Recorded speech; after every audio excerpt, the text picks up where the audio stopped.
Hey everyone. Hope you're all doing well. Here, we provide high-quality novel audiobooks for free. Many of you might think that web novels and web novel audiobooks are the same, but they are actually quite different. Simply converting a web novel into an audiobook without adaptation often leads to a poor listening experience. That's why I carefully revise every chapter to create an immersive and enjoyable experience. I go through multiple rounds of rewriting and listening to ensure the narration flows naturally, just like reading it out loud yourself. This is not just a direct copy of the original novel. However, I want to be transparent. I've adapted this novel for commercial purposes, so most chapters are paid content. Please know that this does not violate copyright policies.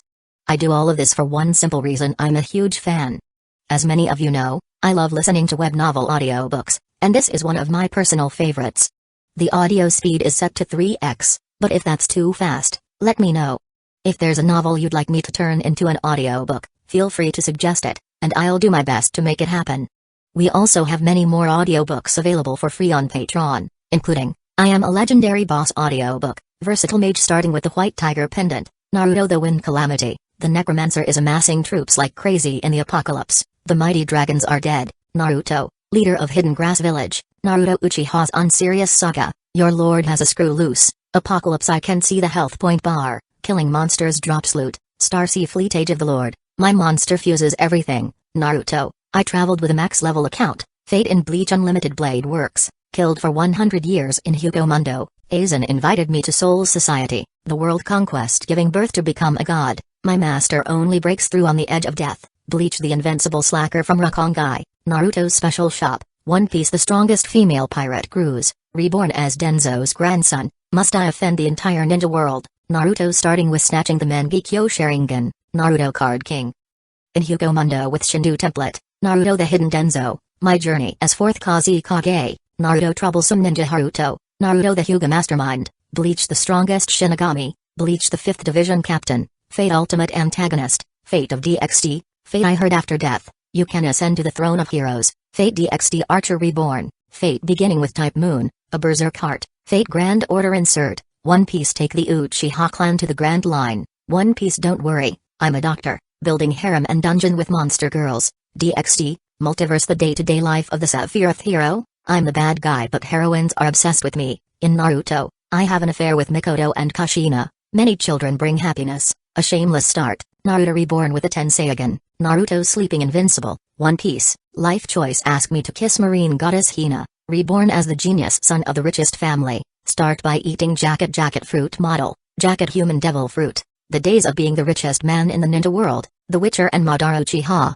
villain I possess the dragon Yang Dao physique, all saintesses turns into villainesses, all beautiful girls want to stick with me, interdimensional farming in another world, Naruto from Hidden Leaf Village to One Piece, and more. Don't forget to check out our Facebook page on Twitter, X for the latest updates, new releases, and upcoming projects.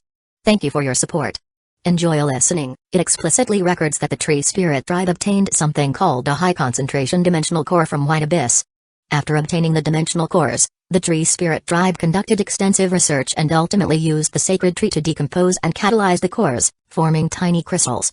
This kind of crystal, Mr. Fang, you should be quite familiar with, it's the nature's heart crystal you have been seeking. Fang Heng's pupils contracted abruptly. So, it was indeed related to the transaction with White Abyss. It matched the information he had found on the website earlier.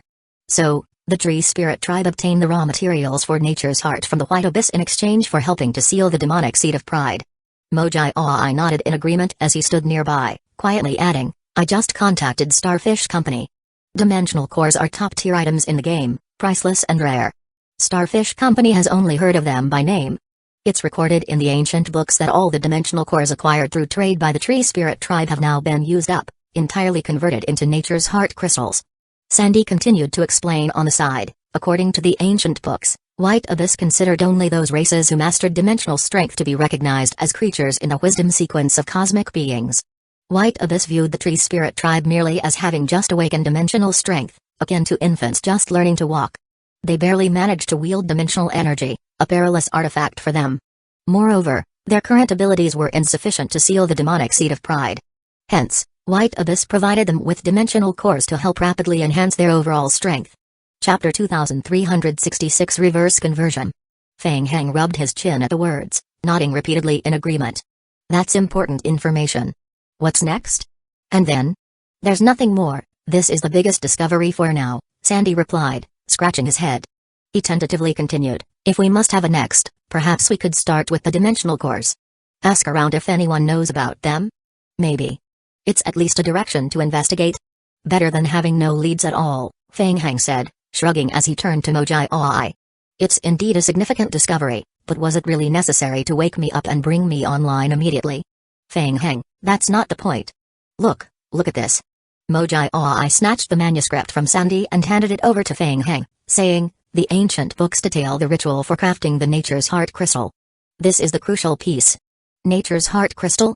The ritual for its creation. Is it really that important? Feng Hang took the manuscript, still somewhat puzzled. Creating Nature's Heart requires dimensional cores, but didn't the Tree Spirit tribe already use up all they obtained? As he spoke, Feng Hang began flipping through the manuscript. As he read, a sudden clarity washed over him, and his eyes lit up with excitement. I see. Gradually, Feng Hang's eyes brightened with understanding. The evolutionary path of the Tree Spirit tribe ancestors was remarkably linear. They relied on the power of the sacred tree and fortuitously grasped dimensional energy, thereby gaining the ability to transcend world boundaries. Later, they had a fortunate encounter with the White Abyss, rapidly advancing their understanding of dimensional energy within a short period. However, due to their brief exposure and narrow evolutionary path, the Tree Spirit tribe completely lacked knowledge of how to convert this newfound strength. Even after obtaining dimensional cores, they struggled to comprehend how to directly harness dimensional energy from them. After centuries of contemplation, a genius within the Tree Spirit tribe finally succeeded in dividing the dimensional cores. They then used the power of the sacred tree to convert these fragments into Nature's Heart crystals. It's akin to using natural energy as an intermediate transition layer. From then on, the Tree Spirit tribe could finally rapidly advance their dimensional levels, greatly enhancing their clan's strength in a short period. This genius left a significant mark in the Tree Spirit tribe's history books, meticulously detailing the conversion ritual in the ancient texts and preserving it carefully. However, in Feng Hang's view, this was actually a rather foolish way of utilizing strength. Now that he had clearly understood how dimensional cores are converted into Nature's Heart crystals according to the ancient texts, Feng Hang could entirely reverse the process to convert Nature's Heart back into its original form. Then, he could directly utilize the dimensional core for energy absorption. This approach would significantly enhance the absorption efficiency. Rough estimates suggested it could increase by at least tenfold. Get what's missing and make it complete. Previously, the vampires completely cleared out the main habitats of the Wood tribe and Leaf tribe, along with several hidden locations. The zombie clones thoroughly searched the ruins of these habitats and discovered some sacred tree branches and Nature's Heart crystals. In addition, the Soul tribe received reinforcements from their sacred tree branches, and they also obtained some from killing various elders and great elders of the tribes. Altogether, they now have a total of 17 sacred tree branches. Before this, Feng Hang was still worried about something. Suddenly receiving a significant number of sacred tree branches, Feng Hang realized he couldn't absorb them all in a short time. With the Holy Realm's pursuers closing in, he knew that grinding for another day or two would only yield a minor increase in his dimensional level, far from a breakthrough. Moreover, the inner world was currently occupied by pride, making it necessary to enhance dimensional energy within the prayer temple. Unexpectedly, an opportunity arose just when he needed it most. Mojai asked eagerly, Mr. Feng, any progress? Yes, let's give it a try. With these words, Feng Hang focused his mind. Bang! Behind Feng Hang's back, the lifeblood longsword burst open, enveloping the Nature's Heart crystal in a shimmering aura as it floated slowly toward him. It settled into Feng Hang's outstretched palm. Sizzle! Sizzle! Amid the astonished gazes of those around him, the outer layer of natural energy surrounding the Nature's Heart crystal gradually dissipated, emitting wisps of green smoke. After a moment, as the natural energy completely faded from the surface of the Nature's Heart crystal, all that remained in Feng Hang's hand were tiny granular fragments. Dimensional core fragments. Is this the thing? Feng Hang opened his palm and observed the tiny crystals in his hand that were about the size of half a grain of rice. Ding! The player discovers a special item: Dimensional Core, Fragment, Item, Dimensional Core, Fragment.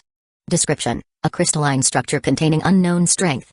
It is currently shattered, possessing only a fraction of the power of a complete core. Note: this item cannot be placed into the backpack and will always drop upon death. Feng Hang looked at the game notification. The good news was that after the Nature's Heart crystal had completed its conversion, it no longer emitted continuous natural energy fluctuations, not even a ripple remained. However, it still couldn't fit into his backpack like before. Raising his head and meeting the gaze of everyone present, Feng Heng turned to Tippy and said, I need to leave for a while to conduct some tests on the dimensional core. Tippy nodded and replied, okay, leave it to me. If there are any new leads, I will contact someone immediately. Alright, if there's any contamination issue, notify me and I will come back immediately, Feng Heng added, then turned to Sandy and asked, I will leave for a while. What about you? Are you staying here? Sandy didn't quite grasp the importance of the dimensional core fragments, and he wasn't interested in them anyway. He casually waved his hand and said, got it, got it. You go ahead and take care of your business. I will be safe here, and if I find any new leads, I will let you guys know. 1 hour later, Feng Heng led Prince Karl of the vampires and the others into the dimensional world through the sacred tree branches. On the barren wilderness, the vampires swiftly set up Ibukiya's magic array. Feng Heng proceeded to further modify the dimensional energy magic array nearby, completely removing a portion of the natural energy. Instead, he adjusted its operations to simulate and utilize the dimensional core. Then, link the dimensional absorption magic array with the summoning magic array for Ibukiya. After spending a lot of time and failing several times, a line of game notifications appeared. Ding. Verification passed. Ding. The player has completed the construction of the custom magic array, it's done. Feng Heng nodded to himself in approval. The magic array had been validated through the game, with minimal issues expected in its operational efficiency. Any unforeseen hitches could be adjusted as needed. With this setup, he could also forego using the vessel of sacrifice to shuttle dimensional energy back and forth. Instead, he could summon Ibukiya directly into this world and have it rely on the magic array and the dimensional core to absorb dimensional strength directly. Chapter 2367 Quickly absorb, let's begin. Feng Heng and Ibukiya exchanged a brief communication. Sensing Ibukiya's eager anticipation, Feng Heng took a deep breath, keeping calm, and slowly pressed his hands onto the large magic array. Instantly, a vast amount of mental strength was injected into the magic array. Buzz. The giant-sized magic array responded to the stimulation, causing the entire ground beneath their feet to shake violently. In the center of the magic array, the fragments of the dimensional core levitated into the air, emitting a dazzling white light. The vampires guarding around the magic array had a slight change in their complexion. Such terrifying power fluctuations. They could sense a powerful ripple of energy gathering rapidly towards the magic array from all directions across the land. As the earth trembled, black masses began to surge up from the horizon of the wilderness. A large number of primal centaur creatures became extremely agitated. Densely packed centaur herds surged forth from the darkened expanse, converging from all directions toward the massive magic array at high speed. The liquor swarm, guarding the outer circle of the magic array, immediately rushed forward. Prince Karl's voice rang out solemnly, everyone, defend the magic array. Understood.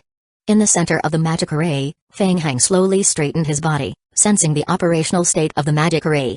Replacing the nature's heart crystal with the dimensional core as the core of the magic array allowed for the acceleration of dimensional energy extraction from this world. Previously, the extracted dimensional energy was temporarily stored in the vessel of sacrifice. However, this time was different. Ibukiya had already been directly summoned to this world. After passing the initial assessment of the sacred tree, Ibukiya had fully awakened to dimensional energy and could directly absorb the dimensional energy gathered through the magic array.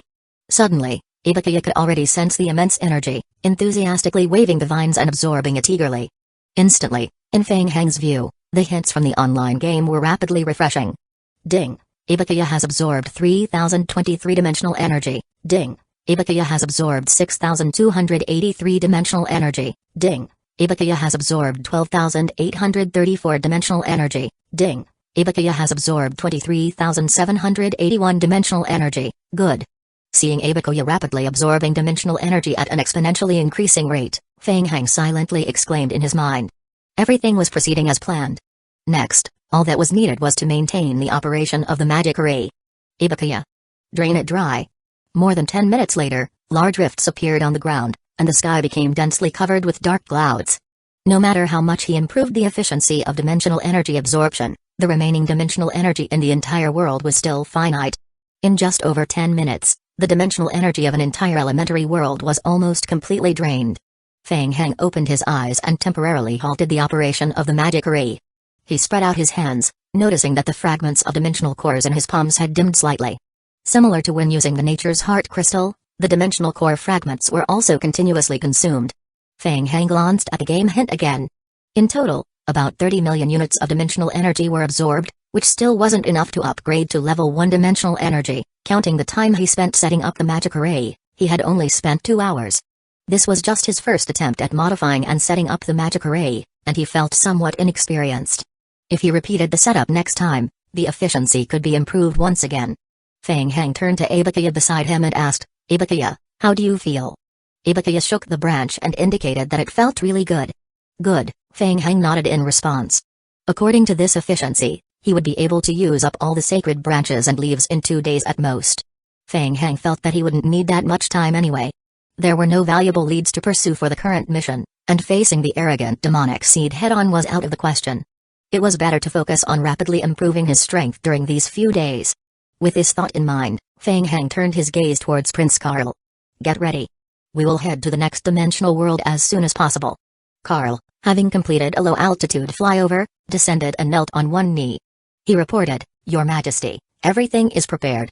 We can depart at any time." 2 days later, in front of the teleportation passage magic array, Feng Heng suddenly opened his eyes wide. After grinding for 2 consecutive days, Feng Heng finally completed the dimensional worlds corresponding to the 18 sacred tree branches. Ding, current energy of Abakia, 2,962 million, Feng Heng glanced at the game hint. Among the 18 branches, 4 corresponded to mid-tier worlds, so the dimensional energy absorbed was higher than initially expected, totaling around 3 billion. This was enough for him to level up again. Optimistically, he might be able to advance 5 to 6 levels. Checking the game hint, there were still 27 hours remaining before the special protection from the world of forests ended. By then, the pursuing forces from the Holy Realm would likely sense his location and use a special ritual to descend upon him. "Your Majesty." Prince Buller of the Vampires had already arrived at the teleportation passage to greet Feng Heng.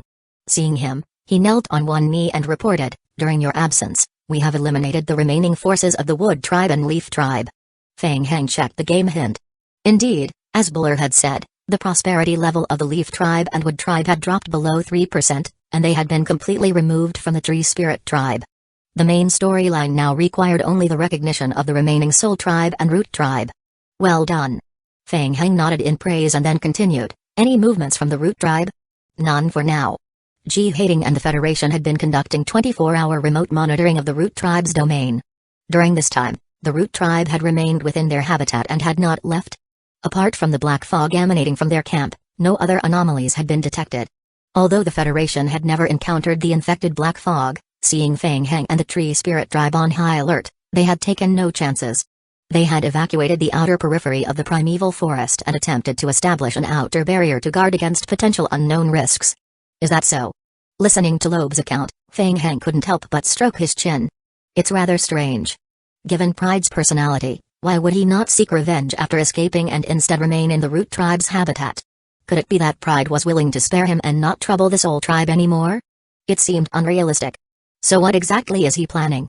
Loeb, hearing Feng Heng's mumbled thoughts, asked softly, "Your Majesty, do you need us to investigate the Root Tribe's habitat more closely?"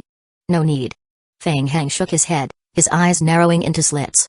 "I will go and see for myself." Just as Feng Heng was preparing to venture into the inner world alone, he suddenly heard Sandy's startled voice from outside the Great Hall. "Feng Heng. I have found it. I have found it." Chapter 2368. Positioning. Shortly thereafter, accompanied by hurried footsteps, Sandy and his group entered the Great Hall. Sandy, with an excited expression, waved a book in his hand and exclaimed loudly, "Feng Heng, come look at this. A book on marker construction. I found the method." "A marker?" Feng Heng's heart skipped a beat. Sandy was referring to markers that corresponded to the dimensional worlds accessed through the branches of the sacred tree. He had heard from the Leaf Tribe before, claiming that the Wood Tribe had brought many books from the Tree Spirit Tribe when they left the inner world, including information on the ritual for making markers from the branches of the sacred tree. In the end, he had already turned the Wood Tribe's habitat upside down, but he still could not find any so-called production books. Sandy and Mojai brought Tippy along.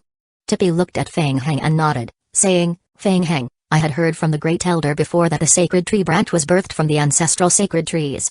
By harnessing the power of both the sacred tree branch and the sacred tree itself, our people could freely travel to various dimensional worlds to collect dimensional energy. But from the portion of ancient books we have just translated, we discovered that the information the Great Elder received might not have been accurate. The so-called ritual for creating the sacred tree branch actually required the positioning of the world using the power of the sacred tree and the dimensional core." Feng Heng listened to Tippy's account and faintly sensed something amiss. His brow furrowed as he asked, "When you say positioning, are you referring to?" Feng Heng, Let me explain, Mojai Oi interjected with a hint of seriousness. He looked at Tippy and sought confirmation. Elder Tippy, am I correct in understanding that in the future, once we find a world and figure out how to enter it, we can summon the sacred tree into that world and then use the power of the dimensional core to create the sacred tree branch markers? Is that right? Yes, that's right. Feng Heng was taken aback by Mojai Oi's words, abruptly lifting his head to look at him. It meant he could use Abakaya and the dimensional core to complete the creation of spatial transfer markers. Hee hee, Sandy chuckled as he approached with a book in hand. Yes, and it's even more than that. More than that? What else have you discovered? Sandy teased, why don't you take a look at the ancient books I have translated first? Feng Heng took the book and rapidly flipped through its pages, his heart involuntarily quickening. Could it be? Unable to contain himself, Sandy blurted out the answer. More importantly, using the core's positioning, we can pinpoint and absorb the dimensional energy of worlds. Positioning. Feng Heng's face instantly lit up with excitement. There was this technique too. Once, while relying on the sacred tree branch to enter dimensional worlds and absorb dimensional strength, Feng Heng pondered a question. Since each dimensional world corresponded to a beginner or mid-tier game world in the game, could he similarly utilize a nature's heart crystal and the crown of the priest to absorb the strength of other game worlds? With an experimental mindset, Feng Heng attempted to test his theory using a world of vampires. Unfortunately, the test did not succeed. The magic array showed no reaction, unable to absorb dimensional strength. Now he was certain, it was because the sacred tree had not yet conducted the necessary positioning operation on this world. According to the translated ancient books, positioning required the use of a dimensional core and the recognition of a sacred tree that had inherited the legacy of the first-generation sacred tree of the tree spirit tribe. In other words, Abakaya had already inherited the special ability of dimensional strength. Now, if he could bring Abakaya into a new world and perform a positioning ritual using a dimensional core, he could continue to extract dimensional energy from that world using the dimensional core. In theory, this capability could extend to any world. Feng Heng pondered, and his eyes gradually lit up. Mojai Oi saw that Feng Heng had been silent for a long time and did not respond. He walked to the side and patted his shoulder gently. Hey, Feng Heng, are you okay? Yeah, I am fine. Feng Heng lifted his head, a hint of a smile on his face. I just have a good idea. Oh? Don't worry, I will sort it out carefully. For now, I need to visit the inner world and find the prayer temple to complete the dimensional level upgrade. The inner world? Tippy frowned with concern. Feng Heng, the inner world is already shrouded in black fog. It's very dangerous. Yeah, I will be careful. Mojai Oi lowered his voice, reminding Feng Heng quietly, Feng Heng, the time for us in the Holy Realm is running short. Yeah, no need to worry, I have an idea. Feng Heng chuckled softly, then whispered, what do you think would happen if the pursuers from the Holy Realm encountered the pollution in the inner world? Mojai Oi's eyes brightened as he replied, are you thinking they might end up fighting each other? Gu Qingzu's expression turned serious with concern. Feng Heng, the pursuers from the Holy Realm are extremely powerful. You must be extremely careful and avoid taking unnecessary risks. I understand. I will think about it some more. In fact, Feng Heng had this idea long ago when he first encountered the demonic seed of pride. However, at that time, his strength was insufficient, and he felt the risk was too great. With nearly 30 billion energy collected, and a substantial amount of dimensional cores on hand, he just had to find a lucky game world in the next couple of days to make a big draw, reaching a total of 100 billion energy. This would allow for a significant burst in his strength. This way, his chances would be even better. Feng Heng didn't want to take such risks, but the current situation was a bit complicated. This was the fastest way for him to complete the mission. Ideally, he would lure the Holy Realm's pursuers into the inner world and have a showdown with Pride. If the Holy Court emerged victorious, considering their usual approach, they would likely eradicate the remaining demonic seed remnants of the Root Tribe. Feng Heng would then need to find a way to persuade the Soul Tribe to pledge allegiance to complete the world mission and claim the reward. On the other hand, if the Holy Court lost, at the very least he could evade the pursuit from the Holy Realm. Moreover, during the conflict between the Holy Court and Pride, he might seize the opportunity to eliminate the Root Tribe and advance the main storyline. Following the teleportation passage opened by Abakaya, Feng Heng once again entered the inner world. Unlike the outside world, the inner world had completely succumbed to a thin layer of black fog. Under the influence of this black fog, the towering trees that once clustered in layers in the middle layer of the world had begun to wither from the outside of their bark. Was Pride really planning to turn the inner world into a base? Feng Heng swiftly surveyed his surroundings and hurried towards the nearest prayer temple. With the fall of the Leaf Tribe and the complete withdrawal of the Soul Tribe from the inner world, all the prayer temples had been completely abandoned, devoid of any presence. Soon, Fang Heng entered the prayer temple and stood before the magic ray. A dark light condensed and flickered on his forehead, and a drop of crimson blood oozed out, levitating in midair. Bang! The blood burst open, forming a blood-red teleportation portal. Prince Karl and his entourage of vampires emerged swiftly through the teleportation gate, each carrying a magic array on their backs, immediately starting to set up Abakaya's summoning magic array on the spot. Chapter 2369 Ascending in the Inner World. At the Root Tribe camp, Great Elder Jeffrey sensed the rippling waves of lifeblood energy emanating from the distant prayer temple. His brow furrowed in concern. This familiar energy. Is it Fang Heng? What is that young man up to now? An elder asked, looking towards the direction of the energy waves. Great Elder, should we report this to Lord Shaluba? Jeffrey shifted his gaze to Shaluba, the demonic seed, who was currently focused on condensing a magic array. Shaluba sat at the center of a circle of tall black stone tablets, eyes closed, fully immersed in the magic array he was forming, completely unaware of the disturbances occurring outside. Lord Shaluba is engaged in the condensation of the magic array and should not be disturbed. Wait here until he awakens, and report immediately. Understood. Jeffrey had not forgotten the humiliation he suffered at Fang Heng's hands. With the power bestowed by the demonic seed, Jeffrey felt his strength had significantly increased, presenting a prime opportunity for revenge against Fang Heng. Let's go. Everyone, come with me to investigate. Jeffrey immediately led his subordinates towards the prayer temple. Soon, as they entered the domain of the prayer temple, they saw from a distance a dark red pillar of light rising from the temple. The pillar of light dispersed the surrounding dense fog, with red halos continually expanding outward from the prayer temple as its center.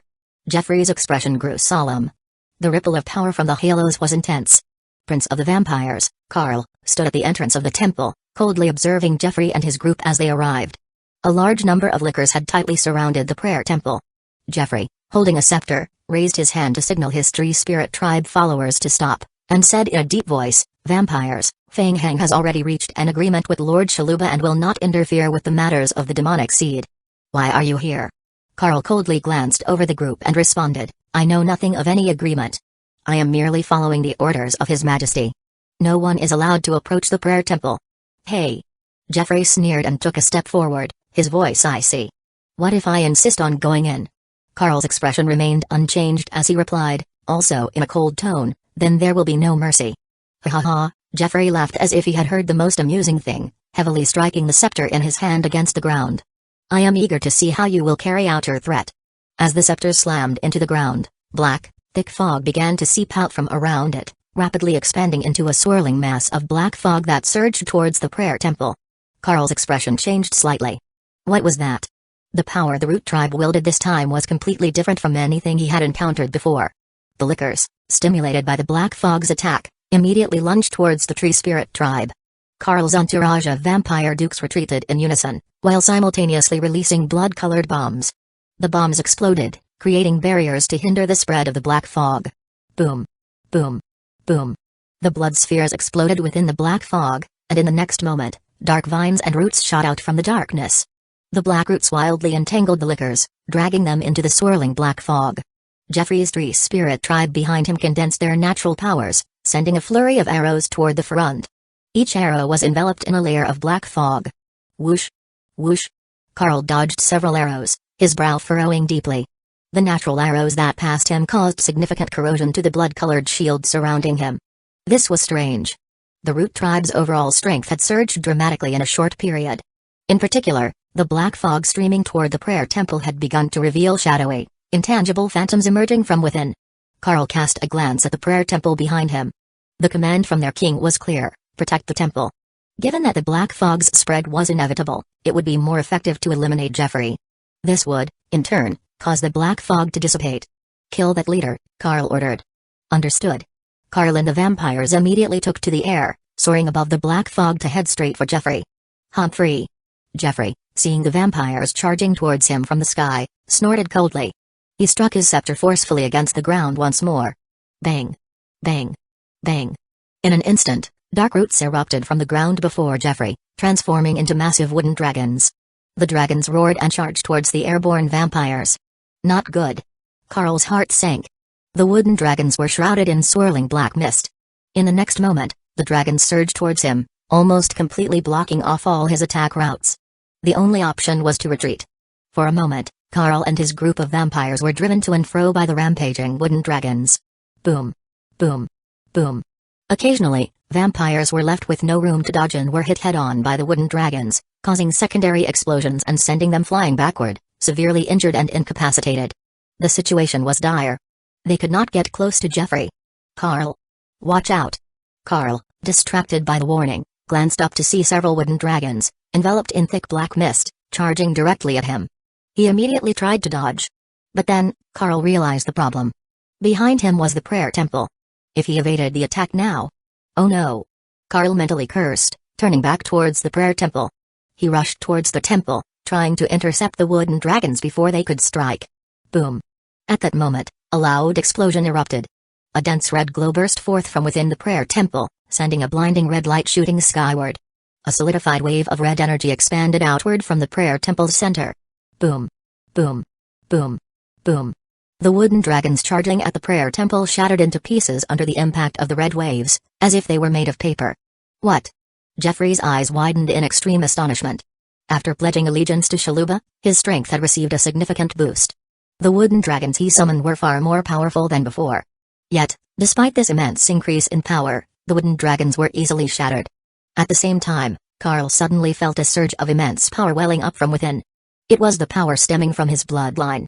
Not only Carl, but all the vampires present felt this same surge of power coursing through their veins. Jeffrey's gaze remained fixed on the direction of the prayer temple. He could feel an overwhelmingly powerful force surging within the temple. This power was continuously escalating. A horrifying thought suddenly crossed Jeffrey's mind. It was impossible to overcome this force alone, only the Lord of the Demonic Seed could handle such a situation. Subconsciously, Jeffrey realized that he could not contain Feng Heng. He had lost the will to continue fighting and was no longer motivated to pursue the battle. Chapter 2370 Return Go. Jeffrey called out, leading the Root tribe to swiftly retreat. Carl and his vampire group, who were experiencing a rapid surge in strength, were completely unprepared for the elder of the Root tribe to act so decisively. By the time they looked back, Jeffrey had already led the Root tribe members away at a rapid pace. As they hesitated on whether to pursue, a voice came from behind. There's no need to chase. Carl turned to see Feng Heng emerging from the prayer temple. Ding! Ibakaya's current dimensional level has been upgraded to level 2, and the player has gained a total attribute increase of 2050%, only accounting for attribute boosts from academic disciplines and bloodline type skills. Feng Heng observed the game hint, savoring the enhanced effects brought by the massive increase in his attributes. It wasn't just the boost in various physical attributes but also an extraordinary enhancement in spirit and perception. Dimensional strength levels 1 to 5 provided an additional 20% base attribute increase per level, levels 6 to 10 offered an additional 40% base attribute increase per level, starting from levels 11 to 15, the boost increased to 80%, from levels 16 to 20, the increase became 150%, and from level 21 onwards, each level up provided a direct 300% attribute increase.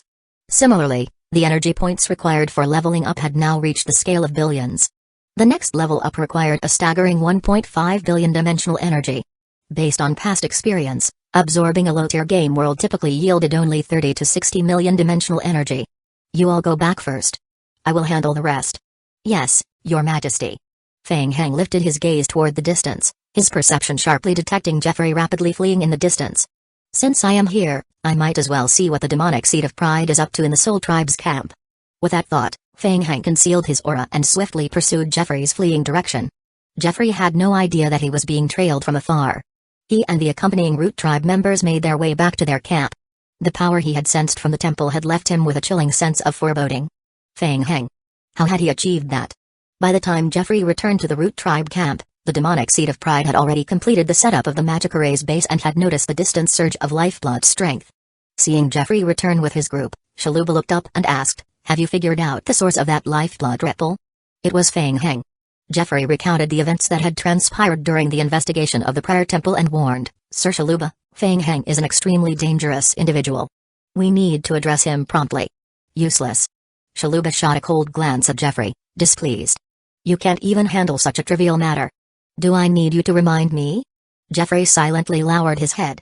"Have you gathered all the materials you were asked to?" Having grown accustomed to Shaluba's capricious nature, Jeffrey immediately replied, "The materials are being prepared. They should arrive by tonight at the latest. Know your own worth. If you encounter Feng Heng again, I will handle him personally. For now, Just keep watch here and ensure no one approaches. Understood? Yes. Shaluba and Jeffrey were unaware that just outside their camp, Feng Heng was concealed in the shadows, observing them. From a distance, Feng Heng saw that the Root tribe guards were constructing a large magic array in the center of the camp. The array was still incomplete, only the base had been finished so far. Feng Heng's eyes revealed a hint of curiosity. The array, given its scale, appeared to be a supersized magic array. What was the demonic seed of pride planning to do? He could sense an incredibly dense black fog aura continuously condensing and swirling within the Root tribe's camp. The concentration of this polluted black fog was even several times thicker than what he had encountered before in Watts. Even with his enhanced dimensional level from the sacred tree, Feng Heng did not dare to underestimate it. He slowly withdrew his gaze. The perception ability of pride was formidable, getting too close would likely lead to detection. There was no need to force an investigation or provoke pride at this moment. Moreover, since the magic array was not yet fully set up, even if he investigated now, he wouldn't gain much insight. It was better to wait and let pride and the Holy Court clash first. He could then position himself to reap the benefits from the sidelines. So, the next step was to devise a way to lure the Holy Court's pursuers into the inner world. Feng Heng felt that this objective would be quite achievable. Even if he did nothing, the Holy Court would likely pursue him into the inner world on their own. However, he thought for a moment. Given how long the Holy Court had been chasing him, it wouldn't hurt to stir things up a bit more and vent some frustration. Increasing the aggro could provide more stability and security. Fortunately, he had recently learned a method for absorbing dimensional energy. Perhaps he should find a lucky Holy Court world to use for this purpose? In the Holy Realm, the team of pursuers led by the adjudicator Orkney opened their eyes simultaneously. After a period of relative calm lasting nearly 2 months, they had recently noticed Feng Heng's activities becoming increasingly frequent.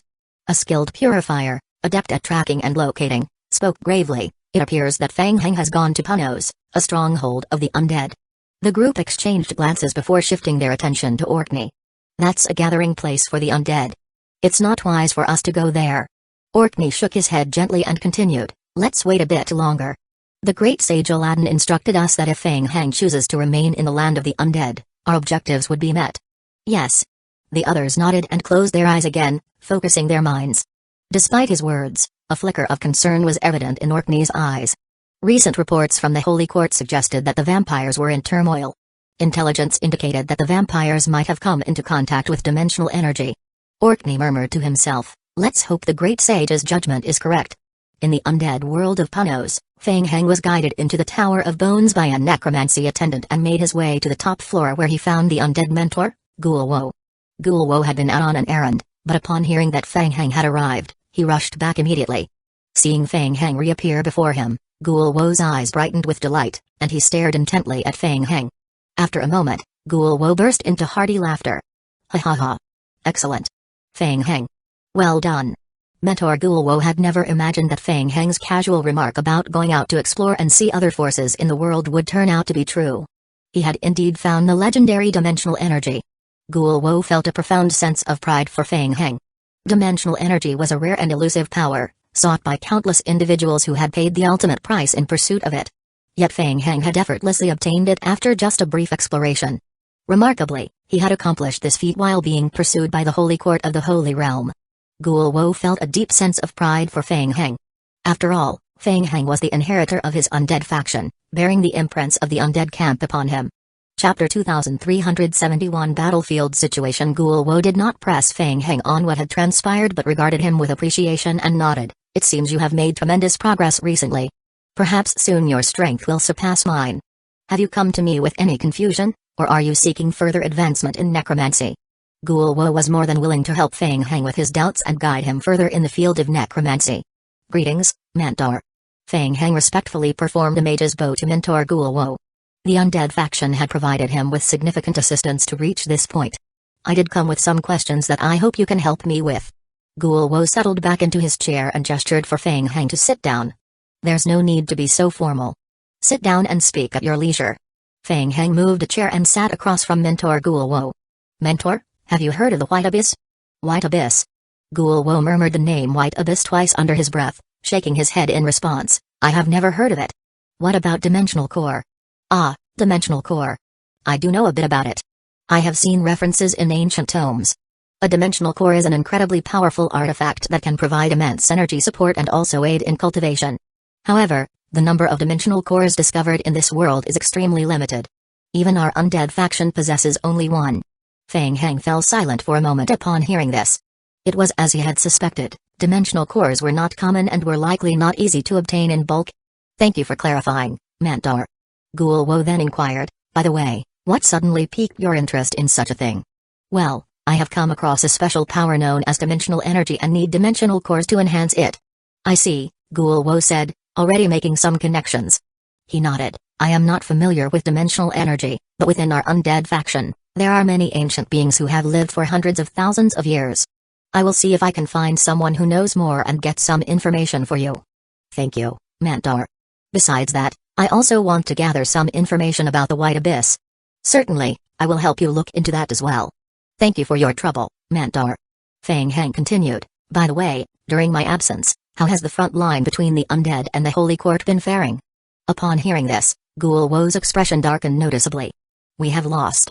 Ghoul Wo's response was succinct, and he lapsed into silence. Mentor, are there any suitable missions for me?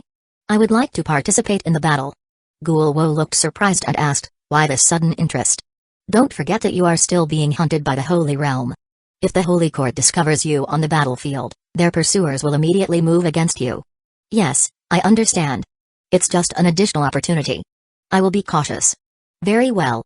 If that's the case, you should find Li Qingren. At this time, she should be an undead city Miska fortress, involved in the undead faction's operations against the Federation's allied front. Your mission will be straightforward. Find a way to destroy the Holy Court's active forces to give our undead faction a greater advantage on the front lines. Go and perform well. You will be well rewarded for a job well done.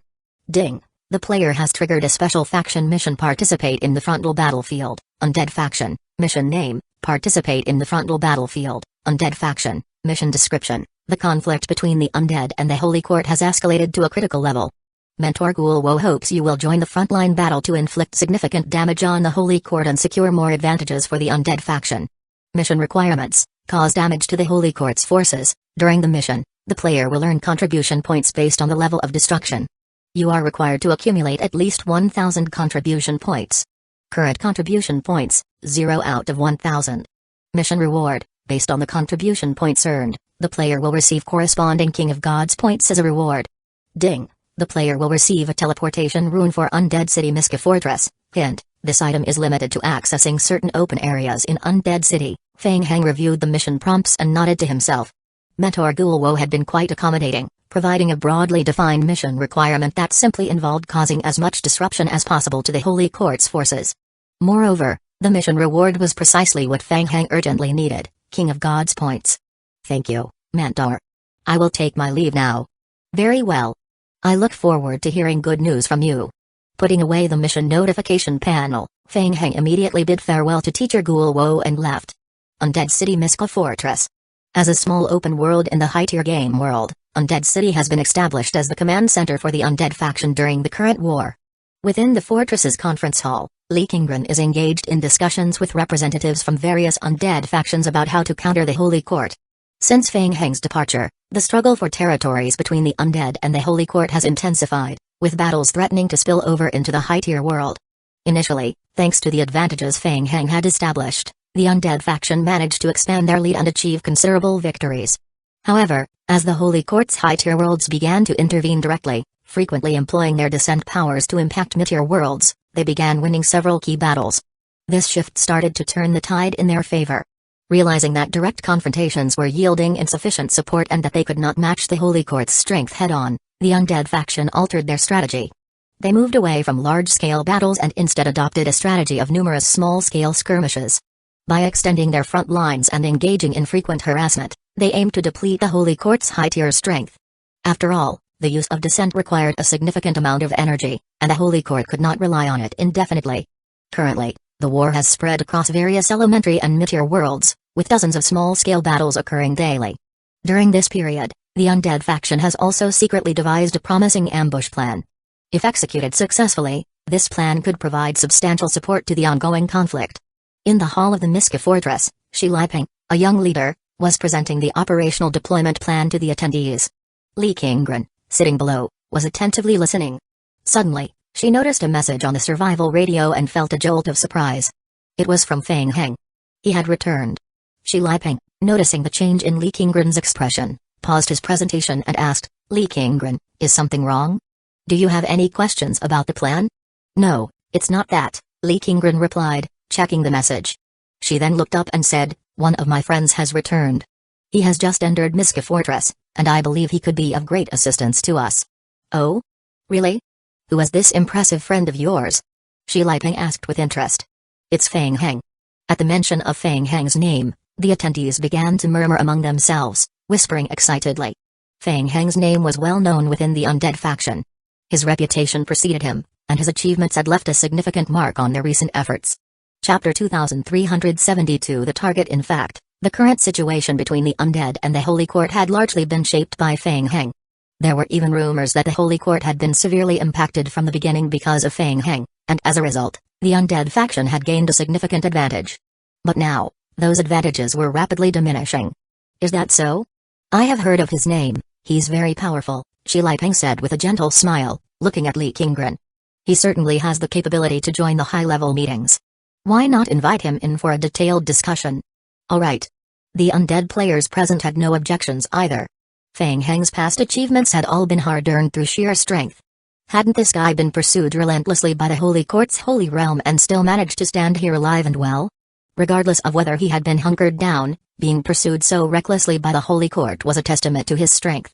Apart from the players, there were several elderly NPCs from the undead faction in the council hall.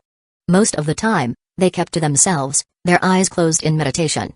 However, upon hearing Feng Heng's name, they all opened their eyes, their gazes tinged with curiosity. Soon, two necromancy attendants led Feng Heng into the council hall. Immediately, countless eyes focused on Feng Heng. Just as the rumors had said, he was very young. Feng Heng had originally come to meet Li Qinggren to understand the current state of the undead and the Holy Court and to discuss how to deal with the Holy Court to maximize his gains. After all, he didn't have much time left. Entering the hall, Feng Heng was somewhat surprised by the grand setup. He scanned the surroundings and noticed that Lord Donnie and the Federation members were absent. The only familiar faces were Li Qinggren and a few players from the Necromancer Association. Feng Heng, it's a pleasure to meet you. We are currently discussing how to deal with the Holy Court, so your timing is perfect, Shi Liping said, maintaining a warm smile. He gestured to the seat beside him. Please, have a seat. Thank you. Feng Heng glanced at Shi Liping. The guy appeared quite young. He had heard that the operations of the undead faction were seemingly under Shi Liping's control. Not bothering with pleasantries, Feng Heng walked directly to the indicated seat and sat down. Due to some recent circumstances, I have been pursued by the Holy Court. I have come across a good opportunity to strike back. I plan to target a game world controlled by the Holy Court and aim to completely destroy it. After a pause, Feng Heng added, I don't have much time, at most 24 hours, so the battle needs to be concluded within that time frame. That's the general idea, and I seek your assistance. The players in the room immediately began to whisper among themselves. What a bold claim, starting with the intention of completely destroying an entire game world controlled by the Holy Court. And all within 24 hours. It sounded a bit overly ambitious. A high-tier undead faction player team deputy leader pondered for a moment and asked, Feng Heng, do you have a specific target in mind? No, Feng Heng replied. I have been out in the outer world recently, so I am not very familiar with the Holy Court. My intention in coming here is to discuss with you all and find a suitable world to strike. Of course, while we are at it, we might also consider attacking other worlds to maximize our gains. His statement left the room in silence. It sounded as if Feng Heng was casually claiming he could wipe out an entire Holy Court world. One player frowned slightly and said, Feng Heng, your plan seems too broad. I think we should not rush into it and instead slowly discuss and come up with a detailed plan. An older elder nodded in agreement. Indeed, deciding now might be a bit hasty. Feng Heng, I am curious about how you plan to destroy the Holy Court game world. It would be helpful if you could explain a bit more so we can understand what we are dealing with. Sorry, but my time here is limited. The general plan is this: I need you to help me select a suitable target, take me into that world, and provide me with some assistance. As for the means of destruction, that's a personal secret I cannot disclose. The room fell silent again, with everyone looking towards Shi Liping. Shi Liping also found the situation challenging. Feng Heng had a high reputation within the undead faction. Both players and NPCs spoke highly of him. Although Feng Heng's proposed plan seemed somewhat far-fetched, his requirements were not unreasonable. He only asked for some support. In normal circumstances, even if the plan seemed unfeasible, Shi Liping would likely agree to help out as a favor to Feng Heng. However, the timing was critical. They were executing the next phase of their plan, which had been in preparation for over half a month. They could not afford any mistakes. They didn't have the time to assist Feng Heng's actions at the moment. Sorry, Feng Heng, but I cannot agree to this. Feng Heng turned to Shi Liping, scrutinizing him for a moment before nodding. Could you provide me with a reason? Originally, this matter was confidential, but Feng Heng, you are not an outsider, Shi Liping said, looking at Li Qingren. Qingren, you are the one who formulated the action plan. Please explain. Sure, Li Qingren began. Feng Heng, we have actually developed an action plan. The target is a mid-tier game world that is largely under the control of the Holy Court. We plan to act covertly to release the high-tier creatures trapped in this mid-tier world. Once successful, the Holy Court will be affected and will have to deal with the repercussions. During this opportunity, we will also make additional arrangements, such as working to overthrow the Holy Court's rule in this world. Feng Heng listened carefully and quickly understood. Essentially, the undead faction planned to use a mid-tier game world, largely controlled by the Holy Court, as a starting point. They would release high-tier creatures from that world to disrupt the Holy Court's dominance. They would also set up ambushes to exhaust the Holy Court's higher-tier reinforcements, dragging the world into a war and creating a quagmire for the Holy Court. It was a good plan overall. However, it would take too much time. He couldn't afford to wait for several days. It was more efficient to follow his own plan, which was simple and effective. But he wasn't familiar with anyone in the room except for Li Qingren. It would be too difficult to convince them to follow his plan. Understood. I have other matters to attend to, so I will take my leave. With that, Feng Heng stood up and left under the gaze of everyone in the council hall. The people in the council hall watched as Feng Heng departed, exchanging glances in silence. Li Qingren stood up and said, everyone, Feng Heng might be facing some special tasks that he couldn't disclose to us. I will go and speak with him. Alright, hurry and talk to him, Shi Liping nodded. Feng Heng is very strong and could be a tremendous asset to the undead faction. Explain our situation to him, and I am sure he will understand our current predicament. Chapter 2373 Decision-Making. Feng Heng, wait.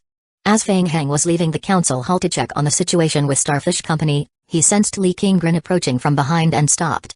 Senior Qingren. Feng Heng, please don't take it the wrong way. Mr. Shi didn't mean it that way. The situation is critical, and we need more intelligence to make a decision. It's okay, I understand. Feng Heng truly understood Shi Liping's position. As for feeling any animosity toward him, he couldn't really say he did. Putting himself in Shi Liping's shoes, if someone suddenly appeared and demanded that a plan developed over half a month be halted to follow his own approach because he could deal with the Holy Court, Feng Heng himself wouldn't easily believe it either. Merely not chasing him away was already quite polite.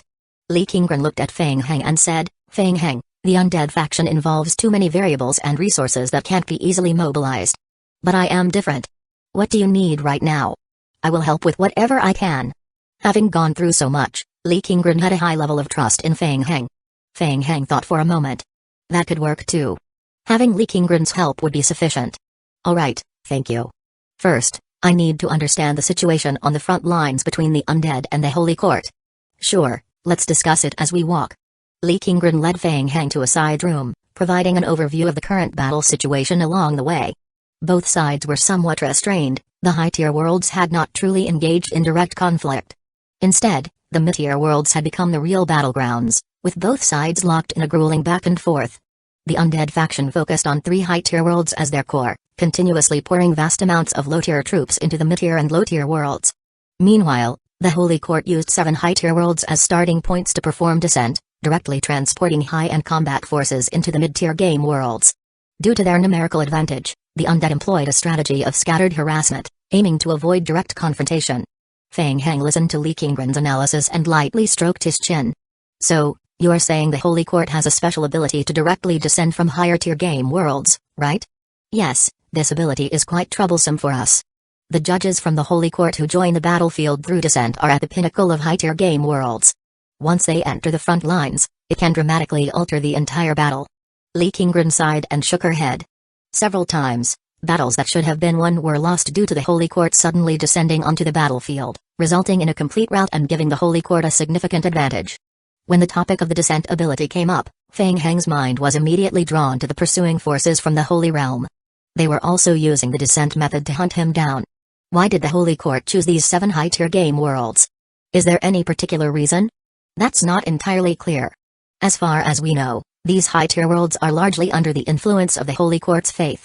The Holy Court has established large-scale descent ritual temples in these worlds, and the interaction between the 7 worlds' ritual temples has achieved the most effective descent results. Lee Kingren thought for a moment and continued, currently, most of the Holy Court's judges involved in the battles have come from these 7 high-tier game worlds. Feng Heng looked up and asked, so if we could find a way to destroy one of these worlds, would it disrupt the Holy Court's descent ability? Destroying the ritual temples in the high-tier worlds? Lee Kingren was slightly taken aback by Feng Heng's direct approach to destruction and disruption. After thinking carefully, she responded, well, based on my deduction, it might not completely destroy the descent, but it could certainly affect the duration and success rate of the descent. Feng Heng nodded. It was close to what he had guessed. If he could break the descent anchor points in these 7 high-tier worlds, it might also impact the Holy Realm's tracking of him. It was worth a try. If the dimensional worlds were compared to game worlds, low-tier, mid-tier, and high-tier, in terms of absorption time using the dimensional core, it would roughly take 5 minutes to absorb a low-tier world and 9 minutes for a mid-tier world.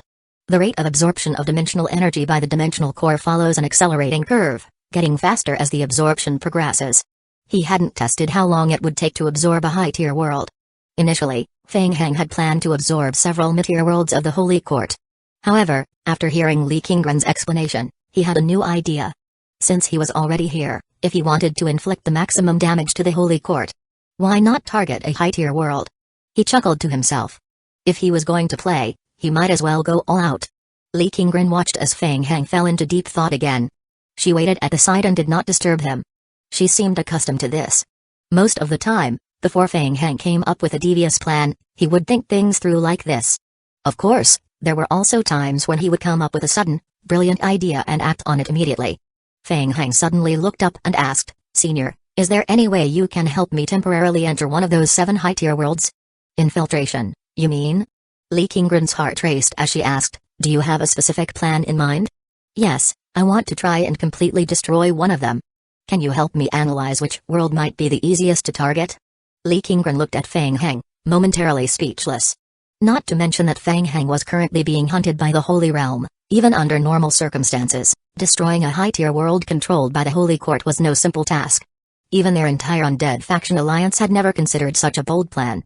Their operations over the past half-month were only targeting a mid-tier world controlled by the Holy Court, and perhaps 2 grand arbitrators from a high-tier world at most. Feng Heng, however, was aiming straight at high-tier worlds from the start. Fortunately, Feng Heng had not revealed his plan in the council hall, or the situation might have been even harder to control. All right, Feng Heng said, nodding. Can you help me? Lee Kingren took a deep breath, trying to calm her racing thoughts. She had a strong intuition that since Feng Heng proposed this, it meant he could make it happen. She was at least 70% confident in his success. All right, let me think this through, Lee Kingren said, her mind already working on the details. Out of the 7 high-tier worlds, 2 are firmly under the Holy Court's control and are definitely inaccessible for infiltration. The other 5 worlds have varying degrees of influence from the Holy Court, so we can focus on them. I will find a way to proceed and get back to you with the information. Good. I am on a tight schedule, so the sooner, the better. Hearing Lee Kingren's affirmative response, Feng Heng felt a great sense of relief. He had worked with Lee Kingren before, and she was known for her reliable and steady approach. Whenever she committed to something, it was always executed without issues. Chapter 2374 The target. However, you should be prepared for the fact that invading a high-tier world passage is extremely rare. We can only escort 1 person at most, and we won't be able to provide much assistance there. I understand. Just getting me through is enough. Thank you, Feng Heng replied, glancing at the game hint time. Kingren, I have other matters to attend to and can't stay here for long. If you receive any updates, please contact me immediately. I will be on my way. After a brief discussion, Lee Kingren returned to the conference hall. Seeing Lee Kingren return alone, the attendees cast questioning looks her way. Once Lee Kingren took her seat, Shi Liping asked, did Mr. Feng Heng not return? I thought there might have been some misunderstandings between us, and I hope we can clear them up. With the current threat, we can't afford any discord among the undead faction players. There's no issue, Lee Kingren replied. Feng Heng has no grievances against us. He's simply someone who prefers to work alone and is not used to team coordination. We might have opportunities to collaborate with him again in the future. I have agreed to provide some assistance to Feng Heng, as long as it doesn't interfere with our plans. Alright, if there's any need, just let us know, as long as it doesn't affect our operations, Shi Liping responded. He then inquired, do you know what Feng Heng's next steps will be? I am not entirely sure, but it seems he plans to take action in a high-tier game world of the Holy Court. A high-tier world? Hearing Li Qingren's words, the attendees at the conference table exchanged uneasy glances, their thoughts clouded with doubt. They had been deliberating for hours on strategies limited to mid-tier game worlds. What did it mean for Feng Heng to directly target a high-tier world? Shi Liping felt a flicker of annoyance. Was Feng Heng suggesting that their carefully crafted plans for a mid-tier world were beneath him? Did he find their goals too insignificant, as if only a high-tier world was worth his time? It seemed rather dismissive. Shi Liping took a deep breath, trying to calm himself. As long as Feng Heng's actions didn't disrupt the undead faction's current operations, he was free to pursue his objectives. Advanced Game World Tapitel was one of the high-tier game worlds where the Holy Court's influence was deeply entrenched. The Holy Court controlled over 80% of the continent's dominant forces, with 90% of the population being devout followers. Using a small teleportation gemstone, Feng Heng had transported himself into this world. Ding! The player has used a directional teleportation stone to enter the world Tapitel. Ding! The player is currently using an unknown method to invade the world. There is a high probability that initial interactions with world characters will be influenced by the initial favorability rating. Ding! The remaining time for teleportation is 24 hours. The player must use the teleportation gemstone. Small directional teleportation gemstone can only be used in a non-combat state, to exit the world within 24 hours or use other means to leave the world. If not completed, default death. Ding! The player has crossed the world boundary.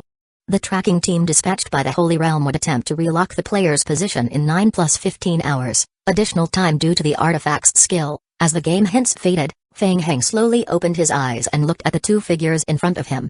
They were two necromancy mages dressed in grey robes. To the Holy Court, despite their control over more than 80% of the continent's power, there were always shadows lurking behind the light. Necromancy and various smaller factions, disliked by the Holy Court, had been secretly developing in the remaining 20% of the territory. In the dimly lit cave, the two players from the Necromancer Association glanced at Feng Heng and nodded slightly. Feng Heng, I am Ryan, and this is Wallace. Li Qingren sent us to meet you here. Feng Heng nodded in return and replied, Senior Qingren should have mentioned me to you. I don't have much time to stay here, only 24 hours. Has everything been prepared? The two exchanged glances and replied, we have reviewed the relevant information in advance. Given the tight timeline, we can't gather the materials on our own, so we need you to complete a task first. Understood. Li Qingren briefed me on this. Let's get started immediately. Follow us, please. The two necromancy players had recently received a commission from Li Qingren, instructing them to assist Feng Heng in executing significant operations in this world. They were provided with a materials list that seemed endless. The lengthy list left them feeling overwhelmed. After all, the necromancy players barely managed to survive in this world. How could they possibly gather so many materials with just the two of them? Upon leaving the underground passage, Ryan explained the current situation of their undead faction to Feng Heng. Feng Heng, over 80% of the nations in this world follow the Holy Court, which means we, the undead, can only develop in the shadows of some peripheral areas. Currently, we are at the border of the Kingdom of Horus. The Kingdom of Horus is a small nation that has recently been re-established. It survives amidst the larger neighboring countries. The fall of this nation was related to the Holy Court, so the kingdom has an intense hatred towards them. Taking advantage of this situation, we have developed on a small scale within the Kingdom of Horus. Additionally, to strengthen itself, the kingdom has attracted many forces hostile to the Holy Court. At this stage, we are still in the process of building our strength. The tasks we have received from the undead faction are mostly focused on gathering intelligence in this world. Ryan and Wallace had came to this forsaken place primarily because they had accepted a mission from the undead faction. Otherwise, this place had no cultivation resources and was hostile to the Holy Court, making it impossible for ordinary undead players to survive. Wallace had heard that Feng Heng wanted to deliver a significant blow to the Holy Court here, though he wasn't sure how exactly he planned to do it. Therefore, he had prepared a warning in advance, saying, overthrowing the Kingdom of Horus's regime is not part of our considerations. It wouldn't be good for concealing our identities. Understood, Feng Heng nodded. Let's talk about the mission. We have informed the King of the Kingdom of Horus about your intention to completely destroy the Holy Court's Descent Ritual Temple. The King is willing to provide support, but he needs to confirm that what we are saying is true. Ryan looked at Feng Heng and nodded. The king needs us to first prove that we have the strength to annihilate the Holy Court. In fact, not only the king but even Ryan and Wallace were eager to see what kind of abilities this player, who had come from an elementary game, possessed to dare make such bold claims. Chapter 2375 Demonstrating Strength. Feng Heng asked, for example, what are the specific objectives of the mission? The surrounding area has several small nations that have always been at odds with the Kingdom of Horus. They are all lackeys of the Holy Court, and their entire nations are under the control of the Holy Court's faith.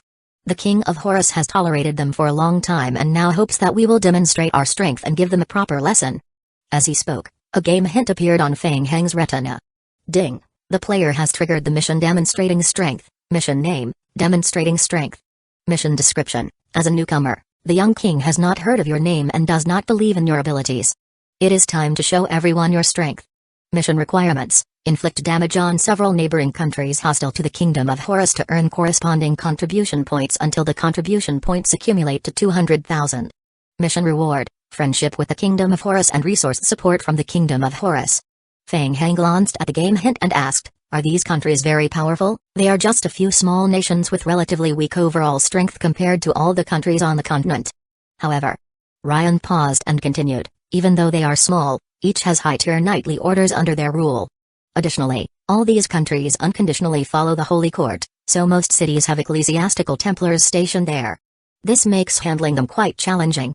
If they detect any traces of undead, it could cause a lot of trouble. I understand. As they spoke, the three of them exited the cave. The cave was located at the highest point of a mountain range. Feng Heng looked down at the mountain range in the distance and asked, you mentioned this is the border of the Empire. Beyond this is the enemy nation? Wallace pointed into the distance and nodded. Yes, ahead is the White Bamboo Principality. It used to be one of the leading large empires on the continent but has now completely fallen.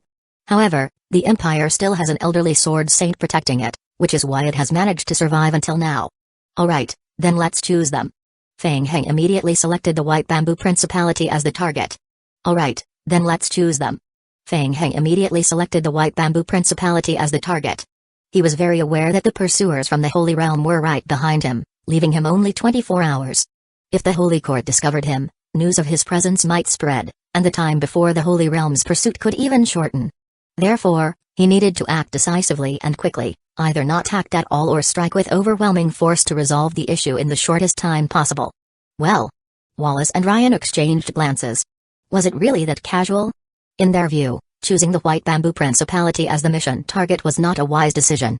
The White Bamboo Principality was protected by a sword saint, and the border had natural barriers as a defense. More critically, there were only a few small cities in the White Bamboo Principality, and each city was garrisoned by the Holy Court's troops. However, it seemed that Feng Heng had already made his decision. Well, let's first see how strong Feng Heng really is and then plan the next steps. At the border of the White Bamboo Principality, the setting sun cast a golden glow over the landscape. On a sentry post, a few Imperial guards leaned casually against the wooden railing, chatting and joking to pass the time. Life on the border was indeed quite monotonous. A massive canyon and mountain range separated the two small countries, effectively dividing them. Any attempt at a direct assault would result in significant disadvantages. Thus, despite the occasional formal ritual between the two nations, they were rarely affected by one another's conflicts. While the Imperial guards continued their banter, one of them suddenly noticed something. He squinted into the distance and rubbed his eyes. Hey, look over there. What are those red dots? The others followed his gaze and quickly noticed the strange phenomenon. What could those be? The mountain range was dotted with numerous red spots. It looked as if some creatures were rapidly climbing up the mountainside. The vice-captain of the guard picked up a nearby telescope and directed it toward the mountains. What are those monsters? Upon closer inspection, the vice-captain felt a shiver run down his spine. From the distant mountain peaks, numerous red life forms rapidly emerged, crawling swiftly along the ground and rocky walls. There were so many of them. The vice-captain of the Imperial Guard's heart sank as he immediately realized, this is a serious threat. Sound the alarm. The guards quickly responded. They had been stationed in this region for years, and never before had they seen such creatures emerging from the mountains. And to make matters worse, they were coming in such large numbers. It was clear that something serious was happening. Within moments, the alarm sounded throughout the camp. In less than half a minute, the entire mountain range was swarming with lickers. From their vantage point on the sentry towers, the Imperial Guard saw the creatures pouring down the mountainside like a relentless tide. Their target was the Imperial border defense line set up in the border region. The guards felt their skin crawl with fear. Prepare, aim. The magical crystal cannons, positioned on high ground around the sentry towers, were activated. They aimed their barrels at the encroaching swarm of lickers. Fire. Boom. Boom. Boom. The large magical crystal cannons roared to life, their beams of magical energy striking the incoming horde with intense force, causing the earth to shake violently. The cannon fire exploded, creating massive craters on the mountainside, and the explosion cloud shrouded half of the mountain range in thick dust. As the dust began to settle, the faces of the Imperial Guards turned pale. What? This was impossible. To their shock, as the dust cleared, the lickers emerged from the very craters created by the cannon fire, seemingly unscathed. What kind of monstrous creatures were these? The magical crystal cannons proved ineffective against the lickers. The captain of the Imperial Guard was in a state of panic, shouting, "Quick, use spells! Where are the mages? Use spells to keep them away from the defensive line." The team of mages quickly began casting spells, hurling magical attacks at the approaching licker swarm. Yet, it was still futile. Colorful ice shards and fireballs exploded among the lickers, creating impressive visual effects, but they failed to inflict any real damage. The attacks were completely ineffectual against the lickers. The captain even witnessed a licker being struck head-on by over a dozen spells, flying through the air after the impact. It then rolled and leaped in midair, only to have its wounds heal instantly as it landed, resuming its charge toward the defensive line. What kind of creatures were these? Neither physical nor magical attacks seemed to have any effect on them. Even more terrifying was their speed. The lickers darted between the mountains with incredible swiftness, seemingly unaffected by the terrain. In a matter of moments, they had crossed the cliff and were closing in on the Imperial camp's defensive line. This was unsustainable. The captain of the Imperial Guards, sweating heavily, racked his brain for a solution. With the lickers moving at such a speed, even a retreat would likely result in being overtaken and devoured along the way. The situation was rapidly deteriorating, and the defenders were in grave danger of being overwhelmed. Chapter 2376 Push to survive. There was only one option: fight. Perhaps the monster's weakness was close combat. Running away meant certain death, charging forward and fighting was the only slim chance of survival. Don't retreat. Brothers, if you want to live, fight alongside me.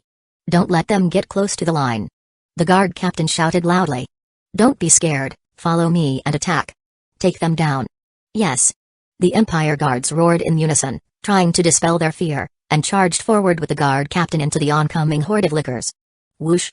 The guard captain led the charge, vigorously swinging his magic crystal longsword. Die! Bang! The guard captain's pupils narrowed. As a master swordsman, a single swing from him could easily cut through elite iron, but when his strike hit a licker, it merely produced a dull thud. The magic crystal longsword left a white mark on the licker and only managed to push it backward slightly. Such strong defensive ability. What on earth are these monsters? In just a few seconds of combat, two of the guard captain's nearby bodyguards were already knocked to the ground by the lickers. The lickers' sharp claws quickly pierced through their throats. The next moment, the guard captain saw something terrifying, and extreme fear appeared in his eyes. From the corpses of the fallen guards, flesh cocoons rapidly formed and condensed. From these writhing flesh cocoons, undead zombies emerged. The resurrected zombies immediately attacked the nearest Empire Guards. Undead. They were undead creatures. Such a horrifying scene on the battlefield caused the morale of the entire Empire forces to plummet. The already disadvantaged Guard Legion was quickly overwhelmed by the onslaught of lickers and the newly risen zombies. Meanwhile, Fang Hang had already taken control of the lickers, surrounding the entire Guard Legion. Not a single person could escape the encirclement of the lickers. On the distant mountains, Ryan and Wallace, the two necromancy players, watched in awe as the Empire army was completely swallowed by the lickers within just a few minutes. Their eyes betrayed their shock. The rumors outside had been far too understated. Fang Hang was ridiculously powerful. They had heard of Fang Hang's deeds before, including his ability to control large numbers of terrifying licker creatures. However, in the advanced game world, most players thought Fang Hang's abilities were merely impressive, but not top tier. Summoner players usually had creatures that excelled either in number or in quality, rarely both. Since there were so many lickers, their quality would definitely be weakened. In the advanced game world, players with extensive experience were well aware that Fang Hang's ability to control lickers was often viewed as something suitable only for lower-level games, with limited real impact in higher-tier game worlds. They believed that such skills could only achieve fleeting success in less challenging environments. Ryan and Wallace exchanged glances. They had previously been swayed by this kind of reasoning and even found it somewhat convincing. But after witnessing today's events, They felt as if they wanted to tear apart the heads of those who made such claims to see what was really inside. Lickers were incredibly powerful. Even in an advanced game world, they were at the top of the creature chain. The ordinary Empire guards of the White Bamboo Principality were never going to be able to withstand them. The two turned to look at Feng Heng, realizing why he was so confident. To be able to control such terrifying creatures, it was no wonder Feng Heng dared to directly invade the Empire from its outer defenses. As the defensive lines set up by the White Bamboo Principality on the Empire's borders were breached, the Lickers poured through the gaps like a flood, surging into the Empire's interior. They were heading straight for the Empire's main city. Ding! The player has eliminated the White Bamboo Principality's border guard legion and destroyed the defensive line at the White Bamboo Principality's borders. The player has earned 160,000 contribution points for the mission. The mission game hint appeared on the retinas of all three of them. Wow, reaching 160,000 contribution points so easily. Just a bit more, and the mission will be complete. Ryan and Wallace exchanged glances. They admitted that they had underestimated Feng Heng's abilities at first. Feng Heng, Ryan said quietly, while the White Bamboo Principality itself is weak, the Empire has a powerful sword saint protecting it. Once you invade the Empire, be aware that the cities will also have holy courts, holy paladin legions, church troops, and so on, so be especially careful. Got it. He glanced at the game hint and continued to control the Lickers, advancing into the next city within the White Bamboo Principality. Since the task was already underway, he might as well make it as thorough and clean as possible. The news of the White Bamboo Principality's front line being attacked quickly reached the capital, plunging the entire principality into extreme panic. Even more terrifying, the Lickers, after invading the White Bamboo Principality's territory, had swept through and dismantled all the defenses set up along their path, heading straight for the capital city. In the Great Hall of the capital, the young king of the White Bamboo Principality, who had never experienced such a crisis, anxiously asked, "Have we figured out who is invading us? Where did these monsters come from?" "We still don't know," replied an intelligence officer from the Empire, his forehead drenched in cold sweat. "We only know that the invaders came from the Kingdom of Horus. This matter is definitely connected to them." Report. Two more soldiers hurriedly entered the palace and approached to give their report. Latest frontline update, the Licker Horde has breached Vinoshto City. What? The king's face went pale with shock. They breached the outer defensive line so quickly? What are the guards outside doing? What are they up to? Your Majesty, the enemy is very strong and their numbers are vast. Our troops may not be able to hold them off. Fortunately, the city has the protection of the Holy Paladins of the Church. In such an emergency, the Holy Paladins will surely join the battle. I recommend that we immediately contact the higher-ups of the Holy Court Church and request their assistance to resist this formidable foe. All right, you are right. Go and summon them immediately. The king, now frantic, clung to this suggestion like a lifeline, speaking in a disjointed manner. Quickly, ask the Holy Court Church for help. Report. Another soldier rushed in to give an update. Emergency frontline report, the defenses of Vinoshto City have been breached, and the entire city has been reduced to ruins. What? In the Great Hall, the courtier's eyes widened in shock. Even the Holy Court? Where is the Holy Court?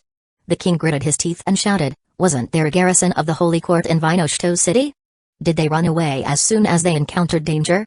The soldier lowered his head, his voice growing softer. According to reports, the Holy Court's garrison of Holy Paladins did join the battle immediately, fighting alongside us against the enemy. However, unfortunately, Chapter 2377. The impact upon hearing this, the entire Great Hall fell into an eerie silence. They were the honorary knights of the Holy Court. To them, the honorary knights were a divine and almost invincible presence. On this continent, even if a certain nation's strength could forcefully suppress the Holy Court's honorary knights, they would not easily take action, and would certainly show the Holy Court some respect. But the current situation had defied everyone's expectations. A monstrous being that had appeared from nowhere had actually defeated the honorary knights of the Holy Court. Who were they? Did they not fear retaliation from the Holy Court?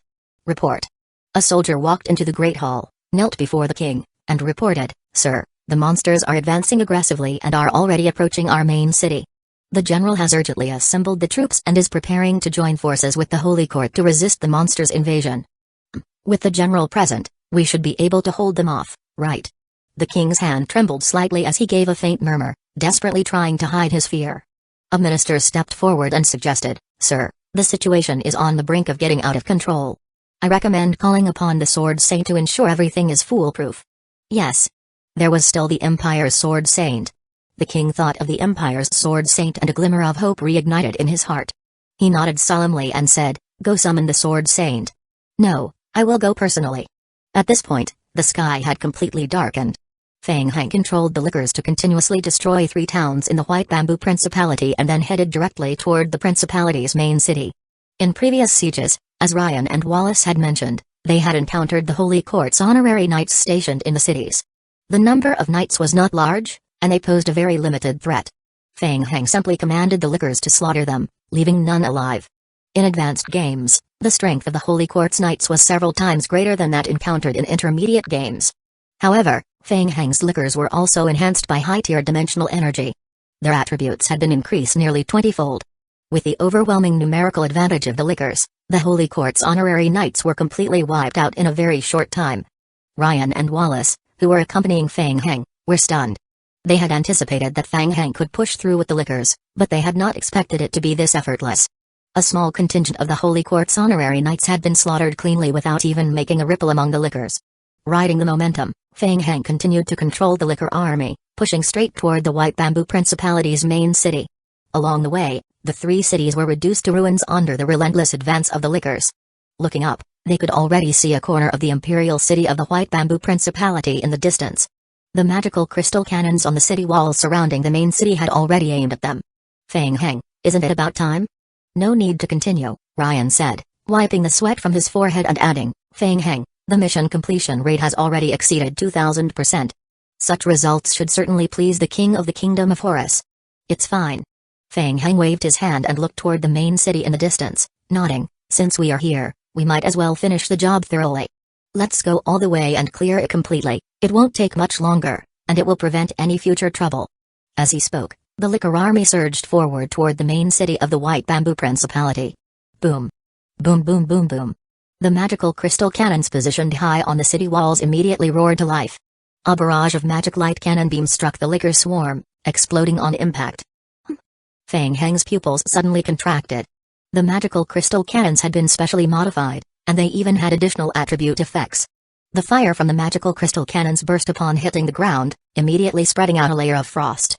As soon as the lickers came into contact with the frost, they were instantly frozen. In an instant, a large number of lickers were immobilized on the spot by the frost effect. It worked. "Quick! Eliminate them." The Empire's guards on the city wall saw the magicite cannon take effect and immediately became uproarious. Subsequently, a large number of arrows and magical attacks were aimed at the frozen lickers, hoping to take advantage of the opportunity to completely eliminate them. Ding! The player's zombie clone, licker form, is affected by the magic crystal frost spell, entering a frost-frozen spell state. In this state, all damage taken is increased by 50%, and health point cannot be restored. Interesting. Feng Heng looked at the game hint appearing on his retina and murmured to himself. The freezing effect just happened to counter the undead effect. The advanced game world indeed had its intricacies. If he hadn't entered the world of forests to gain dimensional energy, this wave of lickers would have been thoroughly defeated. The spell's freezing effect was not a physical negative effect and couldn't be automatically dispelled by the undead effect. However, the lickers still retained their high physique attributes and health point. For a short time, even the concentrated fire from the Empire guards couldn't kill them. After a full 20 seconds, the freezing effect finally wore off. Bang! Bang bang! On the battlefield, the ice crystals exploded one after another. The lickers quickly burst out from the ice crystals. The Empire guards on the city walls were horrified to discover that the wounds on the lickers were healing at an incredibly fast rate. At the same time, the lickers charged toward the walls again. Damn it! They are coming back. Why can't we kill them? Hurry! What are you waiting for? The magicite cannons. The magicite cannons need to recharge. Just wait a bit longer. Amid the urgent pleas on the city walls, the gate below slowly began to open. The Holy Court's honorary knights, dressed in luxurious attire, entered the battlefield. Commander Baluayev looked at the massive swarm of lickers pouring in from outside the city, a grave expression showing in his eyes. The White Bamboo Principality was a small and insignificant country, not a strategic location. Therefore, the stationed forces of the Holy Court here were relatively weak. Over 20 minutes ago, he had received an urgent report about a massive invasion of bizarre creatures in the White Bamboo Principality. He hadn't had the chance to fully investigate the situation before the defenses assembled by the Principality had completely collapsed. Even the Holy Court's garrison in the other 3 cities had lost all contact. Baluayev knew that the Holy Court's garrison had likely perished along with those cities, which had turned into ruins. He had immediately sent out a distress warning to the Holy Court's higher-ups. The Holy Court headquarters had yet to respond, and the enemy had already reached the outskirts of the main city. Baluayev had been in this world the whole time and had never encountered a licker before. He hadn't connected the red creatures before him with the lickers. Had he recognized them, Baluayev would certainly not have brought only his elite knight squad out alone. Chapter 2378 Fall Charge. Eliminate these undead. Sensing a strong undead aura from the lickers, Baluayev roared and, raising his spear high, led the honorary knights of the Holy Court in a gallop. They all unleashed their charge skill. The Holy Court's honorary knights charged toward the right side of the battlefield, where a large group of lickers had been frozen by the magicite cannon attacks. Holy power condensed within each honorary knight, and the gathered aura formed a sharp arrow that pierced fiercely into the battlefield. As the sharpest point of the arrow, Baluayev tightly gripped the knight commander's spear with both hands. Kai. With the terrifying bonuses of the charge skill and the additional damage from the holy power, Baluayev pierced through the frozen lickers with his spear, instantly killing several of them as he charged into the frozen horde. Furrowing his brow, Baluayev began to realize something was wrong. It seemed that only he could completely shatter the lickers. The other knights in his charge could only knock the lickers a short distance away. Was the vitality of these monsters so tenacious? A sinking feeling spread among the knights. This was bad. Everything was different from what Baluayev had expected. He had thought that even if the charge didn't achieve great results, it would at least cause some damage to the licker horde, and at the very least, ensure their safety. He never expected these monsters to be so difficult to handle. Even the strongest strike from the charge couldn't inflict more effective damage. As the charge's speed gradually slowed, the entire team's attack intensity was significantly reduced. Bang! Bang bang bang! The previously frozen lickers began to break free from the ice. In the next moment, the swarm of lickers that burst out of the ice surged toward the honorary knights. The entire team was instantly dragged into a quagmire by the lickers.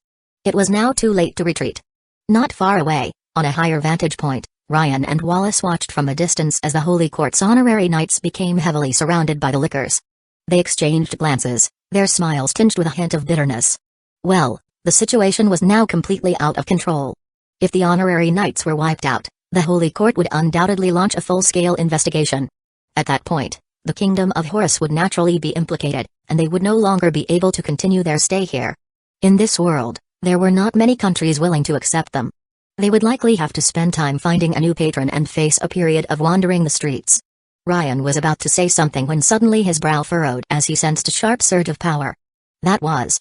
Ryan's heart stirred as he looked up towards the direction of the Empire's main city, his eyes showing a hint of gravity. Feng Heng, be careful. That old man is coming. Feng Heng also looked up, curious about the direction indicated by the two, and asked, "Who?" "Mustafa." With a hint of caution in his eyes, Wallace explained, the first sword saint of the White Bamboo Principality was the younger brother of a former king of the principality. He has been devoted to the sword since childhood, serving as the last line of defense and preserving the dignity of the White Bamboo Empire. Ryan added, "Feng Heng, that's enough. The results of this operation are already sufficient to satisfy the Kingdom of Horus. We should consider retreating." Feng Heng glanced at the thin old man emerging from the city gates, paused for a moment, and said disdainfully, "Hey, so much hype. I want to see for myself what this sword saint is capable of." "Hey, Feng Heng." Ryan and Wallace's hearts skipped a beat when they heard Feng Heng's words. From his tone, it sounded like he wanted to confront the Empire's sword saint. Before the two could react to stop him, Feng Heng lightly tapped his toes on the ground and quickly leaped toward the battlefield. The Empire's sword saint Mustafa was already 500 years old. At this moment, Mustafa stood outside the city walls, his eyes tightly closed, his posture upright, giving the impression of an ancient and solemn sword scabbard. Whoosh, whoosh whoosh whoosh. The lickers, having devoured the Holy Court's honorary knights, surged towards him in a frenzy. Mustafa suddenly opened his eyes. The moment his eyes opened, a dense array of sword lights appeared around Mustafa's body. Kai. Kai Kai. Kai Kai. In the distance, the lickers pouncing toward him suddenly revealed numerous gashes torn open by the long sword. In an instant, the lickers at the forefront, charging towards the city, had thousands of sword wounds appearing on their bodies, and they were screeching as they were flung backward. A hint of surprise flashed in Mustafa's eyes. What exactly were these creatures? 100 years ago, he had created this sword technique with his profound understanding of the sword from hundreds of years of practice, confident that he could handle even an entire army with ease. Yet he couldn't seem to eliminate these creatures. Their vitality was astonishingly resilient. Mustafa raised an eyebrow and looked up. Among the many monsters that had been flung back, a figure suddenly emerged and was rapidly approaching him. That person. So young. A grave expression appeared on Mustafa's face. He felt a powerful sense of oppression from the young man. The opponent's strength was on par with his own. Seeing the enemy rapidly approaching, Mustafa's pupils suddenly narrowed. That was. The young man flipped his wrist, and a massive great sword, glowing with holy light, appeared in his hand. What? Could he be from the holy court? In the next moment, the holy attribute power erupted explosively. Mustafa, uncertain and alarmed, did not retreat a step. His long sword was drawn for the first time. The sword chi that had condensed for hundreds of years erupted in that instant. Divine swordsmanship. Kai. Kai kai kai. In an instant, dense sword lights, condensed from mental strength, materialized in the air and flew toward Feng Heng, piercing with incredible speed. The light spots, concentrated with sword intent, moved so fast that they were beyond the naked eye's ability to track. All that could be seen were streaks of light flashing through the air, leaving countless lacerating wounds on Feng Heng's body. Ding. The player received slashing damage minus 43,000, this damage ignores defense. Ding. The player received slashing damage minus 43,000, this damage ignores defense. Ding. The player received slashing damage minus 43,000, ding. Due to the skill life diversion, the damage received by the player, in no time, Feng Heng was covered in lacerations, blood flowing freely, yet he continued to close in on Mustafa at breakneck speed. When they were within a close range. Whoosh! Feng Heng swung his holy great sword, producing a whooshing sound as he struck forward almost as if in a ritualistic smashing motion. Bang! A heavy explosion echoed across the battlefield. Mustafa swung his long sword to block Feng Heng's attack, and his face turned crimson. Buzz! In the next moment, the holy ripple from the great holy sword emanated outward. Chapter 2379 Report Mustafa's heart skipped a beat as he was violently thrown by the holy ripple and crashed heavily to the ground. Feng Heng remained standing in place, unmoved. Mustafa's sword technique skill effect was still ongoing. Countless fine sword doors continued to flicker around the space, causing dense wounds on him. Even his once grey robes were now stained blood red.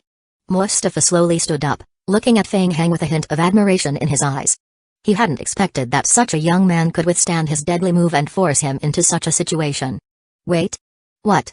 The next moment, the admiration in Mustafa's eyes turned to terror. What was happening? He watched in shock as the wounds inflicted by the mental strength blades on Feng Heng's body healed at a visible speed. In just a short while, the body that had been torn apart by the divine sword had fully recovered. How did he manage that? Mustafa had experienced countless battles in his life, but he had never encountered such a bizarre opponent. The next moment, Feng Heng lightly tapped his toes on the ground and rapidly closed in again. Facing the approaching Feng Heng, Mustafa took a deep breath, controlled his stance, and inhaled deeply once more to steady his emotions. He had already regarded Feng Heng as the greatest opponent of his life. It's a pity, I still don't know your name. Mustafa murmured to himself, his expression as calm as an ancient well. His long sword sliced forward once more. The dazzling light erupting from the swing of the long sword nearly blinded anyone present who dared to look directly at the sword's glow. Feng Heng also felt a searing pain in his eyes from the intense light before him. The next moment, a sharp pain spread across his body, and he was uncontrollably thrown backward. Ding! The player received slashing damage minus 143,000, damage ignores defense, ding. Due to the skill life diversion, the damage received by the player, ding. The player received slashing damage minus 143,000, damage ignores defense. A series of game prompts flashed across Feng Heng's retina. He didn't even see how his opponent had struck before he was already hit. The strength of the Empire's Sword Saint could be considered among the top in advanced games. Feng Heng was secretly alarmed. In other words, his attributes had been enhanced by dimensional energy, increasing them by dozens of times. Additionally, since the Empire's Sword Saint wasn't aware of his true abilities and there was a dense swarm of zombies around to absorb a significant portion of the damage, Feng Heng was able to withstand that attack. After executing the move, Sword Saint Mustafa seemed to age by more than 10 years. He watched as Feng Heng, who had been thrown back, stood up again, his body's dense sword wounds healed in an instant, and disbelief flickered in his eyes. You! Mustafa opened his mouth as if wanting to say something more, but his long sword wobbled in his hand and then fell to the ground with a clatter. Feng Heng raised his hand, lightly sweeping the great holy sword in front of him. Whoosh! At this point, Mustafa had no strength left to resist. He allowed the sword's aura to cut through his neck, his eyes losing their divine light. Feng Heng raised his hand again, collecting 2 rainbow crystals into his palm. Ding! The player has defeated the Sword Saint Mustafa. The player receives 2 pieces Rainbow Crystal. Ding. The player has obtained an item Elite Swordsmanship Manual. Book. Item. Elite Swordsmanship Manual Type. Book. Special item. Effective when placed in the backpack. Level. Epic description. A textbook written by Mustafa for his disciples. When placed in the backpack, it becomes effective, granting an additional 30% attack speed when using a long sword, can be stacked with other skill effects. Feng Heng examined the item description. It was a book with limited practical use. After all, he was completely unskilled in swordsmanship, and increasing attack speed didn't provide much benefit. Since it only needed to be placed in the backpack to be effective, he decided to keep it for now. Feng Heng stored the book in his backpack and looked up again. The battlefield had fallen into a deep silence. The guards of the White Bamboo Principality, seeing the Sword Saint defeated by Feng Heng, initially displayed shock, then disbelief, and finally fell into a state of bewildered daze. The defeat was as crushing as a landslide. The last vestige of faith in the White Bamboo Principality had collapsed. The soldiers of the Empire, now overwhelmed by fear, were unable to organize any effective resistance. In a matter of moments, the remaining city defenses crumbled under the assault of the liquor horde, and the entire city began to collapse at a visibly accelerated rate. On the battlefield, after the soldiers fell, flesh cocoons rapidly formed and condensed, with zombie clones emerging from them. The zombie horde's ranks expanded almost instantaneously. Ryan and Wallace, who had followed Feng Heng to test his abilities, were stunned by the sight before them. They had initially joined the mission with only a tentative curiosity about Feng Heng's capabilities. Who could have anticipated that Feng Heng would penetrate deep into the Empire's territory, dismantle its border defenses, defeat the Holy Court's garrison, destroy multiple cities, and even take down the Empire's Sword Saint? And now, he had managed to conquer the Empire's main city? Ding.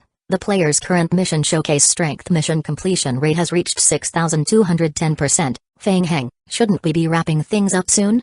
Ryan and Wallace approached Feng Heng, eyeing the mission hint cautiously. Wasn't this supposed to be a secret operation?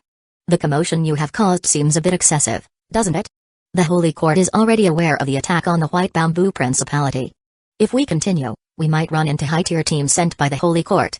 We have other important tasks to attend to, so there's no need to waste time. Agreed. Feng Heng glanced at the mission hint as well. With the completion rate boosted to 60 times, it was likely that the favorability rating and reputation with the Kingdom of Horus were also sufficiently high, making the subsequent tasks much simpler. Let's wrap it up. We are heading back. Alright. Relieved by Feng Heng's words, the two men finally relaxed. They had been concerned that Feng Heng might not be satisfied and might decide to target a few more enemy states surrounding the Kingdom of Horus. Let's go. Without time to clean up the battlefield, Ryan and Wallace hurriedly followed Feng Heng as they made their way back. In the main city of the Kingdom of Horus, as the urgent military reports continued to come in from the front, the King of the Empire showed a look of shock in his eyes. Initially, when he had heard about a powerful necromancy mage intending to destroy the Holy Court, he had been skeptical. He had only intended to assign the mage a mission to test their abilities. If the mage proved to be strong enough, he might have granted them certain privileges and status within the kingdom. However, he had never imagined that the mage's power would reach such an extent. Single-handedly, the mage had annihilated the entire border defense line of the White Bamboo Principality. Then, the mage continued to breach 2 cities controlled by the White Bamboo Principality. Good heavens! 2 cities under the control of the White Bamboo Principality. Not only were these cities defended by elite guards of the White Bamboo Principality, but they also had the ecclesiastical Templars stationed there. How on earth had they managed to achieve this? Chapter 2380. Hope achieving this was already astonishing, but it was far from over. Just moments ago, King Angelo had received the latest news. Even the renowned Sword Saint of the White Bamboo Principality had fallen at that person's hands. Now, even the capital of the White Bamboo Principality had been completely destroyed. Was such a remarkable achievement truly the work of just one person? As Angelo reviewed the battle reports from the front lines, his hands trembled slightly, and he felt a sense of disorientation as if it were all unreal. Your Majesty, the White Bamboo Principality is currently in turmoil, and this is a prime opportunity for us to strike. We must not let it slip away, the Empire's general said, clasping his fists. Please allow me to send troops to conquer the White Bamboo Principality at once. Good. King Angelo finally reacted. Just as the general said, now was the best opportunity to occupy the territory of the White Bamboo Principality. Angelo immediately declared, deploy the troops at once. The situation is urgent, and I leave all battlefield decisions to the general. I take my leave. The Empire's general hurriedly accepted the command and left. Not long after, a guard rushed into the Great Hall with a report. Your Majesty, sir, the Temple Guardians Ryan and Wallace have just returned with a necromancy mage and wish to see you at the gates. Angelo's expression turned serious as he nodded. Quickly, invite them in. We must not delay. Yes. Soon, Angelo met Feng Heng. At the moment Feng Heng entered, a look of surprise flashed in the eyes of all the ministers in the Great Hall, including King Angelo. He was surprisingly young. They never expected that the one who could single-handedly slay the Empire's Sword Saint and completely topple the White Bamboo Principality would be so youthful. Greetings, young warrior. On behalf of the Kingdom of Horus, I welcome your arrival. Angelo intentionally extended an olive branch, rising from his throne and slightly bowing to Feng Heng, offering him the highest honor of the Empire. Ding! The player has completed the mission Showcased Strength.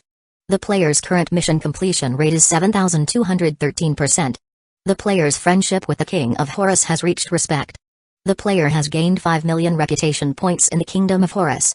The player's friendship with certain NPCs in the Kingdom of Horus has changed. It's an honor to meet you, Your Majesty. Feng Heng glanced at the game hint, then directed his gaze toward Angelo, returning the gesture of respect. It seemed the king's attitude was quite favorable, which made the several hours he spent grinding for reputation worthwhile. Angelo waved his hand, signaling everyone to withdraw. Your subjects take their leave. The ministers gradually exited the Great Hall. Once only Feng Heng and a few trusted guards remained, Angelo slowly descended from the throne and stood before Feng Heng, speaking earnestly. Feng Heng, I have heard from Ryan and Wallace about your matters. I sincerely hope you will accept my invitation to serve as the Grand Mage of the Kingdom of Horus. Your wisdom and talent will surely bring prosperity to our nation. Ryan and Wallace exchanged glances, feeling a mix of astonishment and admiration. Grand Mage. The position of Grand Mage was only second to the king in the entire country and was on equal footing with the Empire's general. For a mage, this was a dream position. Since Feng Heng entered the game, it had only been about 3 hours, yet he was already offered such a prestigious role. Feng Heng did not agree or refuse. Instead, he asked, King Angelo, do you remember the promise you made to me? Of course, I will defer to the Grand Mage's arrangements. Feng Heng fixed his gaze on Angelo and said solemnly, if all goes well, this world could very well be destroyed, and everything will vanish completely, including your kingdom and your people. Do you really not care? As Angelo listened to Feng Heng's words, his expression became grave. When he first heard Ryan and Wallace mention their plan to destroy the world, he hadn't taken it seriously. He had heard claims of world destruction before, but who could truly achieve it? Hadn't the world continued to exist just fine? But Feng Heng was different. He had already demonstrated his power. Angelo had to consider this seriously.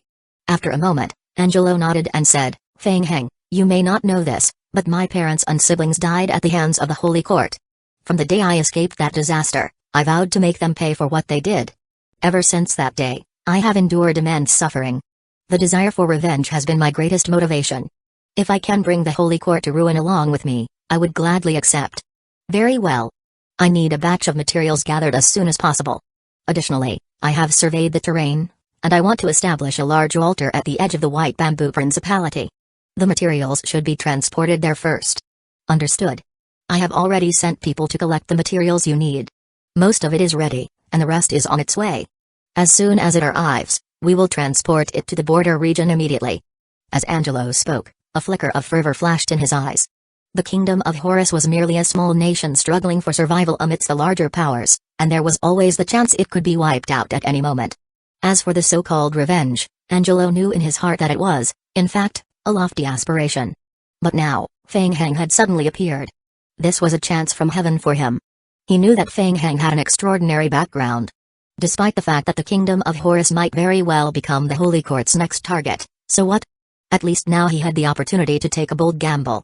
Before, he hadn't even had the right to sit at the gambling table. The Holy Court's response was not as swift as Feng Heng had anticipated. By the time the Central Church of the Holy Court in the Tapital world received reports of the White Bamboo Principality's destruction, 5 hours had already passed. After all, the Kingdom of Horus was so small that it was barely on their radar. They had never considered it a threat. Who could have imagined that the Kingdom of Horus would suddenly erupt, annihilating one of their small Holy Paladin honorary knight squads? What audacity! Upon learning of this, the Archbishop of the Central Church found the situation quite peculiar. How could a nation as weak as the Kingdom of Horus have managed to eradicate an honorary knight squad? In just 3 short hours, they couldn't even have destroyed the White Bamboo Principality with their capabilities. The Archbishop remembered past reports that indicated the presence of necromancers within the kingdom of Horus. Could it be related to the undead faction? This thought flashed through the Archbishop's mind, but he quickly chuckled at the idea. How could that be? While the world appeared unstable, everything was, in fact, under the control of the Holy Court. The various conflicts around the world were orchestrated by the ecclesiastical Templars in the shadows, merely aimed at cultivating more talented individuals for the Holy Court. The Holy Court intentionally left some dissenters alive, intending to use them as whetstones for their honorary knights to gain experience. After all, only those who had experienced the fires of war could become qualified holy paladins. Chapter 2381 Doubts. Even if this was indeed the work of the undead, what could their purpose be? Creating such a commotion just to destroy a relatively insignificant White Bamboo Principality? Order the 5 nearest honorary knight squads of the White Bamboo Principality to assemble and deploy immediately. Baluayev will serve as the commander. Set out at once to thoroughly investigate the truth of the matter. In the Holy Court's central archbishop's view, Baluayev was highly experienced in battle and possessed great strength. His subordinates commanded a squad of 500 holy paladins, along with support from 4 other nearby legions. Their combined strength was more than enough to easily annihilate any medium-sized empire on the continent, and eliminating a small nation like the Kingdom of Horus would be a trivial task. If any undead or hostile forces are discovered, eliminate them immediately. Understood. Upon receiving the Central Holy Court's mobilization orders, the 5 honorary knight squads quickly assembled at the border of the White Bamboo Principality, preparing to advance towards the breached main city after their gathering. Due to some of the teleportation passages being destroyed, it took over 5 hours for all 5 teams to finally enter the devastated territory of the White Bamboo Principality. By this time, Feng Heng had been in the game for a full 14 hours. Dawn had arrived. Army Commander Baluayev led his team forward, entering the now desolate main city of the White Bamboo Principality. Baluayev surveyed the war-torn environment around him, his eyes reflecting a hint of suspicion. Everyone, something doesn't seem right. Yes. The other 4 honorary knight squad leaders also showed serious expressions, nodding in agreement. According to the intelligence from the Holy Court, the attack on the White Bamboo Principality was likely carried out by the undead. However, the battle marks left behind here seemed very strange. They did not resemble the typical traces left by attacks from the undead faction. One of the squad commanders pondered and said, based on the description from the survivor we just spoke with, I am thinking of a certain creature. I wonder if anyone else feels the same. The others exchanged glances and then spoke in unison, Lickers. Ah, so you all think the same? Could it be Feng Heng? Baluayev fell into silence. Without seeing the enemy directly, they couldn't be entirely certain. After all, Lickers and ghouls look quite similar. Moreover, in previous battles with the undead faction, they had encountered specially mutated ghouls. Let's report this back to the Holy Court headquarters. We will continue our investigation.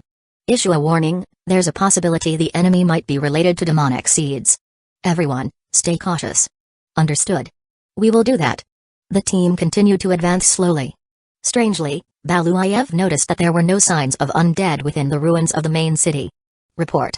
Ahead, the scouting team had detected an anomaly, and one of the members hurried over to report, Sir, we have just spotted a strange red light beam outside the city. A light beam? Baluayev's brows furrowed slightly, immediately becoming alert. He responded in a deep voice, let's go check it out. Leaving the city, the group soon saw a dark red beam of light emerging from the distance. The beam extended straight up, piercing through the sky and disappearing into the thick clouds above. The light originated from the border area of the Kingdom of Horus. Because it was nighttime, the beam appeared particularly conspicuous. What is that thing? Several honorary knight commanders exchanged wary glances, each showing signs of concern. None of them had ever seen a red light beam like this before. But from that beam, they sensed an overwhelming sense of danger. The light seemed to be slowly condensing. The destruction of the White Bamboo Principality was highly likely related to this beam of light. Let's move. We need to investigate. Yes, sir. The Holy Paladin Legion quickly set out again, speeding towards the direction where the red light was rising. Accelerate. Charge. Understood. The war horses galloped forward. The Empire's knights charged across the plains with remarkable speed. Within half an hour, the Holy Paladin Legion had crossed 2 breached cities and arrived at the border of the Kingdom of Horus. Commander Baluayev raised his hand, signaling his subordinates to position the Legion at the edge of a high ridge within a dense forest, allowing them to observe the area where the red light beam was rising from a distance. Looking up in the direction of the red light, they saw a strange structure on the sandy ground. The structure was approximately 5 meters high, taking on an unusual inverted triangular form, surrounded by a dozen tall circular stone pillars. Each stone pillar was about 5 meters high as well. From its structure, it appeared that the arrangement of the building and the pillars formed some kind of magical array. The towering red light was continuously spilling from the top of the structure.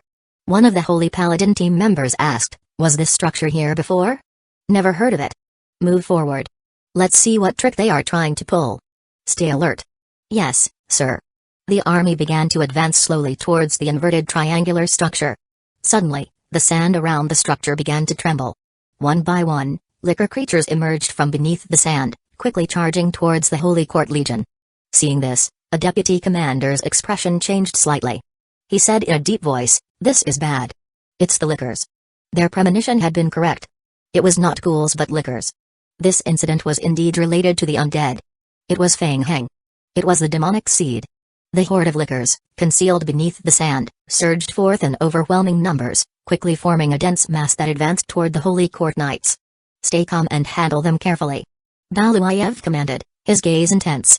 "Lickers have strong self-healing and infection abilities. Use holy purification to assist in their elimination." "Yes, sir." The elite honorary knights of the advanced game world were far superior to ordinary Holy Court warriors. Their high spirit attributes meant they remained undaunted by the lickers' sudden assault, their fighting spirit unshaken. In an instant, the knights' bodies were enveloped in holy ripples. The resonance of the holy light greatly enhanced their overall abilities. "Charge!" The holy paladins spurred their war horses forward, initiating a powerful charge. In an instant, the dense swarm of lickers surged forward, and the battlefield erupted into chaos as the two sides clashed.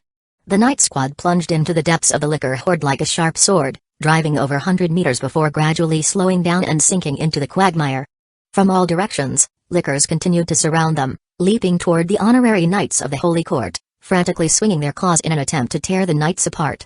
The claw attacks struck against the outer holy barrier of the honorary knights, creating bursts of radiant holy light. At the same time, the attacks from the Holy Court Knights landed on the lickers, leaving deep gashes in their flesh. Chapter 2382 The Catacombs. The holy attribute dealt extra damage to the lickers. At the same time, under Fang Heng's control, the lickers switched to a necromancy attribute. The corrosion effect added by the undead could also inflict additional damage on the Holy Court's outer turtle shell defensive shields. It seemed like a trade-off of injuries. However, Fang Heng and the lickers were gaining blood. In terms of numbers, the lickers had an absolute advantage. The battle lasted only 2 minutes before several commanders of the honorary knights realized something was wrong. These lickers seemed almost impossible to kill. After initially using their powerful charge ability to wipe out a wave of lickers, they found it increasingly difficult to inflict effective damage on the licker swarm. As the battle progressed, the tide of lickers surged around them, becoming greater and greater. What was happening? The strength of these licker monsters was terrifying, completely inconsistent with the data from the Holy Court's records. The difference in strength was at least tenfold. With the current strength of their Holy Paladin team, it was nearly impossible to eliminate this wave of lickers. Retreat. Commander Baluayev exchanged glances with the other commanders and immediately signaled for the team to withdraw. The swarm of lickers chased them for a short distance before quickly returning to the triangular structure, not running too far. Even so, the Holy Court's honor guard paid a price to escape entirely. The Holy Paladin squad retreated to a high slope some distance away from the inverted triangular building, watching it from afar, still feeling apprehensive. Fortunately, the lickers weren't very aggressive. If they had continued to relentlessly pursue them, the team would likely have suffered even greater losses. The commanders quickly exchanged glances, each reflecting a hint of trepidation. They had previously heard about the extensive destruction caused by the lickers in lower world boundary realms, and at first, they had been somewhat dismissive, thinking that the reports might have been exaggerated. Now, experiencing it firsthand, they realized that it was not an exaggeration, rather, the intelligence had been misleading. The lickers were stronger than described in the reports. At least a tenfold difference. How could the writers of the reports have missed this? This was reckless endangerment. Baluayev signaled to his subordinates, "Immediately report our findings about the lickers to the Central Holy Court. They will make the decision." "Yes, sir." Baluayev contemplated that since a strong assault on a structure lacked certainty of victory and might result in significant losses, it would be better to wait here temporarily for reinforcements. However, just then, a powerful energy ripple surged from the front. Soon after, an even more dazzling light burst forth from the inverted triangular structure. In the blink of an eye, red light rapidly condensed, forming a purplish-red beam of light that pierced the heavens. What's happening? The knights stared intently at the purple beam emanating from the inverted triangular building, their eyes filled with vigilance. The strength of the energy ripple radiating from within the structure was at least 10 times more powerful than before. What could be happening inside? Several army commanders looked to Chief Commander Baluayev in unison. What should they do? Should they go take a look? Before Baluayev could make a decision, everyone felt a violent tremor beneath their feet. Is it an earthquake? Seemingly sensing something, the war horses beneath the knights grew frightened and restless. Chaos erupted within the knightly order as everyone struggled to calm their steeds. Boom. Boom. Boom. Boom. Boom. As the ground shook violently, massive fissures began to crack open in the distance. Then, from beneath the enormous crevices, groups of hideous creatures crawled out. They had black exteriors, their bodies covered in patches of black scaled armor, and they moved quickly on all fours with a pair of short wings protruding from their backs. What were those? Baluayev and the other commanders stood in shock, unable to comprehend the scene unfolding before them. The catacomb demons? The catacomb demons were ancient monsters that once ruled this continent during a time long past. They had gradually been suppressed by the rising strength of humanity and the advent of the Holy Quartz faith, ultimately retreating into the underground world and disappearing. It had been ages since anyone had seen them. Yet now, they re-emerged in terrifying numbers. Dense swarms of catacomb demons crawled from the rifts in the ground, like malevolent spirits rising from the abyss. This sight filled the holy paladins with uncertainty. Could it be that this inverted triangular structure served as a magic array for summoning the catacomb demons? Were the undead trying to awaken these slumbering horrors to plunge the world back into chaos? Form ranks. Be cautious. The catacomb demons are extremely difficult to deal with, especially their spirit disruption attacks. Baluayev shouted, urging his team to stay alert. The knightly order quickly formed a defensive formation, ready to repel the assault of the catacomb demons. However, the unexpected happened. The swarms of black catacomb demons pouring from the rift did not attack them. Instead, they surged directly toward the inverted triangular cross-shaped building. At the same time, the lickers that had been lurking around the structure charged toward the catacomb demons as well. The two sides clashed violently on the battlefield, creating chaos as they engaged in fierce combat. The battlefield was instantly saturated with the rich scent of blood. What's happening? The Holy Paladin army, preparing to face their enemies, was momentarily stunned. Why were the catacomb demons and the licker horde suddenly fighting each other? Had their previous assumptions been completely wrong? Even more terrifying was the sheer number of catacomb demons. As the ground trembled, more fissures spread across the earth, revealing countless catacomb demons surging toward the inverted triangular structure. Such a terrifying quantity of catacomb demons shocked the entire knightly order. Even Baluayev, experienced in battle, had never encountered such a spectacle. The expressions of the commanders of the Holy Paladin Order grew solemn. The number of abyssal catacomb demons was several times that of the lickers, and their numbers continued to swell. Yet on the battlefield, these terrifying catacomb demons still couldn't overpower the licker horde. Look! A commander pointed in a particular direction. The abyssal catacomb demons had incredibly thick scales, but the licker's claw attacks had corrosion and armor-breaking effects. What was even more horrifying was that from the fallen bodies of the abyssal catacomb demons, flesh cocoons began to materialize. The flesh cocoons rapidly swelled and then burst open, releasing zombie creatures that crawled out to join the fray. These zombie creatures directly absorbed the attacks directed at the surrounding catacomb demons, acting as a buffer in the chaotic battlefield. Chapter 2383 Purple Glow. A large number of zombie creatures had crawled toward the triangular-shaped building, forming a human wall along its exterior. They clung to the outside of the building, covering it with layer upon layer of undead defense barriers. It seemed that the catacomb demon's target had always been that strange structure. Although the catacomb demon had the ability to fly at low altitudes, it couldn't effectively attack the triangular building due to the hindrance posed by the licker swarm and the revived zombie creatures. Baluayev felt a mix of confusion and suspicion. What exactly was that building? And what was the meaning of the pillar of light? And why had the catacomb demon suddenly appeared, attacking the building with such madness? Meanwhile, on the continent, the central crystal stone of the Holy Quartz main church trembled slightly. The Grand Arbitrator, Badi, who had been in meditation, was suddenly jolted awake. He stared at the crystal stone high above the Great Hall, his expression one of shock. What is happening? Why is the energy of this world rapidly diminishing? No. It's dimensional energy. Someone is absorbing this world's dimensional energy. Badi exclaimed, looking up. Who is it? Have you pinpointed their location? Two judges from the Holy Realm quickly stood up. We have located it. The coordinates are in the border region between the White Bamboo Principality and the Kingdom of Horus. What kind of place was that? He had never heard of it. Badi furrowed his brow tightly and ordered someone to bring him a map for review. That was the border area between the two countries. Both belonged to the White Bamboo Principality and the Kingdom of Horus. These two nations were also insignificant small countries, and he had no recollection of them. He only knew that the Holy Court's control over that area was relatively weak. What is going on? Outside the Great Hall, the Central Archbishop rushed over with a group of people after hearing about the anomaly in the crystal stone. Batty's expression was grave. Archbishop, there's been an anomaly with the dimensional energy. 14:58 Batty's expression was grave. Archbishop, there's been an anomaly with the dimensional energy. Upon learning that the incident occurred in the White Bamboo Principality, the Archbishop's expression shifted unpredictably. Archbishop, did you think of something?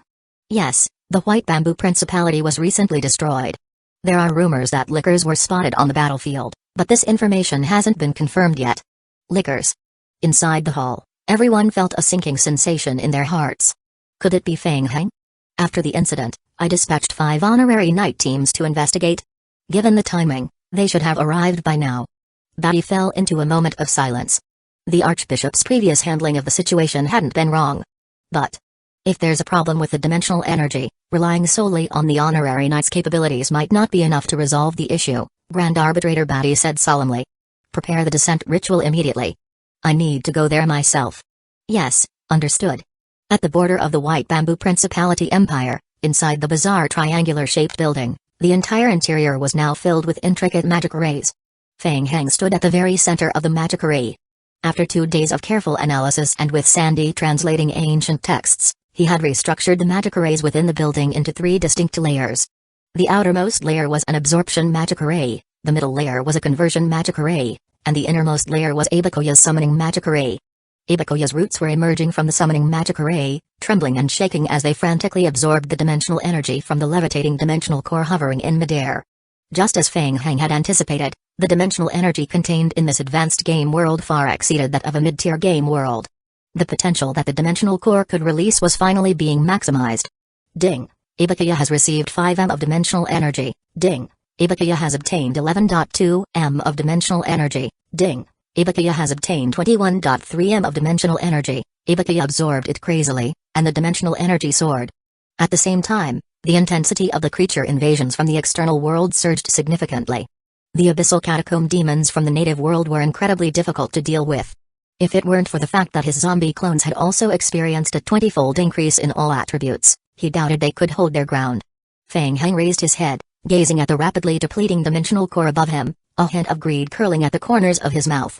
Suck. Seizing the moment while the Holy Court and other local forces were still unprepared, he poured all his energy into the absorption. He would drain them dry. Feng Heng pushed his spirit to the limit, channeling it into the magic array. The magic array in his right eye also spun at full capacity, even causing blood tears to flow. In an instant, the magic array operated violently, emitting a crimson light. Meanwhile, Ryan and Wallace stood on the second floor of the building, feeling the overwhelming ripples emanating from the master magic array below. They exchanged glances, their eyes filled with shock. What immense energy fluctuations! What on earth was Feng Heng doing? Outside, the Holy Court's honorary paladin brigade was equally astonished by the scene before them. The ground outside the building was fracturing violently, with hardly a single intact area remaining. The number of catacomb demons spilling out from the fissures had surpassed their imagination, a dense mass that nearly obscured the sky, all surging toward the inverted triangular structure. Their line of sight was almost completely blocked. Hey, look over there! One of the honorary paladins suddenly spotted something and pointed to the right side. Everyone followed his gaze, and their expressions changed drastically. In midair, a beam of holy light began to coalesce. It was the Holy Court's special ability, Miracle Descent. Baluayev, the commander of the Night Brigade, looked on in shock. This was serious. What on earth had happened to prompt the Holy Court's High Command to expend such vast energy to directly perform a remote descent? Move. Let's go welcome them. Baluayev immediately led the knights toward the location of the Holy Court's descent. In less than half a minute, the holy light shone brightly upon the earth. The transfer of the glorious descent was complete. As the 3 figures emerged from the descent's radiance, the commanders of the honorary knights all felt a surge of awe and quickly knelt on one knee in salute. Greetings, Grand Arbitrator. It was Batty, the high-ranking Grand Arbitrator of the Holy Court. Within the power structure of the Holy Court, the Grand Arbitrator and the Archbishop held equal standing. However, in reality, the Grand Arbitrator had greater responsibilities for oversight and significantly surpassed the Archbishop in combat strength. That he was the most powerful being of the Holy Court in this world. That he had come directly to the battlefield was astonishing. Accompanying Batty were two judges from the Holy Realm. As the Grand Arbitrator stepped onto the battlefield, his gaze immediately turned to the inverted triangular building, which was continuously emanating purple light, his expression turning grave. He could feel it. That structure was absorbing the energy of the entire world. And the catacomb demons spilling forth from the depths were indeed triggered by that very building. Chapter 2384 Descending Batty asked, "What's the situation with that building?" Baluayev and several commanders exchanged glances, their faces displaying a bitter expression. They really had no idea what was going on. "Report, sir. We just received word that undead forces have launched an attack on the White Bamboo Principality. Several churches within the principality have been destroyed, and the Night Order guarding those churches has gone missing. We were ordered by the Archbishop to investigate, and we found this building along with the presence of lickers. Soon after, a large number of catacomb demons appeared and began to besiege the structure." Baluayev quickly recounted the events he had experienced. The two Holy Realm judges who accompanied Batty looked at the building with wary expressions. "Feng Heng, could it really be him?" Batty replied solemnly, "Whether it's him or not, we need to stop them. The honorary knights will stay here on standby." "Yes, sir." Batty immediately led the two judges as they activated a holy shield, charging straight toward the building. To everyone's surprise, the catacomb demons did not attack the Holy Court personnel. In the eyes of the abyssal catacomb demons, it seemed that the only enemy was that building, and they continued to surge toward it with relentless fury. As Batty dashed toward the structure, waves of lickers swarmed toward him. Seal. A vast expanse of holy light poured forth. The holy power surged, and the licker horde was immediately struck hard, tumbling backward with howls of agony. How troublesome. Batty furrowed his brow tightly. The holy rune scepter in his hand possessed a unique sealing and purification ability, which was especially effective against lickers. With one cast of his purification seal skill, the target area was flooded with lickers that were blasted away by the skill's effect, while a significant portion of their attributes were sealed, leaving them in a severely weakened state. Yet, the lickers were able to endure his blow and remain alive despite being heavily injured. Such resilience and physique? As Batty drew closer to the building, more and more lickers gathered around him, making it difficult for him to advance any further.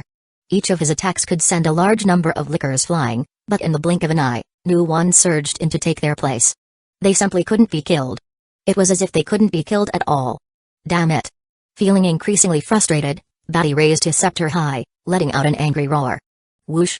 Light erupted from the scepter, condensing into a tangible beam that shot toward the building. Boom! The light beam struck one of the zombie clones clinging to the periphery of the building, exploding on impact. The triangular structure was severely damaged, shaking violently in response. As a result of the impact, the purple glow spilling from the altar of the building dimmed slightly.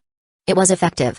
A surge of excitement coursed through Batty. Just as he prepared to unleash the same attack again, a figure suddenly darted out from within the triangular building. As Batty recognized the figure, a look of astonishment flickered in his eyes. Feng Heng. It was truly him.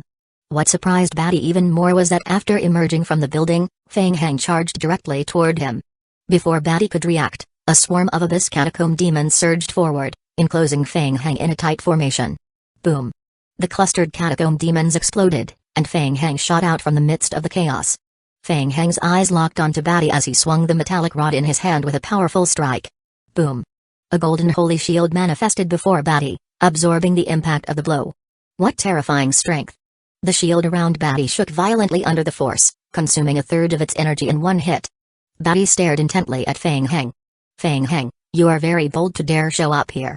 Feng Heng remained silent, swinging the metallic rod again for another sweeping attack. Boom! Batty's heart raced. The strength of this second attack was even greater than the first. How had Feng Heng's power risen to such levels? This was completely inconsistent with the intelligence the Holy Court had provided. Having taken 2 consecutive hits, Batty's holy shield was now covered in cracks, clearly unable to withstand a third attack. Get out of the way! Batty raised his scepter high, aiming it directly at Feng Heng. From the scepter, a dark golden beam of holy light surged forth. Feng Heng's pupils constricted. The attack was launched with no warning, no preparatory movements at all, and the beam locked the surrounding space, leaving him with no room to evade. The Holy Court forces in this advanced game world were indeed far more formidable than he had anticipated. In a moment of instinct, Feng Heng crossed his arms in front of him, bracing for the impending attack. Bang! The holy light beam struck Feng Heng's outstretched arms, propelling him a significant distance into the air before erupting in a violent explosion. Boom! Golden light burst in the sky, and the ripple of divine power sent a wave of force that swept away a large number of lickers and catacomb demons engaged in battle below, creating a massive crater on the ground. Batty's gaze remained fixated on the direction where Feng Heng had been sent flying, a flicker of surprise crossing his face. Amid the swirling dust, Feng Heng slowly rose from the center of the crater, propping himself up with a metallic rod. The burns from the holy light were rapidly healing. He wasn't hurt at all. Batty's pupils narrowed. He even caught a glimpse of Feng Heng looking back at him with a hint of provocation. What was going on? He had taken his strongest attack head-on and remained unscathed. Humphrey. Let's see how long you can hold out. Batty had a handful of attack methods, but only a few of them were truly effective in dealing with damage. If even his most powerful attack did not affect Feng Heng, he doubted that any of his other techniques would prove successful. Enraged, Batty unleashed a torrent of holy power, firing beam after beam of divine light that carved through the air, leaving trails of golden radiance in their wake. At the same time, the two judges from the Holy Realm who had followed Batty locked on to Feng Heng, continuously casting their holy judgment skills. Feng Heng dodged swiftly amidst the beams of light. However, evasion proved impossible.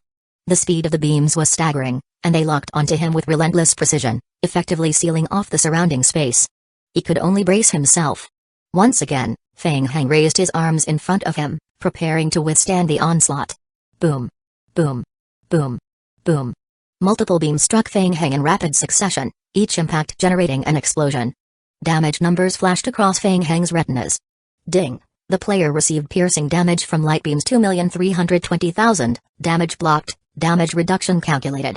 The player's zombie clone talent, life diversion, is in effect. This damage will be shared with nearby clones. Ding. The player received explosion damage from the Holy Blast 723,000, damage blocked, damage reduction calculated. Chapter 2385. The impact in an instant, the ground was pockmarked from the explosion of divine holy light, and the battlefield was shrouded in thick smoke and dust. Yet Feng Heng suffered no fatal damage. Ineffective. Still ineffective. Seeing Feng Heng emerge once again from the dissipating smoke, Batty gradually calmed down. Perhaps Feng Heng possessed some special ability that allowed him to be immune to their divine attacks? Feng Heng continued to stare coldly at him, a hint of mockery on his face. Hey, why did you stop? Haven't you eaten? Feng Heng sneered, refraining from attacking while continuing to provoke Batty. He stole a glance at the game hint. Although he had joined the battlefield, Ibukoya in the altar behind him was still desperately absorbing the dimensional energy. So, what he needed to do was simple. He had to firmly lock the Holy Court's attention onto himself. The steadier he held the aggro, the safer the altar behind him would be. Batty fixated on Feng Heng, and soon after, several beams of holy light flickered on the battlefield.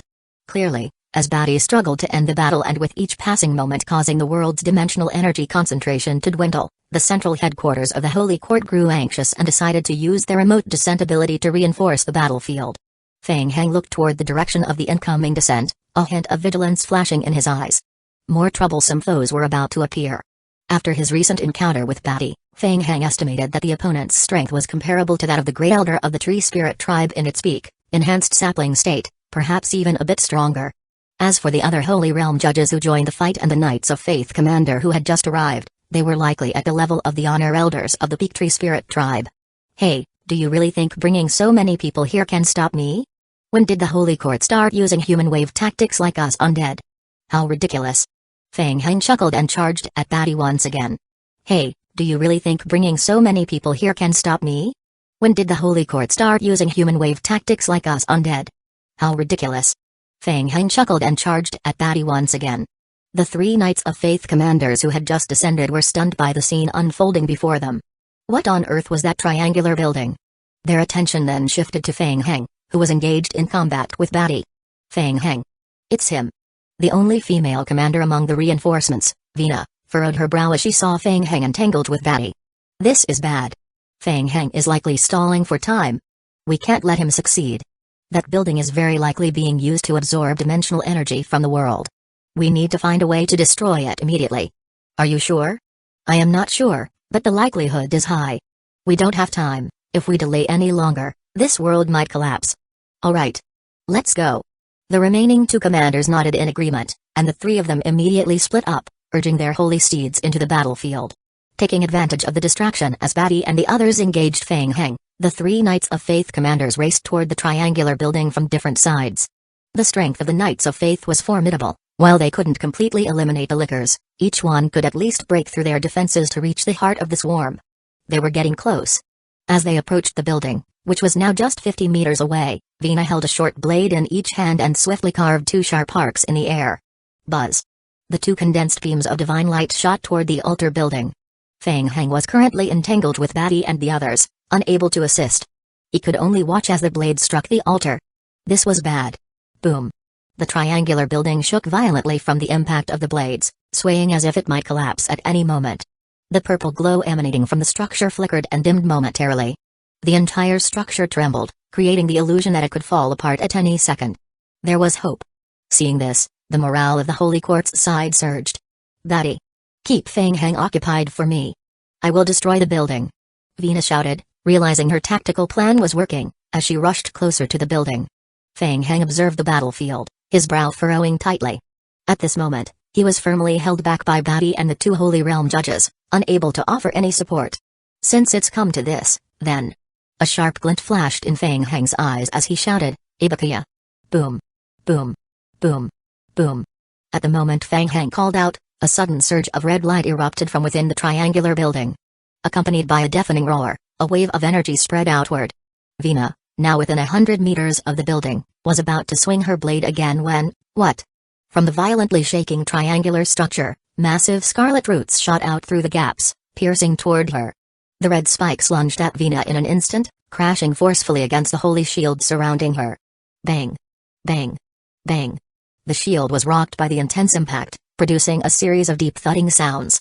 Vina cursed under her breath. The countless spikes relentlessly battered her protective barrier, and she could feel the tremendous force behind each one, pushing her back significantly. What terrifying power! Fortunately, the range of the root attack was limited. Vina was knocked out of the attack zone, stabilizing her position as she looked up again. In the blink of an eye, thick vines spilled out from the building, wrapping it tightly as if those vines were parasitic creatures living within it. What on earth was that thing? Seeing her attacks ineffective and realizing her holy barrier was on the verge of breaking, Vina dared not press further and attempted to use ranged attacks to forcefully strike at the roots encasing the building. Whoosh! Whoosh! Whoosh! Several blade beams were unleashed, aiming toward the structure. Boom! Boom! Boom! The divine blade struck the outer vines of Ibakuya, causing explosions that kicked up violent clouds of dust. However, it was futile. All of her attacks were absorbed by the vines one by one.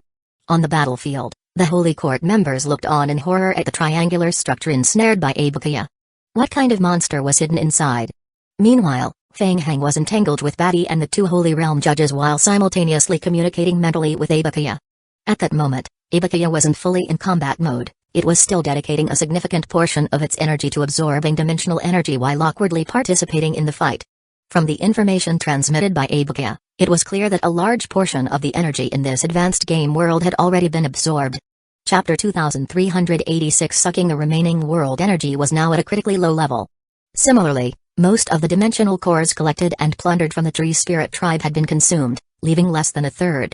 Well, then let's keep going. Draw. Suck hard. Although the efficiency was slightly reduced, it didn't stop Ibakuya from continuing its extraction. Since they had come this far, they might as well drain the entire world occupied by the Holy Court. Feng Heng looked up at Batty, ready to engage again, when suddenly he felt a shift in his mind. A line of game hints flashed across his retina. Ding, the player has caused a huge impact in the current world. The pursuit team from the Holy Realm will arrive early. Estimated time, 10 to 15 minutes, the Holy Court's pursuers had anticipated the warning. Ibakuya. You have 10 minutes. Extract as much as you can, and after that, retreat immediately. Feng Heng quickly conveyed the message to Ibakuya through mental strength before charging toward Batty. Batty felt an overwhelming sense of urgency, relentlessly attacking Feng Heng along with the two Holy Realm judges. Yet, the opponent's vitality was shockingly resilient. Despite being at a disadvantage and under heavy assault, it felt as if all their attacks were completely ineffective. The honorary knights of the Holy Court, waiting in the distance, wore grave expressions. Even they could sense it.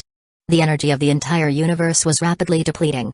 The ground trembled violently as massive fissures spread quickly across the surface, already creeping beneath their feet and extending further outward. The spread was alarmingly fast. A thick layer of dark clouds shrouded the sky. A feeling of impending doom weighed heavily on everyone's hearts. If this continues, this world might collapse. Look! Suddenly, One of the honorary knights noticed something and pointed upward at a glowing light spot in the sky. Huh? That was. As the glowing light spot flickered and condensed in the sky, all the honorary knights felt an overwhelming surge of the power of faith blossoming. Under the influence of this force, everyone was struck by an almost instinctive urge to kneel and pray.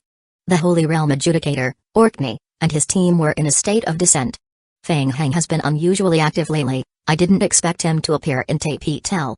There are reports of significant fluctuations in the world's dimensional strength. Feng Heng has likely obtained dimensional power from the world of forests.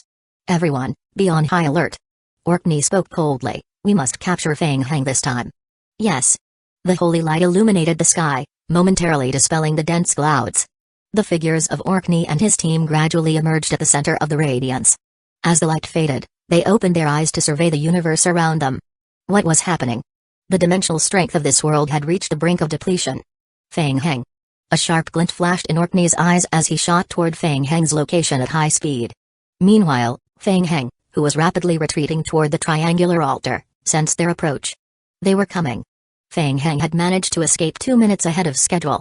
Realizing that his aura had been completely locked onto by Orkney, Feng Heng felt a surge of adrenaline as the demonic seed within him stirred uncontrollably. Ibakaya. Prepare to retreat. Feng Heng shouted internally, swiftly disappearing into the altar building shrouded by layers of red roots and vines. Orkney noticed Feng Heng entering the vine-covered altar and his expression darkened. He swung his long sword forcefully forward. Buzz. A massive sword light cleaved through the air, striking the altar. Boom.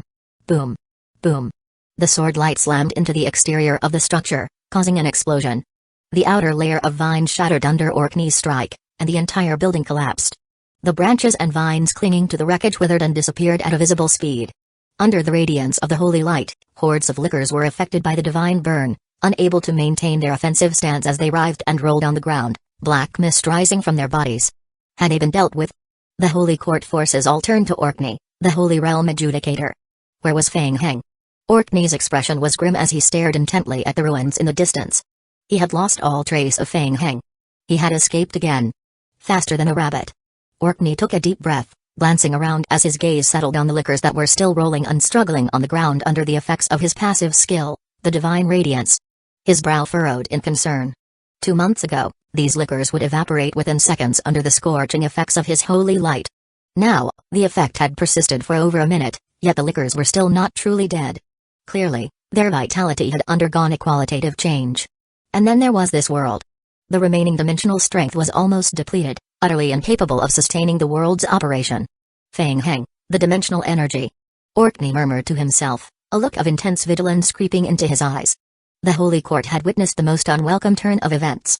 It was highly likely that Feng Heng had obtained the method to harness dimensional energy, and in doing so, his summoned creatures had gained significant enhancements, even influencing this universe through that dimensional power. As he pondered, the lickers in the vicinity finally succumbed to the relentless damage of the holy light, bursting apart and being purified into a fine ash. Once the dimensional energy ceased, the catacomb demons stopped emerging from the rifts in the ground, but the cracks in the continent continued to spread. Grand Arbitrator Batty and his team stepped forward, respectfully bowing. We greet you, Sir Adjudicator. The dimensional strength of this universe is approaching depletion, and it seems it cannot support itself for much longer, Orkney sighed inwardly, shaking his head slowly. There is no need for us to remain here, this is not your fault, and it has nothing to do with you. I will report the situation to the Holy Realm in detail. Prepare to evacuate. Batty and the others exchanged glances, their expressions filled with helplessness. It was an unwarranted disaster. After investing so much effort and blood to establish this world, it seemed it would collapse without warning, and now they had to leave without a moment's notice. Yes, sir. Dimensional strength represented the power that life forms could perceive and gain from this world, as well as the upper limits of their potential within it. If the dimensional energy fell below a certain threshold, calamities would become frequent, and cultivation efficiency would drastically decrease. If it dropped to a point where the universe could no longer sustain itself, it would shatter entirely. Batty understood this well. Theoretically speaking, with so much dimensional power drained, this universe was already doomed, and leaving was indeed the best option. Sir, What is it? Chapter 2387 Nightmare. The Commander Knight's lips curled in bitterness as he said, what should we do if Feng Heng appears again?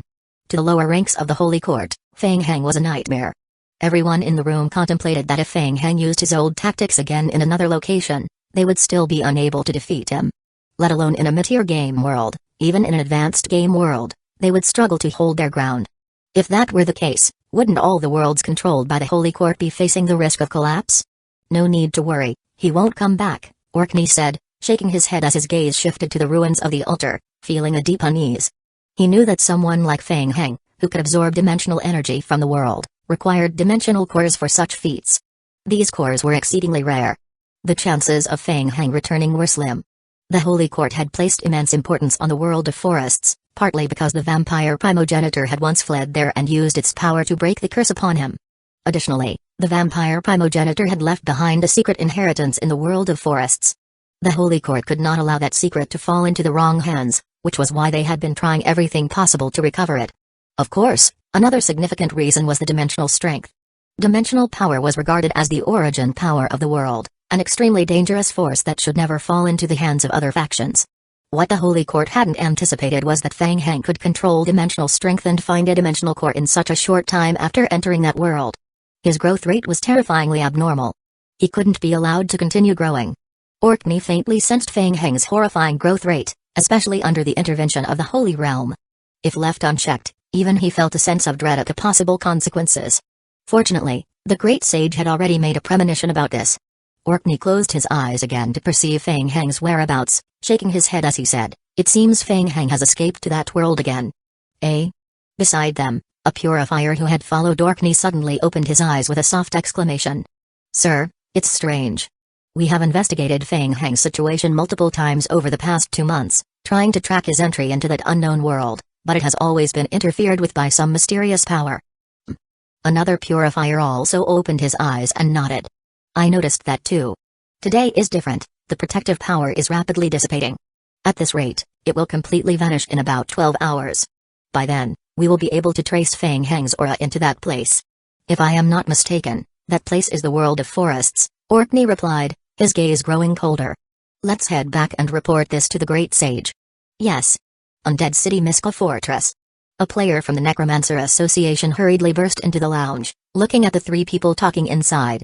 "President Shi Liping, urgent news. We received intelligence from the Holy Court that the high-tier world Tapitel has suffered a heavy blow from Feng Heng. It's reported to be severely damaged, and the Holy Court has begun to evacuate Tapitel. It seems they are going to abandon it completely."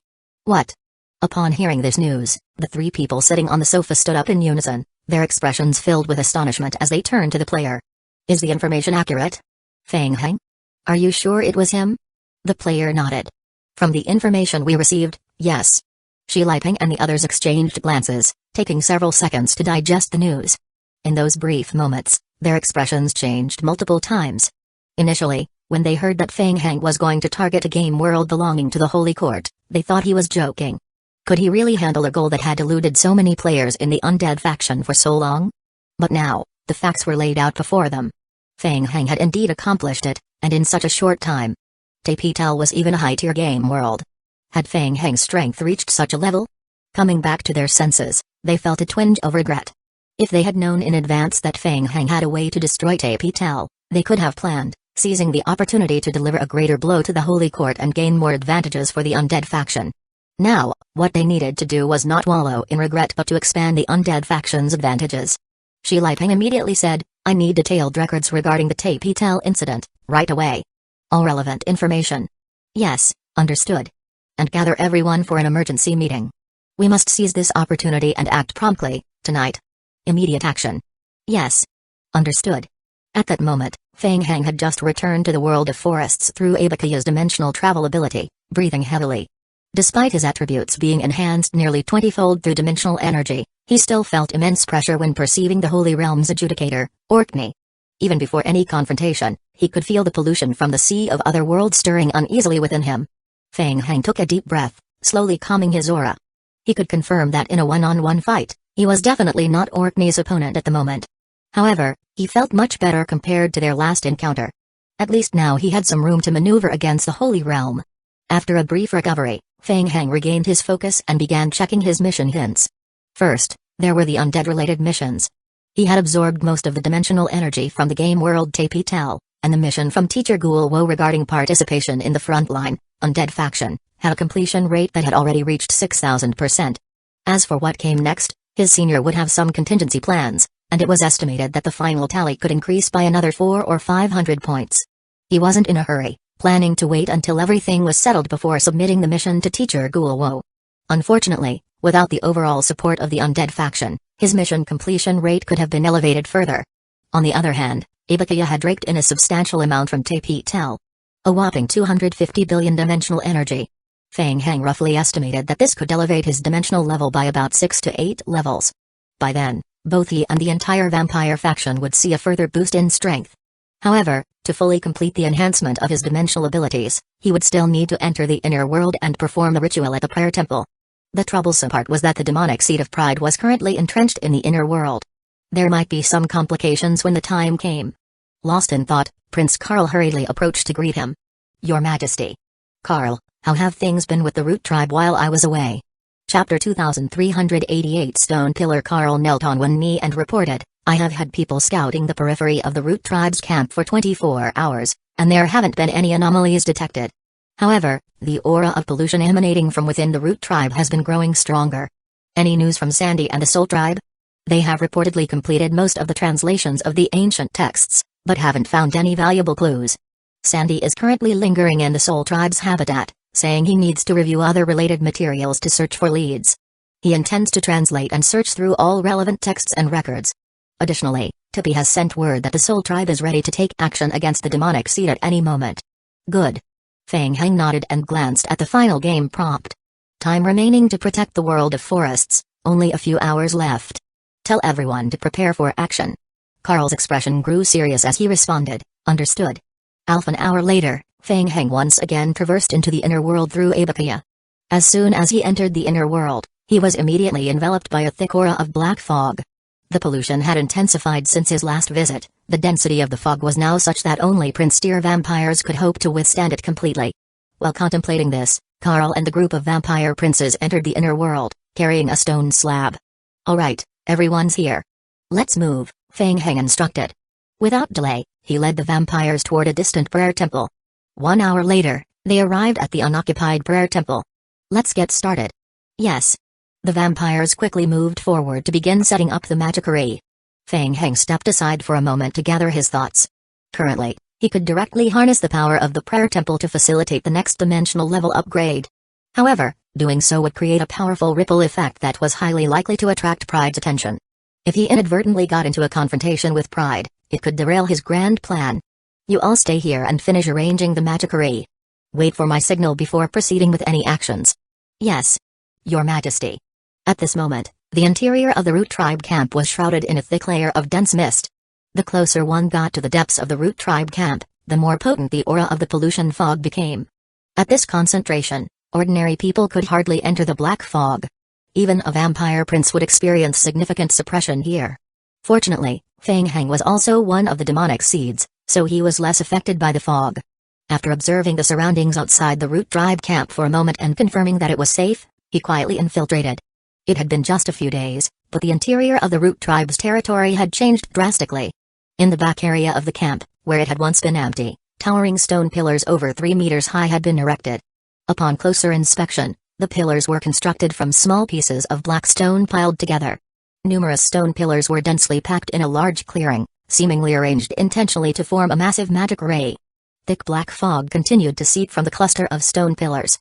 Some Root Tribe guards were busy transporting stones back and forth, constructing more pillars at the periphery.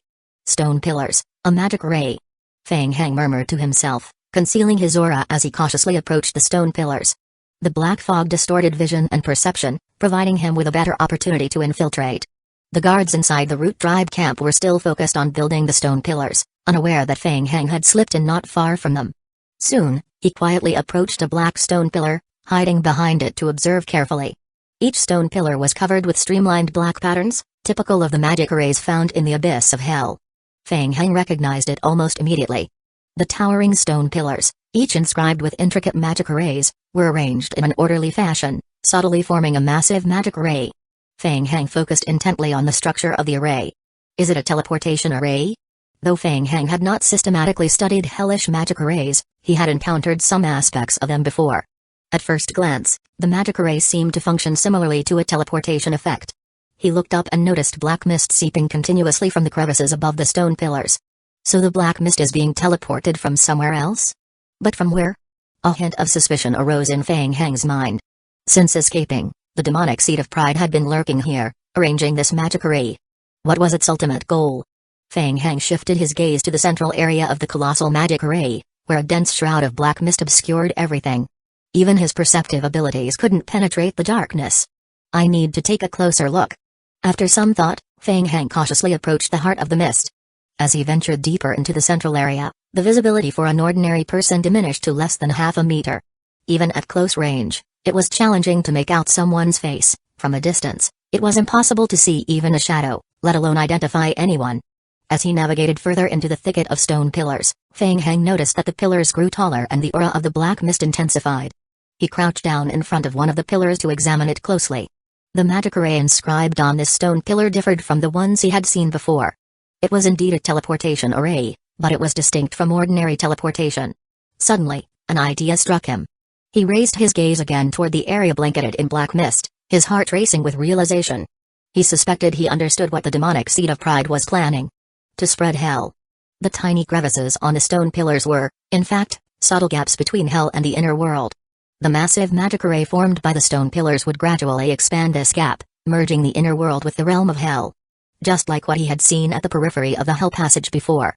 This is quite a good find, this magic array might be useful. Fang Heng murmured to himself.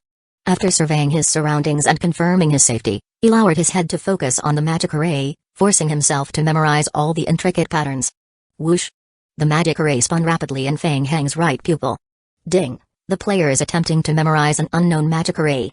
The current level of the magic array is extremely high, and there is a chance of failure. Ding! The player receives an extra success rate bonus from alchemical inheritance. Ding! The player's current spirit and perception attributes are above the requirements, granting an additional success rate bonus. Ding! The time required to engrave the magic array is 20 minutes. Success rate, 33.11%. The success rate was a bit low. Fortunately, due to the thick aura of the black fog, the deeper regions among the stone pillars were devoid of any root tribe guards. With no one around to disturb him, Fang Heng decided to be patient and focus on inscribing the magic array. After spending a full 2 hours and failing 5 times, a line of game prompts appeared. Ding! The player has successfully inscribed the magic array. Ding! The player has obtained incomplete crafting information for the unknown magic array. Ding! The current unknown magic array has a special effect. The player can copy and lay it out, with a copy success rate of 80%. Chapter 2389. The 7th level. Fang Heng quickly checked the materials required for crafting the magic array, frowning slightly. The difficulty of creating the magic array was quite high, and it required a special intermediate material known as abyssal magic stone. This was something Fang Heng had never heard of before, and he had no idea where to obtain it. However, Fang Heng turned his gaze toward the numerous black stone pillars around him. He could consider dismantling them to extract abyssal magic stones from the ruins of the destroyed pillars, or perhaps he could make a move against the root tribe again. But the current timing wasn't suitable for action. Fang Heng silently noted the materials he needed to scavenge and stayed put, patiently observing for a moment longer. He hadn't seen any sign of pride. Could he be hiding in the deepest part of the black stone pillars? Just as Fang Heng was hesitating on whether to delve deeper, he suddenly sensed a group of people approaching from a distance. He quickly sidestepped to hide behind a black stone pillar, watching cautiously. In the distance, the great elder of the root tribe, Jeffrey, was leading a group of guards, looking somewhat anxious. Under the urging of another elder, the guards were slowly maneuvering several carts entangled with roots deeper into the stone forest. Fang Heng curiously took a few more glances. The cart was covered with several layers of white cloth, completely locked by entwined vines, making it impossible to see what was inside. However, the cart looked very heavy, leaving deep ruts in the ground as it moved. What could be inside the cart? Could it be materials for crafting special magic arrays? Fang Heng stroked his chin and quietly followed. Jeffrey and his group slowly advanced deeper into the black stone forest, eventually stopping at the area where the black mist was thickest. In front of them, the air was filled with a dense black aura that fused with the surrounding environment, creating a strange ripple effect. It felt as if the boundaries of the world were gradually being erased and merged right before their eyes. The thick black fog continued to pour out from the passage ahead. The members of the root tribe hesitated momentarily at the edge of the swirling mist. Jeffrey scanned the group and said in a deep voice, "We go." They pushed the cart into the passage, quickly disappearing into the billowing black fog. Fang Heng stepped out from behind the stone pillar, observing the increasingly distorted space ahead. So it turned out that Pride had successfully opened a passage to the realm of hell. What lay ahead was the fusion zone between the inner world and the realm of hell. If he moved further through this twisted space, he would most likely be able to enter hell. So, Pride had returned to hell? The realm of hell seemed to have a strange allure, compelling Feng Hang to take a step forward. Since he was already here, why not go in and take a look? Feng Hang gently pushed off with his toes and swiftly entered the passage. Ding! The player has entered a special area level 7 of hell. Ding! Due to the player's special effects, the player is immune to current environmental attribute weakening. 2 game prompts quickly appeared before his eyes. After passing through about 5 to 6 meters of spatial fluctuation, the dense mist ahead dissipated significantly, revealing a more open terrain and restoring visibility. The air was filled with an intense heat. Feng Hang concealed his aura and form, surveying his surroundings. A familiar hellish landscape with a lava terrain. Numerous fire demons were basking in the surrounding lava pools. Not far away, Jeffrey and his group were slowly pushing the cart deeper into the area. Feng Hang followed at a distance. Jeffrey made his way through the lava zone until they entered a cave at the back. From within the cave, Feng Hang could vaguely sense a powerful wave of energy. It was the demonic seed. Pride was likely in that cave. Feng Hang didn't dare to get too close.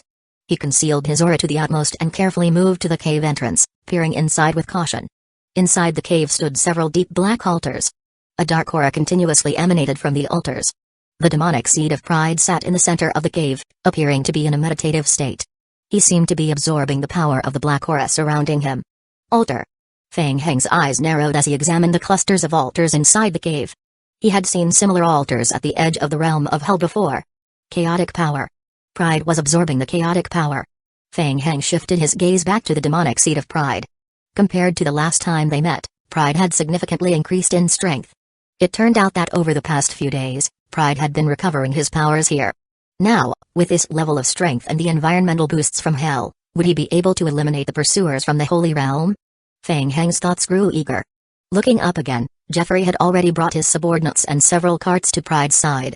Jeffrey respectfully knelt and reported, "Lord of the Demonic Seed, we have prepared the materials you requested. However, we have encountered some trouble. There are numerous spies at the camp's periphery. If we leave the primeval forest area, we may clash with the vampires and humans. A bunch of useless fools who can only make excuses." Pride opened his eyes, interrupting Jeffrey with a cold huff, waving his hand dismissively. "Forget it, once my strength is fully restored, I will completely annihilate that world." Jeffrey kept his head lowered, not daring to speak further. "What are you still doing here? Leave the materials and scram." "Yes." Jeffrey stood up, waved his hand, and quickly led his people away. Pride lifted a hand forward. Bang! Bang! Bang! The carts on the ground exploded, and the black ore crystals hidden within floated into the air. Whoosh! Whoosh! Whoosh! A black aura surged from Pride's body, gathering toward the crystals. The crystals slowly rotated under the influence of the black fog, and a layer of dark brilliance gradually appeared on their surfaces. Feng Hang, watching from a distance outside the cave, felt a surge of realization. These things looked very much like the abyssal magic stones. So, the abyssal magic stones were personally transformed and created by Pride? As he pondered this, several game hints appeared. Ding! The player's reward time in the world of forests has ended. Other players and factions can enter the world of forests through various means. Ding! The tracking team dispatched by the Holy Realm will attempt to lock onto your location again in 9+15. Additional hours due to Holy Weapon skill, +6, affected by the failure of the Advanced Game World TP-Tells Descent Passage. Hours, they are coming. Feng Hang furrowed his brow upon seeing the game hints and decided not to continue observing. Now that Pride had been located, it was time to proceed with the original plan. Feng Hang turned around, continuing to examine the grotto. The cavernous space of hell was expansive. Besides the area occupied by Pride, there were still many scattered caves. That one will do. Feng Hang spotted a relatively hidden cave and quickly slipped inside. Chapter 2390 Pursuit in the Holy Realm. The adjudicator Orkney and his team opened their eyes simultaneously. The isolation barrier surrounding the world of forests had completely vanished. A glint of sharpness appeared in Orkney's eyes as he spoke in a deep voice. "The barrier has disappeared. Pursue." "Yes." The 5 of them sat together once more, closing their eyes again to sense Feng Hang's aura and establish a descent passage. After 3 hours of concentrated effort, one of the Purifier Oracles opened his eyes and looked at Orkney. "Sir, Feng Hang's position is being affected by a special force. We may be unable to track his exact location, and the descent point may experience significant deviations. No matter. We will continue the pursuit. The great sage has commanded that Feng Heng must be brought back to the Holy Realm. Orkney knew that Feng Heng must have set some traps for them in the world of forests. It didn't matter. In the face of absolute power, he didn't believe Feng Heng had any room left to resist. They could make countless mistakes, but Feng Heng could not. The moment he showed even a hint of weakness, Orkney swore he would capture Feng Heng and imprison him in the Holy Realm forever. Meanwhile, Feng Heng had already returned from the realm of hell, quietly staying in the black stone forest of the inner world, waiting for the Holy Court's pursuers to arrive. Choosing to hide in the stone forest was a well-thought-out decision. Under the cover of the surrounding black fog, the Holy Court's tracking might be partially affected. As for how much it would be affected, that was a matter of luck. Unfortunately, the black fog in this place was too dense, and Mojai couldn't endure it. Otherwise, he would have been brought along without question. With that in mind, Feng Heng slowly closed his eyes. The battle was imminent. He pushed aside all other thoughts, focusing on cultivating his spirit to achieve his best state. It was time to gamble. This was the moment that would determine whether he gained or lost. Meanwhile, in the outer world, Tippi had gathered her subordinates from the Soul Tribe and assembled outside the habitat of the Root Tribe. Following Feng Heng's orders, Duke Bellamy of the Vampires led a group of vampires alongside the Soul Tribe to exterminate the Root Tribe. Since the vampires had enhanced their dimensional energy, the backlash within Bellamy had significantly diminished. Now, with Feng Heng's authorization, she could even manipulate the liquor group on a small scale. The group had been lying in ambush on the periphery for a full 5 hours. Tippi felt increasingly uneasy. She never expected that Feng Heng would find a way to deal with Shaluba so quickly, aiming for a complete eradication. The speed of his actions made the Soul Tribe members feel a sense of unease. Shaluba was terrifyingly powerful, having single-handedly destroyed the entire Soul Tribe before. Could he really finish this so quickly? In the inner world, within the Root Tribe camp, Feng Heng hid behind a towering black stone pillar, surrounded by thick black fog. Warning, the tracking team sent by the Holy Realm will arrive in 3 minutes. Please be cautious, a crimson warning message appeared on Feng Heng's retina. They are coming. Feng Heng felt a rush of energy and immediately expanded his perception to its limit. He quickly shifted his gaze towards the distance. Above the Root Tribe camp, faint ripples of spatial strength began to emerge in the air. Patches of holy power gradually materialized. Luck is on my side. Feng Heng silently cheered. The Holy Realm's teleportation was indeed affected by the black fog, causing a slight deviation in their descent point. They didn't appear right next to him but instead materialized outside the Root Tribe camp. While the deviation wasn't significant, it was enough for him to make his move. Feng Heng immediately stood up and darted deeper into the black fog. Outside the Root Tribe camp, under the influence of the holy power, the spatial fluctuations gradually expanded, revealing countless spots of holy light. Stimulated by the holy attribute, the surrounding black fog surged toward the light spots. Kai. Kai kai kai kai. The black fog erupted like boiling water, producing violent vapor. The intense ripples immediately attracted the attention of the Root Tribe guards within the camp. Quick! Report to the Great Elder. Jeffrey, receiving the news, hurriedly led his subordinates to investigate. What on earth is that? Jeffrey gazed up at the rapidly condensing waves of holy energy in the sky, his heart sinking. Golden light spots swirled and gathered in the air, coalescing into a sphere of light at the center, as if something was being birthed within it. This power was unlike anything he had seen before. It seemed to significantly suppress the power of the demonic seed. This was definitely not a good omen. Furrowing his brow, Jeffrey raised his scepter high. Whoosh! Whoosh whoosh whoosh. A large number of natural arrows, entwined with black mist, rapidly shot toward the glowing orb in the sky. Bang! Bang bang bang!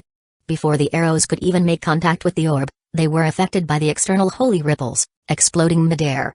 The exploded black fog surged toward the glowing orb. Useless. Everyone could see that the arrows and black mist only slightly affected the speed at which the orb coalesced. The radiance continued to grow visibly. Boom. In just a few seconds, the holy light erupted outward, directly purging the area around it and creating a nearly 100-meter-wide dark golden sacred domain. At the center of this sacred domain, the Holy Realm's adjudicator, Orkney, descended with 4 purifiers. Orkney opened his eyes and surveyed the dense black fog surrounding him, his brow furrowing tightly. Demonic seed pollution. Such a high concentration? What was going on? Wasn't this the world of forests? Why did this place look more like the domain of the demonic seed? Or did Feng Heng's appearance turn this place into a polluted land? And where was Feng Heng? Orkney scanned the area, his gaze settling on the members of the Root Tribe below, and asked, "Where is Feng Heng?" Jeffrey and his group, witnessing the descent of the Holy Realm, were initially confused about what was happening. They could only deduce that the newcomers were incredibly powerful. Upon hearing Orkney's question, their minds went blank. Feng Heng. Could this group be the reinforcements summoned by Feng Heng? A purifier from the Holy Court shook his head and said, "Sir, don't waste time on these demonic seed minions. I will take care of them." As he spoke, the purifier stepped forward, raising his holy long sword and slashing it outward. Buzz. With the swing of the long sword, a blade of holy power coalesced and expanded outward. The sword light instantly stretched several meters in the air, bearing down on the Root tribe members below. Not good. Jeffrey felt an immense pressure, his heart dropped, and his pupils constricted. He forcefully struck his scepter downward. The layer of black fog surrounding the camp surged forward, forming a massive barrier to block the incoming sword light. Boom. Boom boom. The sword light struck the black fog barrier, causing an explosion that sent holy ripples spreading outwards, clearing a large area of black mist within the camp. Jeffrey felt as if he had been dealt a heavy blow, his face instantly drained of color, leaving him pale and breathless. His body uncontrollably leaned backward, and he was only saved from falling by two quick-thinking guards from the Root tribe who caught him. What terrifying strength! Jeffrey was shocked. Just that one sword strike had given him a sense of being utterly powerless. Chapter 2391. A trap can't win. Retreat. Go summon the Lord of the Demonic Seed. Jeffrey shouted, immediately leading the Root tribe back. At that moment, Feng Heng had already reached the edge of hell. Upon perceiving the attack from the purifier behind me, his heart instantly sank. Right now, there was still a significant gap between his strength and that of the purifier. Retreat. In the next moment, Feng Heng swiftly slipped into the realm of hell. Thinking of running now? It's already too late. In midair, the purifier from the Holy Realm shook his head as he watched the Root tribe fleeing deeper into the camp. Could it be that Feng Heng only intended to use these people to hinder their pursuit? They were underestimating them too much. 4 purifiers behind Orkney extended their hands forward in unison. God's descent. With a deep, resonant buzz, a surge of holy power erupted from the 4 of them. The brilliant holy light instantly tore through the layers of surrounding black fog, enveloping the fleeing guards of the Root tribe like the dawn piercing through dark clouds. The Root tribe guards suddenly felt as if they were surrounded by searing flames, one by one collapsing to the ground in pain and struggling, black mist seeping out from their bodies.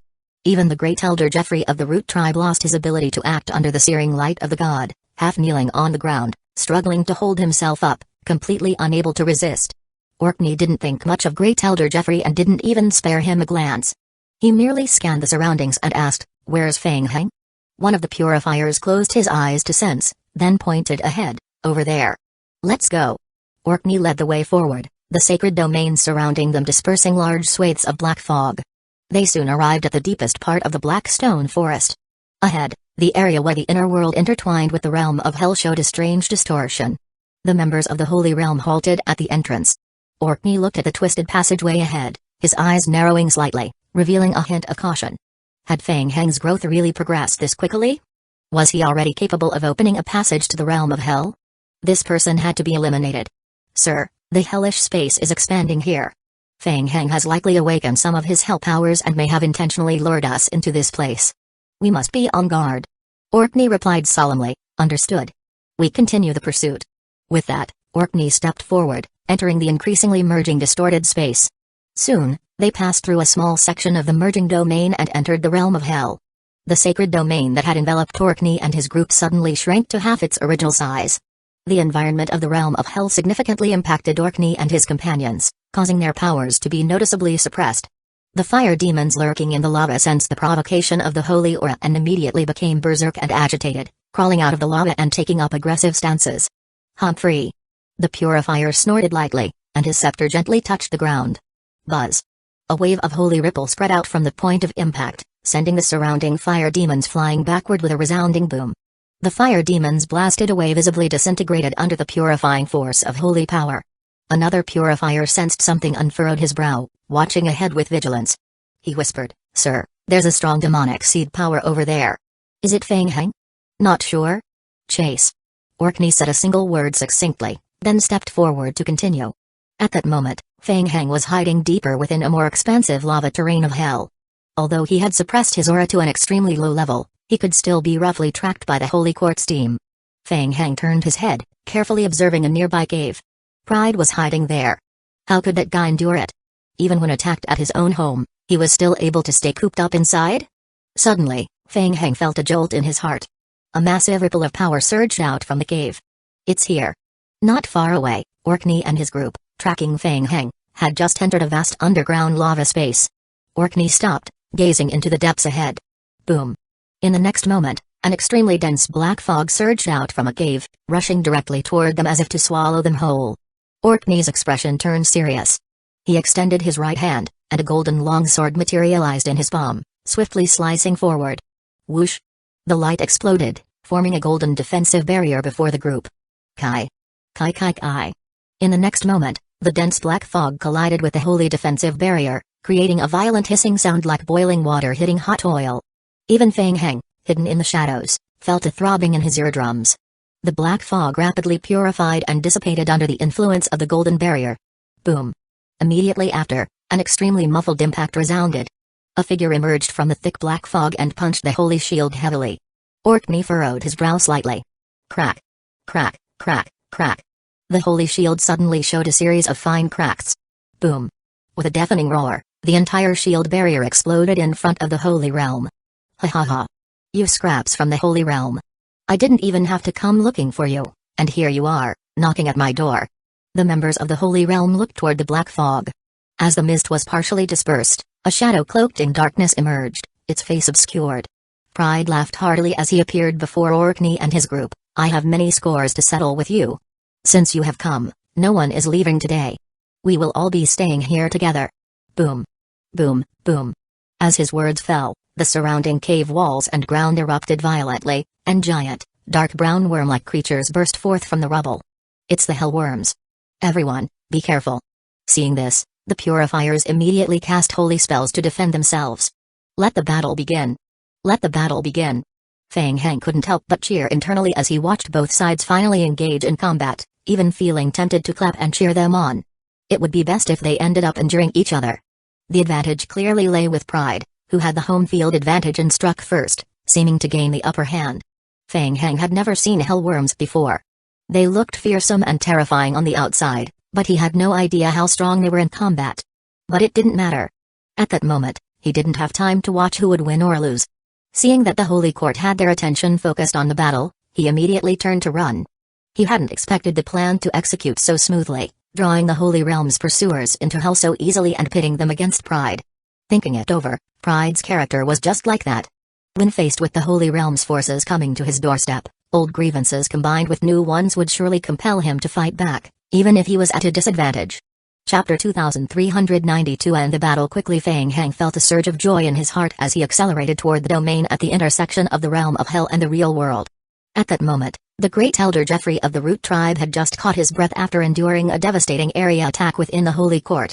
He had gathered the remaining members of the Root tribe to guard outside the boundary of hell. Jeffrey's expression shifted between hope and despair. In the recent battle, he had narrowly escaped death. The enemy's attack hadn't even been aimed at him, he had merely been caught in the collateral damage and had nearly lost his life. Their camp had come under assault from unknown invaders, and the strength of these foes far exceeded their own capabilities. Jeffrey knew he was powerless to resist, so he focused all his energy on nurturing the saplings of the sacred tree while leading his people to wait in the fusion area of the realm of hell, hoping that the Lord of the Demonic Seed would manage to eliminate the intruders. As he pondered these thoughts, a ripple emanated from the fusion passage ahead, causing Jeffrey's heart to stir with a mixture of anticipation and anxiety. The rest of the Root tribe were also staring at the entrance. Had someone come out so soon? Who could it be? Were they the invaders from before? Or, as Jeffrey clearly saw the figure rapidly emerging from the passage, his heart jolted with surprise. What? It was Fang Heng. Jeffrey was utterly astonished. He never expected that the person stepping out from the passage would be Fang Heng. Fang Heng had just left the fusion area of the realm of hell and was somewhat taken aback to see Jeffrey and his group outside. His brow furrowed in concern. This was troublesome. He had indeed wanted to take this opportunity to eliminate the Root tribe. But now was simply not the right time. There was no time left. The battle between the Holy Court and the demonic seed of Pride wouldn't last long. They had to be taken down. The sooner, the better. Almost instantaneously, Fang Heng made his decision. He brought his hands together in front of him, condensing an imprint. In the next moment, a massive surge of mental strength flooded into his sea of consciousness. Whoosh! A phantom of red moonlight materialized behind Fang Heng. When Jeffrey and the others saw Feng Heng appear, they were momentarily stunned, but quickly regained their senses. Feng Heng. It was indeed him. That group of enemies had likely been summoned by Feng Heng. They needed to subdue Feng Heng first. Jeffrey's heart surged with rage as he shouted, "Stop him!" However, before anyone could act, Jeffrey's pupils dilated in shock. What was that? A chilling wave of power surged from behind Feng Heng. Jeffrey felt as though he had entered a surreal world. He vaguely saw a pure black ancient tree rising from Feng Heng's back. Its dark hue made it resemble a shadowy silhouette left behind by sunlight. As soon as they laid eyes on the ancient tree, everyone present felt a part of their power, stemming from the demonic seed, involuntarily stirred within them, accompanied by an overwhelming impulse to submit. A faint black mist enveloped the root tribe members. An eerie breeze swept through the area. Jeffrey stood frozen in place, his pupils turning gray in an instant, completely losing control over his body. Ding. The player is using the skill Everlasting Moon. Ding. Detected that the player is currently in a high-tier game world, and the player is in a special environment. Ding. Fusion with the current special environment initiated. Player skill form changing. Fusing. Ding. Detected that the player's current academic status is high-tier demon. Skill fusion ongoing. Ding. Detected that the player is in the world of forests. Skill fusion in progress. Ding. The player and his teammates have entered reincarnation status. Ding. Everlasting Moon summoning skill. Tree of Hellgreed Ancient Tree. Creature. Tree of Hellgreed Ancient Tree. Special description. Legendary creature. Description? Skill. The pure black ancient tree swayed gently behind Feng Heng. At that moment, the members of the root tribe seemed completely frozen, each one standing still without a hint of movement. Only Feng Heng could see that tiny, infantile demons were perched on the shoulders of the root tribe members. These demons were gnawing at their souls. All the infantile demons were connected by long, writhing umbilical cords that extended back to the black withered tree behind them. The members of the root tribe stood frozen like lambs awaiting slaughter, unable to move even a fraction, their perception dulled to the point where they felt no pain. Time seemed to stand still as their souls were gradually consumed. One by one, their eyes lost their luster, and they fell backward, hitting the ground with a heavy thud.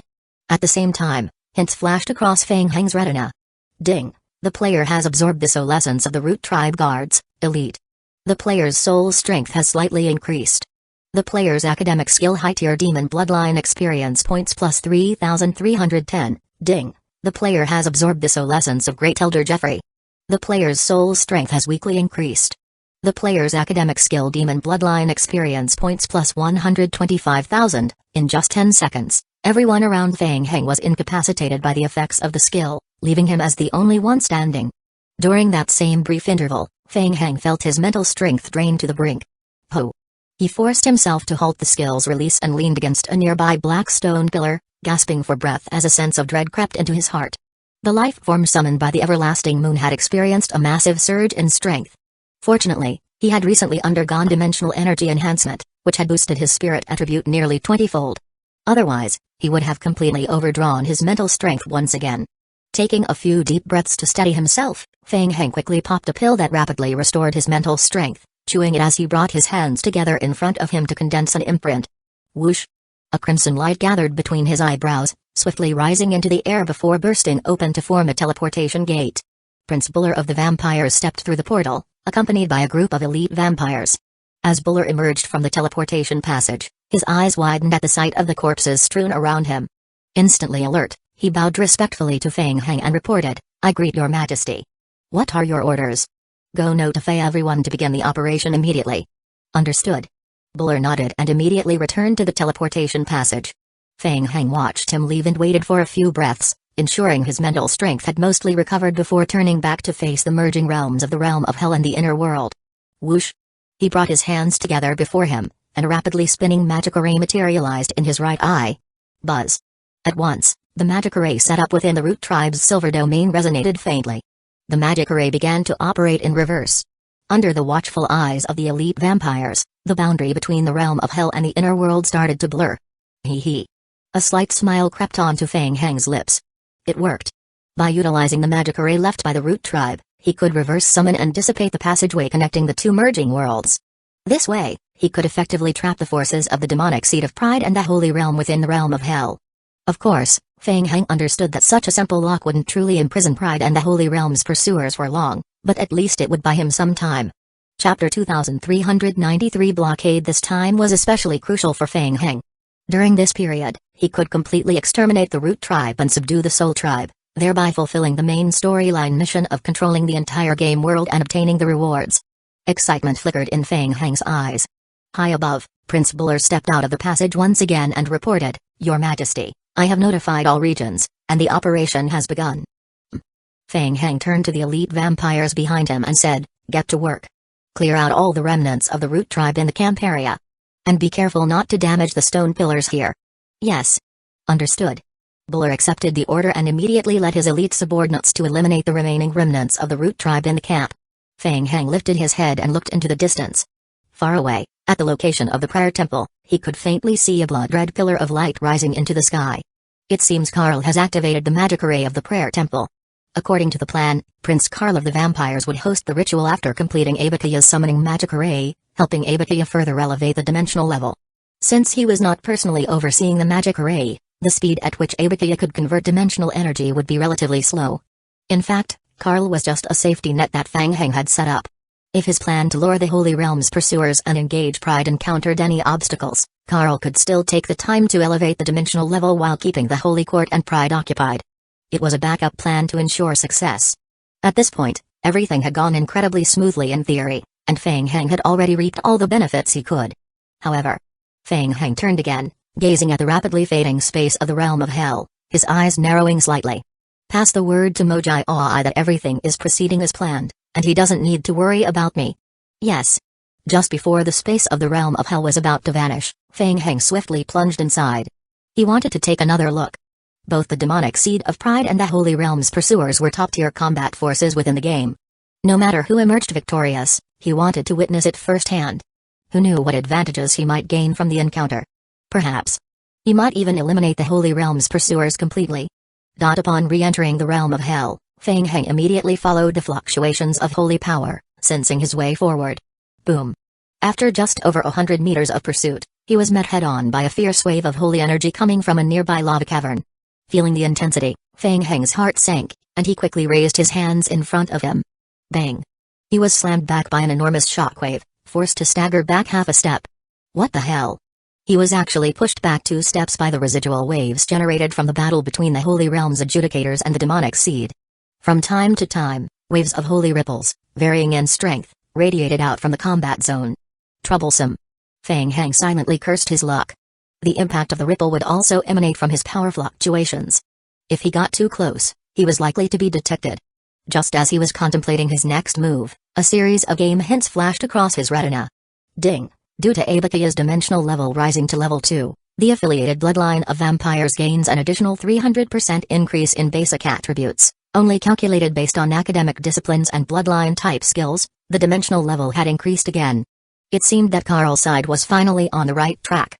With the rise in dimensional level, Fang Heng's attributes received another slight boost. He frowned and looked towards the central area of the battle, shrouded in black mist. To hell with it. Now that he was here, how could he simply give up? If he didn't take a risk, he wouldn't gain any rewards. At the very least, he had to take a closer look. Fang Heng decided to step into the secondary space projection and quickly made his way toward the center of the lava cave. As he got closer, he finally saw the 5 figures of the Holy Realm battling against Pride. Huh? Things looked dire. A sense of dread filled his heart.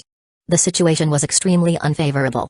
The 5 members of the Holy Realm were encircling Pride, each positioned at one of the 5 points, golden pentagrams glowing beneath their feet. In the center of the magic array, Pride was completely levitating in the air, suppressed by the holy power coming from all directions. Black aura constantly seeped from him, punctuated by his pain drawers. With every struggle, Pride created trouble for the 5 members of the Holy Realm, sending out waves of holy ripple energy. Simultaneously, the demonic Seedora emanating from Pride was being rapidly purified by the golden pentagrams beneath the Holy Realm members. This was bad. Pride was trapped. Fang Heng could clearly sense that Pride's strength was gradually weakening. It appeared that relying solely on Pride was not enough to overcome the pursuers from the Holy Realm. Originally, he had thought that if Pride had the upper hand, he could take the opportunity to strike at 2 of the Holy Realm members from behind. But now, should he go up and lend a hand? With his current abilities, if he suddenly launched a surprise attack, he might be able to disrupt the Holy Realm spellcasting and possibly help Pride escape. But then what?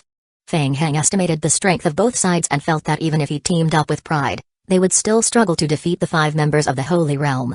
Moreover, the members of the Holy Realm held greater animosity towards him. If both he and Pride had to flee, it was highly likely that the pursuers from the Holy Realm would target him. The chances of drawing their ire increased significantly. Even if he managed to rescue Pride, there was no guarantee that Pride would be grateful. After a brief consideration, Fang Heng quickly abandoned the idea of rescuing Pride. There was no point in getting involved in all that. It was better to snag some benefits and make his escape. With his thoughts redirected, Fang Heng turned his gaze toward the passage on the right side of the cave. That was where Pride had originally been, home to the altar imbued with chaotic power. It might still be there. With that in mind, Fang Heng leaped from the secondary space projection, briefly revealing his aura before slipping back into the projection, swiftly moving forward and darting past the Holy Realm group, diving into the passage behind them. At that moment, the members of the Holy Realm were fully concentrated on dealing with the demonic seed of Pride. Even if the demonic seed were completely eradicated, its will and power would gradually disperse into other parts of the demonic seed. If all the parts were destroyed, it would eventually revive after some time. The Holy Realm believed the best approach was to seal it. However, sealing also required the expenditure of strength. Especially for a being like the demonic seed, whose original power was unclear and could continuously consume the strength used for sealing. Sealing a single demonic seed might be manageable, but attempting to seal multiple seeds at once would present significant challenges. Thus, finding a way to deal with the demonic seed had always been a headache for the Holy Realm. At present, Orkney was preparing to seal the demonic seed and take it back to the Holy Realm for safekeeping. With their mental strength intensely focused, they failed to notice the momentary ripple of Fang Heng's aura. Thanks to this, Fang Heng swiftly entered the rear cave. Inside the cave, black auras were seeping from the numerous looming black altars.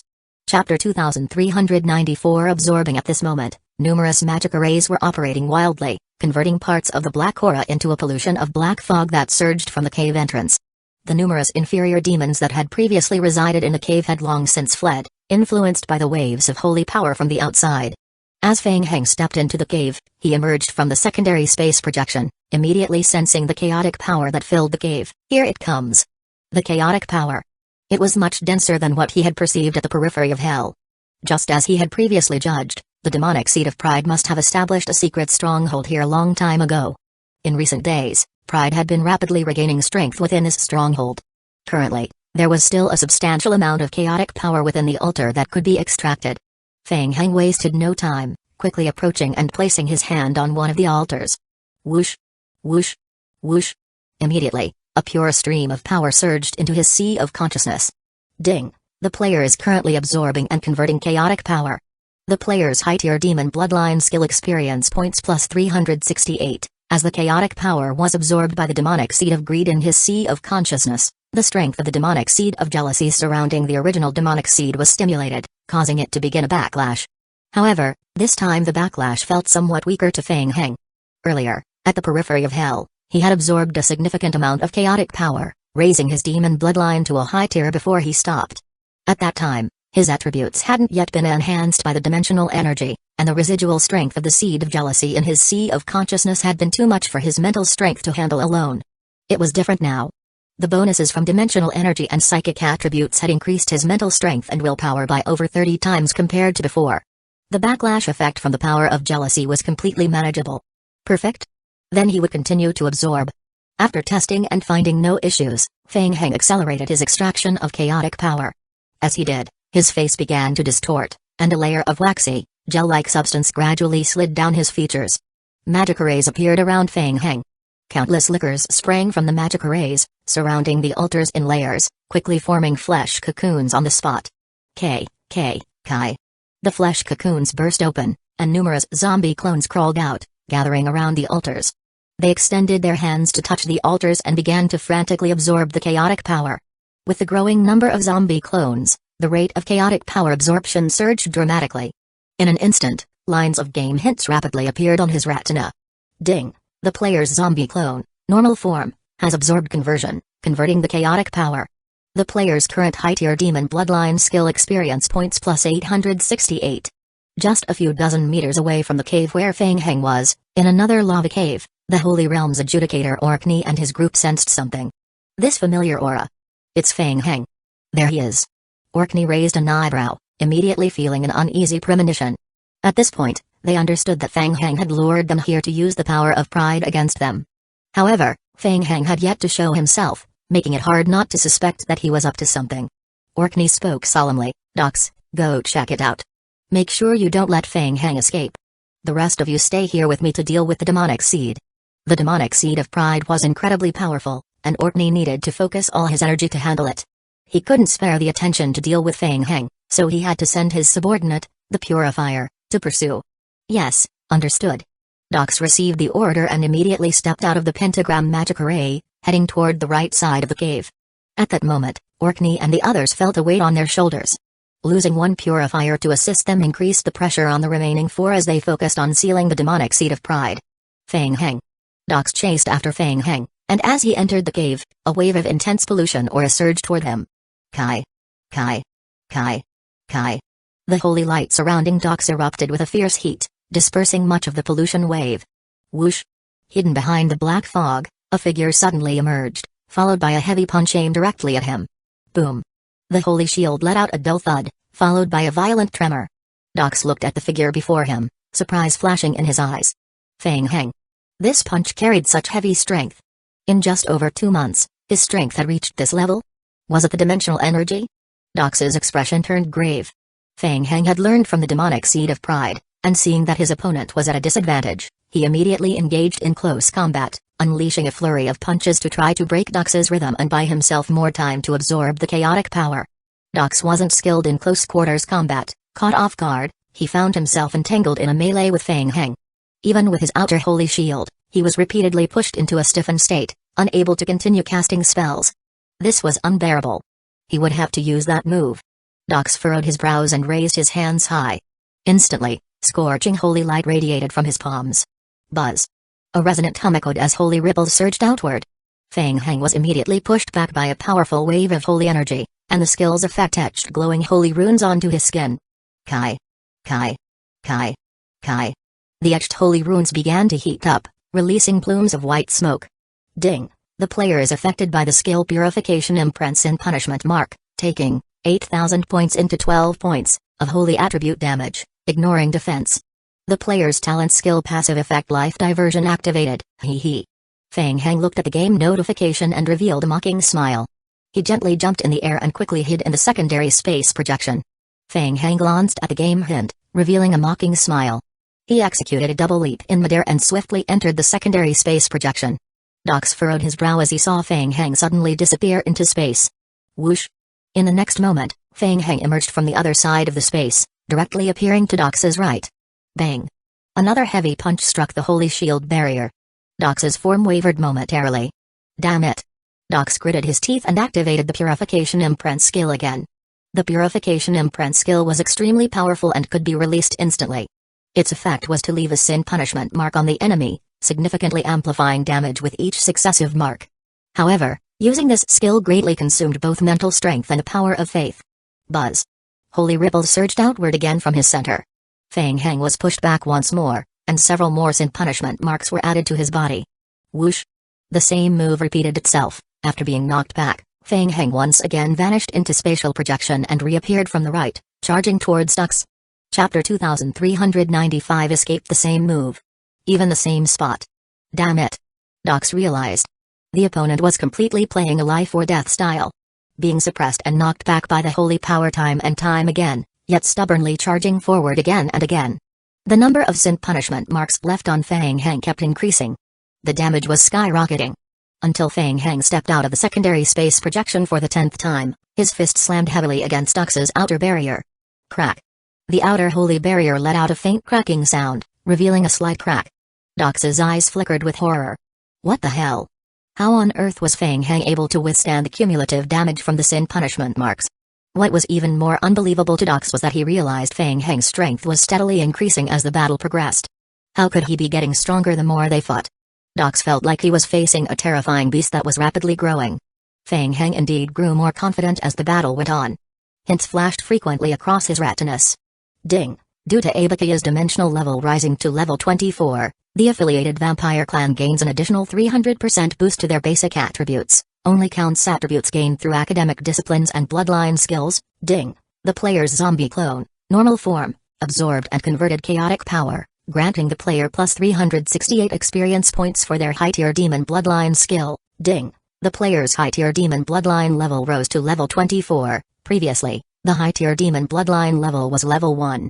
Each time it leveled up, the attribute bonus almost reset to 0.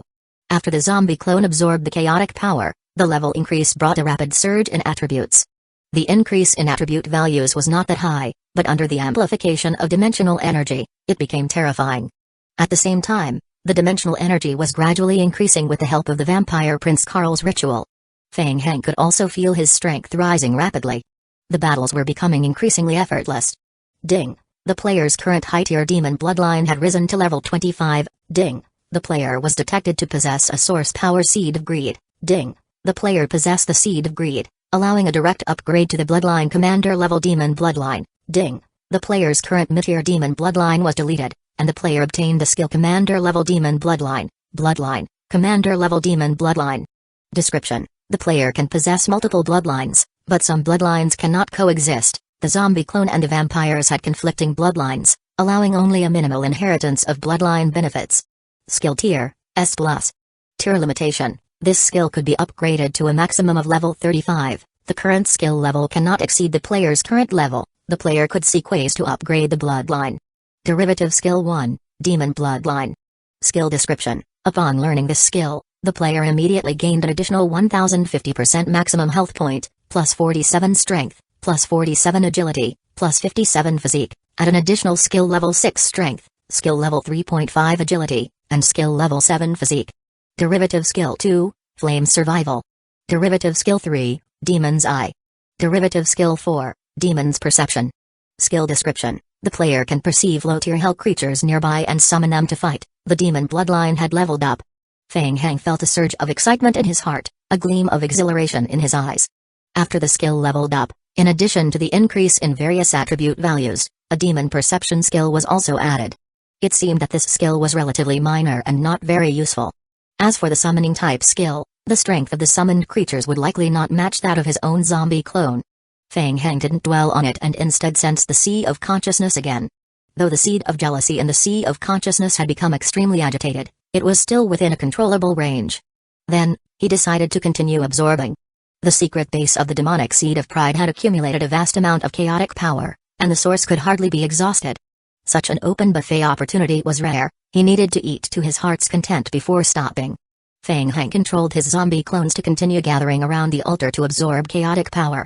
Ding. The player's zombie clone, normal form, absorbed and converted chaotic power, granting the player plus 488 experience points for their high-tier demon bloodline skill. Ding. The player's commander level demon bloodline level rose to level 5. Dox was perplexed as to how Feng Heng could continually enhance his strength during the battle, but he was currently being severely hindered by Feng Heng.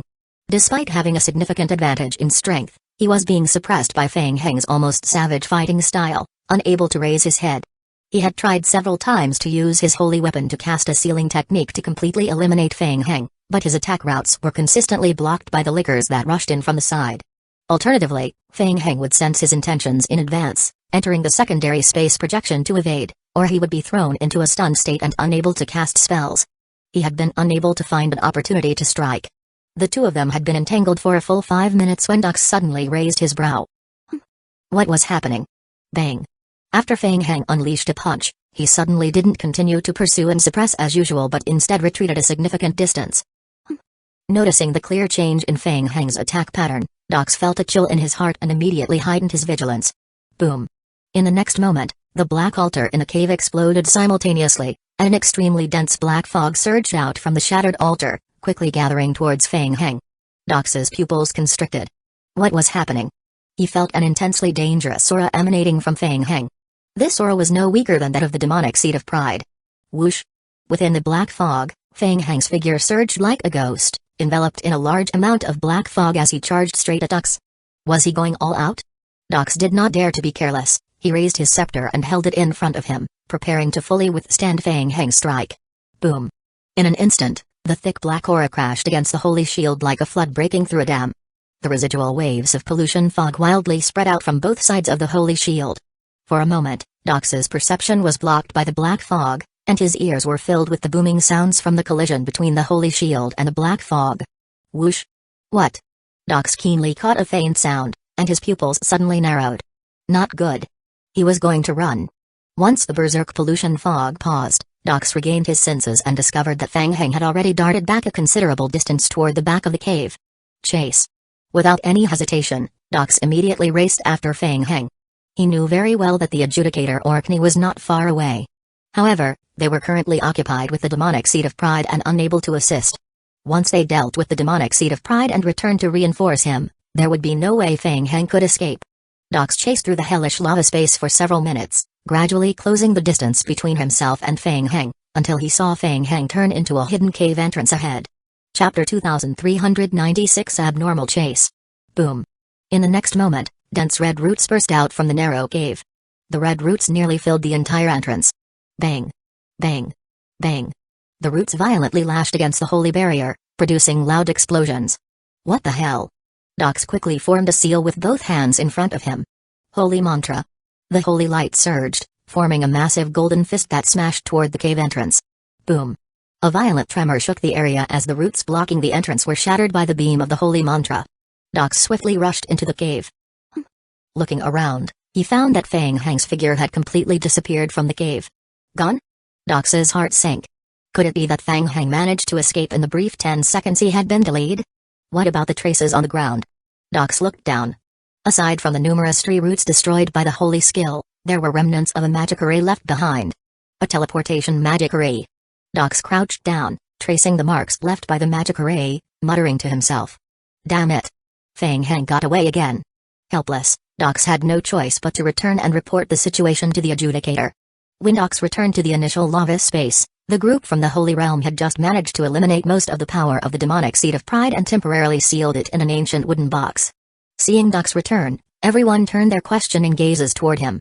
Sorry, he got away, Dox took a deep breath and explained. He utilized the power of the hell altar within the cave, and I couldn't restrain him in time. Fang Heng is cunning, otherwise, we wouldn't have spent so long without catching him, Orkney replied, not surprised. At least this time they hadn't returned empty-handed, they had located the demonic seed of pride, which should keep it quiet for a while. Let's go. Orkney said, turning his back and preparing to lead the others out of the realm of hell. However, when they reached the passage back, they came to a sudden halt. The group frowned, and a shadow of gloom appeared on their faces. Was it Fang Heng's doing? Orkney's tone carried a hint of anger.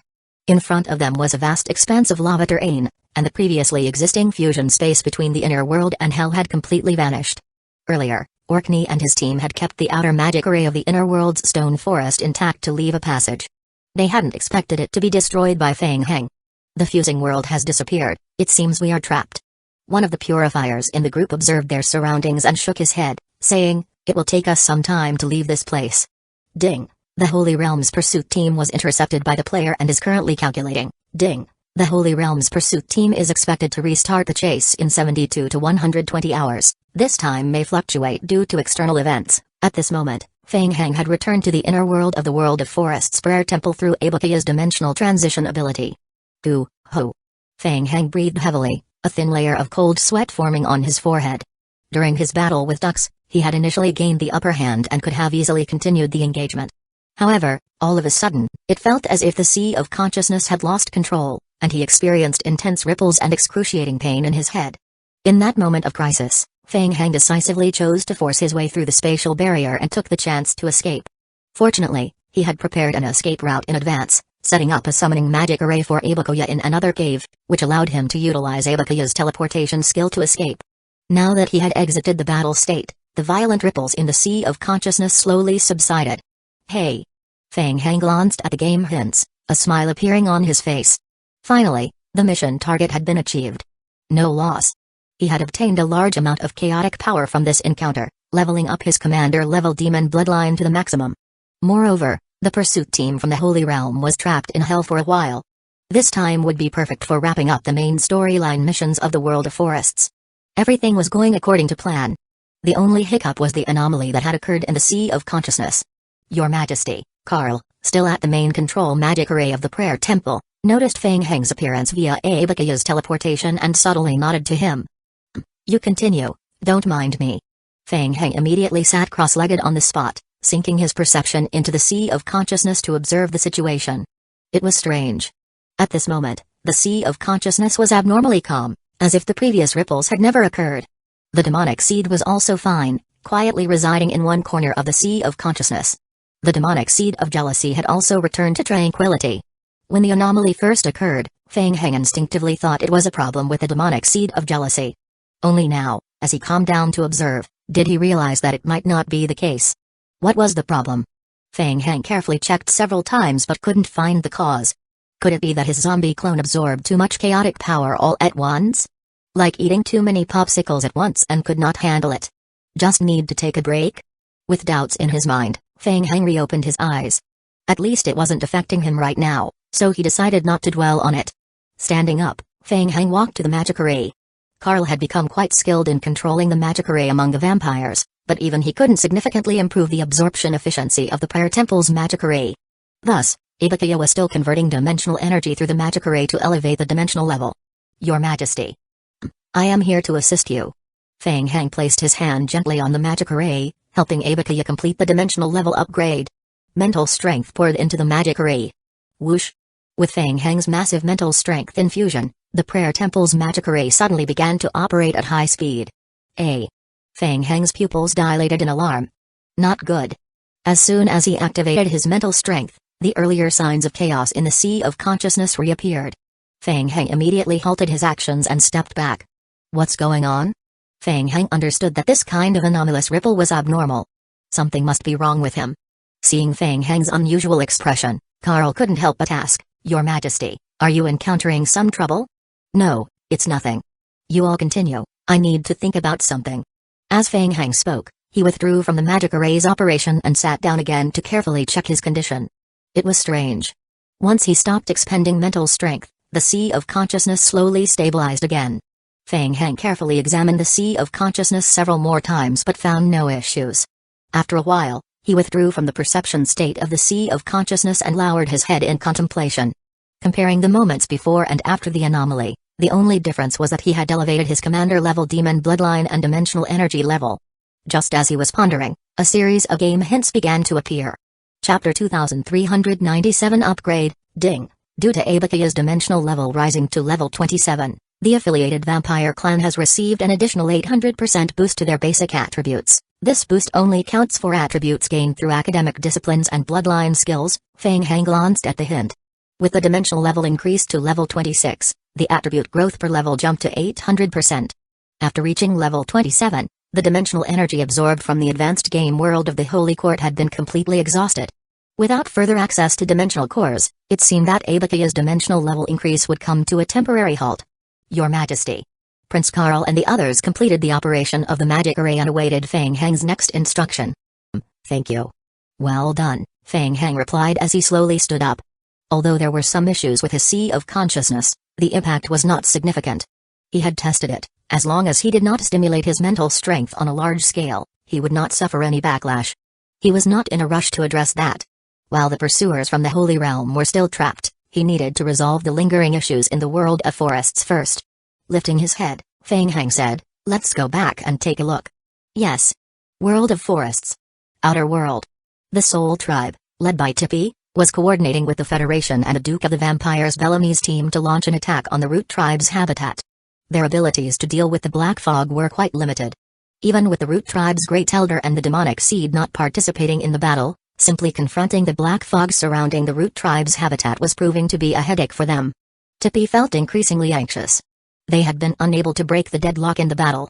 Furthermore, there had been no news from Feng Heng, and she had no idea what the situation was like on his end. Suddenly, Tippy noticed some commotion in the rear of the team. It was Feng Heng. Feng Heng had returned. Seeing Feng Heng approaching with the vampires from the periphery to join the fight, Tippy's heart stirred, and she hurried forward to ask, Feng Heng, is everything alright? Feng Heng gave Tippy an okay gesture. Everything is going smoothly. Tippy felt a flicker of hope and asked, What about the demonic seed Chalupa? It has already been sealed. He will be taken out of this world, Feng Heng replied, shrugging his shoulders. Don't worry, he won't be showing up again. Really? Tippy's eyes showed a hint of surprise. Was it really that simple? Unlike her premonition of a prolonged battle that would consume a lot of time, resources, and manpower, Feng Heng had just gone to the inner world for a while and resolved the issue upon his return. It was hard not to feel skeptical. Tippy looked at Feng Heng and asked, Are you sure? This is a serious matter. Of course, I am certain. If you are not convinced, I can take you to see for yourself later. As Feng Heng spoke, he flipped his wrist and switched to his sacred form, a great holy sword appearing in his hand. Let's clear out the Root Tribe's outer encampment first. As he spoke, Feng Heng headed toward the Root Tribe's camp, swinging his great holy sword. Although the Sea of Consciousness was suffering from some unknown backlash effects, ordinary combat wasn't affected. As long as he didn't exert his mental strength to the fullest, he was fine. With his powerful attributes, every swing of the great sword sent forth a rapidly expanding holy ripple. The spreading holy ripple quickly purified the black fog aura in the Root Tribe's habitat.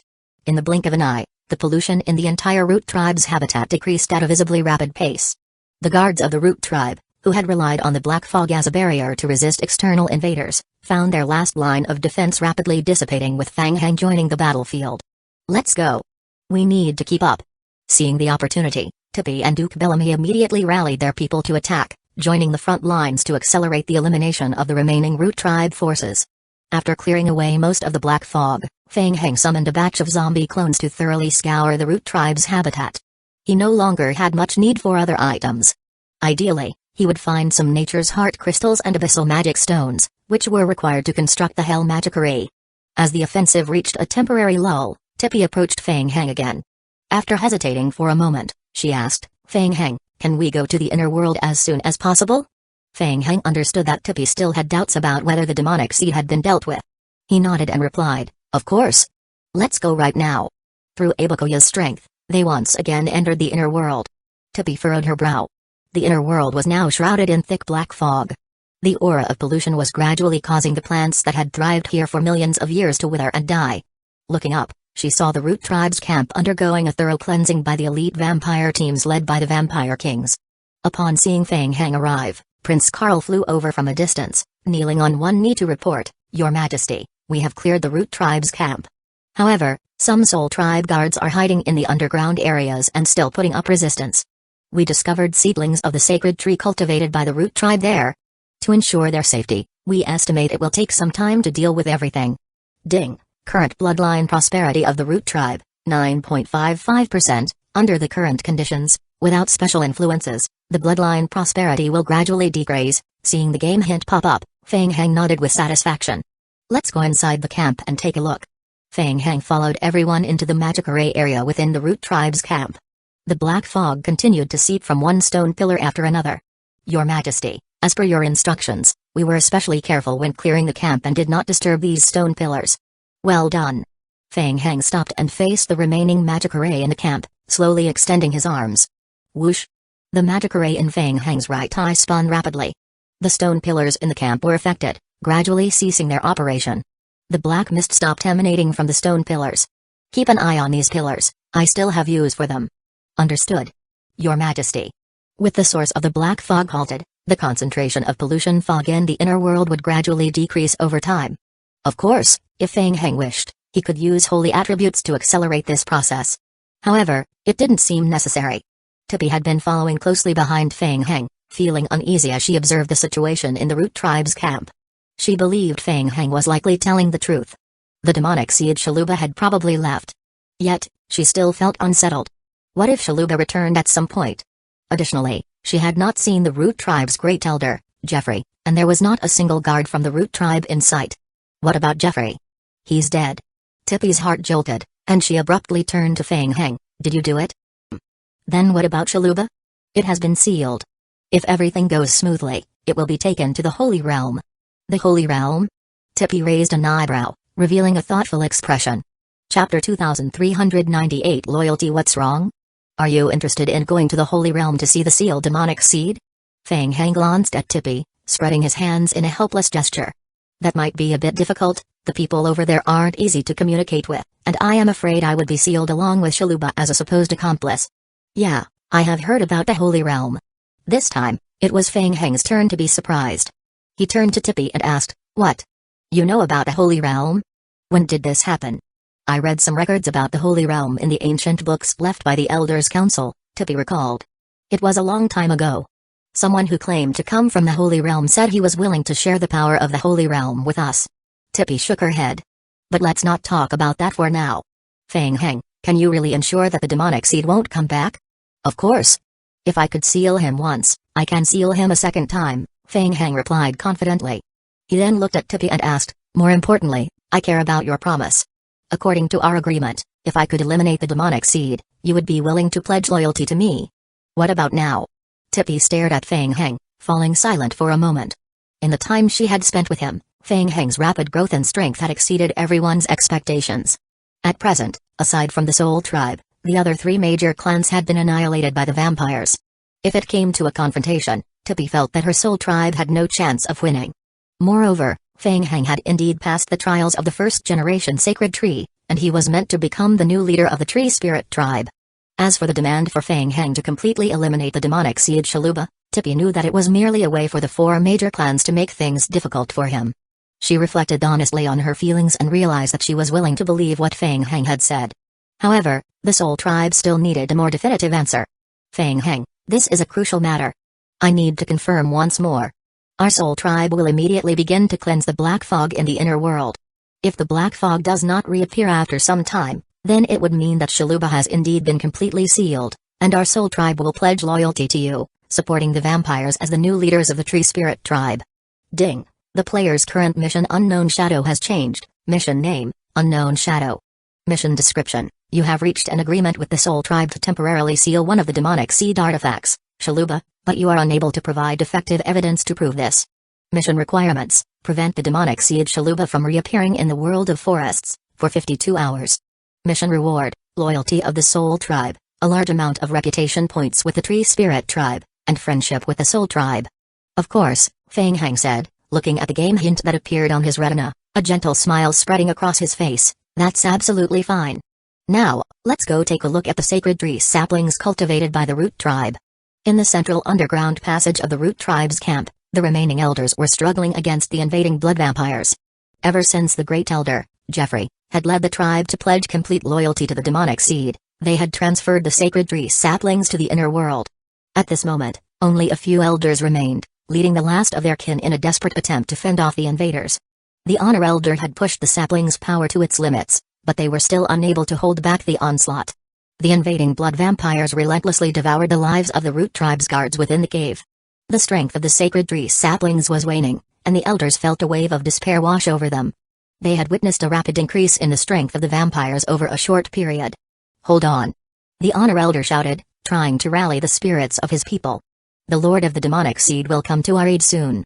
Boom! A loud crash echoed from outside the cave, followed by a surge of liquors pouring in. "It's the liquors. Be careful." An elder recognized the threat. The Honor Elder furrowed his brow and clasped his hands together in front of him. Whoosh! Whoosh! Whoosh! Dozens of black roots shot up from the ground, attempting to pierce through the advancing liquor horde. Bang! Bang! Several liquors at the front were knocked back by the force of the roots, but more continued to flood into the cave. Suddenly, a figure darted out from the entrance, moving swiftly toward them. It was Feng Heng. The elder of the Root Tribe's pupils shrank as numerous black roots erupted from the ground, rapidly attacking Feng Heng. Bang! Bang! Bang! The dense roots crashed into the shadow, exploding in a violent burst.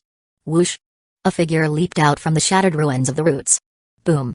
Feng Heng's punch sent the Root Tribe elder flying, crashing heavily into the rocky wall behind him. He immediately felt as if his body was falling apart, intense pain coursing through him, making it incredibly difficult to even stand up. Tippy followed the other vampires into the underground cave of the Root Tribe. Watching Feng Heng unleash that punch, a shock ran through her mind. Was this Feng Heng's true strength? Or had he made such terrifying progress in just a short time, even with the power of the sacred tree protecting him? The fact that Feng Heng could seriously injure the Root Tribe elder with a single punch was astonishing. Though it was a sneak attack, achieving this level of power would likely be impossible even for Gino, the great elder of the Soul Tribe.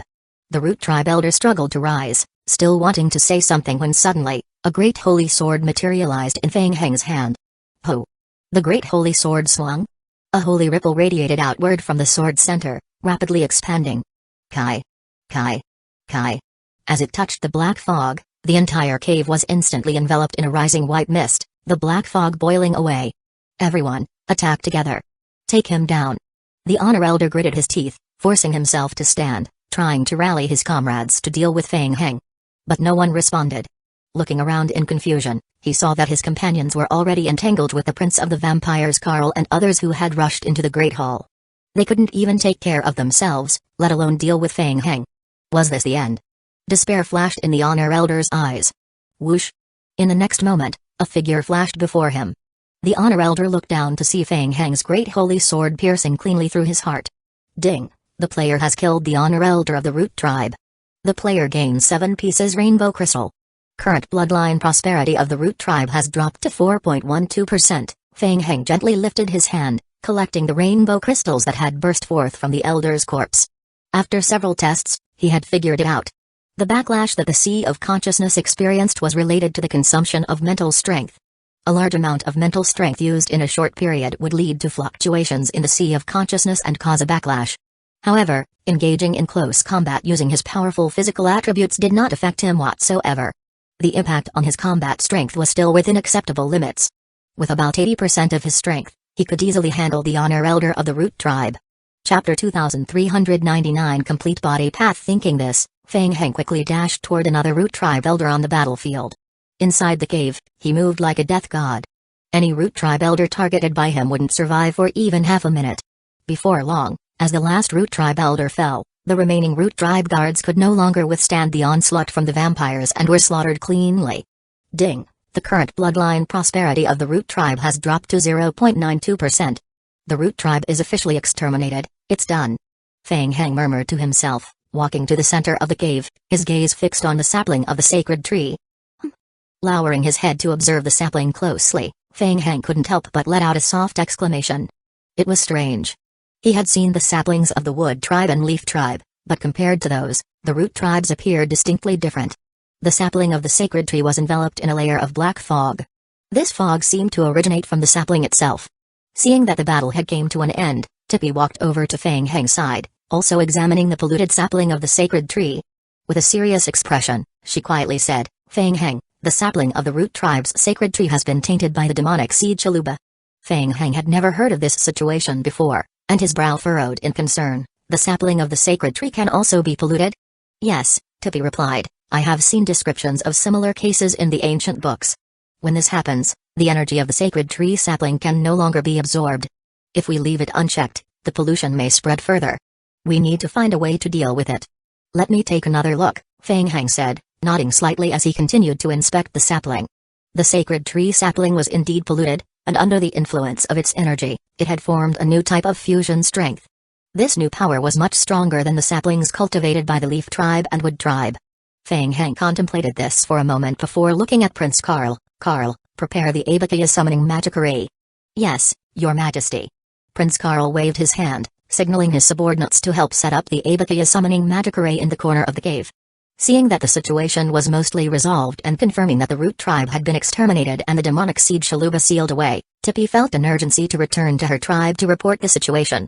She nodded and said, "Fang Heng, I will head back to the Elders' Council of the Soul Tribe to inform the Great Elder. If all goes well, we will soon bring a team into the inner world to start clearing the pollution from the black fog." Tippy was anxious.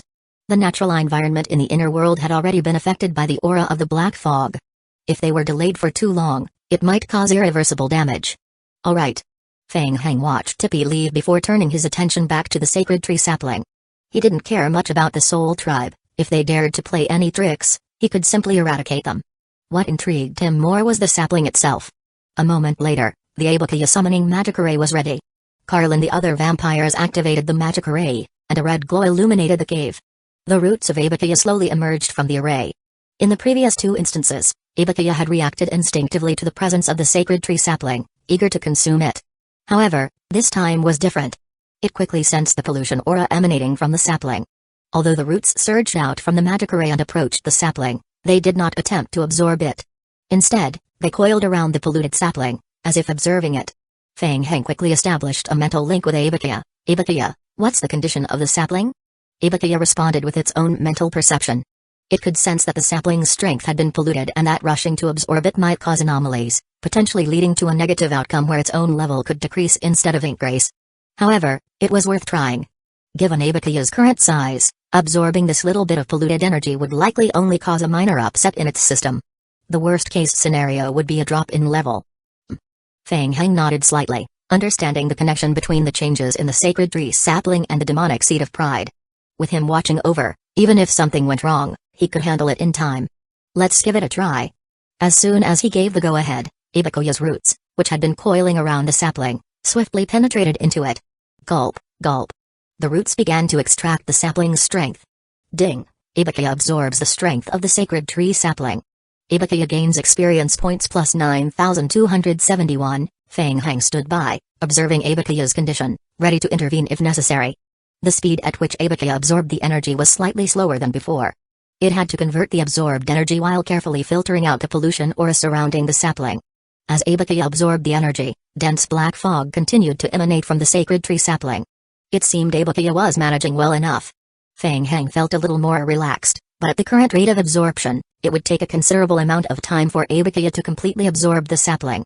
Just as he was about to have Ibikuya continue absorbing in the background while he turned his attention to other matters, a series of game prompts suddenly appeared in his field of vision. Ding! Ibikuya has come into contact with special energy and meets the criteria for a tier advancement. Ibikuya has triggered the next tier complete form advancement option, Tree of Hell. Ding! Ibikuya's current available advancement route, Tree of Hell. The compatibility of this complete form evolution with Ibikuya is 87%. The compatibility of this complete form evolution with the player is 100%. Advancement description: you accidentally discovered the available advancement route for Ibikuya's complete form while encountering pollution. Advancement requirements: current advancement clues are insufficient, the world cannot provide advancement missions. Please try to find more clues. Description: players should search for clues related to the advancement Tree of Hell to trigger the advancement mission. Feng Hang's pupils suddenly contracted. Tree of Hell? Wasn't that the sacred tree phantom summoned through the everlasting moon to deal with the great elder of the root tribe? That ancient tree? A hint of apprehension flickered in Feng Hang's eyes. That terrifying strength, he could clearly sense its power even though he had only summoned a phantom. If Ibikuya could also harness this strength. A glimmer of greed flashed in Feng Hang's eyes. But how could he achieve that? Where were the clues for the evolution?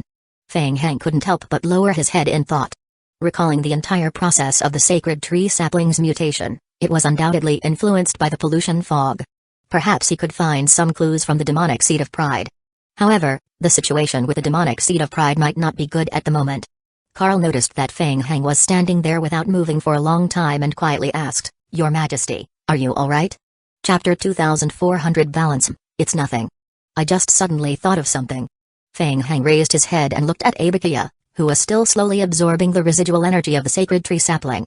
He nodded gently and continued, "I will be away for a while. For now, you all stay here and assist the Soul Tribe with the purification of the black fog." Understood. And how is the situation with the Federation? Carl's heart tightened, and he nodded. Duke Bellamy is handling this task. Most of it is already completed. We are just finishing up the last details. There were a few setbacks along the way, but those have been dealt with. We are planning to act tonight. Feng Hang replied, "Tell Bellamy I don't want to create too much of a ripple." Understood. We have already planned for it to ensure everything goes smoothly. More than half a month ago, Feng Hang had made the decision to take action against the Human Federation. Instead of directly waging war, he opted for a more covert approach. First, he used bloodlines to control the entire Federation's psychic team. Then, with the power of psychic scholars' mental suggestions, he ensured that the Federation would secretly obey the vampires' actions. Key high-ranking officials in the Federation were directly converted into vampires. In fact, most Federation officials were eager to become vampires upon hearing the offer. The advantages of being a vampire were overwhelming: bodies that were hundreds or thousands of times stronger than normal humans and even the gift of longevity. With bloodlines permeating their ranks, more than half of the Human Federation was now under vampire control. Also, keep a close watch on the Soul Tribe. If they make any moves, report to me immediately. Of course, Your Majesty. Feng Hang's eyes flashed with sharpness as he opened the game hints. The player's current hidden main storyline: Inheritor of the Bloodline, Mission Condition 1, Establish your clan with more than 100 members. You have established the vampire faction, and the member requirement is met. Lead this clan to participate in and win the Sacred Tree Cultivation Battle. Completed. Mission Condition 2. The player's current overall support rate from various clans is 90%. Please continue completing the mission. Ding. The player currently controls 87% of the inner world. Please continue completing the mission. The 3 required tasks for the hidden main storyline were nearly complete. He only needed the Soul Tribe's loyalty. In 52 hours, if the Soul Tribe dared to back out, he would immediately take action and use force to wipe out the entire Soul Tribe. As for now, he could take a moment to relax before heading to find Teacher Gulwo to claim his mission rewards. Ha ha ha, Feng Heng, you did an outstanding job. In the Tower of Bones, Teacher Guo couldn't contain the smile on his face as he laughed heartily, repeatedly praising Feng Heng. Upon hearing the news that the Holy Court's advanced game, Day Pitel, had encountered an unexpected incident and that their troops had fled in panic, Teacher Guo had been so happy he hadn't slept well for several days. Not only did you destroy an important piece of the Holy Court in the advanced game, but you also made those pursuers from the Holy Realm suffer. Ha ha ha, it's been a long time since something made me this happy. Seeing the Holy Court's misfortune, Teacher Guo was in a great mood. He waved his hand lightly and said, "You completed this mission exceptionally well, and I am very satisfied. Here's your reward." Ding. The player has triggered a special faction mission. Participate in the frontline battlefield, Undead Faction. Current mission completion rate, 8,928%. The player receives 2 million King of Gods points, maximum reward value reached. Thank you, teacher. Feng Heng nodded in gratitude.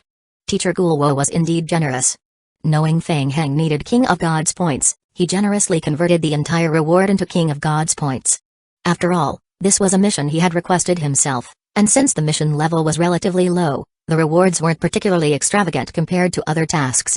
The 2 million King of Gods points had already satisfied Feng Heng greatly. It was enough to address his immediate needs. Teacher Guo nodded and looked at Feng Heng, asking, "Do you have any plans for the next steps?" The people from the Holy Realm suffered this time, but they will only become more difficult to deal with in the future. Do you need my help? Thank you, teacher. I think I can find a way to handle it myself. If I truly reach a point where I can't solve it, I will ask for your assistance. Very well. Teacher Guo nodded. I have asked some old friends about the White Abyss. Many have heard of it, but no one has ever truly entered. Their understanding comes solely from written records, so we still can't determine whether the White Abyss actually exists. Feng Heng nodded gently. Clues about the White Abyss were very scarce. It seemed he could only hope that Sandy could find some leads in the ancient texts of the Tree Spirit tribe. By the way, teacher, there's something else. I have encountered some trouble during my cultivation recently. Taking this opportunity, Feng Heng wanted to inquire about the backlash he experienced in the Sea of Consciousness. He vaguely felt that this backlash was different from before, not like the problems left by the demonic seed of jealousy. Oh? Is that so? Let me take a look. Release your mental protection. Teacher Guo didn't dare to be careless and immediately displayed a serious expression. Any issues in cultivation could lead to significant problems. With that, Teacher Guo extended his hand toward Feng Heng and gently pointed. This was the first time Teacher Guo closely examined Feng Heng's condition through mental strength, and as soon as he did, surprise flickered in his eyes. Eh? This kid? He was surprised to find that Feng Heng's body was mixed with so many chaotic powers. And none of them were weak. Teacher Guo examined Feng Heng from head to toe several times before lowering his hand and shaking his head. Dicky probably doesn't even know you have cultivated so many different academic disciplines. Feng Heng was taken aback for a moment before nodding gently. Could it be that the backlash in the Sea of Consciousness was related to his cultivation of multiple academic disciplines? You have a unique ability to switch between various academic bloodlines simultaneously, that much is true. However, the spiritual energies of each academic discipline and bloodline, once enhanced, will generate their own attributes. This cannot be erased, it can only be converted through your skills and abilities. For the most part, the spiritual energies of attribute-less academic disciplines don't pose much of a problem and can even serve as a buffer. However, if there are conflicting or even opposing attributes among them, it will cause trouble in your Sea of Consciousness. For example, Necromancy energy and Holy energy. Teacher Guo pondered for a moment and continued, in the past, because the overall strength balance of the various disciplines in your body was stable, and with the support of multiple attribute-less academic bloodlines, your mental strength could achieve a balance in the Sea of Consciousness. Even if there was some slight imbalance, your body could adjust itself. However, with the sudden explosive growth of a certain attribute's mental strength, combined with a dimensional level significant increase amplifying that disparity, the balance was abruptly shattered. Chapter 2401 The Solution. Feng Heng lowered his head in thought upon hearing this. So that was it. He finally understood. Ultimately, it was the demon bloodline that was causing the trouble. It was likely due to absorbing a large amount of chaotic power, which elevated his demon bloodline to a commander level, leading to a conflict with the sacred study level that couldn't keep up. There had already been a significant gap between the two, and with a dimensional energy enhancing his attributes by 3 to 4 times, this gap had been amplified exponentially in a short time, resulting in chaos within the Sea of Consciousness. There are roughly 3 ways to resolve this. Teacher Guo paused to look at Feng Heng and then continued. The first is to release or forget the conflicting academic disciplines or bloodlines within you. However, I suspect you wouldn't be willing to do that. The second is to find relevant fusion skills to learn or to enhance your existing fusion skills. As for the third, you can strengthen the weaker of your conflicting skills, bringing the powers within you back to a balanced state. Alternatively, you could choose to elevate the level of other attribute-less skills. This could also mitigate the backlash.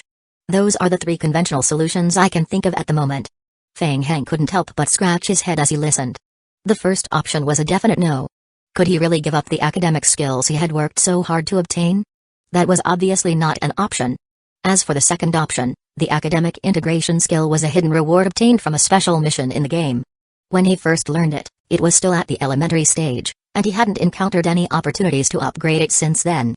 It might be worth asking around to see if there were other ways to level it up. The third option was to enhance other skills. Feng Heng suspected that the conflict likely stemmed from the demon bloodline and the sacred study clashing against each other. So, the fastest way to resolve the issue was to find a way to quickly enhance his sacred study.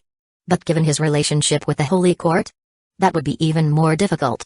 Instead, it made more sense to choose a more feasible path, finding a way to continue enhancing other non-conflicting attribute-less academic disciplines to serve as a buffer. Feng Heng quickly clarified his thoughts.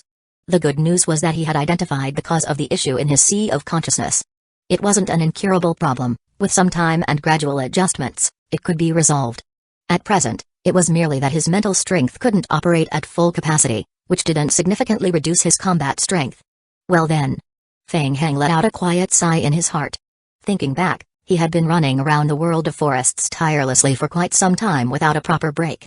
After things settled down, he decided it would be a good idea to take some time to rest, to allow his body to fully adapt to the attribute enhancements while also gradually leveling up his other academic skills. There were less than 2 days left until the Soul Tribe's loyalty deadline. With that in mind, Feng Heng resolved not to stir up any trouble outside and to focus on completing the hidden main storyline rewards. He would also thoroughly review all the information he had obtained from the Soul Tribe, hoping to find more clues related to the Wide Abyss. Thank you for clarifying my doubts, teacher.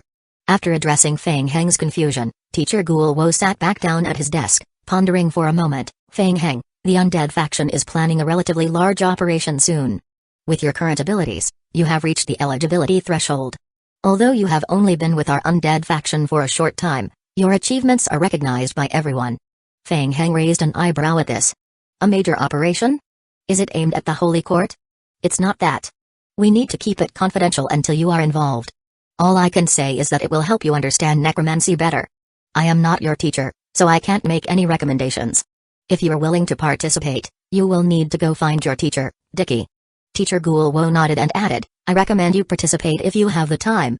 Is it very time-consuming? Yeah, you will need to act quickly to report to Dicky, and then at least a month will be required for preparation. Sorry, teacher, but I have other matters to attend to at the moment. Don't be too quick to refuse. If you decide to think it over, you can always find Dicky later. Understood. After bidding farewell to his teacher, Feng Heng immediately logged off to rest. At the moment, he wasn't particularly interested in the necromancy cultivation mission proposed by Teacher Guo. While necromancy was indeed useful, its utility was limited. Feng Heng felt that even if he participated, he wouldn't be able to directly upgrade his necromancy by a tier. Moreover, taking on the mission meant he would have to approach Teacher Dicky personally, which meant risking leaving the Library of the Myriad Worlds. This could potentially bring trouble to the Necromancer Association. He had other pressing matters to deal with anyway. Once back in the guest room of the Library of the Myriad Worlds, Feng Heng threw himself onto the bed, and a wave of exhaustion washed over him. But it wasn't quite time to sleep yet. He reached for his phone on the nightstand and checked it, only to let out a soft gasp. During his offline period, several unknown calls had come in. It was Old Black. Feng Heng was almost certain that the caller was Old Black. Old Black always used strange unknown numbers to call. Before he could think more about it, the phone rang again.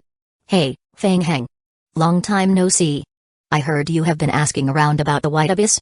Feng Heng's heart skipped a beat as he replied, so you have news? Of course. Do you remember that message you left on the website last time? Take a wild guess at who posted it? Before Feng Heng could respond, Old Black continued, you are in luck. That guy from your hometown is one of the founders of the site, and he wants to meet you to discuss things in person. What do you say? Feng Heng felt a wave of reluctance. You know my situation isn't exactly suitable for going out. No worries. If you're willing, just say the word, and I will handle everything else. Fang Heng's instincts kicked in, and he asked cautiously, "You know where I am?" "Of course." "Ha ha ha. You can rest easy. I won't leak your whereabouts. So, are you willing to meet?" "Fine. Okay. I will keep you updated." After hanging up, Fang Heng stared at the white ceiling, murmuring to himself, "The white abyss." A wave of fatigue washed over him, and he quickly fell into a deep sleep. The Soul Tribe's habitat was shrouded in an air of tension as the Great Elder, Gino, sat high above, contemplating the report given by Tippy. "Tippy," he had begun, "can you confirm that Shaluba has indeed been completely sealed by Fang Heng? After entering the inner world, we could no longer perceive the aura of the Root Tribe's Great Elder," Tippy replied. "Furthermore, we had coordinated with the vampires to thoroughly search the entire habitat of the Root Tribe, but we found no trace of Shaluba." Tippy paused for a moment, then continued, "Given Shaluba's abilities, if he were still alive, he certainly would not allow us to eliminate the Root Tribe's encampment without putting up a fight." "Indeed. Your reasoning is sound." Chapter 2402 Skilled Gino, the Great Elder of the Soul Tribe, let out a gentle sigh, feeling a bit emotional. Who would have thought that Shaluba, which had troubled the Tree Spirit Tribe for so long and nearly led to their extinction, would be resolved in just a few days at the hands of Fang Heng? It almost seemed unbelievable. Perhaps Fang Heng's appearance was truly meant to save their Tree Spirit Tribe? Prepare yourself. Wait for 2 more days. If there are no signs of Shaluba, the Soul Tribe will officially pledge allegiance to Fang Heng. "Yes, Great Elder." A glimmer of determination shone in Tippy's eyes as she nodded lightly. 2 days later, inside the Temple of the Soul Tribe, Fang Heng took the scepter representing the leader of the Tree Spirit Tribe from Gino, the Great Elder. The next moment, a flurry of game hints rapidly refreshed across Fang Heng's retina. Ding. The Soul Tribe has pledged allegiance to the vampire faction. Ding. The player's overall support rating from various major clans has reached 100%, meeting the mission conditions. Ding. The player's control over the inner world has reached 100%, meeting the mission conditions. Ding. The player has completed all conditions for the hidden main storyline The Inheritance of Blood. Ding. Calculating. Ding. The player's progress in the main storyline has reached 100%. The player has qualified as a World Lord. Ding. Detected that the player has controlled part of the game world. The current world of forests is in a stable state, but may be attacked by other worlds. Ding. All entrances to the world of forests are currently closed. The player can still enter this world using special means. Ding. The player has completed the hidden main storyline. The player receives a reward of 1 million King of Gods points and a special hidden reward, unique, Eternal Tree Realm, Earring, Skill, Eternal Tree Realm, Skill Level, Unique. Skill Description: the player summons an Eternal Tree domain around himself, corresponding to the world of forests in the inner world. A special domain area is formed within a 2000 by 2000 area. The area can be increased by consuming additional spiritual power. The temporary additional sealing effect of the Tree Spirit Tribe's Sacred Tree, corresponding to Abakaya, is increased by 3 times. All attributes of all unnatural enemies within the domain area are reduced by 30%. Special description: this skill needs to be bound to the Tree Spirit Tribe's Sacred Tree, current Tree Spirit Tribe's Sacred Tree Abakaya. If the Tree Spirit Tribe tree dies, this skill will be ineffective. Skill duration: 1200 seconds. Skill cooldown time: 12 hours. Fang Heng's pupils constricted. It was actually a domain skill. From the game description, Fang Heng understood that he summoned an entire entity domain of the inner world. Therefore, to some extent, if he could find a way to gradually enhance the strength of the inner world, the skill's power would also improve correspondingly. Conversely, if Abakoya's strength gradually weakened, the strength of the summoned corresponding world would also diminish significantly. Overall, Fang Heng believed this was a positively growing skill. He felt confident that Abakoya's strength would only increase in the future. Most importantly, through this skill, he could summon Abakoya to fight at any time. The 12-hour cooldown time was acceptable. At least it was much better than the 72-hour cooldown of the Everlasting Moon. How should he put it?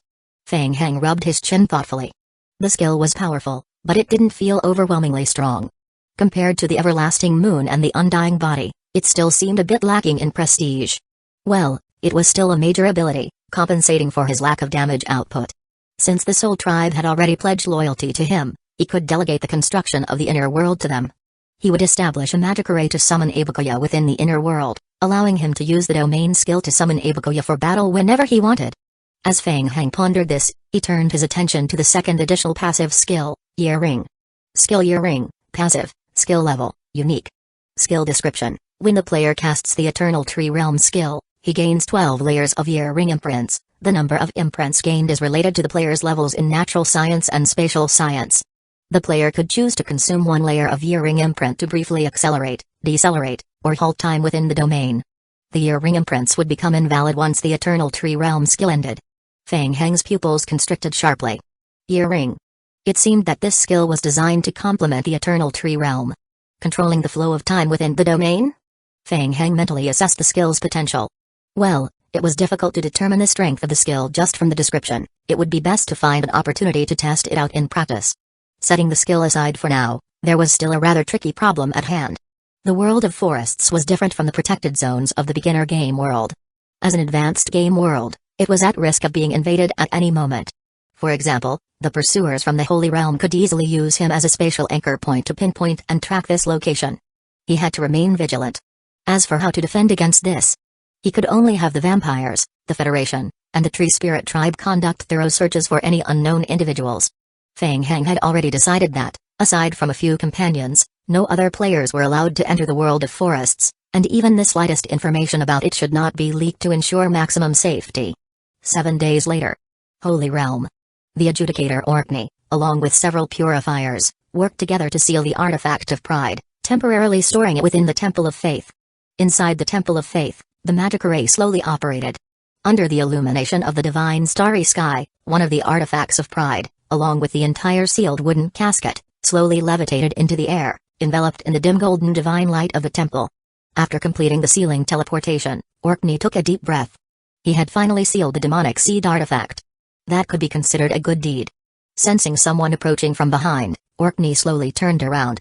Great Sage.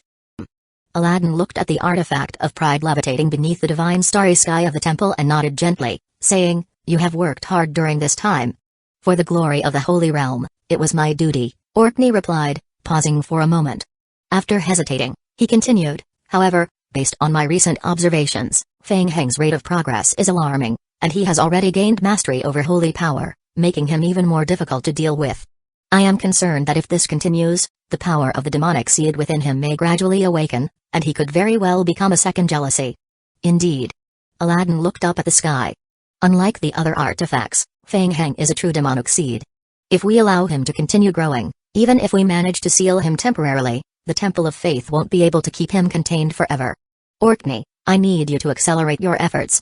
Great Sage, Feng Heng possesses a special ability that allows him to traverse various dimensional worlds quickly, making him very hard to handle. Orkney expressed his frustration. Currently, Feng Heng is hiding in Punos, under the protection of the undead forces.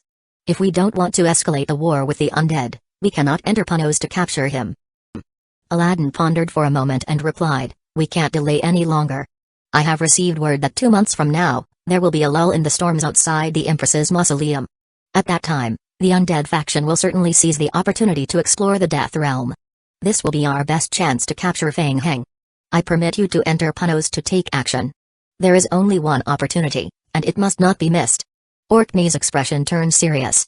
"Understood. I will make it happen." Chapter 2403 Remaining Doubts. Half a month later. In the afternoon, at the library of the Myriad Worlds Cafe, Feng Heng ordered himself an iced Coke. Recently, he had been enduring the grind of the game with concentrated coffee, and now the smell of coffee made him feel a bit nauseous. "It's all work-related injuries," Feng Heng murmured to himself. It seemed he needed to take some time to recuperate. Since the world of forests had declared a temporary peace, Feng Heng's life had finally returned to a period of tranquility. During the day, he read books, took naps, did some simple training, and in the evenings, he spent a little money hiring tutors from various academic departments for one-on-one coaching. He also managed to get some funds from the Reborn University research team to spend. Before he knew it, his connection with the Reborn University research team had gradually deepened. The university had sent him several invitations to participate in seminars. Feng Heng had indeed felt a bit tempted and had seriously considered it several times. More than 3 months had passed since the Central Federation investigation, and the turmoil had gradually subsided. The tracking shackles that had been on him had completely disappeared, and the pursuers who had followed him had left over a month ago. Moreover, with the holy weapon's effect as a disguise, Feng Heng thought that even if he went out now, it shouldn't be a problem. In fact, Gu Qingzi had already tried going out several times to test whether there were any hidden sentries from the Central Federation outside. Feng Heng felt that it was still better to be cautious and to stay in the library of the myriad worlds for a while longer. During this time, his various academic skills had been gradually improving at a slow pace. Hiding here was quite relaxing. Going outside might attract new troubles. In the game, as long as the troubles of the Holy Court weren't resolved, Feng Heng couldn't unleash his full potential. So, he chose to quiet down and organize all the academic disciplines he had learned, leveling up what could be upgraded and grinding experience where he could. His goal was to max out all the skills he had mastered. He aimed to raise his attribute values to the current maximum and fully tap into his potential. Lost in thought, Feng Heng lifted his head to look at the entrance of the cafe. A middle-aged man in a leather coat and black-rimmed glasses entered. Just last night, Feng Heng had received a call from Old Black, who mentioned that the big shot behind the dubious website wanted to meet him at the cafe this afternoon. Feng Heng watched as the man walked to several wrong tables before finally approaching him. The man nodded lightly, revealing a friendly smile, and asked, "Hello, are you the friend introduced by Old Black?" "Yeah, that's me." "You must be Beimu?" Feng Heng replied. "Feng Heng, nice to meet you. Sorry for being late." Feng Heng observed the man's apologetic smile as he kept apologizing. He carefully took off his coat, straightened it, and placed it on the chair beside him before sitting down across from Feng Heng. "I am really sorry. I am face blind. It takes me a long time to remember someone's face. Even though I have seen your photo, it's still hard for me to recognize you." Beimu waved to the waiter to order a cup of black coffee. "No problem. I happen to have some time recently." Feng Heng watched the newcomer, secretly calculating. At first, he had sought the White Abyss to repair the Nightfall Stone and deal with the demonic seed of pride. Now that pride had been taken care of by the Holy Realm, it wasn't as urgent anymore. Of course, he still needed to search for it, as it was something that could counter the demonic seeds. In the future, he would eventually have to confront jealousy. Better safe than sorry. Additionally, the dimensional core from the White Abyss was also a good item. However, Feng Heng felt that acquiring it would be quite difficult. He estimated that it would take some effort. At the same time, he still had to deal with the pursuit of the Holy Realm. With the enhancement of the dimensional level, Feng Heng believed that he wouldn't be completely defenseless against the pursuers from the Holy Realm like before. However, he still wouldn't be able to win against them. So, there was no need to waste time on a reckless attempt. At least for now, even though he knew the way to enter the White Abyss, he didn't dare to go there easily. However, since Beimu was here, he figured he should ask what needed to be asked. Feng Heng tentatively inquired, "I heard from Old Black that you are very interested in the White Abyss." "I am actually quite interested as well. I initially left a message to talk with you, but I didn't expect you to come all the way here." "No problem, I wanted to see the rising star from the forum in person too." Beimu gave off a refined and gentle vibe, moving slowly and methodically, making it hard to associate him with the behind-the-scenes manipulator of the dubious website. However, the next sentence almost made Feng Heng drop the cup of tea in his hand. "I will be straightforward. As far as I know, the White Abyss is controlled by the demonic seed of jealousy." "What the hell?" The news was so shocking that Feng Heng nearly spat his cola through his nose. "What did you say?" Beimu looked at Feng Heng, still smiling, but he didn't repeat what he had just said. Feng Heng quickly calmed down. The fact that the White Abyss was controlled by jealousy? That made sense. After all, jealousy had a motive. Jealousy indeed wanted to seal the various demonic seed containers in different places. So, it was reasonable that he had made a deal with the tree spirit tribe to seal away part of pride. Alright. Putting the White Abyss aside for now, Feng Heng focused on the person in front of him. Beimu. He was able to casually mention the name of the demonic seed. Wasn't he afraid of contamination? "Yes, the demonic seed of jealousy," Beimu repeated, casting an appreciative glance at Feng Heng. "Hello, Greed. Let me introduce myself again. I am one of the heirs of Wrath." Feng Heng stared at Beimu, feeling a bit dazed. "You? Wrath? Wasn't there a bit of a gap here? And an heir? Shouldn't you refer to yourself as an artifact? At least you didn't claim to be Wrath. But that was a good thing." Feng Heng took a couple of big gulps of cola to steady his nerves as his mind raced. After a moment of silence, Feng Heng adjusted his posture and shook his head at Beimu. "I am not quite sure what you are talking about." "That's all right. Just listen to me, think of it as hearing a story." Beimu didn't mind and continued, "In fact, a long time ago, when I first came across clues related to the White Abyss, I conducted a series of investigations into it. From what I currently understand, jealousy used some kind of power to imprison the other demonic seeds at the same time. However, jealousy alone did not have the strength to truly destroy the demonic seeds, nor did it possess the energy and ability to separately confine and seal each one. Thus, Jealousy attempted to split the powers of the demonic seeds, hiding or sealing them in various corners of the world. Beimyu took the coffee from a mechanical server and thanked him before turning back to Fang Heng and concluding, "The White Abyss is actually the source of jealousy." Chapter 2404 Dealing with Source Land. Fang Heng murmured to himself. Well then. Assuming what Beimyu said was true, if they trace it back, the Tree Spirit Tribe accidentally discovered the White Abyss through their dimensional travel ability, found the Seed of Jealousy, and after making a deal with the Seed of Jealousy, brought back the Seed of Pride and used the power of the sacred tree to seal it. The Seed of Jealousy thought the Tree Spirit Tribe was too weak at first, so it gave them the power of the dimensional core to help them quickly enhance their overall strength. Thus, the Nightfall Stone, used to enhance the Seal of Pride, and the Nature's Heart Crystal, both of which were created from the dimensional core, were obtained from the Seed of Jealousy. Got it? Everything made sense. Fang Heng couldn't help but bitterly smile. This was bad. He had initially planned to repair the Nightfall Stone to deal with the Seed of Jealousy, but after all this, he realized that the Nightfall Stone actually originated from the Seed of Jealousy itself. It was a bit frustrating. Fang Heng, the information I can share with you is about this. The reason I came here in person is that I wanted to meet Greed face to face, Beimyu said, leaning slightly forward with sincere intent. I will be direct, are you considering cooperating with us? With you guys? Right, I have already found quite a few inheritors of the demonic seeds, Beimyu said. Fang Heng felt a spark of interest and continued to ask, alright, what are your thoughts? Beimyu nodded, we will find a way to temporarily lure jealousy away from the White Abyss. During that time, we can infiltrate the White Abyss. With our abilities, we shouldn't encounter too many threats once we enter the White Abyss.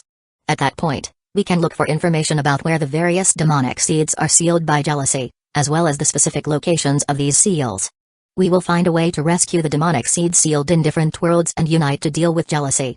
I know that our current strength is negligible compared to jealousy, but I believe that if we take our time and gradually free the sealed demonic seeds, we will eventually be able to confront jealousy. Fang Heng listened to what Beimyu said, lowering his head in thought. Interesting. He actually thought Beimyu's plan was quite good. The risks were manageable. But the difficulty was too high, and the efficiency was a bit low.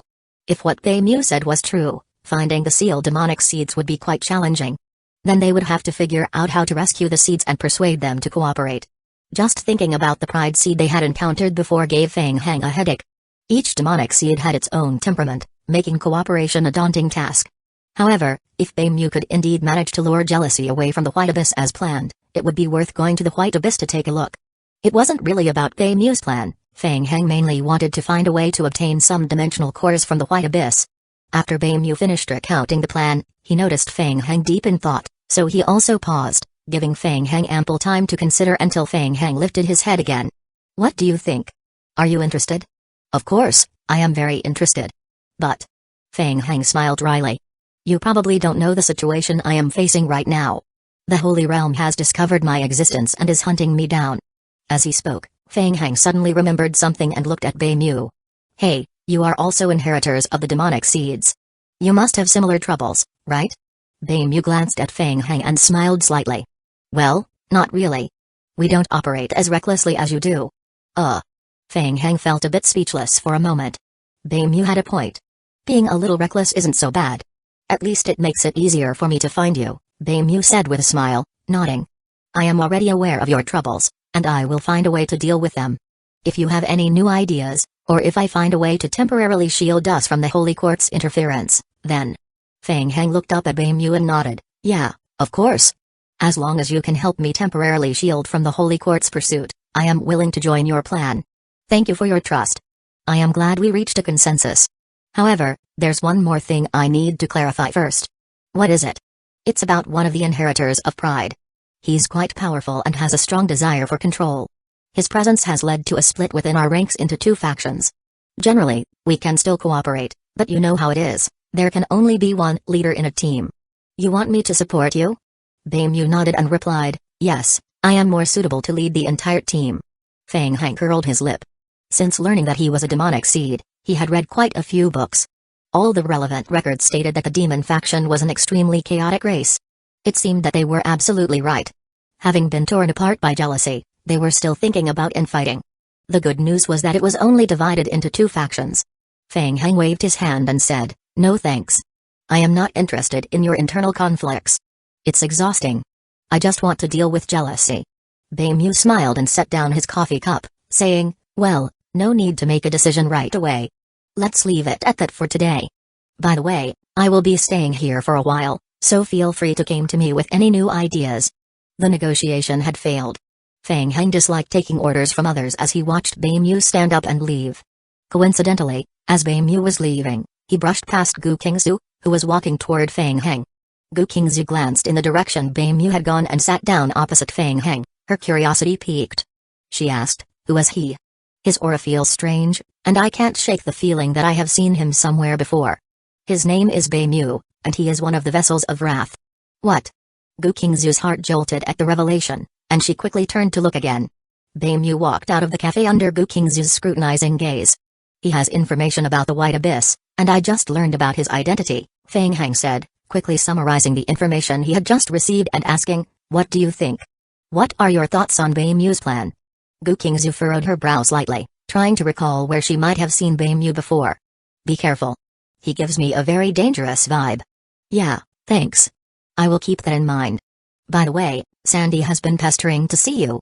I heard he's finished translating all the ancient books and claims to have made some important discoveries. Feng Heng's eyes brightened. Great. Let's go see him together. Zombie Apocalypse. Underground Library. Feng Heng was concerned that multiple entries into the world of forests might lead the Holy Realm to track him, increasing the risk of them discovering its specific location. So, after obtaining the World Lord qualifications for the world of forests, he decided to relocate all the books from the Soul Tribe back to the Zombie Apocalypse to study them at his leisure. Chapter 2405 Jewelry. During this period, Sandy finally completed the systematic translation of all the ancient books with the help of several elders from the Soul Tribe. After carefully reviewing and sorting through the various ancient texts, Sandy made some discoveries. Mr. Feng, I can now confirm that the vampire primogenitor was cursed by the Holy Court, severely suppressing his power. After that, he forcefully broke through space to escape, and by the time he accidentally entered the world of forests, he was already gravely injured. To survive, the vampire primogenitor sought help from the tree spirit tribe to lift the curse left on him by the Holy Realm. Sandy glanced at the elders from the Soul Tribe who were helping with the translation in the hall, paused for a moment, and continued, Mr. Feng, you know the nature of the tree spirit tribe, they weren't interested in putting in a lot of effort to help an outsider like him. Ahem, please continue, Feng Heng said, understanding their temperament. It was already generous of the tree spirit tribe not to drive the vampire primogenitor away. At that time, the vampire primogenitor had also lost the ability to teleport, so he chose to temporarily stay in the inner world. Somehow, he came into contact with the seal of the demonic seed of pride. One of the elders from the Soul Tribe nodded and continued, the records state that the sealed land of the demonic seed would leak a small amount of pollution every day, and the tree spirit tribe had poor cleanup capabilities for this pollution. The vampire primogenitor claimed to possess a special ability from the Holy Realm that could effectively dispel this pollution. Exactly. Sandy nodded. The vampire primogenitor took advantage of this ability to temporarily stay within the tree spirit tribe and relied on the power of their sacred tree to stabilize the curse for a time.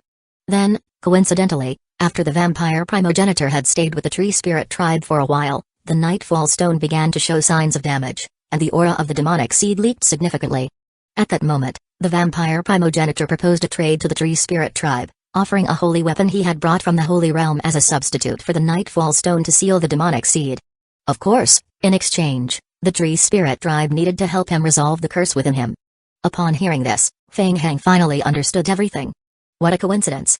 The damage to the Nightfall Stone was most likely a scheme orchestrated by the vampire primogenitor behind the scenes.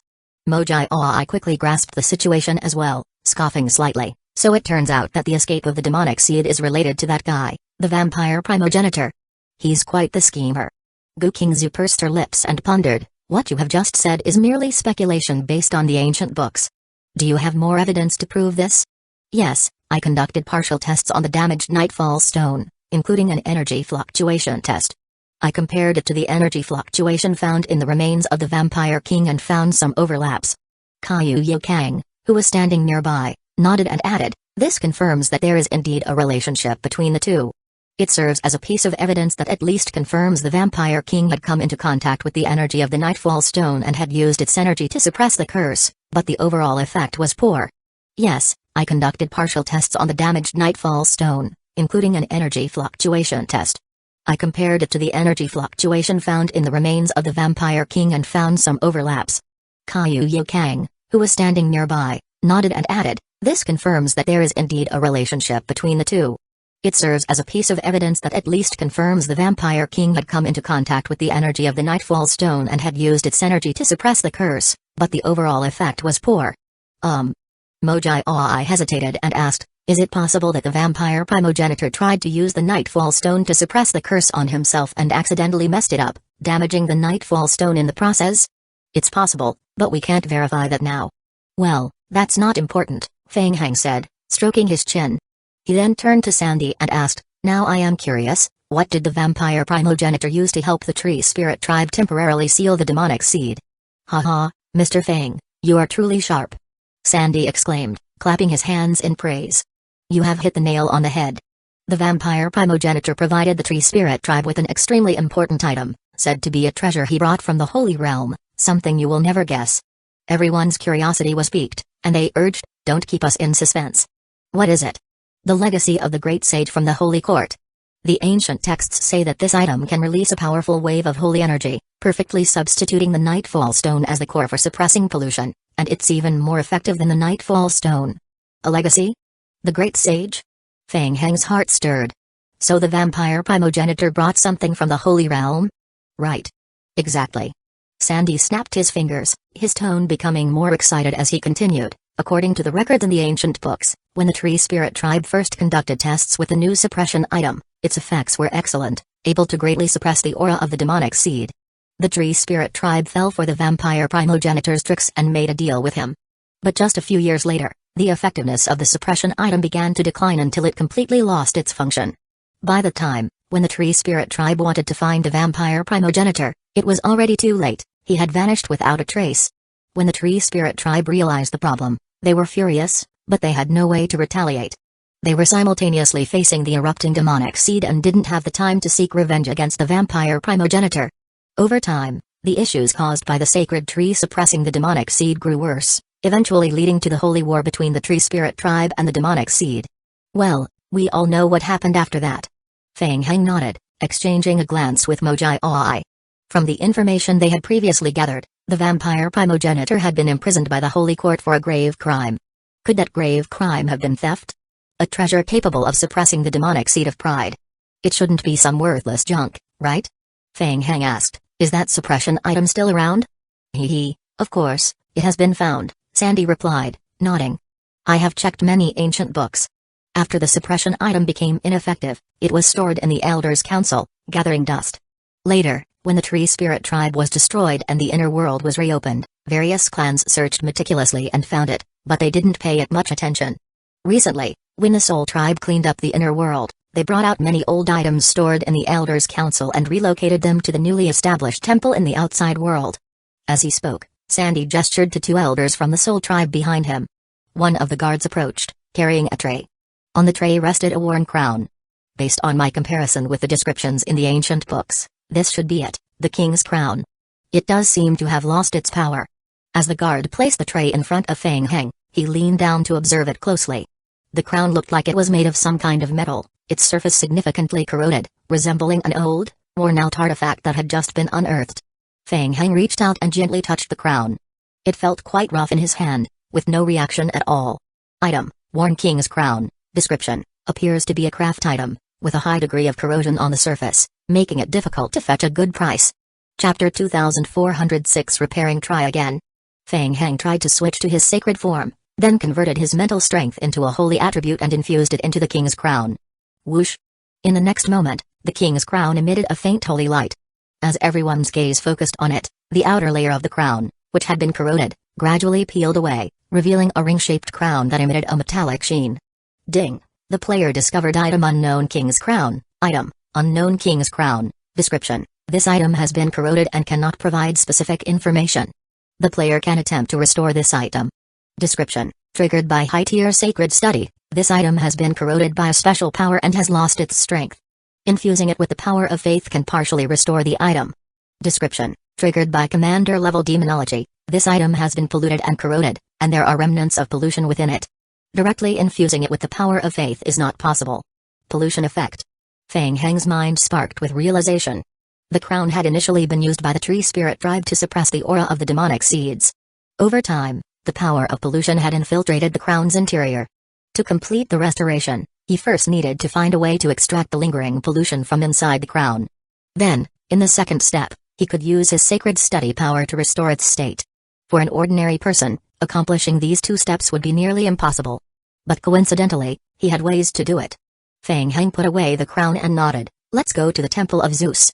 Zombie Apocalypse. Temple of Zeus. Believers of the Holy Light prayed here daily, spreading their faith amid the zombie apocalypse. The power of faith drawn from the Temple of Zeus was first supplied to the Book of Oaths for charging, and the remaining power was used to enhance the levels of sacred skills. In fact, Fang Heng had secretly arranged for several zombie clones to cultivate sacred study in a sealed basement beneath the Temple of Zeus, practicing 24 hours a day to gain sacred study talent points. Initially, Fang Heng established the Temple of Zeus solely to improve the world rating and to have a place to charge the Book of Oaths. Now it came in handy. He could use the holy power of the Temple of Zeus to deal with the pollution in the king's crown and then utilize the power of faith to restore its strength. Lord Oracle. The believers of the Holy Court bowed respectfully upon seeing Fang Heng. Fang Heng waved his hand lightly and nodded, saying, "Everyone, I have unexpectedly discovered an item tainted by evil aura and need your strength to purify it." "Yes, Lord Oracle." The believers stepped back, clearing a space in the center. Fang Heng moved forward, standing in the middle of the magic array at the Temple of Zeus, holding the polluted king's crown high. Whoosh! Whoosh! Whoosh! The alchemy magic array reflected in Fang Heng's right eye spun rapidly. The central holy magic array beneath his feet was also affected, slowly beginning to operate. Kai. Stimulated by Fang Heng's mental strength, visible black pollution overflowed from the crown, quickly dissolving in the holy magic array of the Great Hall. The entire process lasted for 3 hours. Once the pollution fog completely ceased to emerge from the crown, Fang Heng reversed the magic array's release and gradually infused the power of faith from the Temple of Zeus into the magic array.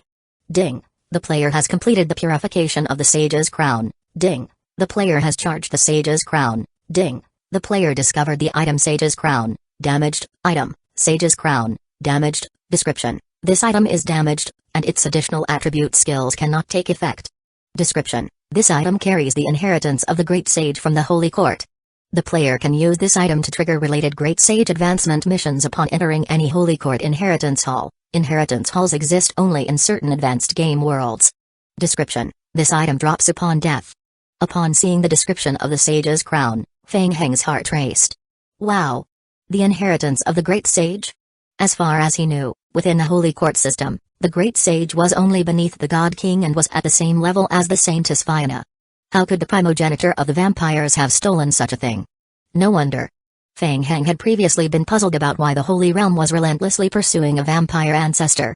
It turned out that in addition to the dimensional energy within the world of forests, the vampire primogenitor had also taken the inheritance of the Great Sage from the Holy Court. Interesting. The vampire primogenitor was indeed quite the troublemaker, leaving the crown with the Tree Spirit tribe. If Sandy hadn't sifted through all the materials of the Tree Spirit tribe, this equipment might have gone undiscovered. Fang Heng put away the crown and glanced at Sandy beside him, saying, "Good job, Sandy. You found something great. Let's go." The inheritance of the Great Sage was clearly part of the Holy Court's mission chain. If he could complete the inheritance task, his strength would undoubtedly receive a significant boost, and he could also resolve the imbalances in his various academic disciplines. However, it wouldn't be easy to obtain the Great Sage's inheritance. The mission process would inevitably involve connections with the Holy Court. The difficulty of the mission was substantial. He decided to give it a try. If he couldn't complete it, he could consider selling it.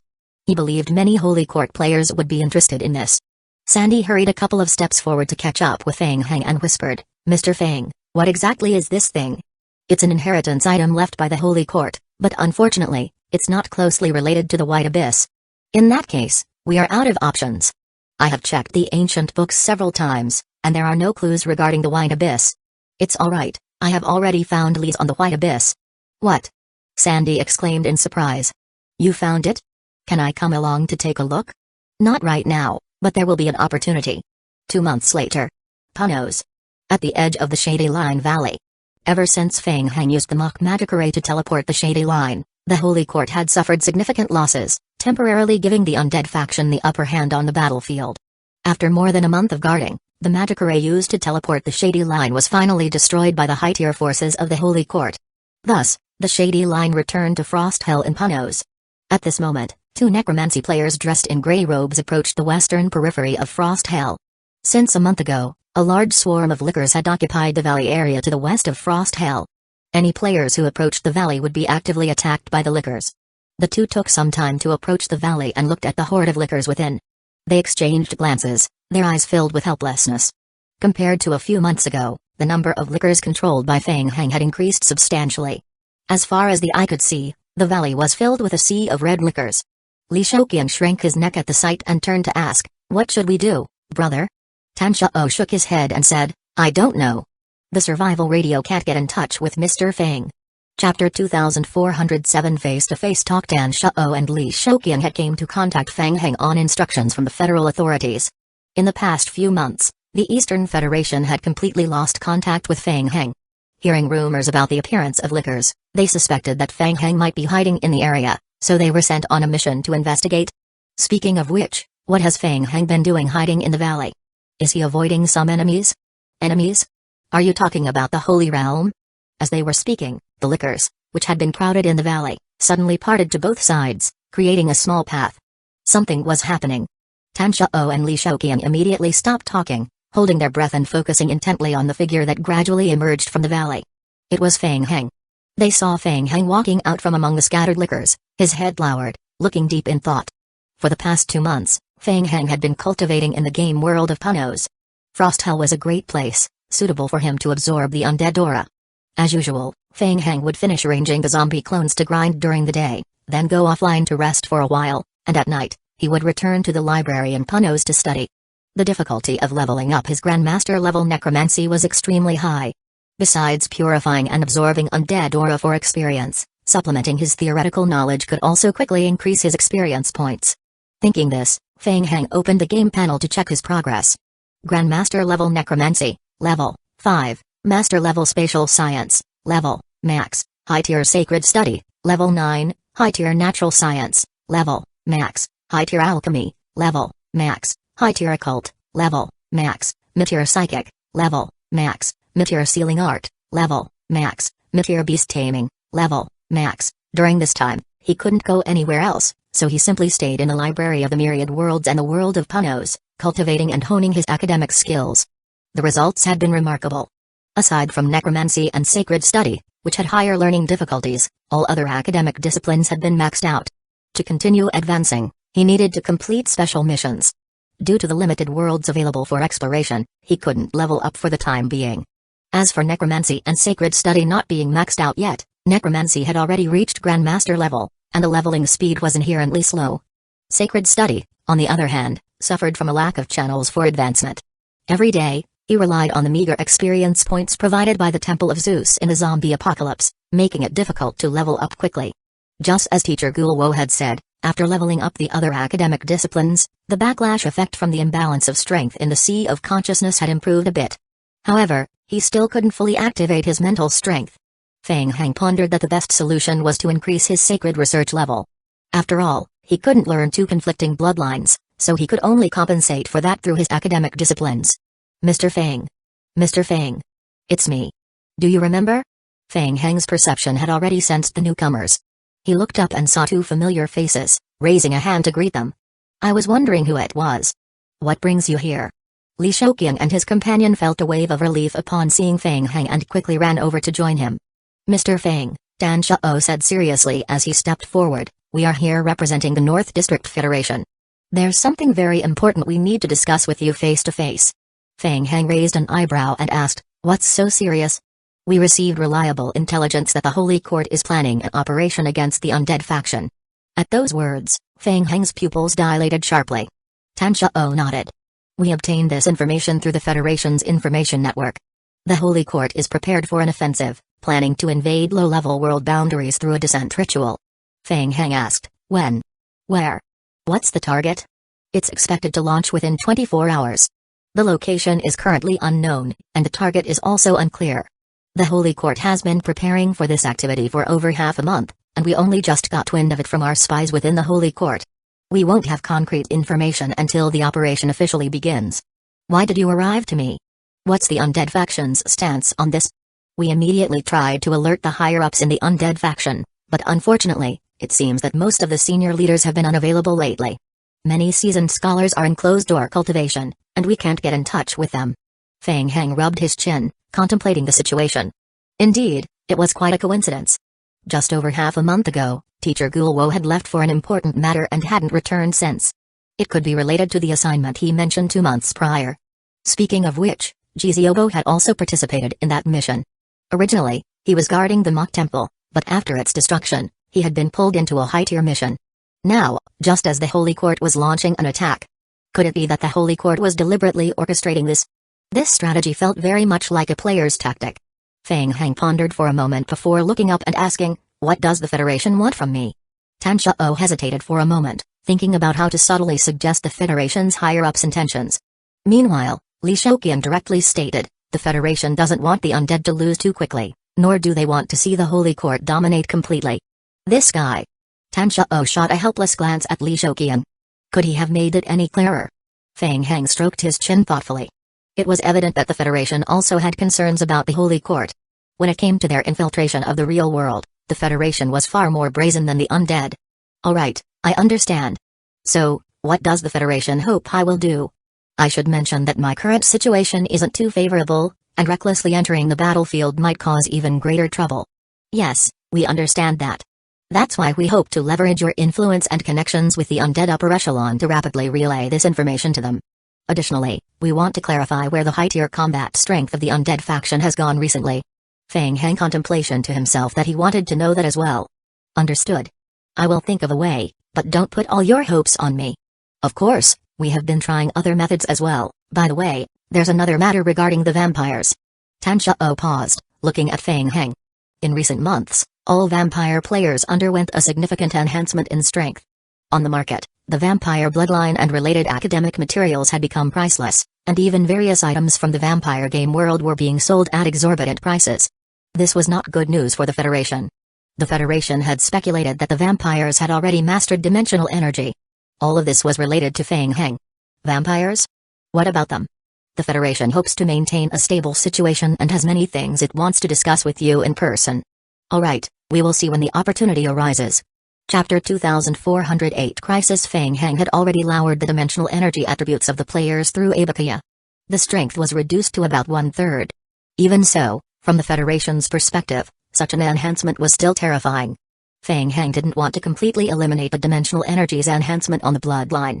The vampire bloodline was incredibly strong, making it highly attractive to players. It could absorb fresh blood from the players.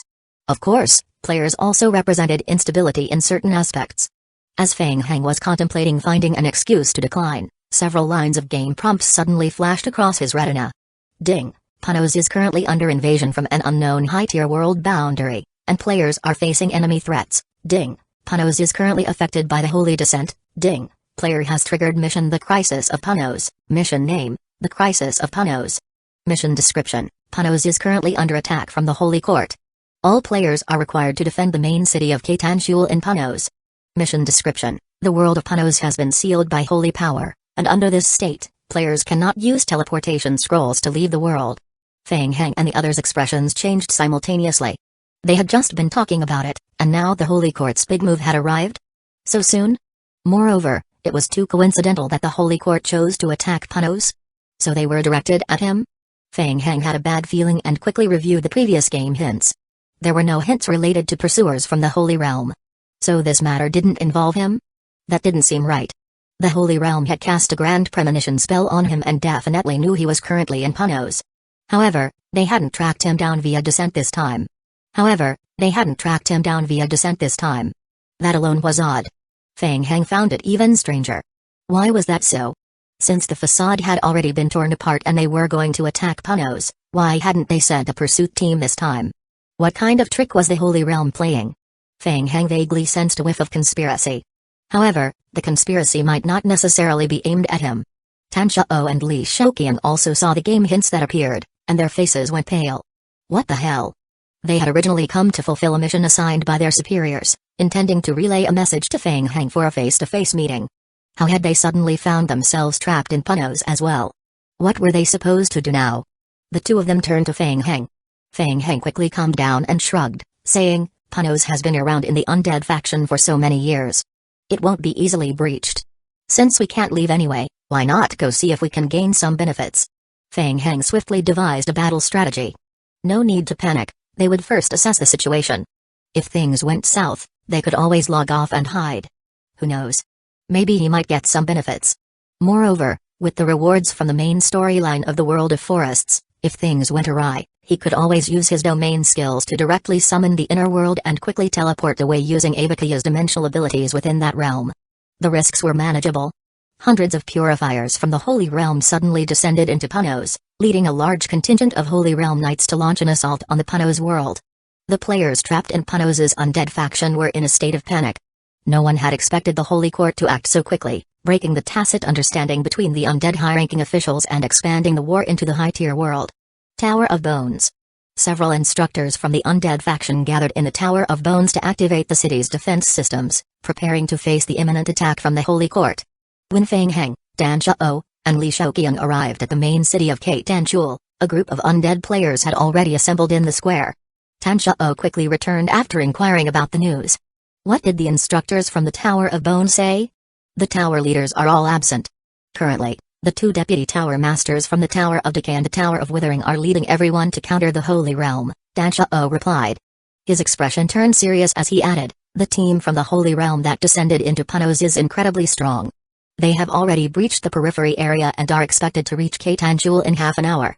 Li Shoqiang grew increasingly worried. Hey, have they informed the Undead Council? What's the higher-ups in the Undead faction saying? Are they really expecting us to handle the Holy Court on our own? The message was relayed to the high-ranking officials of the Undead faction as soon as possible, but there hasn't been any feedback yet. Danzō shook his head and continued, as far as I know, most of the Undead high-ups are currently absent, so I doubt they ever plan to send reinforcements. Li Shoqiang felt speechless upon hearing this. No way, did he really jinx it? The Undead's roots were about to be wiped out in the mid-tier game world, and they still weren't coming to assist. Were they really this big-hearted? Throughout the ongoing battles between the Undead and the Holy Court had always kept the Undead under its heel, which was closely tied to the Undead high-ranking officials' laid-back attitude.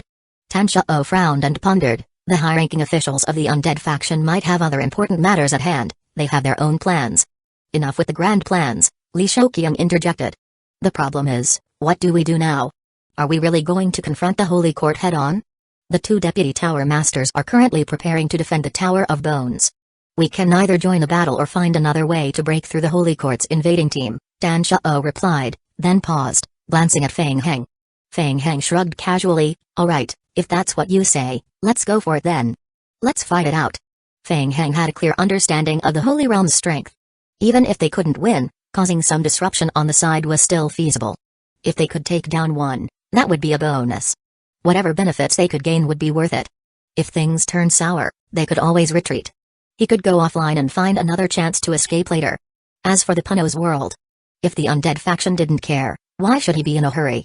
After discussing their plans, they were about to seek out the instructors from the Tower of Bones for a mission when they noticed 5 players approaching them from a distance. Lord Feng Heng, it's a pleasure to finally meet you. I have heard much about you. The leader of the 5 players, a young man, looked at Feng Heng and nodded with respect. I am Norbert, the president of the Eternal Night Guild. These are my core members. May I have a moment of your time? Feng Heng didn't move his feet but looked at him, asking, how did you find me? Norbert hesitated for a moment before nodding. I have admired you for a long time, the mask you wear is exactly like the one in the photos posted online. Alright then. Feng Heng motioned for Li Shoqiang and Danzō to follow him as he walked with Norbert and the others to a secluded corner nearby. Lord Feng Heng, Panos is currently under attack. Do you have any thoughts on the matter? Chapter 2409 Secrets. Hey, you brat. Before Feng Heng could speak, Li Shoqiang frowned and interrupted. Stop dragging it out and just say what you need to say. Panos was suddenly attacked by the Holy Court, and everyone was on edge. Right now, the Undead faction's reinforcements probably wouldn't arrive. We need to figure out a way to deal with the Holy Court ourselves. Norbert glanced at Li Shoqiang, paused for a moment, and continued, or find a way to escape. And then? Li Shoqiang urged. Do you all know the secret of the Tower of Bones? The secret of the Tower of Bones? Feng Heng and the others exchanged glances. Li Shoqiang frowned and said, enough with the suspense. You know time is tight, so just spill it. Alright, I will get straight to the point. According to what we know, there exists a space within the Tower of Bones that leads to a special world. It has always been guarded by the various Tower Masters of the Tower of Bones. It is said that within that space, there is a seal containing Death Knights from the Death Realm. Oh? Feng Heng raised an eyebrow at this and couldn't help but feel a twinge of doubt. There was such a claim? Why had he never heard Teacher Guowo mention it? Feng Heng glanced at Li Shouqiang and Dan Shao. Both of them looked equally confused. It was clear they were also hearing this for the first time. Norbert paused for a moment before continuing. We suspect that the Holy Court's sudden invasion might be related to this special space. I remember hearing about it. I once heard that the Puno's world has a special passage, but I have no idea if it's related to the Death Knights. Tan Shao recalled that he had indeed heard some scattered mentions of special spaces. He looked at Norbert and asked, I am curious, what do you all plan to do? The undead faction has always been extremely cautious about this matter. We just approached the two Tower Masters of the undead faction, expressing our desire to check the sealed space and release the imprisoned Death Knights to fight against the Holy Court, but we were soundly reprimanded. Norbert looked at Feng Heng and laid out the proposed plan. We believe that the special space of the Death Knights may very well hide certain secrets. Right now, Puno's situation is dire. The army sent by the Holy Realm is incredibly powerful. With only a few remaining Deputy Tower Masters, we of the undead faction are fundamentally unable to contend with them. The undead faction has always been extremely cautious about this matter. We just approached the two Tower Masters of the undead faction, expressing our desire to check the sealed space and release the imprisoned Death Knights to fight against the Holy Court, but we were soundly reprimanded. Norbert looked at Feng Heng and laid out the proposed plan. We believe that the special space of the Death Knights may very well hide certain secrets. Right now, Puno's situation is dire. The army sent by the Holy Realm is incredibly powerful. With only a few remaining Deputy Tower Masters, we of the undead faction are fundamentally unable to contend with them. So we can only rely on ourselves to find a way into the sealed land of the Death Knights and investigate. Perhaps we can find something to deal with the Holy Court. In the worst-case scenario, we directly release the Death Knights from their seal to confront the Holy Court, seeking a glimmer of hope. Li Shouqiang listened and let out a soft huff. You seem to know a lot about the Death Knight space. You must have been eyeing this for a long time, haven't you? Clearly, this matter was not sanctioned by the undead faction. Although Norbert spoke grandly about it, upon closer examination, it did seem a bit like taking advantage of the chaos. Norbert showed a hint of embarrassment at Li Shouqiang's words and said, we did conduct a lot of related investigations in the past. Feng Heng furrowed his brows as he listened. It was strange. From Norbert's words, it seemed that Teacher Guowo was still sealing a Death Knight within the Tower of Bones. Ding. The player triggered side mission Scattered Secrets. Mission name, Scattered Secrets. Mission difficulty, unknown. Mission description, Punos is under attack. You heard rumors about the Tower of Bones from other players. It may help the situation, but the truth of the rumors is uncertain. Mission requirements, explore the unknown areas of the Tower of Bones. Mission reward, none. Everyone, if there is a power in the Tower of Bones that can contend with the Holy Court, this is our great opportunity. Norbert looked at Feng Heng and urged again, I won't hide it from you. In the past, the undead faction never disclosed information about the Death Knights and strictly limited anyone's entry and exit. Now, the situation is critical, and the instructors guarding the Tower of Bones are busy dealing with the Holy Court. This may be our best chance. Li Shouqiang and Tan Shao couldn't help but look at Feng Heng. Feng Heng hesitated for a moment. What are you waiting for? A middle-aged player beside Norbert clearly seemed anxious, and his tone carried a hint of frustration. The Holy Court has even sent people from the Holy Realm to attack us. We only have 2 Tower Masters here, and they are just deputies. Our strength is on completely different levels. It's a miracle if we can hold them off. If we want to survive, we can only rely on ourselves. Even if there's only a 1% chance, we have to try. The other players chimed in, let's say, for the sake of argument, that if we do nothing and the Tower of Bones gets breached, the sealed land will fall into the hands of the Holy Court, and the power of the Death Knights will be completely eliminated. It wouldn't make any difference for the undead faction. We just want to use the power of the Death Knights to deal with the Holy Court and secure a chance to survive. Is that wrong? The undead faction doesn't care about our lives. Can't we find a way to survive on our own? Enough, that's enough. Norbert cut off the increasingly agitated young players, turning his gaze to Feng Heng. Feng Heng, I know you may have concerns. If you are unwilling, I won't force you. I have already gathered many players to participate. With our team's current strength, breaking open the sealed space shouldn't be too difficult. Seeing that Feng Heng was still hesitating, Norbert spoke seriously. Feng Heng, please don't leak this matter to the higher-ups of the undead faction. Thank you. I understand. I will go with you to take a look. After a brief moment of contemplation, Feng Heng quickly made his decision. Let's go take a look. There wasn't much to gain from the front lines. However, the secrets of the undead Tower of Bones had successfully piqued his curiosity. Teacher Gulwo had never mentioned any information about the Death Knights within the Tower of Bones. Moreover, if such powerful forces existed, it didn't make sense for the undead faction not to use them against the Holy Court. The whole situation was quite strange. What if there was some hidden mission? Seeing that Feng Heng had agreed, Norbert was immediately overjoyed. Great. There's no time to waste, follow me now. Punos. The Knight Brigade from the Holy Realm that descended from the Holy Court had already breached several cities along the way and was quickly approaching the main city of Keitanchul. The undead faction had also dispatched some teams to intercept them. Several player squads were also involved in the effort. However, after taking a distant glance, the player squads quickly retreated. Good grief, this was an army entirely composed of divine favorites from the Holy Realm of the Holy Court. From afar, they could see a mass of blazing holy light condensing together, and even at a distance, one could feel an intense heat emanating from it. They couldn't fight back. They were fundamentally outmatched. They could only rely on the city's defenses to withstand the attack. The player squads had no intention of engaging. After a brief look, they decisively withdrew. Chapter 2410. Breaking in at the same time, Feng Heng followed Norbert and his team to the Tower of Bones area, hiding behind the wall to observe the situation. On the periphery, the necromancy attendants were still holding their ground.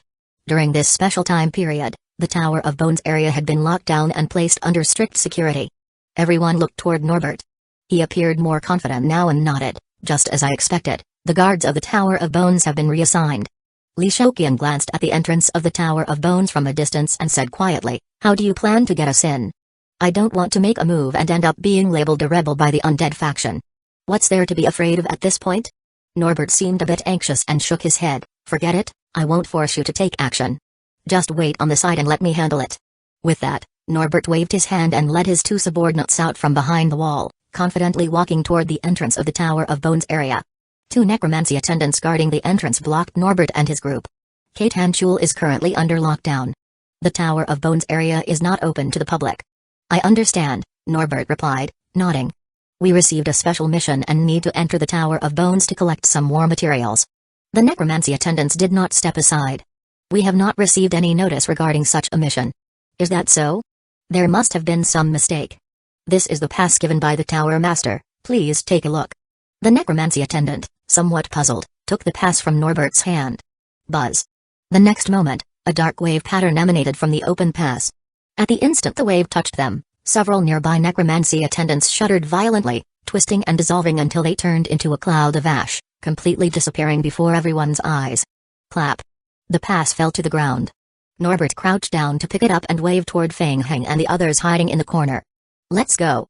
Behind the wall, a group of more than 30 players followed Norbert and charged into the Tower of Bones area. Li Shoqian couldn't help but curl his lip at the sight. Norbert had gathered so many players this time. Even a fool could storm in. What happened to the strict selection of participants to prevent leaks? As the entire city had entered a state of lockdown, there were no visible figures inside, except for several necromancy attendants guarding the entrance. Norbert led the group smoothly into the central square of the Tower of Bones area. Feng Heng stood in the square, looking up at the 5 towering undead towers. He had visited the tallest Tower of Bones many times before. Everyone turned their attention to Norbert.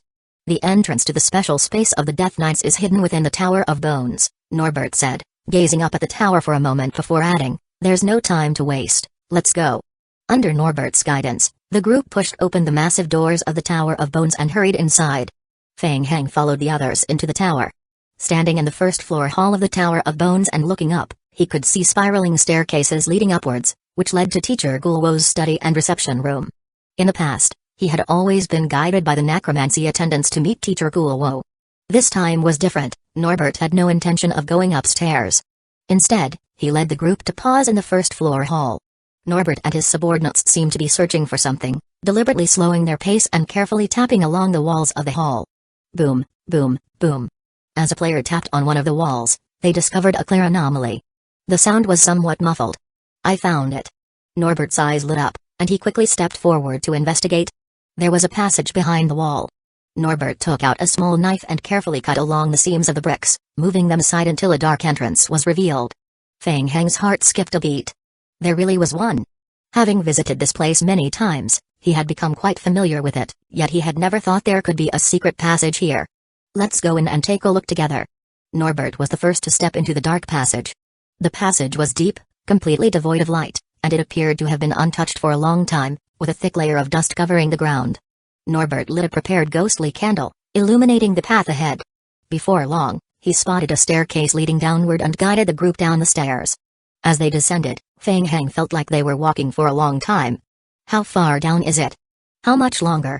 Li Shouqian grew impatient. I would estimate we have gone down about 15 levels. Tan Shao counted silently in his mind as they walked. Just as he spoke, they finally reached the end of the stairs. Passing through another short passage, a large underground hall appeared before them. It looks like this is the place. Norbert scanned the surroundings and levitated the burning candle to illuminate the entire great hall. The dark, circular hall was lined with dilapidated jars, and cobwebs were everywhere. The walls showed signs of faded and peeling paint, indicating that it had been a long time since anyone had visited this place. It felt more like an abandoned hall. Fang Heng observed the environment and pondered quietly. In Punos, there had originally been a rift leading to the Death Realm, and the undead occupied this area largely for research and cultivation. Ever since he had moved the entire rift to Dongcha last time, he had thought that Punos's biggest secret had been uncovered. So, what was this place used for? Everyone, if the information I received is correct, the passage to the sealed land of the Death Knights is right here, Norbert said, stepping forward to the center of the circular hall. He crouched down and began to sweep away the thick layer of dust on the ground. Huh? Fang Heng raised an eyebrow. Once Norbert cleared the dust, a large, bronze door appeared on the ground. The door seemed engraved and embedded in the floor, currently sealed and entangled with numerous undead chains. The undead instructors have placed prohibitions on the seal. If the door is damaged, it will trigger an immediate response. Norbert looked a bit nervous as he stood before the locked door, carefully inspecting it, but the instructors aren't in Punos right now, and they won't be able to return in the short term. Then what are we waiting for? Let's get started. The other players were eager and stepped forward to begin unraveling the seal.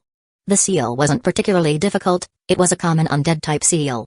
The first few players who tried found that their mental strength wasn't enough to fully unlock the seal, so they called everyone to help. Everyone, come help. The group gathered around, channeling their mental strength into the sealed door. Chapter 2411 Stone Pillar Ka. As the necromancy attribute mental strength was injected, the sealing chains on the door gradually slid open to the sides. Ka. The door revealed a tiny crack. The aura of the undead. Fang Heng's heart skipped a beat. As the seal on the door was progressively undone, a rich aura of the undead leaked out from the crevice of the sealed stone door. Good stuff. Fang Heng had been searching for the aura of the undead to enhance his necromancy experience points. Since his necromancy had already reached the Grandmaster stage, leveling up had become extremely difficult, requiring the absorption of massive amounts of experience points. This was why he had focused his attention on the Shady Line Rift area recently. He hadn't expected to find purified undead aura here. Bang! With the last few layers of the entangled sealing chains pulled away, the door burst open with a loud bang, and a wave of undead energy surged out from behind the door. It's the undead aura. The other necromancy players following behind immediately showed their excitement, gathering their imprints to absorb the aura in front of them. Fang Heng quickly raised his hands, condensing an imprint in front of him. Whoosh! A surge of death aura flowed from the outside into his sea of consciousness. Ding! The player absorbs the undead aura, necromancy experience points plus 2010, ding! The player absorbs the undead aura, necromancy experience points plus 2219, effective. This was indeed purified undead aura. However, the concentration of the aura wasn't very high. After a brief attempt, Fang Heng stopped. Tan Shao and Li Shouqian took a few steps back, not absorbing the undead aura like the other players. Instead, they looked at Norbert, their eyes filled with skepticism. What's going on? Didn't they say the underground passage contained a sealed Death Knight? What was with this pure undead aura? Norbert also had no intention of absorbing the undead aura. After observing the dark passage behind the door for a moment, he turned and replied, this might be the power emitted by the Death Knight. There are rumors that the undead faction has sealed and restricted the Death Knight's strength, continuously draining its power to maintain the operation of the Tower of Bones. As he spoke, Norbert's spirit gradually became more excited. Everyone, it seems we are on the right track. If we can find the sealed Death Knight, we might be able to use its power to defeat the Holy Court. Let's go. The space where the Death Knight is sealed is below. Let's check it out. Norbert urged everyone to continue forward. If it were a normal time, having such a good opportunity to absorb undead aura to elevate his necromancy level, only a fool would follow Norbert down to investigate. Unfortunately, the Holy Realm's forces were already at their doorstep. Staying behind to absorb the undead aura was no different from waiting for death. The players quickly recognized the urgency of the situation. They ceased their absorption of the undead aura and followed Norbert into the sealed passage behind the door. As they entered the lower passage, the concentration of undead aura gradually increased. Soon, they came upon a new hall. Upon seeing the scene within the hall, everyone halted in their tracks. What was that? In the center of the hall floated a large, dark golden diamond-shaped stone pillar. Thick streams of black undead aura poured out from the stone pillar. Surrounding the pillar, layers of magical arrays rotated, converting the overflowing undead aura into necromancy energy, which was stored in the numerous undead jars placed along the hall's walls. The entire hall was filled with an intense atmosphere of undead aura. Feng Heng's gaze immediately focused on the diamond-shaped pillar, a look of seriousness flashing in his eyes. The seal. Moreover, it was a seal of holy power. Even though the outer layer was filled with abundant undead aura, Feng Heng could distinctly sense the ripples of holy power emanating from within the suspended stone pillar. However, the holy power was sealed within the external magical array, which was why most players present couldn't detect it. This was clearly abnormal. Feng Heng glanced around again. The Great Hall was clearly in stark contrast to the abandoned state of the previous area. It was remarkably clean, indicating that someone had been maintaining it regularly. The magical arrays etched on the ceiling and floor were functioning perfectly, suggesting they were carefully attended to. Feng Heng raised his head to observe the magical arrays above. A significant portion of the necromancy energy that leaked from the ceiling stone pillar was being slowly absorbed by the overhead magical arrays. At present, he couldn't determine where the energy ultimately led. Lowering his gaze, Feng Heng turned to the corner of the hall, where several small teleportation magical arrays were located. It seemed that the undead faction's tower masters were using those small teleportation arrays for their comings and goings. While Feng Heng was contemplating, he heard Norbert's deep voice, "Yes. That's it. The Death Knight is sealed right there.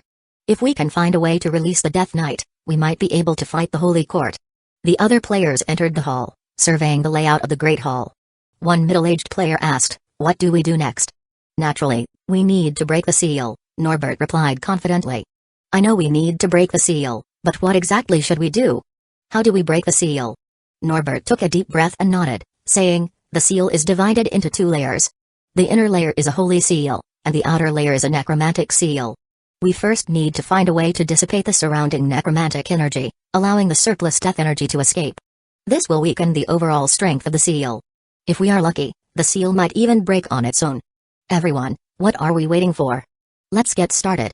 Upon understanding Norbert's implication, the accompanying players felt a surge of excitement.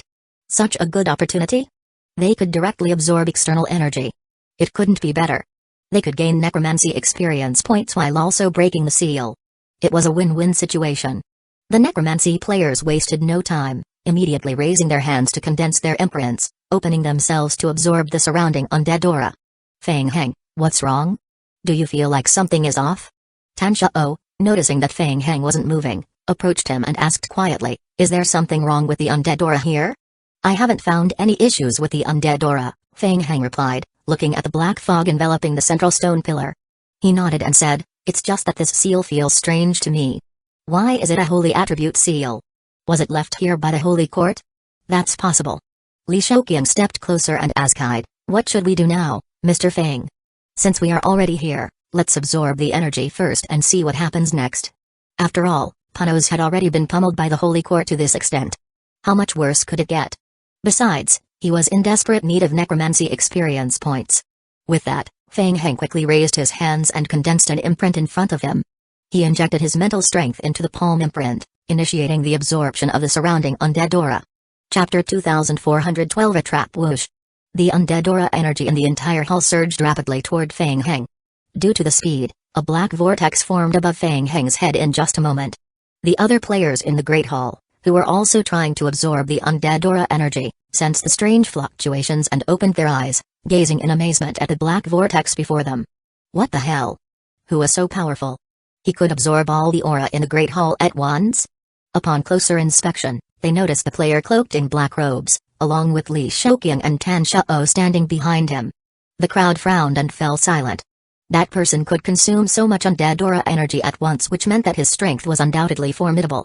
And Tan Shao and Li Shouqian. Weren't they from the Federation? Let's not provoke them. After weighing the pros and cons, the players felt that it was best not to stir up trouble. They decided to remain quiet and focus on absorbing the remaining scraps of undead aura, seizing the opportunity to gain some benefits for themselves. Meanwhile, Norbert, while distractedly absorbing the undead aura, noticed that Feng Heng had also begun to absorb the necromancy energy, and a look of surprise flashed in his eyes. He was absorbing it so quickly? But soon, this moment of surprise gradually transformed into a cold smile of triumph. Good, good, good. Absorb away. Just consider it your last supper. Norbert chuckled coldly to himself, reaching out his hand to secretly crush the first fragment he had hidden. Meanwhile, far beyond the underground palace, several purifiers from the Holy Realm attacking the main city of Kaitanchul noticed a faint glow emanating from the necklaces around their necks. They exchanged glances. It's a message from Norbert. It seems Feng Heng has entered the underground palace area. We must report the situation to Lord Adjudicator and prepare to take action. Yes. In the Holy Realm, upon learning of Feng Heng's situation, the Adjudicator Orkney and his group opened their eyes, a sharp glint appearing within. Feng Heng has entered the fray. Prepare yourselves, we may descend into Punos at any moment. Yes. In the Great Hall of the Underground Palace, Norbert remained cautiously focused on observing Feng Heng. Feng Heng. He probably could never have imagined that the Holy Court was exerting such great effort to attack Punos, with the true goal being to capture him. To have the Holy Court treat him with such care and caution was remarkable for a mere player. Norbert felt a mix of admiration and wariness towards Feng Heng. In fact, Norbert had long since aligned himself with the Holy Court, becoming a pawn in their scheme within the undead faction. In order to deal with Feng Heng, the Holy Court didn't hesitate to expose him as well. As the crowd in the Great Hall absorbed the dissipating undead aura energy, the clay jars used for temporary storage began to explode one after another. The visible gray undead aura quickly burst forth and was swiftly divided and absorbed by Feng Heng and his companions. 5 minutes later, the group opened their eyes again. Many players cast glances toward Feng Heng. Good heavens, did he absorb it all in less than 3 minutes? Of all the undead aura energy in the Great Hall, over 99% had been consumed by this mysterious individual. If it were them, absorbing such a vast amount of aura alone would have taken at least 10 days or even half a month. Ding! The player's Grandmaster level necromancy skill has reached level 6. Feng Heng glanced at the game notification, smacked his lips, and thought to himself that it wasn't bad. He leveled up by 1, enough to compensate for nearly half a month of hard work.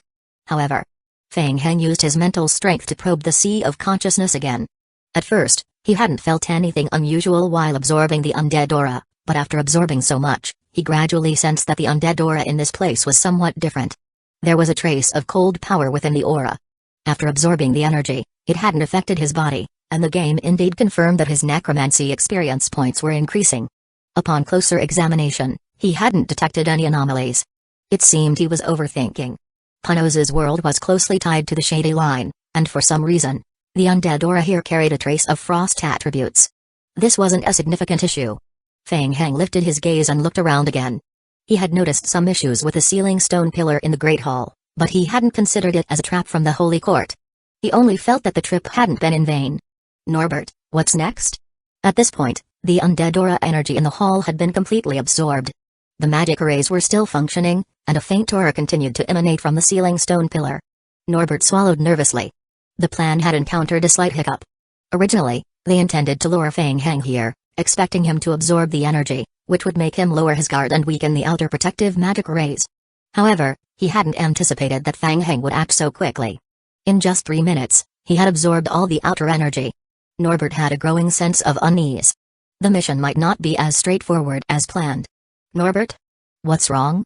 Why aren't you speaking? Did you find something off? No, nothing. It's fine.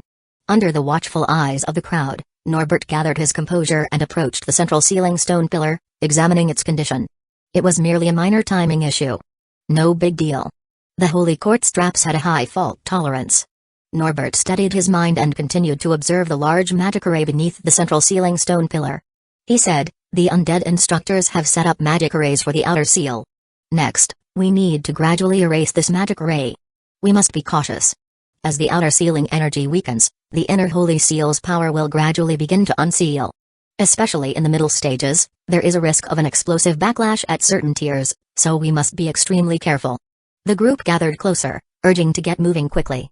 Alright, time is of the essence. We don't know how long the undead faction outside can hold on, so let's start quickly. Let's go.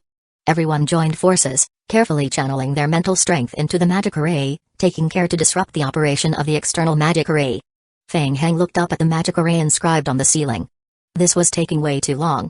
Was this cautious approach essential? Feng Heng didn't doubt Norbert, he just instinctively felt that Norbert didn't have a deep understanding of the magic array. It seemed he simply didn't know enough. In Feng Heng's view, the magic arrays set up by the undead instructors around the ceiling stone pillar primarily served to protect and monitor. If any issues arose with the core rhombus stone pillar, the undead instructors would be able to perceive it immediately and provide external protective measures for a limited time.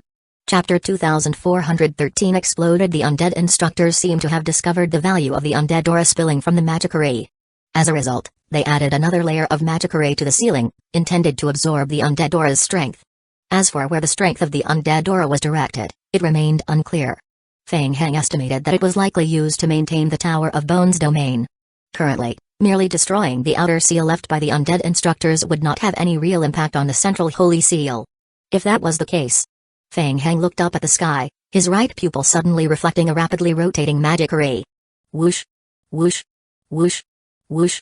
The magic array spun rapidly. Within the Great Hall, the magic array accelerated under the influence of the omniscient eye. What was happening? The players controlling the magic array and attempting to destroy it suddenly sensed an anomaly in the magic array, and their hearts sank in alarm. Why had the magic array suddenly begun to spin uncontrollably? What was going on? Norbert was utterly astonished by the situation. According to their original plan, it should have taken them more than half an hour to destroy the outer magic array set by the undead instructors. So why was it happening so quickly now? Was the magic array malfunctioning? Or was there an internal defense mechanism in place? This was bad. In his panic, Norbert shouted, "Slow down. Try to stabilize the magic array. Don't rush it. If the magic array is destroyed too quickly, it will compromise the seal, and the Death Knight space will explode. It's already stopped. It's not us. We aren't in control. The magic array has lost control." Some players were already sweating profusely. Everyone had ceased their interference with the magic array, yet it continued to spin faster and faster. Boom. Amid Norbert's confusion, a deafening explosion rang out, and the magic array on the ceiling shattered with a loud bang. Countless shards of stone rained down from above. Seeing this, everyone quickly dodged, while the magic array on the ground emitted a muffled sound before completely dissipating. Feng Heng stood at the back of the crowd, the reflection of the magic array in his pupils gradually dimming. As he had predicted, the two magic arrays set by the undead instructors in the later stages had not affected the Death Knight space. The true seal of the Death Knight space was the diamond-shaped stone pillar left behind by the Holy Court. Is everyone okay? Everyone all right? The collapse of the magic array on the ceiling had caused the Great Hall to tremble. Once the chaos subsided, everyone checked again and found no anomalies with the central stone pillar, allowing them to breathe a sigh of relief. What just happened? I don't know either. Norbert noticed the questioning looks directed at him and shook his head, maintaining an outward calmness while feeling extremely anxious inside. Why had the magic array exploded? I am here for the first time too, believe me. The information I received is the same as what everyone has. As the crowd discussed, several players knowledgeable in sealing art approached the diamond-shaped stone pillar to conduct an inspection. Norbert felt an increasing sense of urgency, stealing glances at Feng Heng from time to time. The plan had gone awry. The purifiers in the Holy Realm needed at least 2 hours to lay down the seal in the periphery. If they encountered any interference from the undead faction, it would only take longer. According to the original plan, once Norbert and the others broke through the outer undead magic array, they would be close to that 2-hour mark. But unexpectedly, Feng Heng had absorbed the external aura of death in just 3 minutes, and now the magic array was malfunctioning. All in all, it had been less than 10 minutes. There might not be enough time. If Feng Heng managed to leave before they finished, wouldn't all the efforts the Holy Realm had put in become a joke? Norbert felt a surge of dread. With only one step left, there was no margin for error. What if Feng Heng decided to? Seeing the worried expression on Norbert's face, the others urged him, "Hey, Norbert, what's the next step?" Norbert forced himself to remain calm and looked at the seal stone left in the center of the Great Hall. Right now, the seal holding the Death Knight is down to the final layer left by the Holy Court. Forcefully destroying the sealing stone pillar could trigger an eruption of the Death Knight space. To be safe, we should work together to use the undead aura to wear down the power of the outer seal.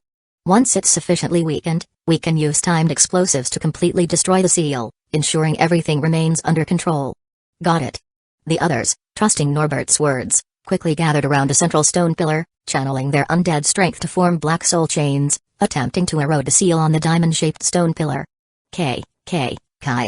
As the undead strength took effect, the diamond-shaped stone pillar emitted a series of hissing sounds, releasing a white mist while small fragments of stone began to fall away from its outer layer. Huh? Tanshao raised an eyebrow, sensing something unusual. What was happening? With the small stones crumbling away, a surge of black undead aura began to seep out from the cracks in the stone. It was identical to the aura they had absorbed earlier. Just as he suspected. That energy was leaking from the sealed Death Knight space. Feng Heng also focused intently on the diamond-shaped seal. As the stone began to erode, more and more undead aura poured out from within. What a treasure. This was pure necromancy experience points. Seeing the aura of death spilling from the sealing stone, a glint of greed flashed in Feng Heng's eyes. That's enough. Everyone, stop and step back. Norbert felt the moment was right and suddenly shouted, abruptly halting the release of his mental strength while leading the others several steps back. Upon hearing his command, everyone immediately ceased their use of undead aura on the sealing stone. As they collected themselves, they saw a large amount of pure undead aura continuously flowing from the diamond-shaped stone pillar. In a matter of moments, a faint layer of undead aura enveloped the entire Great Hall. Norbert? What's wrong? Why aren't we continuing? The group turned to Norbert, who had suddenly called for a stop. Norbert surveyed the crowd, his expression wary as he looked at the central sealing stone. He wiped the sweat from his forehead and said, "Everyone, that should be enough. The strength of the seal has been significantly weakened, and the Death Knight space is becoming unstable. If we continue, we risk triggering a complete explosion that could affect us at any moment." Immediately, some players voiced their objections. But the Death Knight is still sealed. Are we really just going to leave now? Yeah, but this is the safest option. We should set up some explosives around the area first. After we leave, we can use a physical method to completely destroy this place, ensuring that the Death Knight is released safely. The players fell silent at his words. Watching the undead aura continually seeping from the central diamond-shaped stone pillar, they all felt a sense of regret creeping in. Chapter 2414 agreed. Absolutely, they knew that the energy leaking from the seal was incredibly pure. Just one breath was worth several days of hard training outside. Leveling up in necromancy was already difficult, and now they had stumbled upon such an opportunity. And they were supposed to just leave? With such a tempting chance in front of them, everyone felt a twinge of reluctance in their hearts. Ahem. An older player cleared his throat and stepped forward. Right now, the undead instructors outside can still hold off the Holy Court for a while. It seems a bit premature to go out now, perhaps we should wait a little longer. Another player quickly chimed in, exactly. The situation hasn't reached an irretrievable point. If we rashly release the Death Knight, it could lead to problems. Norbert understood the player's thoughts and shot a glance at Feng Heng out of the corner of his eye, feigning a question. What do you think, sir? I think there's no rush. We should wait a little longer. Once the Holy Court truly breaks through. Absolutely, I agree. Let's wait until the Holy Court actually breaches the main city, Katanchul, before releasing the Death Knight. By then, even if the undead faction questions our intrusion, we will have a justification. Right, that's a good suggestion. Of course, we can't just leave the seal here unchecked. We should continue to observe and guard this place. Indeed, how about we all stay here for now and absorb some of the external energy leaking from the sealing stone? This way, we can prevent the Holy Seal from being affected. Agreed, absolutely. In just a few words, the undead faction players reached a consensus. They wouldn't rush to leave and would instead stay temporarily to absorb the energy leaking from the sealing stone pillar. They figured that there was still some time before the Holy Court breached the undead faction's defenses. If the situation became critical, they could always follow Norbert's plan, setting timed explosives to destroy the sealing stone. After all, whether they could release the Death Knight was still uncertain, but the undead aura they could absorb here was guaranteed. Even if players died and respawned, they would still gain experience points in necromancy skills. They wouldn't be losing anything in the process. The proposal was quickly accepted by the group. Once they reached an agreement, everyone gathered around the sealing stone, condensing and starting to absorb the undead aura energy in front of them. Sigh. Norbert let out a quiet sigh, pretending to be helpless, but inside, he was extremely tense, his gaze continually darting toward Feng Heng. The Holy Court had set a trap targeting the greed of those with demonic seeds. If even these ordinary players couldn't resist the temptation of absorbing the undead aura, what about Feng Heng? Suddenly, Norbert felt a chill run down his spine when he noticed that Feng Heng was staring directly at him. His heart raced, and he quickly averted his gaze. Feng Heng didn't say anything, but after a moment of thought, he quickly made his intentions clear through his actions. What was there to think about? Of course, he would stay to absorb the experience. Feng Heng simply believed that the strength of the sealing stone was far from being destroyed. Norbert was being overly cautious. That was fine, he would first extract a wave of energy aura and secure it. Feng Heng quickly brought his hands together in front of him. Whoosh! As his mental strength activated, the dense undead aura around Feng Heng immediately found an outlet and surged toward him. Beside him, Norbert watched as Feng Heng finally decided to stay and absorb the energy, and he felt a wave of relief wash over him. It worked. With this, the Holy Court's plan to trap Feng Heng was coming to fruition. All they needed to do was maintain the current pace, keeping Feng Heng here to absorb energy, while the purifiers from the Holy Realm would completely seal off the entire area surrounding the Tower of Bones. This would cut off all of Feng Heng's escape routes. At that point, he would be like a turtle in a jar. However, in the next moment, Norbert's brows furrowed again, and his heart jumped into his throat. No way. As Feng Heng unleashed his mental strength to absorb the undead aura, a massive wave of it rushed swiftly toward him from all directions within the underground Great Hall. In just a few seconds, a giant vortex of undead aura appeared above Feng Heng's head. Within a mere 2 minutes, the black fog that filled the entire Great Hall was completely siphoned away by Feng Heng. The ore leaking from the cracks in the sealing stone was immediately drawn toward him. For a moment, the other players in the hall opened their eyes, glancing at one another before finally focusing on Feng Heng. This guy was being a bit too inconsiderate, wasn't he? He had already consumed all the meat, and now he wouldn't even let them have a sip of the soup?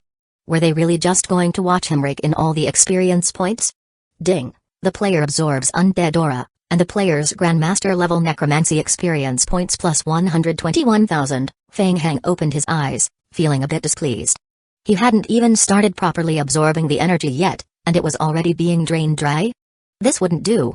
Noticing the looks everyone was giving him, Feng Heng quickly understood their thoughts. A faint smile appeared on his lips as he said, "Everyone, I believe the current seal is still quite intact, and the ore leaking out is a bit too weak. Why don't we break open some more seals? That way, when we do eventually blow the seals, it will be much safer for everyone. What do you think?" The group was momentarily taken aback but quickly began to nod in agreement. Absolutely, that makes sense.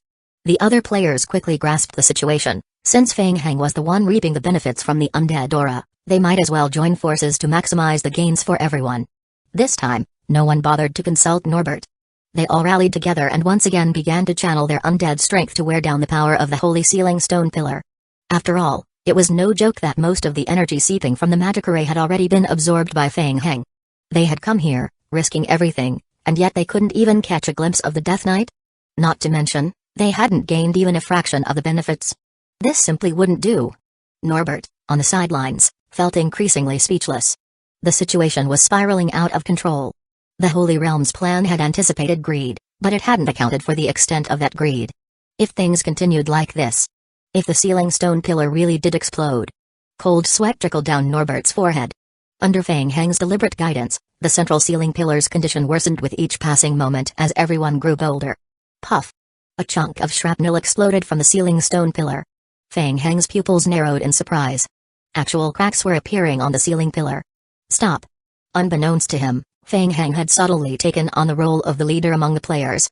As soon as he shouted, everyone immediately halted, backing away a few steps while focusing their attention on the central stone pillar. A wave of extremely pure undead aura, several hundred times stronger than before, began to pour out from within the sealing pillar. We have reached the limit. If we continue, the risk of an explosion is too high. Chapter 2415 Upgrade. Norbert hurriedly stepped in to stop everyone, his heart pounding as he glanced at Feng Heng and continued, "We really can't continue like this. If the Death Knight space explodes, we will all be caught in it, and we will all perish in the aftermath of the explosion." Everyone fell silent, turning their gazes toward Feng Heng. Feng Heng observed the large chunk of shattered, crystalline stone pillar in the center and nodded. "Well, while we still have time, let's absorb it." Upon hearing this, everyone began to condense their marks and restarted the process of absorbing the energy ore leaking from the sealing stone pillar. Seeing that Feng Heng had ceased his intense actions, Norbert, relieved, began to absorb the energy himself and finally breathed a sigh of relief. Good grief, it had been so exhausting. If Feng Heng had continued, the Holy Court's seal might have been completely blown open. As Feng Heng concentrated on rapidly absorbing the undead aura energy in front of him, a massive vortex of undead energy once again formed high in the sky. A large amount of undead aura was drawn into Feng Heng's body and converted into necromancy experience points.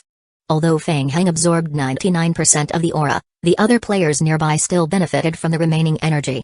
For them, the experience points required for leveling up were much less than what Feng Heng needed, so they were quite satisfied with the gains they were receiving. Panos. Domain of the Tower of Bones. 24 purifiers from the Holy Realm had infiltrated the city through a special ritual. These 24 individuals occupied the 12 corners of a large magic ray. Whoosh! Whoosh! Whoosh! Golden light burst forth in unison. Whoosh! In the hall, Feng Heng suddenly opened his eyes. The efficiency was still somewhat lacking. The experience points required for Grandmaster-level necromancy were enormous, and considering he had also studied numerous other disciplines, the experience points needed were hundreds of times more than those required by ordinary players. Even though he was absorbing a massive amount of undead aura energy, and the cultivation speed seemed terrifying to ordinary players, he estimated that it would still take him over half a month of intense effort to reach the maximum level. Under normal circumstances, he would have just kept grinding. But with the Holy Court already on the attack, Feng Heng estimated that he had at most a few more hours before reaching his limit. He couldn't just focus on immediate interests. Feng Heng knew he couldn't focus solely on immediate gains. He needed to find a way to further enhance his efficiency. As he pondered, Feng Heng stopped his absorption and looked up at the damaged ceiling stone in front of him. Whoosh! Immediately, the vortex of undead aura energy swirling above Feng Heng's head dispersed.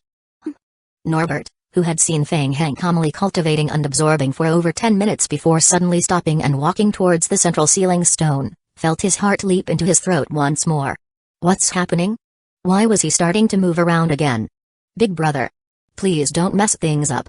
Please.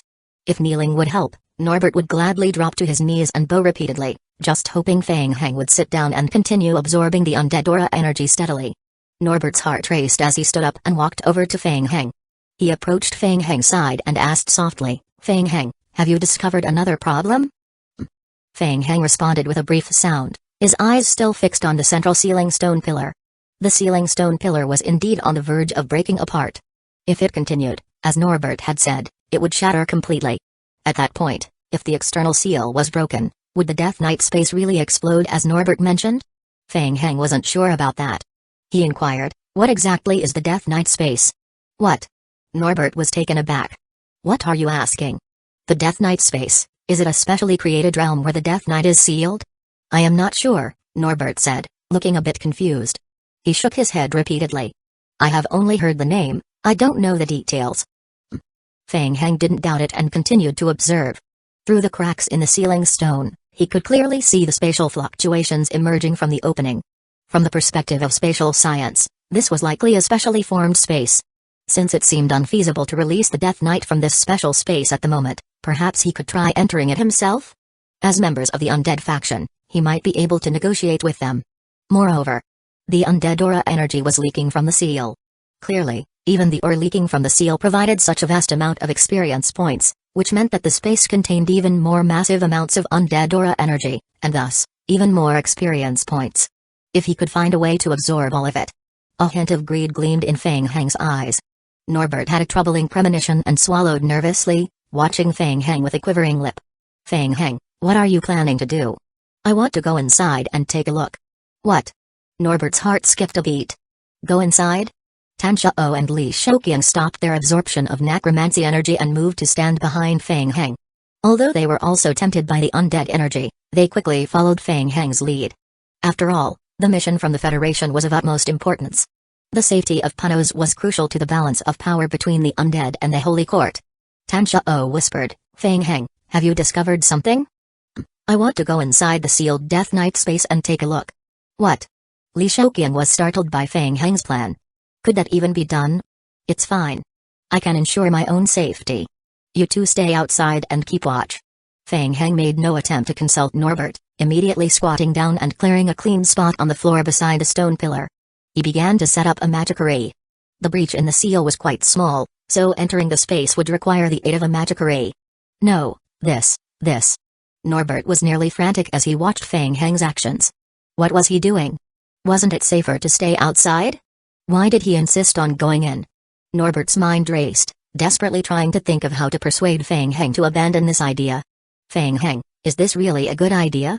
Isn't there a risk?" "SHH." Feng Heng placed a finger over his lips, shaking his head and making a silent gesture. "Quiet. I need to concentrate on setting up the magic array. Alright. This was insane. Norbert was extremely anxious. Everything was turning out completely different from the original plan. In fact, he had only heard from the Holy Court that the sealing stone pillar contained the Death Knight space, but he had no idea of the specifics.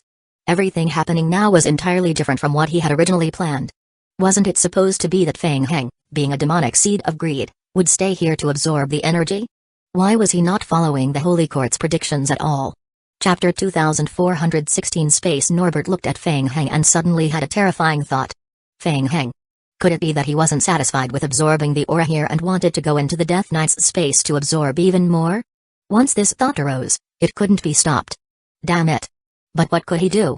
If Feng Heng really entered the Death Knight space, what would happen next was beyond his control. Norbert felt extremely uneasy. Unbeknownst to Norbert, Feng Heng was focused on drawing the magic ray. He had no idea about the strength of the undead faction outside and how long they could hold off the Holy Court. So he had to work quickly. At least for now, there had been no hint of pursuers from the Holy Realm descending. As long as they didn't face the Holy Realm's pursuers directly, it wouldn't be a big problem.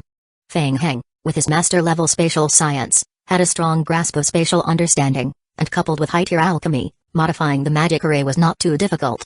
In just about 20 minutes, Norbert watched as Feng Heng created a very complex medium-sized magic array beside the sealing stone pillar. Ding! The player completed the custom magic array creation. Feng Heng gave the magic array one last examination, stood up, and patted his pants. Done? Is it done? Norbert's voice trembled with tension. Yes, more or less. Feng Heng said as he touched the edge of the magic array and infused it with his mental strength. Whoosh! The magic array began to spin rapidly. Meanwhile, a faint glow emerged from the blue-black space within the breach of the sealing stone pillar. It seems it worked. Seeing the blue light, Feng Heng knew his magic array had been successfully activated. He turned to Tan Shao and Li Shouqian and asked, "What about you two? Will you come in with me or stay here?" They looked at the space at the center of the sealing stone pillar, exchanged glances, and shook their heads, replying, "Forget it, we will stay outside and keep an eye on things." "Alright then." Feng Heng didn't press them further. He took a small grain-sized piece of energy ore from his backpack and placed it on the magic array to power it. He then advised, "The magic array will last a long time. If any emergency arises, come into the space to find me." Feng Heng. As Feng Heng was about to enter the Death Knight's space, Norbert quickly reached out to stop him. "Wait." Feng Heng slowly turned his head and looked at Norbert. "What is it?" This. Feng Heng, you should be coming out soon, right?" Norbert scrambled for reasons to persuade Feng Heng to stay but couldn't come up with anything coherent. He stammered, "The undead instructors outside might not hold up much longer. We might soon destroy the entire passage, and if that happens..." "I understand. Don't wait for me. If it comes to that, just destroy the sealing stone pillar as planned." As Feng Heng spoke, his form gradually became ethereal in the air and then, with a whoosh, vanished from sight. "It's over." Norbert watched Feng Heng step into the Death Knight's space, his face turning ashen. No. There might still be a chance. Given the circumstances, there was nothing left to do but let Feng Heng enter the special space of the Death Knight. Perhaps when he came out, the Holy Court's team would arrive just in time. Yes. There might still be a chance. Outside the Tower of Bones, the purifiers from the Holy Realm were unaware that Feng Heng had entered the Death Knight space through the homemade magic array. They were still focused on constructing the sealing magic array. As the holy light gradually faded, the undead faction finally realized something was amiss. How strange. Why was there a holy ripple emanating from inside the Tower of Bones? The undead faction immediately dispatched personnel to investigate. It was only at this point that several deputy tower masters of the Tower of Bones realized that the Holy Court had already occupied the Tower of Bones. Everyone's expression turned grim. However, two of the deputy tower masters were quite puzzled. If the Holy Court had the capability to invade the city, why not attack the more critical mage towers and energy crystal towers within the city? Instead, they targeted the Tower of Bones? It was truly baffling. There was nothing in the Tower of Bones that would warrant such an extensive infiltration effort from the Holy Court. They even thought it might make more sense for the Holy Court to focus on the Frost Hell instead. Could it be that there is a Death Knight sealed in the Tower of Bones, and their target is that? That's impossible. A sealed Death Knight space? What would the Holy Court want with that? The Holy Court must have some sort of scheme. We need to find a way to stop them, no matter what. Yes. The undead faction quickly organized reinforcements to provide support. Meanwhile, Feng Heng stepped into the special space. Hints rapidly appeared on his retina. Ding. The player has completed the scattered secrets of the current mission. Ding. The player has entered a special space subspace barrier. Projection. Space barrier? Is this a special space constructed by special means? Feng Heng's vision gradually adjusted as he began to survey his surroundings. He was enveloped by a dense darkness, with the thick fog filled with an incredibly potent undead aura. The intensity was amplified hundreds of times compared to what was felt outside. Perfect? Feng Heng's thoughts raced as he looked up towards a high point in the distance. There, faint glimmers of light emerged. Atop a high throne sat a knight clad in armor, surveying the surroundings from his elevated position like a king. A Death Knight. Feng Heng's pupils contracted sharply. The Death Knight was enormous, even larger than the tyrant he had fused with. The aura emanating from him was a combination of Death Aura and Frost Aura. His level of power was formidable. Whoosh! The knight's eyes glowed with a blue light. Simultaneously, the Death Knight's frost longsword emitted a faint hum. Boom! A wave of energy combining frost and death aura burst forth, rapidly spreading outwards. Seeing the visible aura approaching, Feng Heng immediately raised his hands in front of him to shield him from the impact. Bang! Even a mere unconscious strike held such power. However, Feng Heng took a few steps back to absorb the impact, lowered his hands, and looked up at the Death Knight on the throne. This suggested that the Death Knight might not fully control his own power. Young man, the Death Knight on the throne spoke, looking down at Feng Heng. State your purpose. Feng Heng furrowed his brow and did not immediately answer. Instead, he observed carefully. It was peculiar. The Death Knight did not appear to be imprisoned as reported from outside. Seeing that Feng Heng did not answer, the Death Knight did not press, merely sitting in his lofty position, looking down with an air of superiority.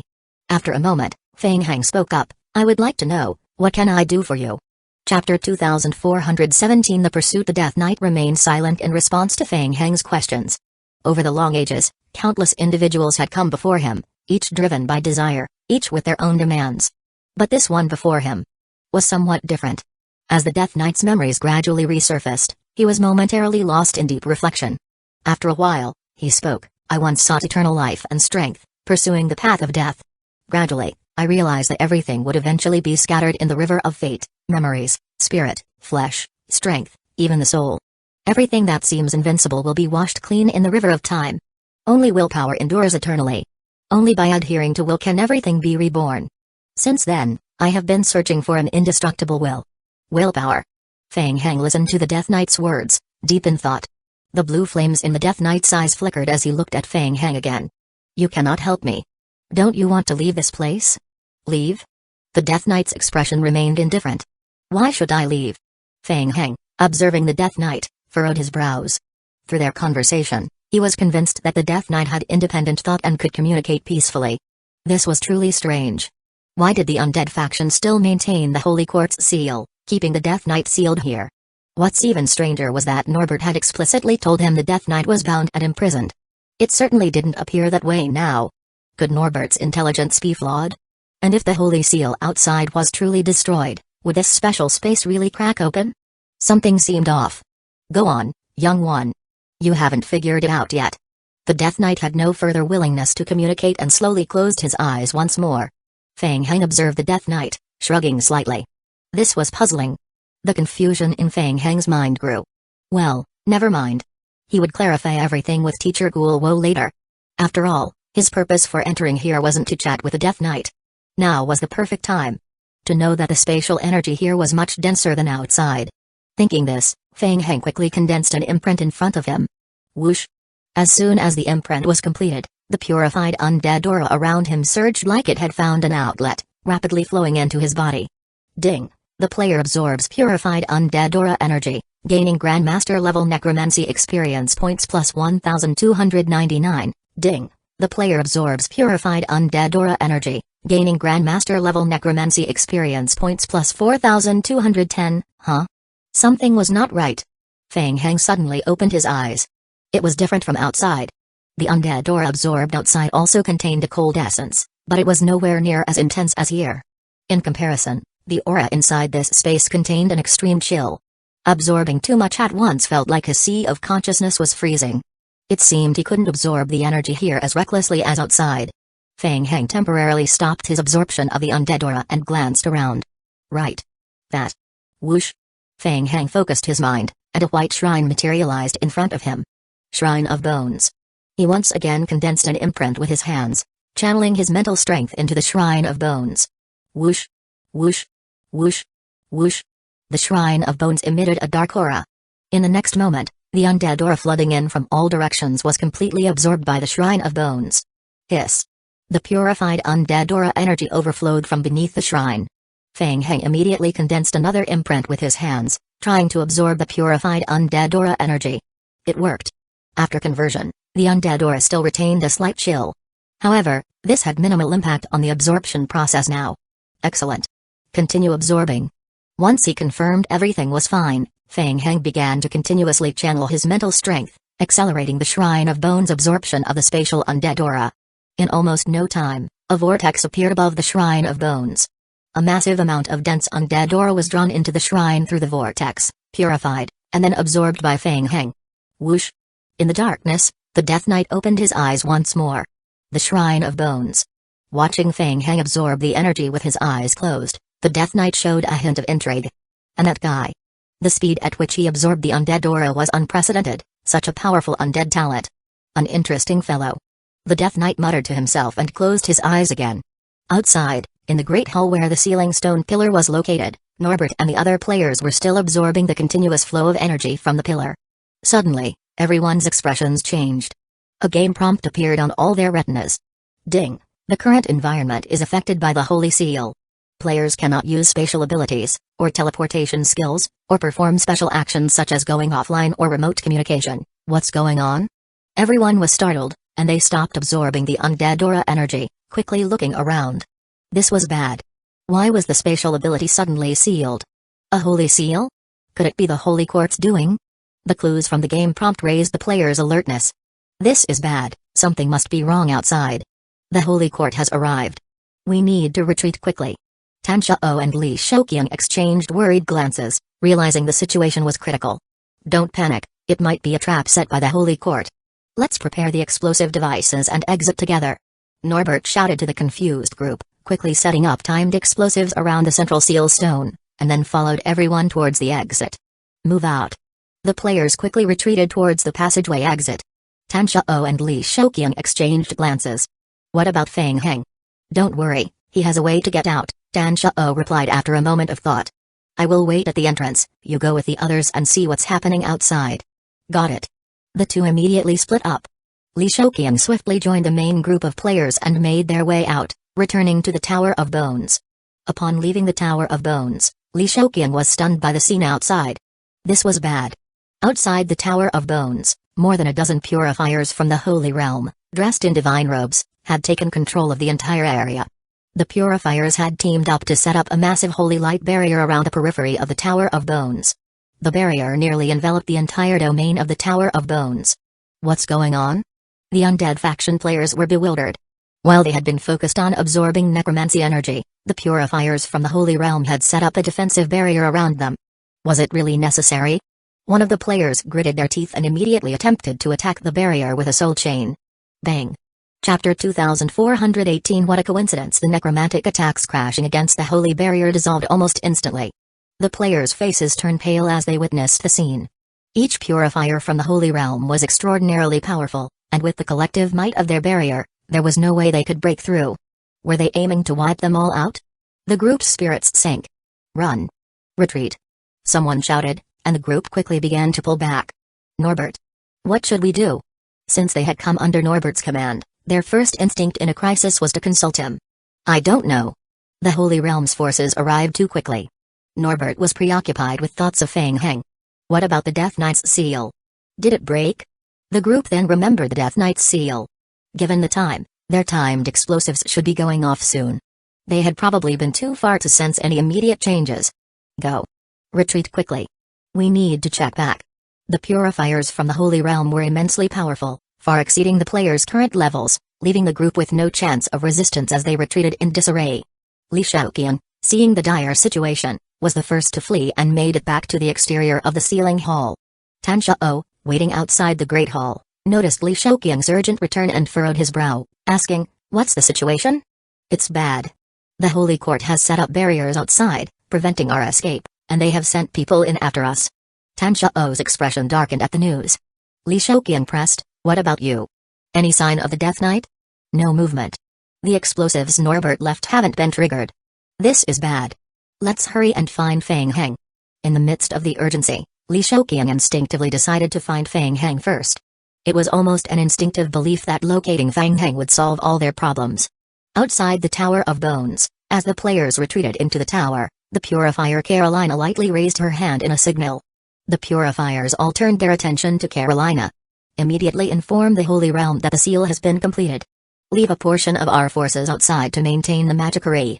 The rest will accompany me into the Tower of Bones to capture Feng Heng. Understood. Meanwhile, in the Holy Realm, the adjudicator Orkney opened his eyes in response to the call. It's happening. Everything was proceeding exactly as planned. The Purifiers had located Feng Heng and secured the area. Now, they just needed to enter the Undead Realm and deal with Feng Heng. Initiate descent. This time, Feng Heng will not escape. Yes. In the Death Knight space, Feng Heng, unaware of the external situation, focused on controlling the Shrine of Bones to purify the undead aura. After several rounds of purification, most of the chilling attributes within the aura had been cleansed, and they no longer posed any significant negative effects. Sucking in the purified energy, Feng Heng felt a refreshing surge of power. The undead aura that had pervaded the entire Death Knight space was dense and potent, significantly boosting his necromancy experience points with each absorption. Unfortunately, as he absorbed the aura, its concentration in the space was rapidly decreasing. Suddenly, a series of game hints appeared in his vision. Ding! The pursuit team sent by the Holy Realm has located you and is expected to arrive in approximately 0.3 plus 0.1, additional time due to holy weapon skill effects, hours. Ding! Due to the player being in a special space, the Holy Realm pursuit team's location will be at a random domain in the periphery of the special space. Huh? What? Feng Heng's heart raced as he processed the hints. The Holy Realm's pursuers were on their way? Given that he had made numerous trips to Punos, the tracking time had been reduced to its limit. Previously, the Holy Realm had been hesitant to act out of fear of the undead. But now, with the Holy Realm launching an attack on Punos, Feng Heng had less than 30 minutes left. This is troublesome. Indeed, the Holy Realm had not given up on him. Feng Heng had initially planned to continue absorbing the undead aura for a while longer but had to abandon that idea. He would have to try again next time. There was no need to confront the Holy Realm directly. He stopped absorbing the necromancy energy and prepared to escape. Death Knight, I am leaving now. I will come back next time, Feng Heng said, casting one last glance at the Death Knight's condition. The Death Knight had its eyes tightly closed and made no effort to acknowledge him. Fine. Feng Heng had pursed his lips and was about to leave through the space passage he had used earlier when suddenly his brow furrowed. The space passage, which was floating in midair, began to flicker rapidly. Moments later, Danzō and Li Shouqiang stepped through the exit and appeared in front of Feng Heng. Danzō and Li Shouqiang entered the Death Knight's special space and, sensing their surroundings, were immediately taken aback. Wow! Just as Feng Heng had predicted, the undead aura in the Death Knight space was indeed incredibly dense. No wonder he had not come out yet. As Danzō and Li Shouqiang surveyed the environment, they quickly focused on Feng Heng. Feng Heng? Feng Heng asked, what's happening outside? Li Shouqiang replied urgently, we don't know when the Holy Realm's forces arrived, but they have completely surrounded the Tower of Bones area. They have also set up enhanced barrier magic arrays around the perimeter to prevent us from escaping. It looks like the Holy Realm's people will breach the area soon. Feng Heng frowned slightly. Such a coincidence? Just as the Holy Court had sealed off the area outside, the Holy Realm's pursuit notification appeared. This was bad. The series of actions by the Holy Realm seemed to be targeting him specifically. Feng Heng, Danzō said, casting a wary glance around, what's the situation in the Death Knight's space? It's a bit different from what we expected. It's a long story. Let's go check it out. As he spoke, Feng Heng stepped into the teleportation light spot. Whoosh! As Feng Heng exited the Death Knight space, the undead faction players who had retreated were also rushing back to regroup in the Great Hall. Ding! The current environment is affected by a holy seal. The player cannot use spatial abilities, teleportation skills, or perform offline actions or remote communications, unable to go offline. Feng Heng's pupils constricted. The players, rushing back, found the ceiling stone pillar intact and immediately felt alarmed. Hey! Norbert! What's going on? Why hasn't the Death Knight space exploded? Boom!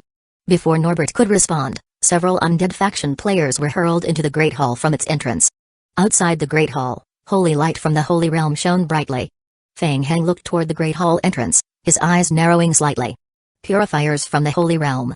In his peak condition and without using special abilities, Feng Heng was confident he could hold his own against a single Holy Realms purifier. But when the number of purifiers increased, he would be outmatched. Especially with so many accompanying Holy Realm Knights. Chapter 2419. Returning after leaving under the shining holy light, the undead aura in the hull was rapidly purified. Damn it. The Holy Court people have followed us in. Block them. Quick, destroy the stone pillars and release the Death Knight. We might still have a chance. The players were thrown into chaos. Seeing the situation, Feng Heng placed his hands on Tan Shao and Li Shouqiang's shoulders, saying, "Forget about them, we need to leave now. Let's go." Whoosh. Feng Heng's pupils flashed as the magic array spun rapidly, transporting the three of them back into the Death Knight space. 2 minutes later, Purifier Instructor Carolina and a group of purifiers from the Holy Realm entered the Great Hall. The holy light illuminated the basement's Great Hall. In a short time, all the players in the hall had been thoroughly cleared out by the purifiers and the knights from the Holy Realm. In the corner, Norbert, along with 2 loyal subordinates, immediately stepped forward and knelt on one knee. He saluted. "Greetings, Sir Carolina. Get up and speak." Carolina glanced around, her brow furrowing slightly as she asked, "Where is Feng Heng?" "Feng Heng, he."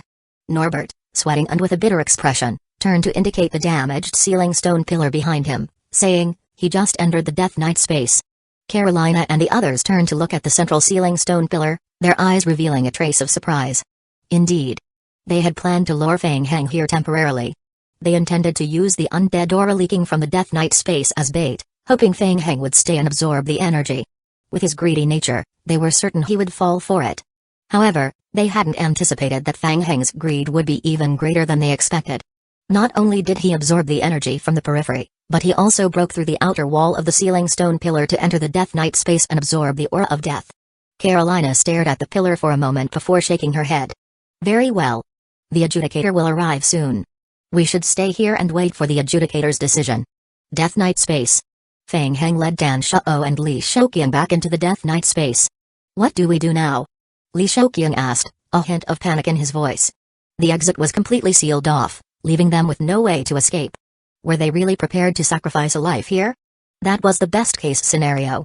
If they were careless, their souls might be sealed by the Holy Court, which would be a disaster. Feng Heng didn't answer. He simply looked up at the darkened heights in the distance. At the throne, the Death Knight reappeared, its eyes glowing faintly with a blue light once more. "You are here again." Li Shouqiang and Tan Shao were both startled by the deep voice and turned their attention to the giant on the throne. "Who is he?" Tan Shao asked, his face slightly pale. Feng Heng responded calmly, "The Death Knight." The two men's expressions changed slightly. "This time, what brings you here?" "Ahem, Death Knight, sorry to disturb you," Li Shouqiang coughed lightly and then tentatively asked, "The way outside is currently blocked by the Holy Realm. Could you possibly help us by eliminating them?" "Is that so?" "The Holy Realm. I see they are still as troublesome as ever." The Death Knight nodded slightly and turned back to the group. "May I assume that you need the strength to defeat the Holy Court? So you have come here seeking power, correct?" Li Shouqiang nodded, "Yes, strength. If you can grant us that, we would be grateful." Whoosh. Ka. A phantom of a large gate began to slowly condense and form behind Feng Heng and the others. "You are quite fortunate. I am currently short-handed, so I am willing to give you a chance. Someone is disturbing Empress Persephone's rest. I need you to drive them away. If you accomplish this, you will receive the strength you seek. Remember, this is a test. Empress Persephone never hesitates to grant power to her servants, but first, you must demonstrate the appropriate capability." The group turned their attention to the large gate. A game hint quickly flashed across their retinas. Ding! The player has triggered a team mission Death Knight's selection. Mission name, Death Knight's selection. Mission difficulty, SSS. Mission description, the player must enter the passage through the teleportation gate and repel the invaders who have entered Empress Persephone's mausoleum. Mission requirements, repel at least 12 invaders from the mausoleum, team count, before all invaders enter the mausoleum. Mission reward, preliminary recognition from the Death Knight. Warning, this mission contains extreme danger. The Death Knight's gaze inadvertently fell on Feng Heng. "Do you remember what I told you? Only the eternal will is the true path to transcend reincarnation and achieve indestructibility. Now, it is time to test your will. I hope you can pass this trial." Tan Shao and Li Shouqiang exchanged glances, feeling a sense of unease. A special mission? A special mission from the Death Knight? They turned back to look at Feng Heng. Feng Heng was also somewhat confused. Empress Persephone's mausoleum. Invaders? It all seemed odd. The Death Knight was clearly an intelligent entity capable of communication and even issuing missions. Breaking through the Holy Seal was certainly within the capabilities of Teacher Guo. Yet, the undead faction had always kept the Death Knight space sealed off from outsiders. Ka. Ka ka ka ka. As the gate slowly opened, Feng Heng and the others' pupils contracted sharply. A flood of elite undead aura energy poured out from the gate. Go, don't waste time. Now's the moment. The Death Knight slowly raised his right hand, which clenched into a fist with a whoosh. Whoosh. Immediately, the three felt a powerful force slam into their backs, sending their bodies uncontrollably flying toward the gate, drawn into its space. Interesting newcomers. The Death Knight murmured to himself, observing Feng Heng and the others, who remained standing in place below him. At this moment, the eyes of the three had become vacant, their bodies left as mere shells. Death Realm. In a blackened wasteland, a towering black pyramid loomed over the land. At this moment, almost all the high-ranking members of the undead faction had gathered here. Among them were several instructors, including Guo, who had previously guarded the Tower of Bones. They watched from a distance, observing the massive structure intermittently visible through the sandstorm. Empress Persephone's mausoleum. Legend had it that Empress Persephone, who once ruled over the entire Death Realm, was buried here. The mausoleum was perpetually shrouded by the sandstorms of the Death Realm. Coincidentally, in recent years, there had been frequent occurrences of the storm's weakening. The most recent reduction happened just 2 days ago. The storm had significantly diminished. Chapter 2420 Mausoleum. It was a great opportunity. This was the 4th time in several thousand years that the undead faction had truly approached the periphery of the mausoleum. No one wanted to miss this chance. The sandstorm has started to weaken. The group slowly looked up at the black sandstorm that was gradually dissipating in the distance.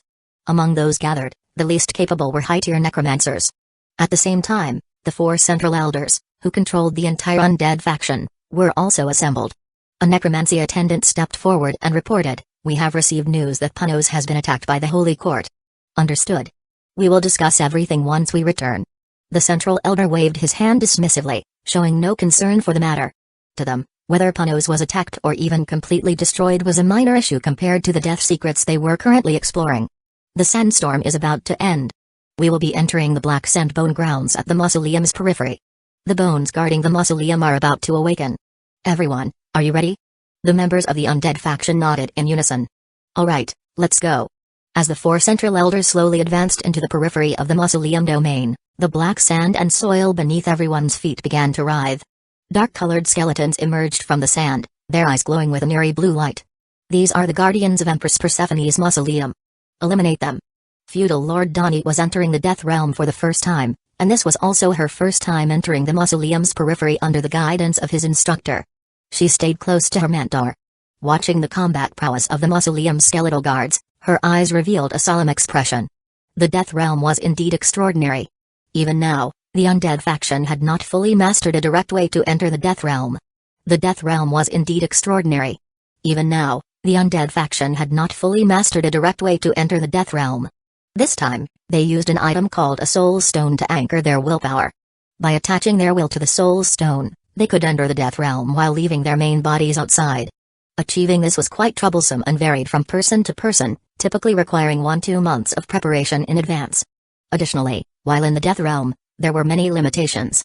One's strength would be significantly weakened, no items from their backpack could be used, nothing could be taken out of the Death Realm, and cultivation within the realm was impossible. However, there was one major advantage. The death penalty was extremely rare. At most, the willpower would suffer damage, but with about half a month's rest after returning, it could be restored. Feudal Lord Dani realized that the black skeletal creatures were extremely formidable, capable of contending with master-level necromancers and undead knights. Since only willpower had entered the Death Realm, Dani's strength was greatly suppressed. Most of her skills were unusable, and with her current ability, she could only manage to protect herself. Dani dared not make any reckless moves. She blended into the team and followed her instructor, who had reached god-level necromancy, as they carved a path forward. In fact, she owed her opportunity to enter the Death Realm with the undead faction to Feng Heng. Thanks to Feng Heng's help, she made significant achievements in resisting the Holy Court, which led to this mission invitation. In contrast, Jiziobo had joined directly due to his distinguished ancestral background.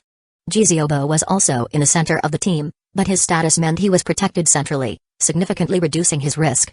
As Dani pondered, An eerie black fog gradually emerged, enveloping the black sandbone grounds at the mausoleum's periphery. In a short moment, visibility was reduced to less than 5 or 6 meters. Around them, black bones continued to emerge from the sand. "Stay close," the instructor instructed in a deep voice. "The guardians of the Empress's mausoleum are indestructible and will keep reviving. As long as we successfully cross the black sandbone grounds, the mausoleum guards will not pursue further. Remember not to stray from the main group." "Yes, instructor." Not far away, amid the black, hazy sand, a skeletal guardian from the mausoleum wobbled as it stood up from the sand, lowering its head in astonishment at what it was seeing. "What is this? How did I end up in this state?" Upon closer inspection, 2 more identical skeletons nearby also stood up, their eyes reflecting a similar surprise. Although they couldn't speak, Feng Heng realized he could use mental strength for some rudimentary communication. "Feng Heng, what's going on? Why do we look like this?" "Li Shaoqian, I don't know." System notification: the player is currently in a special state. The game provided no further explanation. More black skeletons continued to emerge from the sand around them. The skeletal guards, once risen, turned around and began to shuffle slowly toward the right side of the domain. "Tanshao, it seems we have entered a mission state." Feng Heng furrowed his brow. Indeed, it appeared that they were now on a special mission. It seemed they were in some sort of possession-like state. Considering the recent mission, were they supposed to fight in this condition? It was going to be challenging. Feng Heng looked around in confusion, realizing that everything was shrouded in a thin layer of black fog, obscuring his view. "Let's go. The mission requires us to repel the invaders. We will follow these skeletons and see what the invaders look like." Whenever Feng Heng initiated mental communication, the blue light in the eyes of the black skeletons he controlled flickered frequently. Li Shaoqian and Tan Shao, the skeletal guards, nodded stiffly and followed Feng Heng. As they moved forward, Feng Heng quickly assessed his condition. The good news was that the character interface was still accessible, and all his attributes were intact. However, the backpack was completely unusable, and all his skills were locked and inaccessible. After walking a short distance, Feng Heng had already adapted to the skeletal body, deftly wielding the skeletal short sword. "Li Shaoqian, look ahead."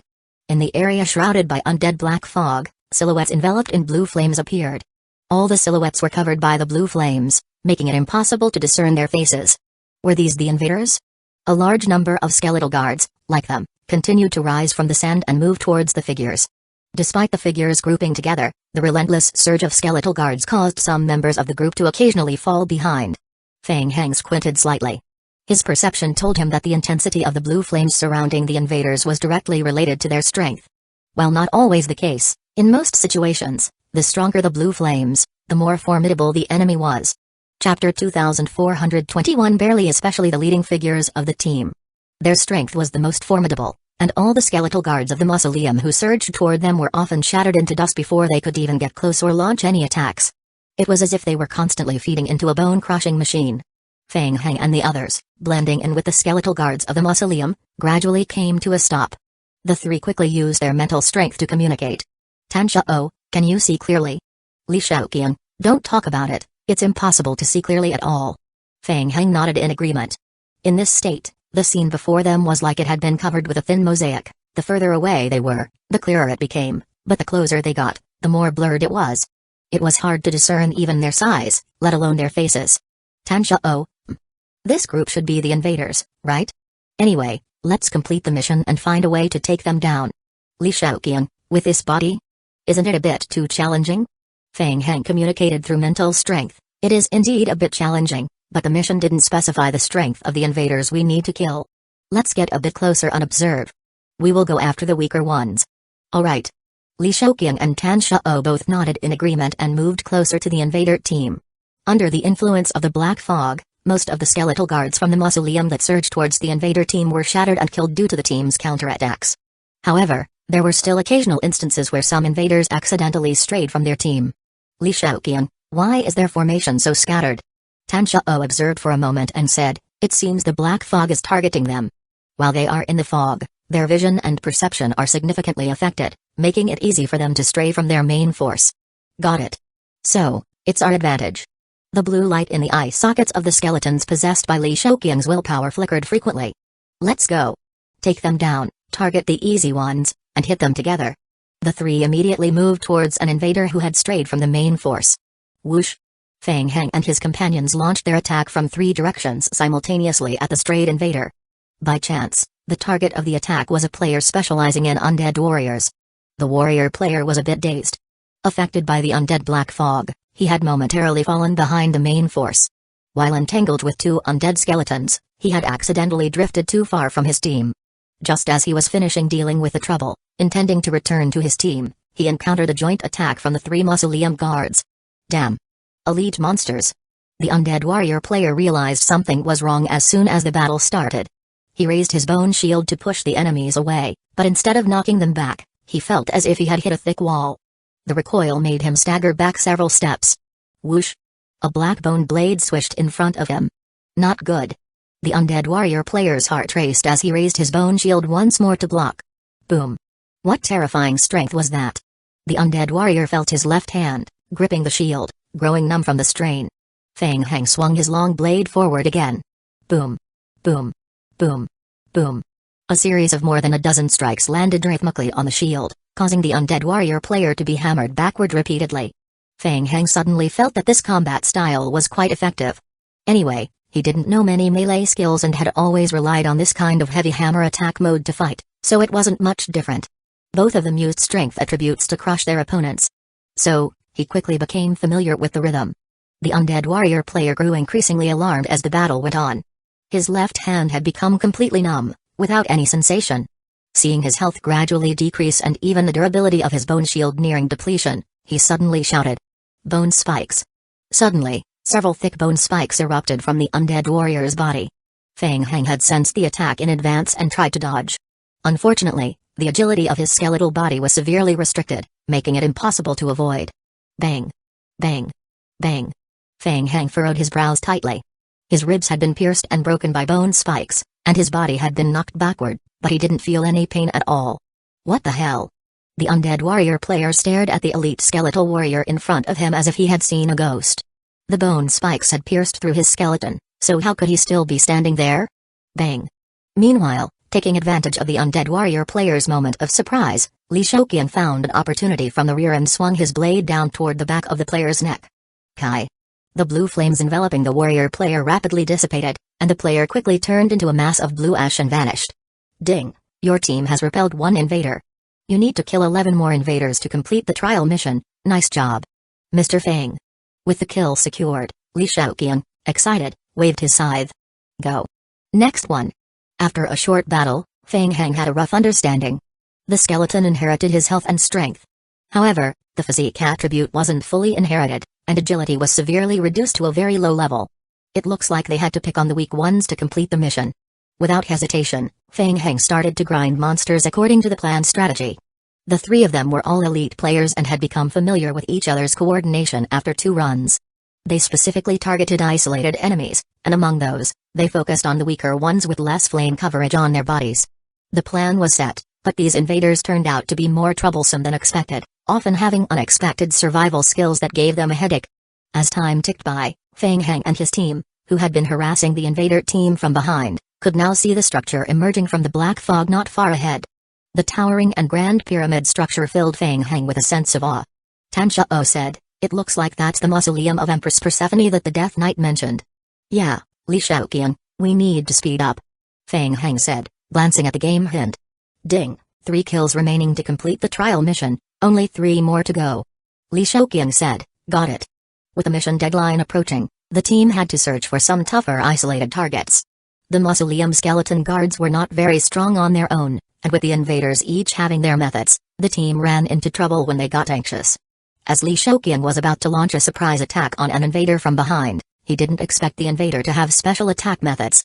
Suddenly, several shadows appeared from behind and struck Li Shouqian. Boom! Li Shouqian was instantly entangled by a large number of black souls and was sent flying backward. Oh no! Feng Hang's heart sank. Li Shouqian. To make matters worse, Li Shouqian was sent flying into the midst of the invader team with a single hit. In the next moment, Li Shouqian was engulfed by the invader team and was quickly killed by skills coming from all directions. 2422 Resurrection. Feng Hang frowned and quickly moved forward, teaming up with Danzō to knock down the invaders. He and Danzō exchanged a quick glance and rapidly fell back into the group of skeletons. This kid, he was always like this before, impulsive and overconfident, Danzō muttered quietly, then suddenly noticed something and said, "Huh? Why hasn't the mission hint changed?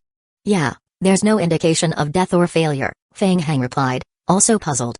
The mission instructions didn't show any failure description, which meant the mission was still ongoing. It might be a team-type mission, which could continue even if a team member was lost.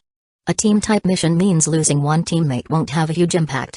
Right now, it feels more like a possession situation. I believe Li Shouqian himself is fine. We only need one more kill. Let's hurry and finish the mission first. Okay. Feng Heng and Tan Shao discussed and decided to hunt down the last one to complete the mission quickly. The two of them focused their attention on the slowly advancing invader team, carefully searching for their prey. After the recent lesson from Li Shouqian's death, they had to be extra cautious. At that moment, Feng Heng sensed something and looked back. He saw a mausoleum skeleton guard walking slowly toward their position and stopping not far behind them. Feng Heng watched the skeleton and slowly raised his long blade. The blue light in the skeleton's eye sockets flickered frequently. Hey! Mr. Feng. Guess what? I have revived again. Li Shouqian? Feng Heng glanced at Dan Shao beside him, feeling puzzled. So, the skeletons can fight using possession and revive even after death? At first, Feng Heng thought the mission was too difficult. But if unlimited revival is possible, the mission's difficulty is reduced. They didn't need to be as cautious as before. Feng Heng and Tan Shao both found it a bit odd. The actual mission difficulty and the SSS level difficulty and special warnings in the mission hint seemed mismatched. It made them feel like there might be some hidden traps. But for now, they couldn't pinpoint where the traps might be. Don't get too cocky, Dan Shao advised, feeling that caution was still necessary. Revival might have limitations, so be careful and try not to waste opportunities. Don't worry, I understand. It was unclear if Li Shouqian really took the advice to heart, but he continued to search for weaker targets within the advancing invader team. Let's go, go, go. That one over there looks pretty weak. The three of them quickly pursued and eliminated the last invader needed for the mission. The game hints appeared in their retinas. Ding. Players have completed the team mission Death Knight selection. Ding. Players can now choose to leave the mission environment. Since Feng Heng is the team captain, the decision to leave the mission environment is up to him. Leave. Feng Heng looked at the game hint slowly falling and thought to himself. In the next moment, the world in front of him slowly collapsed like sand. When consciousness returned, Feng Heng found himself once again in the Death Knight space. Looking up, the Death Knight was watching them. Very well, I have seen everything you have done. You have successfully passed the initial trial. As I said, the Empress is never stingy with her rewards. As the Death Knight spoke, he slowly raised his right hand. This is the power you sought. As he spoke, several large doors adorned with dark patterns slowly appeared around them. Ka. The doors revealed a crack and then slowly opened. A tangible and powerful undead aura energy spilled out from the doors. It was several times purer than the elite-level undead aura energy they had encountered before.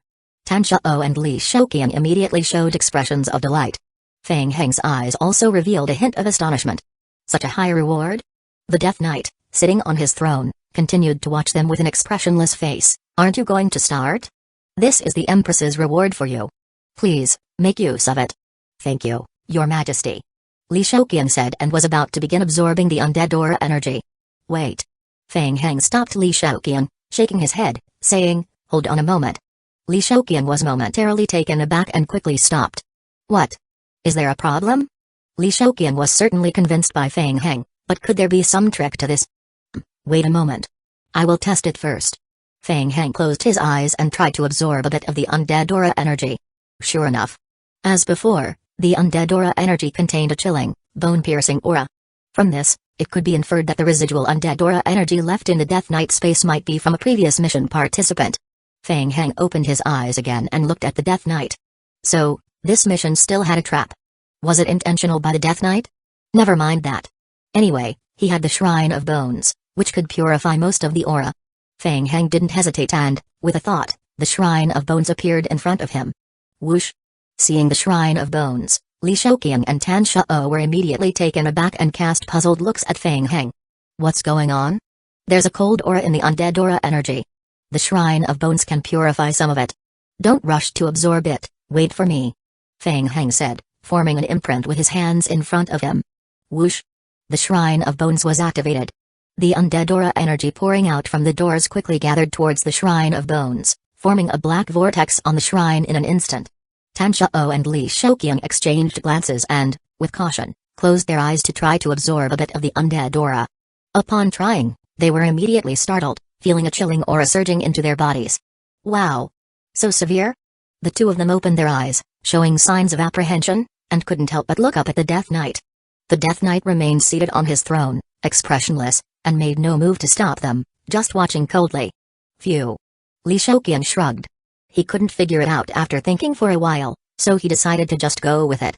After all, with Mr. Fang around, it was the same as before. Sticking close to Mr. Fang would ensure they would get their share, even if they had to settle for the leftovers.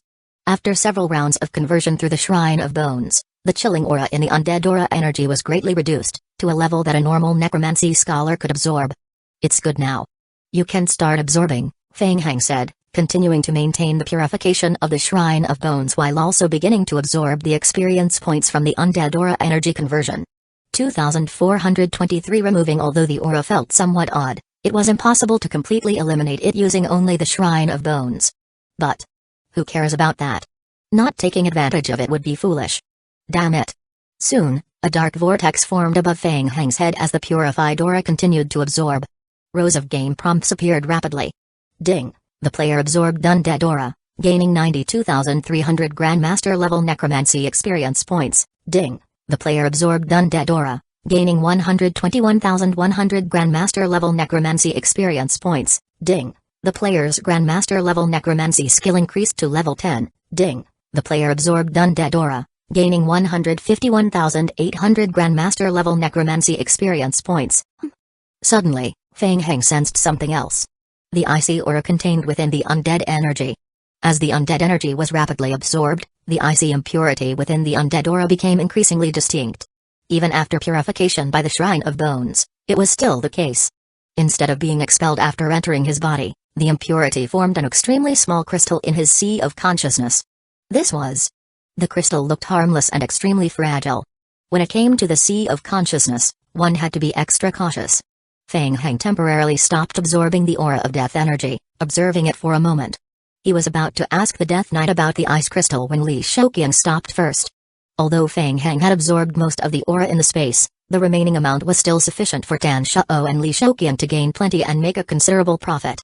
The Death Knight noticed Li Shouqian and asked, "What's the matter? Why did you stop? Don't you need strength?" He wanted to continue absorbing such a good opportunity. But his current level of cultivation did not allow it. My academic level has already reached its peak, so... Hey, the peak. You dare to speak of the peak with such insignificant strength? The Death Knight gently shook his head, extended his hand forward, and pointed vaguely at Li Shouqian. Li Shouqian's pupils constricted suddenly. What? The next moment, seeing the necromancy level up game hint flashing on his retina, excitement immediately lit up in Li Shouqian's eyes. Wow! This was incredible. Master level necromancy. He had indeed misspoken earlier. When he referred to reaching the peak, he meant he had achieved the peak of intermediate necromancy, which was the maximum level.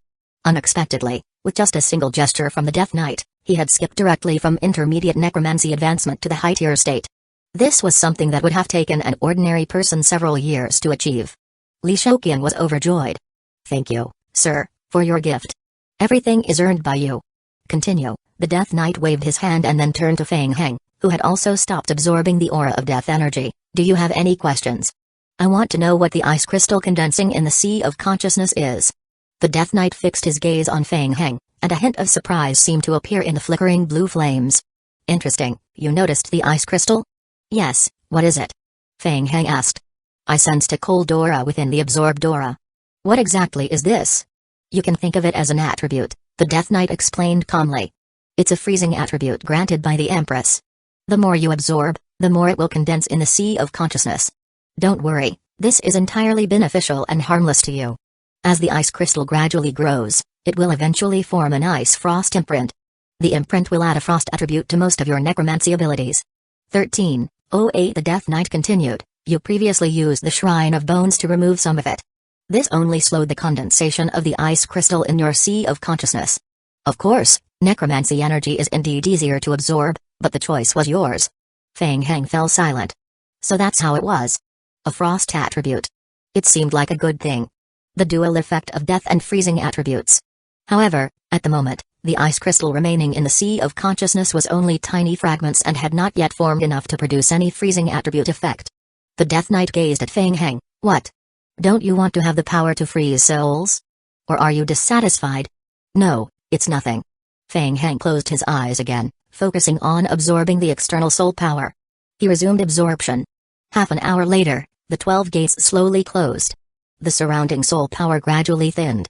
As the necromancy skill experience points rapidly increased, the crystalline dust in the sea of consciousness gradually condensed into a small crystal the size of a grain of rice.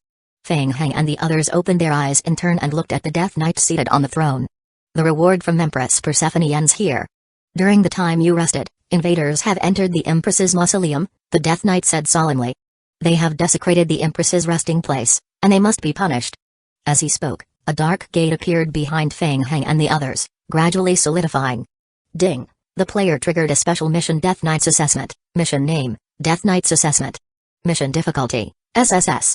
Mission description, players are required to enter the passage teleportation gate and repel the invaders who had entered Empress Persephone's mausoleum.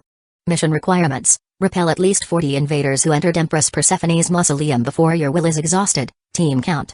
Warning, this mission carries significant danger. Seeing the game hint displayed on his retina, Feng Heng's mind stirred. Would they be entering that special world in the same manner as before, through possession? Compared to the last time, the number of invaders to be repelled had increased more than threefold.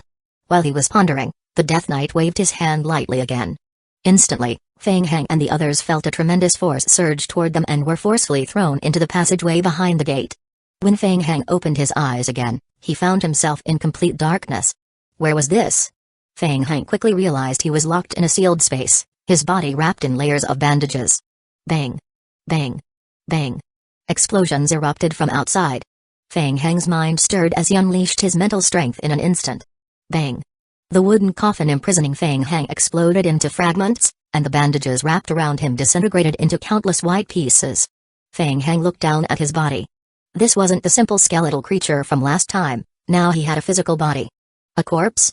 So, has my strength increased compared to last time? Chapter 2424 Walking Corpse. Feng Heng tried to twist his stiff arm. His coordination was much better than it had been as a skeleton, but he still couldn't speak, only emitting low, guttural growls. He scanned his surroundings. His vision remained as blurry as before, with the entire world covered in a thick mosaic. He could vaguely make out that he was inside a stone chamber, with coffins lined up vertically along the walls. He had just emerged from one of those coffins. Nearby, two similar zombie creatures approached him, transmitting a mental link. It was indeed Li Shouqiang and Danzō. Mr. Feng, how's it going? Li Shouqiang asked enthusiastically. He felt that this was a great opportunity to advance his necromancy skills. Compared to the various missions he had undertaken in the past, this one seemed particularly easy and enjoyable. Since we are here, we might as well make the most of it. Following Mr. Feng, who knew his stuff, he might even reach the master level in necromancy. Danzō, on the other hand, was more composed. After surveying the surroundings, he said, "It looks like this is a mausoleum stone chamber. The intruders must have crossed the outer black sandbone grounds and entered the mausoleum's inner region. The current mission will be carried out within the mausoleum." Feng Heng nodded slightly. Inside the stone chamber, coffins lined along the walls continued to explode, with a large number of zombies emerging from the shattered coffins, moving towards the passage leading out of the stone chamber. "Let's go. We will follow the zombies and see where they are heading." Feng Heng nodded to the two of them and started walking towards the exit to explore. The entire mausoleum was shrouded in a faint black mist. The undead faction's scouting team had already suffered some losses while crossing the outer black sandbone grounds. After a brief rest, they began their exploration of the mausoleum's interior. At the entrance on the other side of the mausoleum, Jiziobo, protected by a group of personnel, slowly advanced along the passage. This was not his first time here. Almost every previous attempt at exploring the mausoleum had cost him dearly. The mausoleum was riddled with passages, secret tunnels, and traps. A single misstep could lead to getting teleported to unknown locations, causing one to lose their way in the passages. Given his own lack of strength, Jiziobo would inevitably be unable to withstand the attacks of the mausoleum's guards without the protection of his companions. At this moment, he even thought it would be great if Moji could be here with him. "Ziobo, stay close and don't get lost in the passages like before," came a commanding voice. "Yes." Jiziobo responded with a drawn-out tone, nodding and following closely. In the rear, after the first and second batches of high-ranking undead faction members had entered the passage, feudal Lord Donnie joined the third team to enter the mausoleum passage. "Instructor, is the Empress buried within the mausoleum?" "Yes." The instructor pondered for a moment before replying. According to the information translated from the periphery, the Empress is indeed buried here. However, over the years, we have only roamed the outer and middle layers of the mausoleum and have never ventured into the core domain. Even so, the gains within the mausoleum will benefit us immensely. The instructor paused for a moment, then continued. In the last 2 Undead Council meetings, the Central Elders found the mausoleum of Empress Persephone's seed, which has yet to be explored. This time, the high-ranking Undead faction members will likely return for further exploration. We won't follow them, the instructor added. We will look for a smaller mausoleum to explore. It's easy to get lost in the black fog, so just stick close to me. Feudal Lord Donnie nodded lightly, glancing ahead at the area shrouded in a thin layer of black fog. Her face showed a hint of contemplation as she responded, "Understood, instructor." In truth, Feudal Lord Donnie had doubts. The Empress of the Realm of Death. Persephone. Dead? Wasn't that a bit far-fetched? Meanwhile, Feng Heng, Li Shaoqian, and Tan Shao surged into the passage along with a large number of reanimated corpses. Unlike the black sandbone grounds outside, the mausoleum's terrain was much more confined. The invaders found it difficult to gather in large groups, and with the numerous traps and mechanisms within the mausoleum, they were often separated into smaller teams. This seemed to make them easier to handle. Of course, Feng Heng and his team decided to target the isolated and weaker opponents. However, the reality was different. During their passage through the black sandbone grounds, they had already eliminated a number of the weaker, solitary targets. In the mausoleum, the invaders were organized into small teams, making it harder to find isolated individuals. Mr. Feng. There are soft targets up ahead on the right. Hearing this, Feng Heng looked forward and saw a group of 5 invaders trapped in the middle of the road by the encroaching zombies. They were desperately trying to force their way through, attempting to break open a path. From the blue flame aura surrounding them, their strength seemed relatively weak. An opportunity. Feng Heng thought to himself, sending a mental communication to Tan Shao and Li Shaoqian. Let's move together. I will engage them head-on, you two flank them from behind. Let's take them out. Got it. The team quickly split up to execute the plan. Feng Heng rushed down the passage, aiming to block the invaders' advance and cut off their escape route. Bone Spear. The 5 necromancy mages, having strayed too far from their main force during their exploration, were now surrounded by the swarm of zombies. They had no choice but to force their way forward, hoping to find a way out. The 3 mages in front used bone spears repeatedly, conjuring and thrusting bone spears to pierce through the zombies and clear a path. The 2 mages in the rear dealt with the zombies pursuing them from behind. While the bone spear was an elementary spell, high-tier necromancy mages wielded it with great efficiency. Its power was high, its accuracy precise, and it was quickly conjured with minimal cost. One attack could pierce through a mausoleum guard zombie. Wait. The necromancy mages soon realized something was off. A zombie emerging from the crowd seemed unusually difficult to target, dodging several bone spear attacks. That zombie is problematic. Take it out first. Upon hearing this, the other 2 necromancy mages quickly coordinated, directing their bone spear spells toward Feng Heng. Whoosh! Whoosh! Whoosh! Amid the chaotic battle, a particularly elusive zombie emerged from the horde, proving difficult to hit. Several bone spear projectiles had been dodged by this zombie. That zombie is problematic. Deal with it first. Upon hearing the command, the other 2 necromancy mages quickly coordinated and released bone spears aimed at Feng Heng. Whoosh! Whoosh! Whoosh! Multiple bone spears flew toward Feng Heng. Bang! What the hell? The 3 necromancy mages were momentarily stunned. The bone spears had been effortlessly deflected by the zombie, which wielded a bone blade, causing the projectiles to explode in midair. The necromancy mages, caught off guard, saw the zombie rapidly closing the distance between them. It's a commander-level zombie. Be careful. One of the mages shouted, raising his scepter in front of him. Take him down. Bone spears pierced through the air once more. A flash of wrath appeared in the necromancy mage's eyes. Chapter 2425 Destruction. In the next moment, a dense barrage of bone spears exploded forward and pierced through. Feng Heng was lunging forward when he suddenly saw a vast expanse of bone spears flying straight at him. His heart skipped a beat. Damn, that intense? Feng Heng tried to dodge. However, the passage was simply too narrow, and such a dense array of bone spears made it impossible to evade. He had no choice but to retreat, sprinting backward and taking cover behind his companion's undead body to shield himself from the attack. What a hassle. Feng Heng thought to himself that the enemy was troublesome. If it had been before, he would have used his secondary space projection skill to quickly close in on the enemy and unleash a rampage. It was never this much of a hassle back then. Bang. Bang bang bang. The bone spears pierced through a large number of undead ahead, clearing a passage that extended over 30 meters. After the initial explosion, the faint blue energy enveloping the necromancy mage weakened noticeably. Feng Heng seized the opportunity and quickly moved closer. The 3 necromancy mages were alarmed. Here it comes again. This undead even possessed such high-tier intelligence? It knew how to use its companions' bodies as a barrier to defend against attacks. Bone Spear. Having just used an area of effect skill to clear a section of undead, the necromancy mage gritted his teeth and, seeing another wave of undead closing in, threw another bone spear forward. With their power greatly suppressed in the Death Realm due to the effort required to maintain their willpower, their mental strength consumption increased exponentially. Even high-tier skills that seemed routine outside were practically unusable multiple times in quick succession here. Bang! Feng Heng swung his bone blade to block again. The soft persimmon was right in front of him. Bone barrier. The necromancy mage's forehead immediately beaded with cold sweat as he slammed his hands onto the ground. Boom. A wall of bone suddenly rose from the ground, blocking Feng Heng's path. Boom. Feng Heng slashed forward with his bone blade, causing the entire bone wall to explode into fragments. The soft persimmon was within reach. Kai. The bone blade descended. The shadow barrier around the necromancy mage shattered with a bang, and a blood mark appeared on his neck. Whoosh.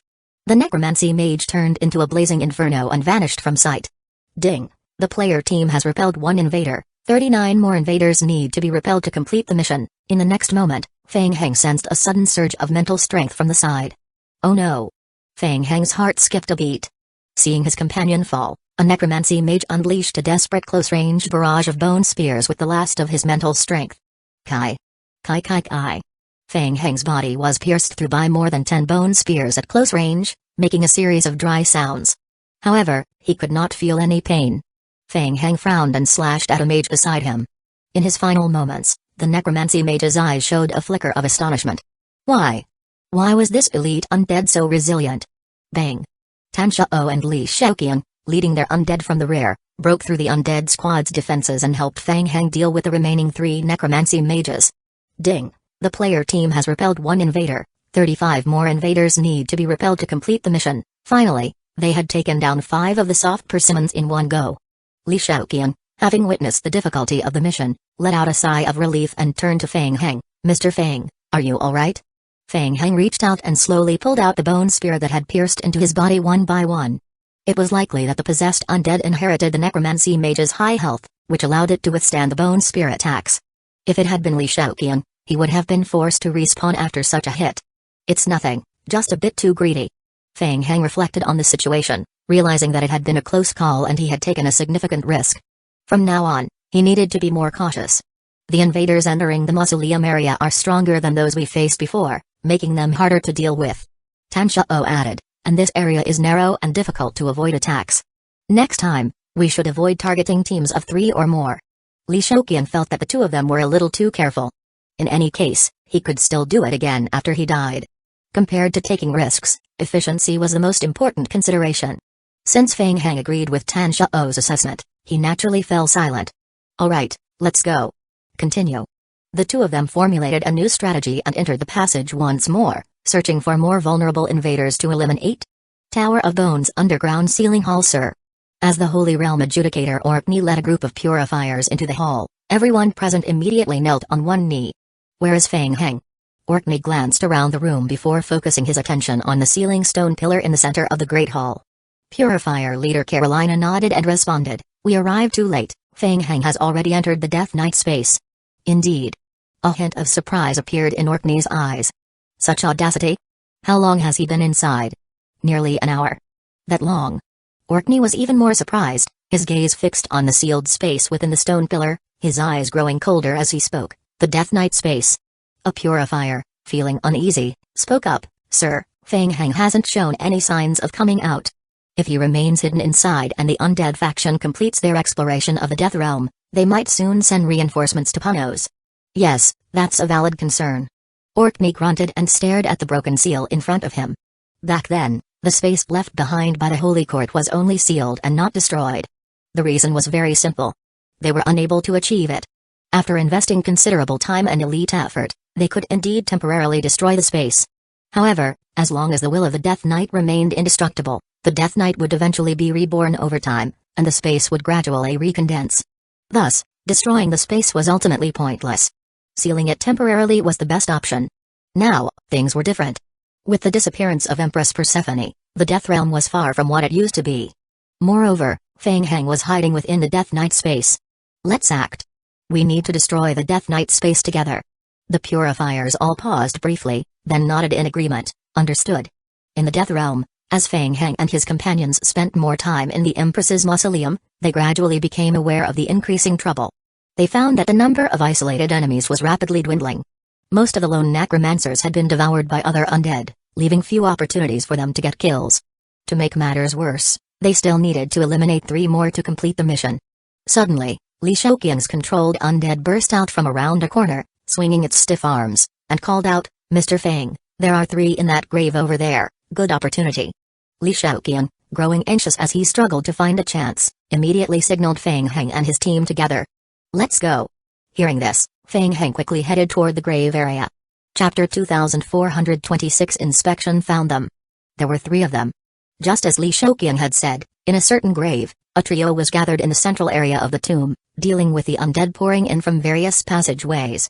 Coincidentally, they were the last 3 needed to complete the current phase of the mission. Eliminating them would finish the phase. Feng Heng hid among the swarm of undead, observing the 3 from a distance. 3 necromancy scholars. Among them, 1 was a mage and 2 were warrior types. The mage was particularly powerful, surrounded by fiercely burning blue flames. The overall strength of the team was considerable. The necromancy mage was formidable, continuously casting bone spears around himself to repel the undead. Any undead creature that came too close would be pierced by the bone spears. Weaker undead were immediately killed by the bone spears, while even stronger ones were heavily pushed back. The 2 undead warriors swung their rune-enchanted long swords, guarding the necromancer mage and cutting down any undead that breached the bone spear defense. The trio formed an impenetrable iron triangle. Strange. What was that mage doing? The mage was positioned in the center of the grave, seemingly crouched next to a coffin and examining something. At this moment, Feng Heng's perception was different from that of humans. Everything appeared pixelated, and human faces were obscured. He could only see the flickering blue flames. Never mind, the mission was critical. First, eliminate the mage. It might be a bit risky. But there was no time to waste searching for other targets. It was time to take a risk. Take them down. I will go first and draw their attention. You 2 follow closely and look for opportunities. Got it. With the strategy quickly discussed, Feng Heng blended into the surrounding undead and swiftly approached the 3 necromancy scholars. The 3 necromancy scholars were methodically clearing the undead pouring in from outside the grave and hadn't noticed the dangerous elements among them. It was coming. As Feng Heng closed the distance, his eyes narrowed. He pushed off the ground and suddenly lunged forward. Whoosh! Whoosh! Whoosh! Several bone spears flew directly at him. Feng Heng instantly tightened his grip on his blade and swung forward. Bang!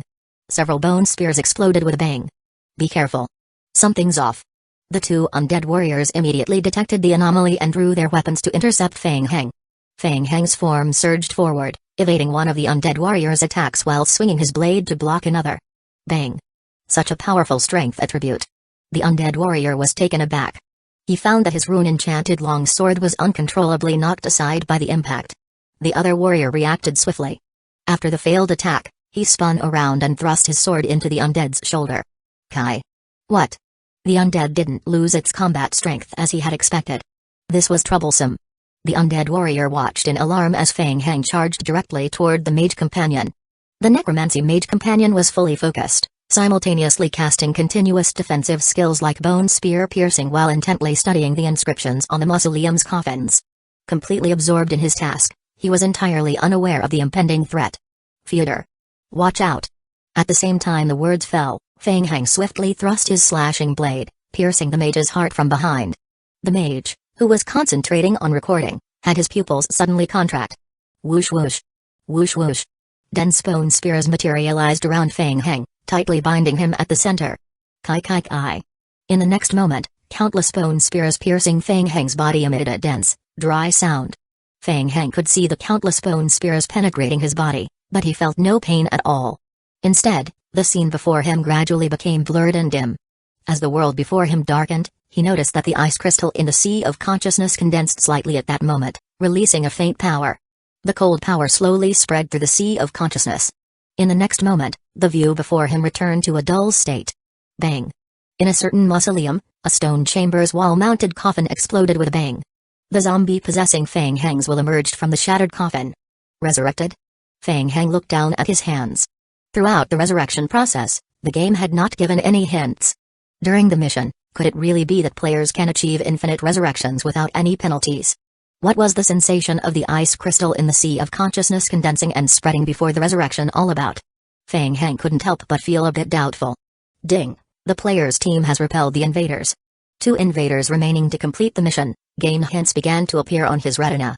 It seemed that his previous strike had heavily injured the Necromancy Mage, and Danzō and Li Shouqiang had successfully finished off the rest. Fang Hang didn't think too much about it and headed towards the location of the recent battle.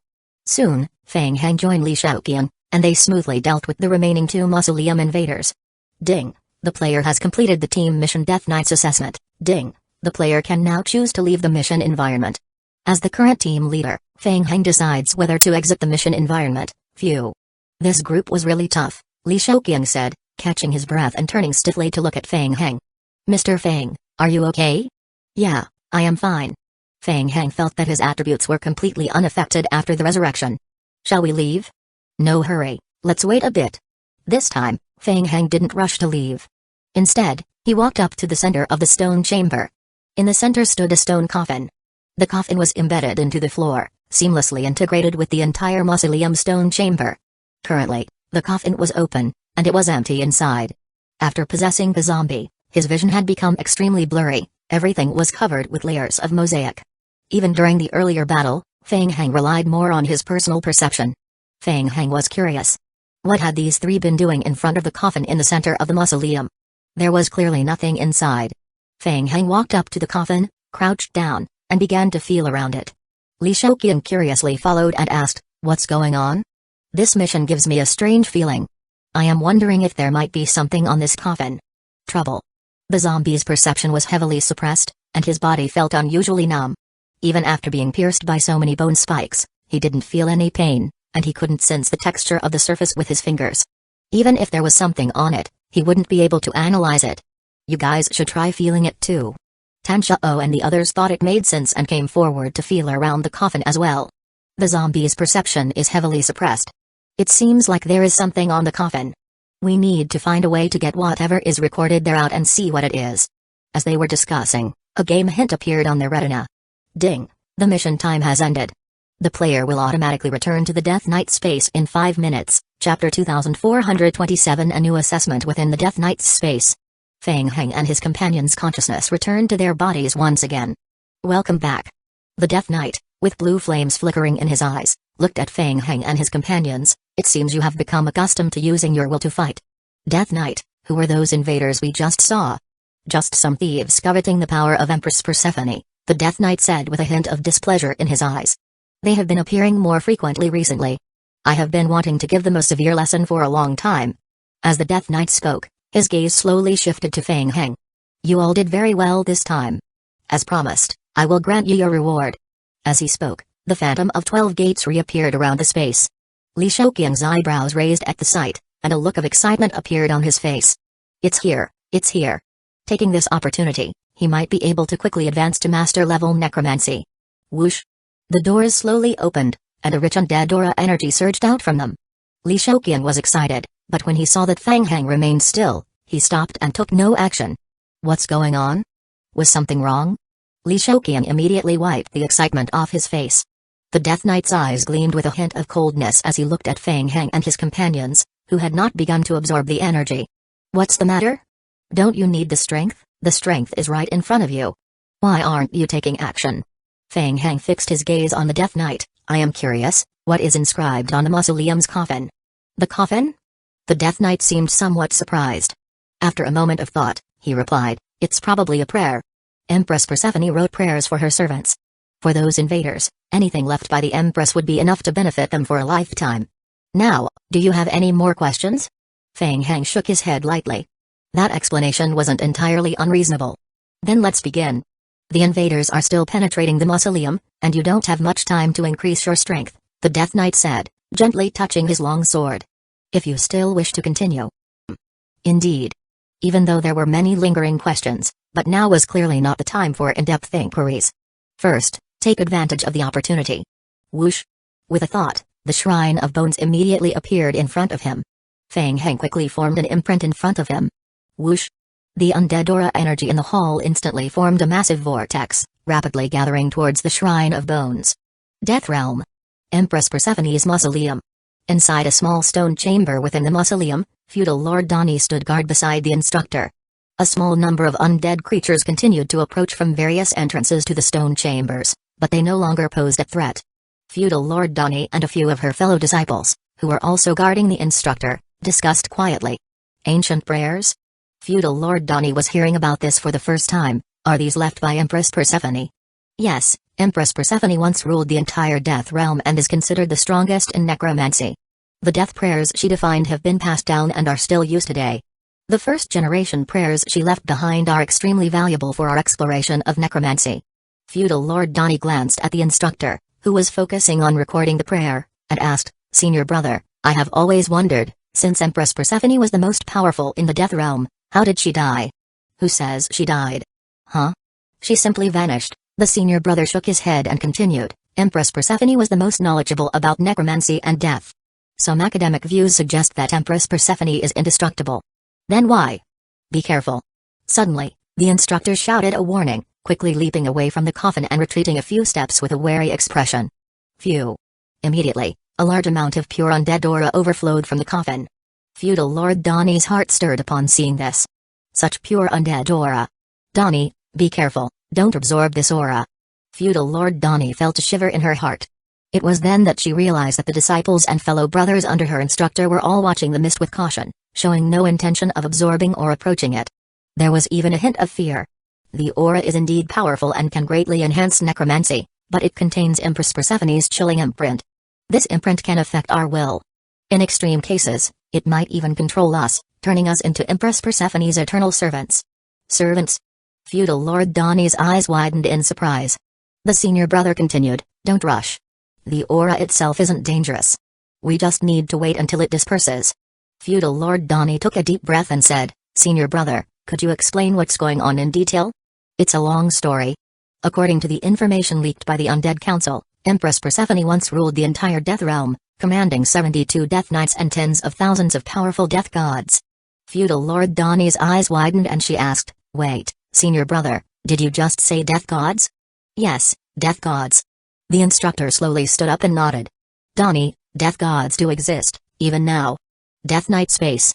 Ding, the player absorbs undead aura, gaining 651,100 Grandmaster level necromancy experience points. Ding, the player's Grandmaster level necromancy has increased to level 28. Fang Heng opened his eyes again. He had to admit, the experience points reward from the Death Knight was incredibly generous. With this many experience points, it would take a year of hard work to achieve the same results outside. Li Shouqiang and Tan Shao also opened their eyes, their excitement barely contained. Regardless of how strange this mission was, the increase in necromancy level was real. You three still have a long way to go. In the past, you wouldn't even have qualified for the trial, but you are lucky. Now is the time when the Empress needs people the most, the Death Knight said, sitting high on the throne, observing them. Repel the invaders and teach them a lesson. You will be rewarded by Empress Persephone and become a death god. A dark passage appeared behind Fang Heng and his companions. Ding, the player team has triggered the next tier mission, the Trial of the Death God. Mission name, the Trial of the Death God. Mission requirements, the Death Knight challenges you to advance to Death God status. Pass the trial to become a Death God.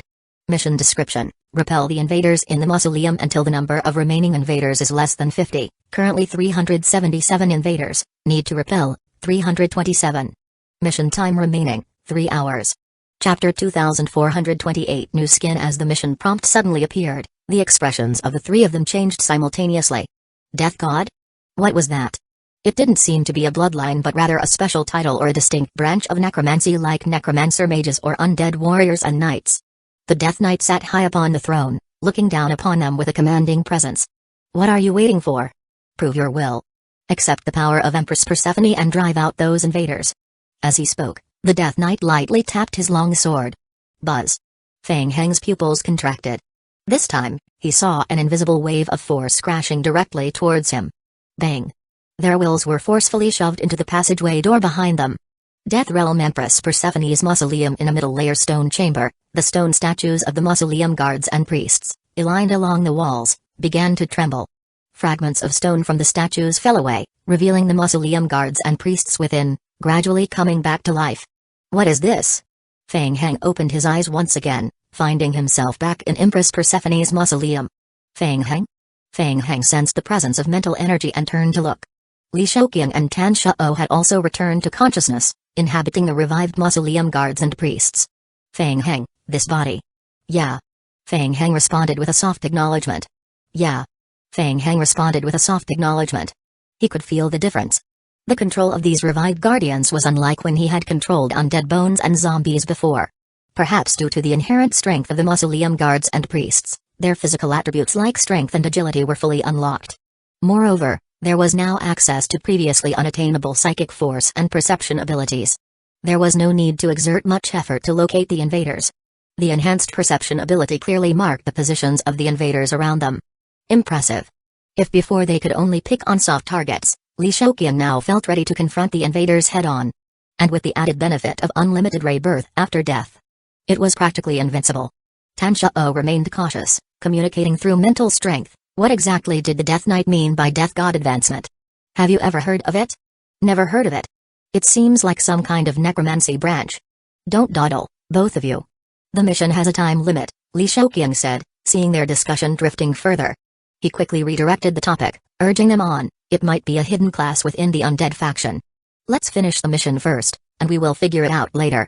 Alright, let's complete the mission and see what happens. Given the current situation and the inability to contact the outside world for more information, there was no use dwelling on it. They decided to take things one step at a time. The group immediately left the stone chamber and entered the passage leading deeper into the mausoleum. In the middle area of the mausoleum, Jiziobo felt fortunate. He had managed to avoid several traps and remained close to the main undead faction team, moving into the middle area of the mausoleum. The real challenge was about to begin. For thousands of years, the exploration of Empress Persephone's mausoleum had only reached this stage for the undead faction. Be careful, they are coming. In the team, two central elders sensed something. They positioned themselves at the front of the group, focusing intently ahead, and raised their scepters high. Whoosh! Whoosh! Whoosh! Dark energy was drawn in and swiftly gathered towards the center. Swish! Swish swish swish! The dark aura quickly condensed into numerous dark-colored projectiles, which shot forward like cannonballs into the passage ahead. Boom! Boom boom! The projectiles hit the shadows in the passage, exploding upon impact. Jiziobo swallowed cautiously and peered ahead. In the passage, amidst the black aura from the explosions, several figures continued to advance toward them slowly. These figures wore eerie dark gold masks. They were the mausoleum's guardian priests. In life, they had been Empress Persephone's personal guards. Their strength was formidable. The dense dark projectiles exploded in front of the guardians, barely affecting their shields and only slightly slowing their movement. Kai. In the middle area of the mausoleum, the dark projectiles exploded, forming a gray mist. Dark shadows rose from the ground, ensnaring the mausoleum's guardian priests once again, rendering them immobile. Given the current environment within the mausoleum, dealing with enemies of the same undead type proved challenging. Ordinary undead spells were ineffective, and with their powers greatly diminished due to their entry into the death realm, even the two necromancy mages at god level found themselves restricted to mere control. Keep up. The team immediately used various skeletal skills to focus their attacks on the controlled guardian priests. Boom. Boom boom. Dense bone spears rained down on the guardian priests, continuously exploding and depleting their dark shields. Jiziobo also threw a few bone spears forward. Fortunately, the guardian priests lacked intelligence and could be worn down by such straightforward tactics. Otherwise, they might have been unable to complete the exploration of the middle area of the mausoleum. Jiziobo thought to himself, enduring the situation, and continued to blend in with the team. Unnoticed by the team, in the far distance at the end of the passage, Feng Heng observed them intently through his perception. Li Shouqiang asked, "How's it looking?" "They are quite tough to handle," Feng Heng replied, shaking his head. "This group is very strong, we might not be able to take them down." Tan Shuo suggested, "The mission requires reducing the invader count to 50. Why don't we leave this group for now, deal with the remaining invaders, and weaken their overall strength?" "Yes, I think that's a good idea," Feng Heng agreed. "Most of the invaders are still in the upper areas of the mausoleum. We can head up, lower the number of invaders, and also use the remaining guardian priests to exhaust their mental strength." "Alright, let's do that." Mr. Fang, you lead the way. The three had noticed that while the guardian priests in their current state had unlocked perception and mental abilities, the strength they could exert varied. For example, Fang Heng's perception covered a greater area compared to theirs. While they could perceive only up to 100 meters around them, Fang Heng could even sense the situation in the upper areas of the mausoleum. Let's go. The three of them navigated around the mausoleum's passage, avoiding the main undead faction team, and soon returned to the upper area of the mausoleum, where they quickly located their mission target. There, two stragglers. Li Shouqian's face lit up with excitement upon hearing this. He communicated through mental strength. Let's see how strong our new form is. Chapter 2429 Memories. The two necromancy warriors were hidden in a relatively concealed stone chamber, trying to memorize the inscriptions on the stone walls from memory. Since they couldn't carry items in the condensed will state, they had to rely solely on memorization. However, most of the inscriptions were unfamiliar talismans, making it even harder to remember. Rustle, rustle. Sensing a noise behind them, both warriors simultaneously tensed and turned their heads. Who's there? Three figures had appeared at the entrance of the chamber. This was bad. The undead warrior was greatly alarmed. It was actually a mausoleum guard priest. They were usually found in the lower levels. How had they suddenly appeared here? Whoosh. Whoosh whoosh whoosh. The next moment, the mausoleum guard priest raised a hand, and layers of dark, spiked needles surged toward them. Watch out. The warrior attempted to raise his shield to block, but the next moment, the needles coalesced into shadowy serpents that crawled up the shield and onto his arm. What the hell? The shadowy serpents quickly climbed up the shield, along the arm, and stabbed into his body. Ugh! The two warriors let out painful cries as the body parts pierced by the shadowy serpents rapidly turned black and corrupted. In the blink of an eye, they turned into a mass of desiccated bones, which quickly turned into blue ashes and completely vanished. Li Shouqian withdrew his hand and looked at the two people beside him. Was this the mausoleum guard priest's skill? Wasn't it a bit too powerful? Dealing with these soft targets was like crushing them. Ding! The player has repelled 2 mausoleum invaders. There are currently 322 mausoleum invaders remaining. Let's not waste time. We should continue. An hour later. Outside the Death Knight space.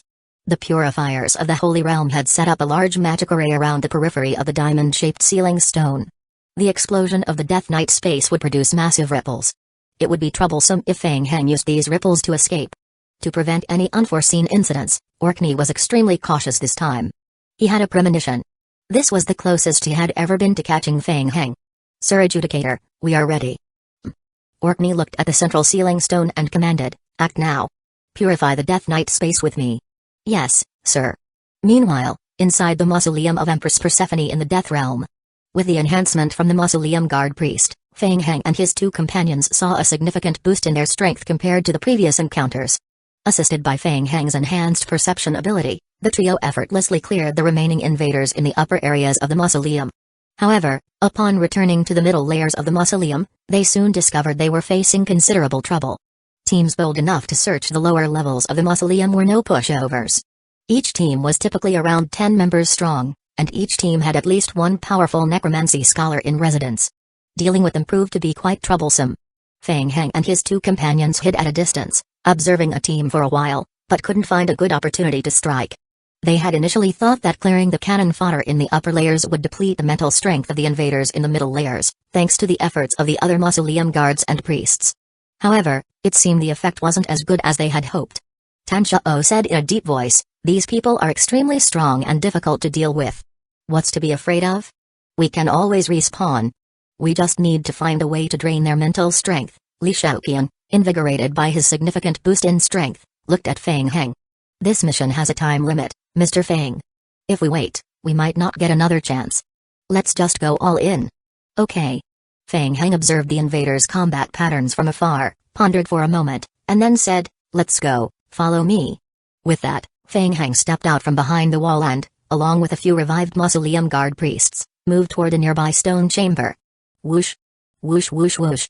Before they could get close to the stone chamber, dense black projectiles shot out from within. Bang. Bang bang. Dark-colored shields materialized in front of the mausoleum guard priests. The dark projectiles exploded, enveloping the area in a thick black fog. Dense spectral hands reached out from the ground, attempting to grab the mausoleum guard priests and drag them down. Soul Mire. These invaders were adept at using this tactic to deal with mausoleum guard priests. Fang Heng naturally would not let them succeed so easily. He gathered his hands in front of him to form a seal. Wall of bones. Bang bang. The hard bone wall spread out from the sides of the walls. It created a solid path ahead. What? The necromancers in the hall were startled and hadn't reacted in time. Boom. Boom boom boom boom. The bone path exploded violently. The intense explosion caused the ground to turn into a mire. The trapped mausoleum priests and guards slowly moved forward again. Meanwhile, Feng Hang lightly tapped his toes on the ground and swiftly darted forward. The necromancers gathered in the hall were greatly surprised. He was even changing tactics. Be careful. That guard priest is a problem. Someone immediately noticed Feng Hang, who was rushing toward the stone chamber not far away. Stop him. Feng Hang frowned deeply.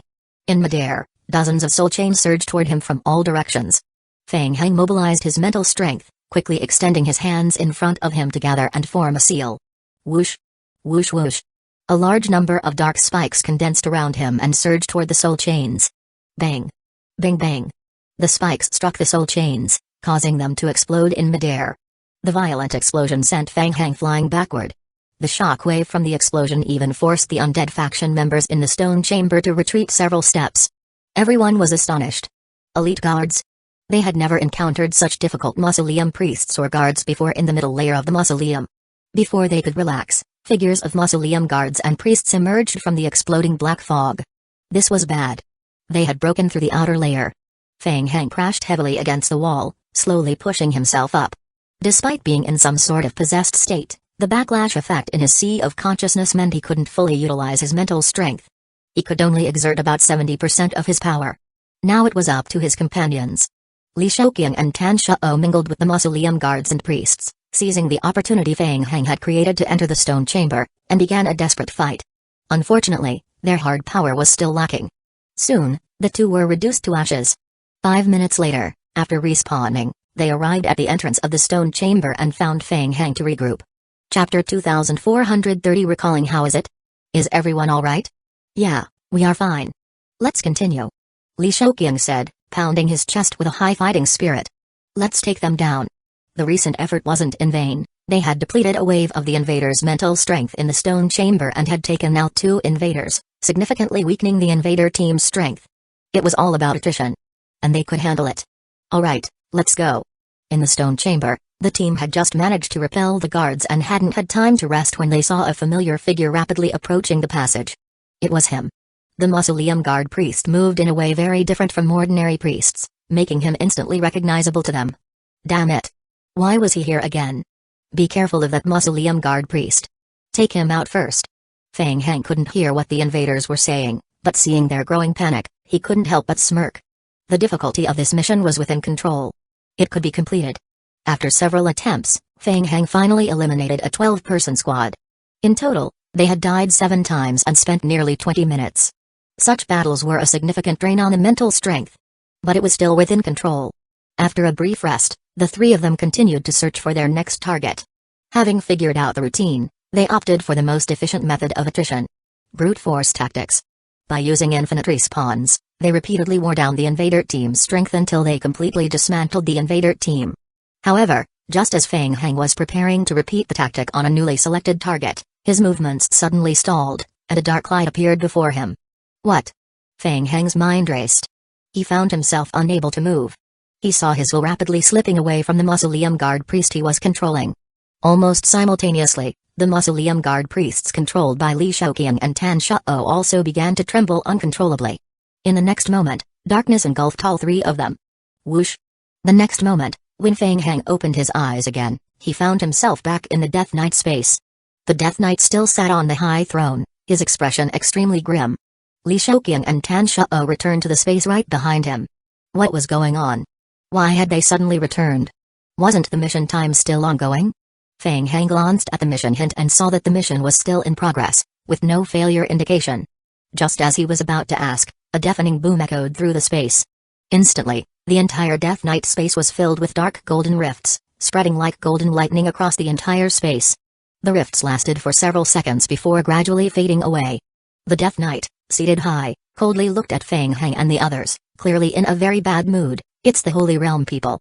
They are outside disrupting the holy space. Feng Hang's heart tightened immediately. Trouble. Holy Realm people. They were indeed targeting him.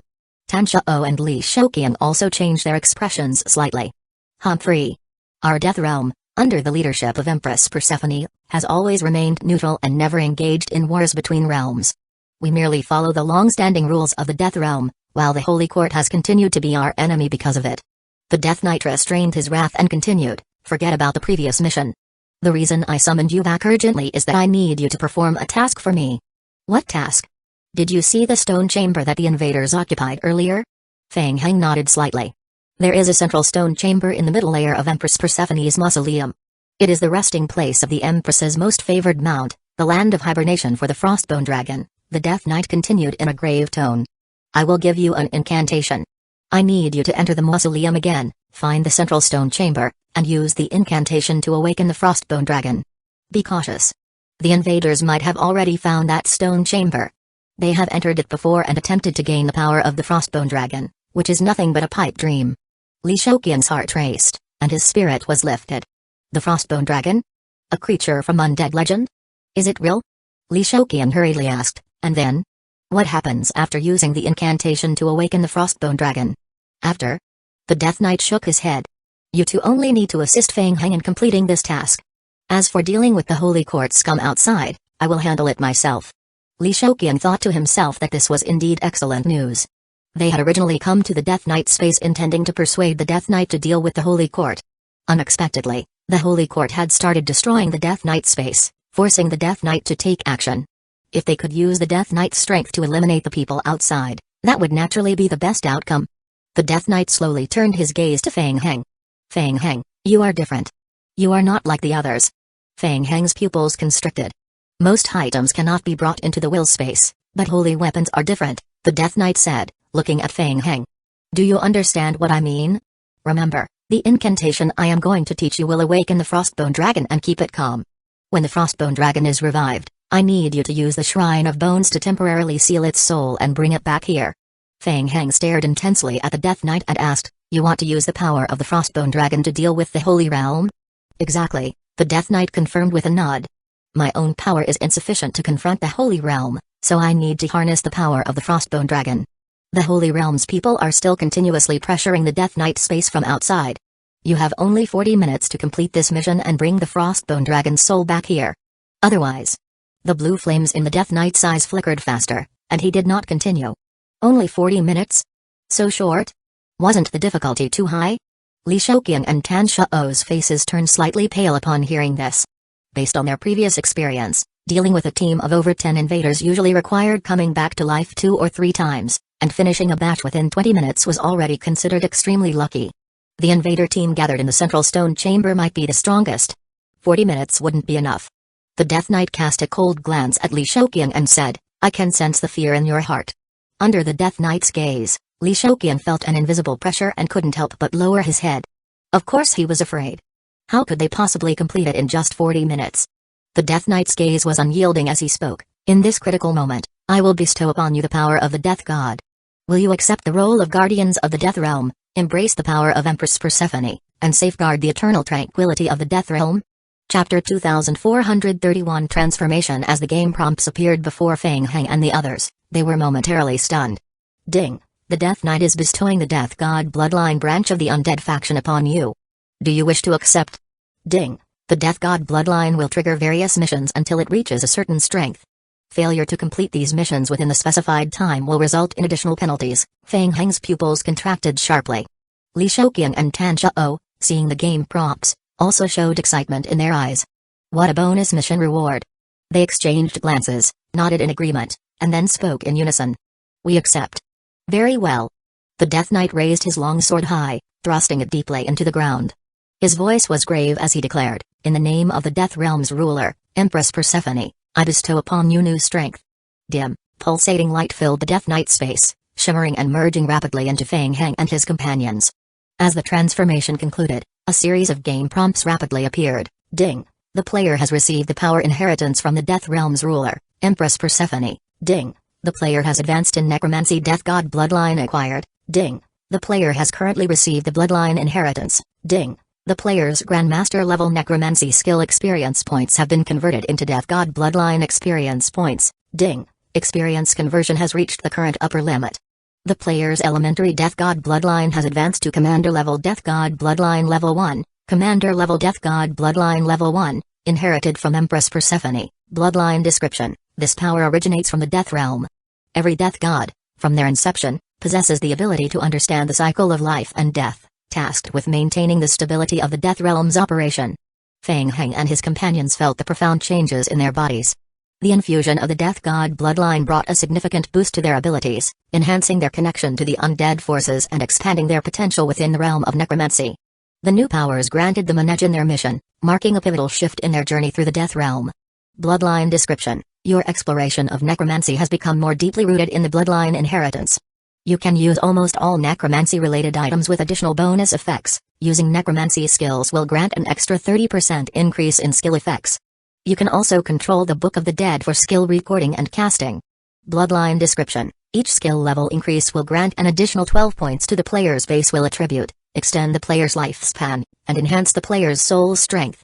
Additional description: this skill can be leveled up to level 50.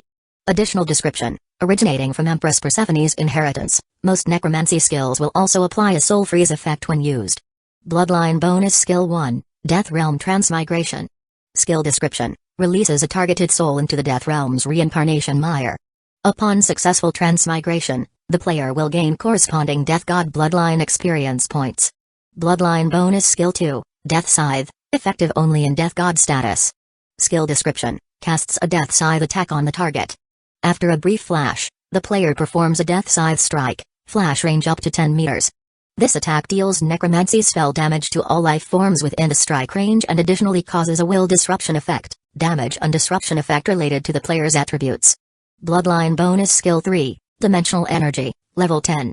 Skill description: enjoy the dimensional level enhancement granted by Empress Persephone, dimensional level 10. The player currently possesses a higher level of dimensional energy, so this additional skill is inactive. Bloodline bonus skill 4, Death Gaze. Skill description: the player can consume mental strength to enter the Death Gaze state. In this state, the player's vision will penetrate all obstacles and only reveal the souls of creatures within the range. The tracking range for soul hunters is increased by 250 times. Bloodline additional skill 5, Death God Transformation. Skill description: the player can enter the Death God state. In this state, the player gains an additional 30% effectiveness with undead faction, element skills, is immune to most physical effects, can perform short-distance levitation, and pass through certain wall covers. Only the Death God Scythe can be used as a weapon in this state.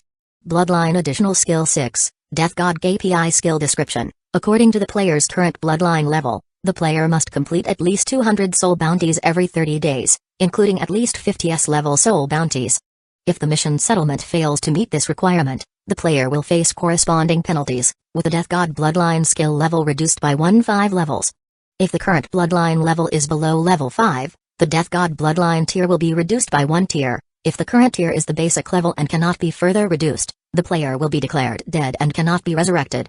If the player completes additional missions, they will receive extra bloodline skill experience points as a reward. Death God bloodline. So the advancement of necromancy is some kind of mutated bloodline. That makes sense. Not long ago, he had spent a considerable amount of money in the library of the Myriad Worlds to hire a tutor who taught him the basics of hell studies. He spent both money and points, but when he started learning, he found out from the game hints that he had already mastered the related advanced bloodline abilities and could not study that academic discipline. Based on this, the demon bloodline is an advancement of hell studies. Similarly, the Death God bloodline can be considered an advancement of necromancy. With this in mind, Feng Heng carefully opened the skill description to observe. After converting to the Death God bloodline, each level of advancement significantly increases the will attribute, almost doubling it compared to Grandmaster level necromancy. Also, most necromancy skills can now add a soul freeze effect. It sounded very promising. Additionally, the Death God bloodline provides all the additional effects of the Grandmaster level necromancy and introduces several seemingly strange skills. For instance, the ability to ferry souls into the Death Realm's reincarnation swamp. And what about the new monthly KPI tasks? It seems like the mission penalties are quite severe. It feels as if the Death God is more like a laborer or beast of burden in the Death Realm. Li Shouqian and Tan Shao, who had also converted to the Death God bloodline, quickly reviewed the game skill descriptions and personal attributes, naturally feeling both shock and delight. Though they had never heard of the Death God bloodline before, it was a significant boost. The Death God bloodline. Putting aside other aspects, the biggest improvement was the level 5-dimensional energy. Since they were only high-tier necromancers themselves, their conversion resulted in high-tier death god bloodline.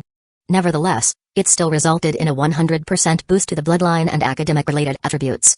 Incredibly powerful. However, as they grew more excited about the first few skills, Li Shouqiang's enthusiasm waned upon seeing the last skill's failure penalty. What does the KPI really mean? After the initial excitement, they started to have doubts. It was peculiar that such a powerful bloodline ability had never been mentioned by the necromancy faction before. It even seemed that necromancy instructors had intentionally kept the Death Knight space secret. Both of them turned their gaze towards Feng Heng, about to discuss something, when they heard the Death Knight on the throne heavily strike his long sword. Feng Heng. Do not resist. Remember this incantation. Chapter 2432 Urging Feng Heng's pupils constricted. In the next moment, an extensive and arcane incantation was forcefully imprinted into his sea of consciousness. Ding. The player has triggered a mission, the Wrath of the Death Knight. Mission name, the Wrath of the Death Knight. Mission difficulty, SSS. Mission description, the invaders from the Holy Realm were attempting to destroy the Death Knight space, which had incited the Wrath of the Death Knight. To stop them, the Death Knight needed to borrow the power of the Frostbone Dragon from Empress Persephone's mausoleum. Mission requirements, attempt to awaken and use the Shrine of Bones to seal the Frostbone Dragon that was hibernating in Empress Persephone's mausoleum and deliver it to the Death Knight. Mission reward, Death Knight's appreciation. The incantation had been forcefully engraved in Feng Heng's sea of consciousness in an extremely brutal manner. If it hadn't been for Feng Heng's strong spiritual power, he would have fainted long ago. Even so, a cold sweat had formed on Feng Heng's forehead. A moment later, Feng Heng had raised his head and seen the Death Knight staring intently at them. You have only 35 minutes left. How long do you plan to stay here? Hurry up and go. Whoosh. A visible surge of energy had rushed toward the three of them. This time, Feng Heng had seen his will being forcefully pushed out of the Death Knight's body and slammed into the teleportation channel behind him. In Empress Persephone's mausoleum, within a certain stone chamber. The three of them, Feng Heng, Li Shaoqiang, and Tan Shao, once again entered the newly revived mausoleum priest's body in a possession state. This. Li Shaoqiang and Tan Shao exchanged glances and then turned to look at Feng Heng. Mr. Feng, what's our situation now? With so much having happened all at once, Li Shaoqiang felt his head buzzing and was somewhat disoriented. Feng Heng pondered for a moment and said, from what I can gather, the bloodline seems to be at a higher tier than academic disciplines.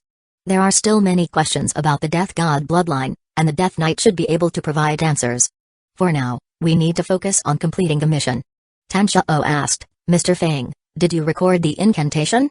Yes. Feng Heng nodded slightly. The Death Knight had directly imprinted the incantation into his sea of consciousness, making it difficult to forget without significant effort. Feng Heng added, the incantation is long and requires continuous casting, at least 3 minutes. That long? We are doomed. Li Shaoqiang slapped his forehead. Those invaders won't let us get near the coffin for 3 minutes. Feng Heng agreed with this assessment. Despite the three of them having just gained the Death God bloodline, the actual increase in their power was minimal.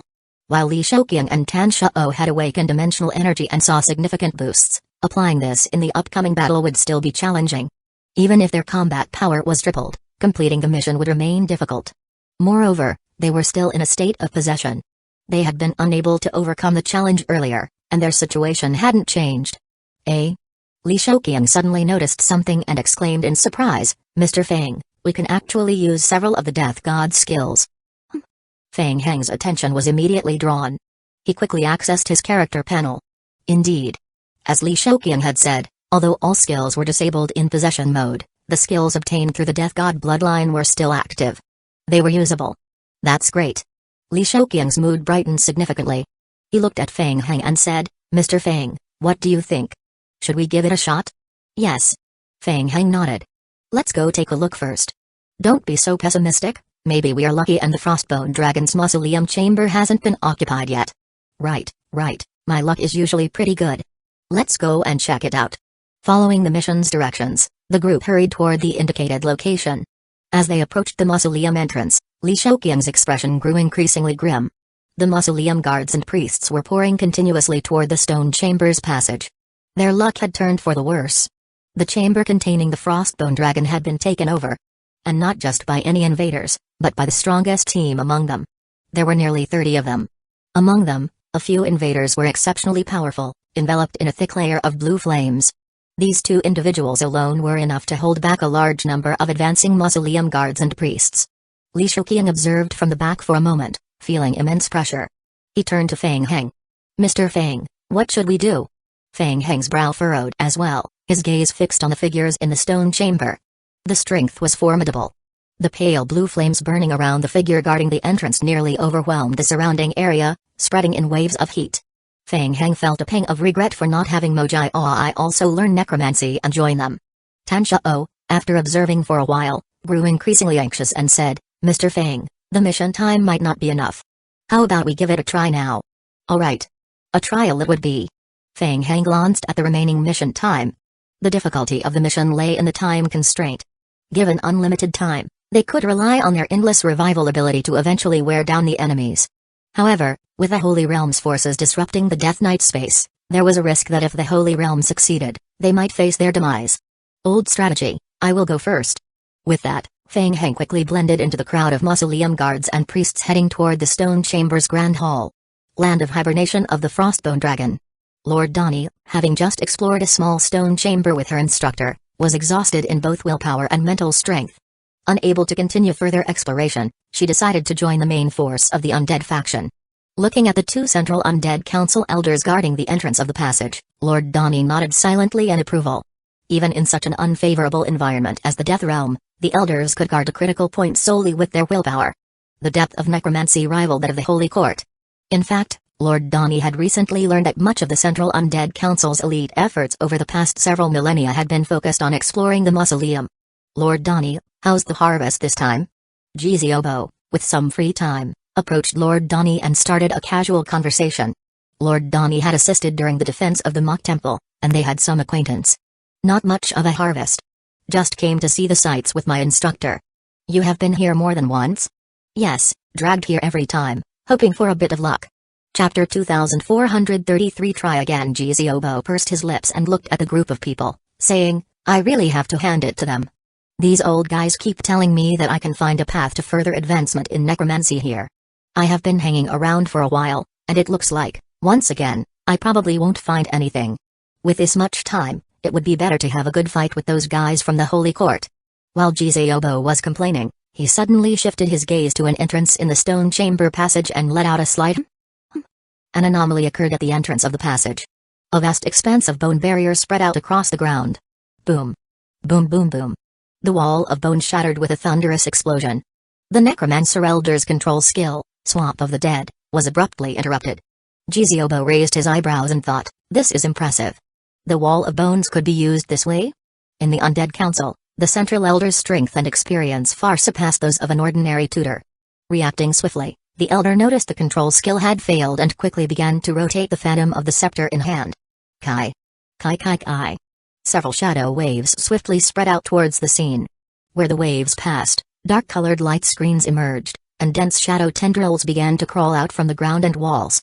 Behind the passage, Danzō and Li Shouqian's hearts sank as they witnessed the scene. The invaders in the stone chamber were incredibly powerful. The old tactics were completely ineffective. They couldn't even get close to the passage. Feng Heng, too, furrowed his brow tightly. The strength of these invaders was more than double that of the team they had just encountered. Their spellcasting and reaction abilities were extremely agile. The Death Realm was indeed formidable. Gather. Facing the dense shadow tendrils that were approaching, Feng Heng narrowed his eyes. In this case, the only option was to use that move. Whoosh! With a flick of his wrist, the great holy sword manifested in Feng Heng's palm. Almost simultaneously, Feng Heng felt a searing, intense pain radiate from his hand. The pain was excruciating. And this was in the possessed state, which had greatly diminished the sensation of pain. Feng Heng saw his entire right hand enveloped in holy fire, burning fiercely. The backlash was so severe.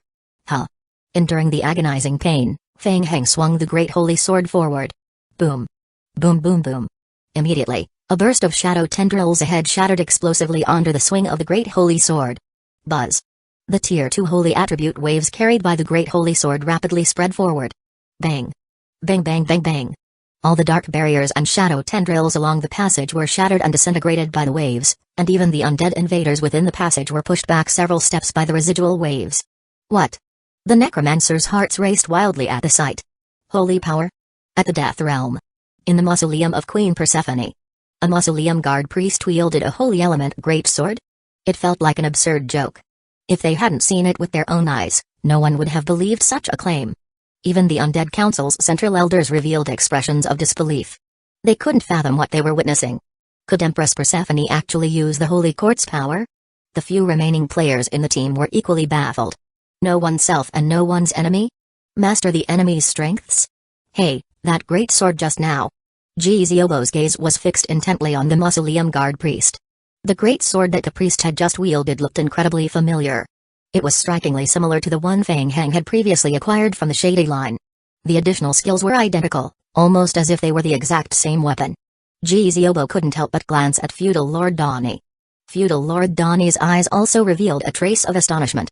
Could it be that the great sword had some connection with the great holy sword from the Shady Line? At the stone chamber passage opening, seizing the opportunity presented by the effectiveness of the holy weapon strike, Fang Heng immediately dashed toward the depths of the stone chamber. This was a golden opportunity. Previously, Fang Heng hadn't attempted it himself, merely assuming that all equipment would be unusable in the will possession state.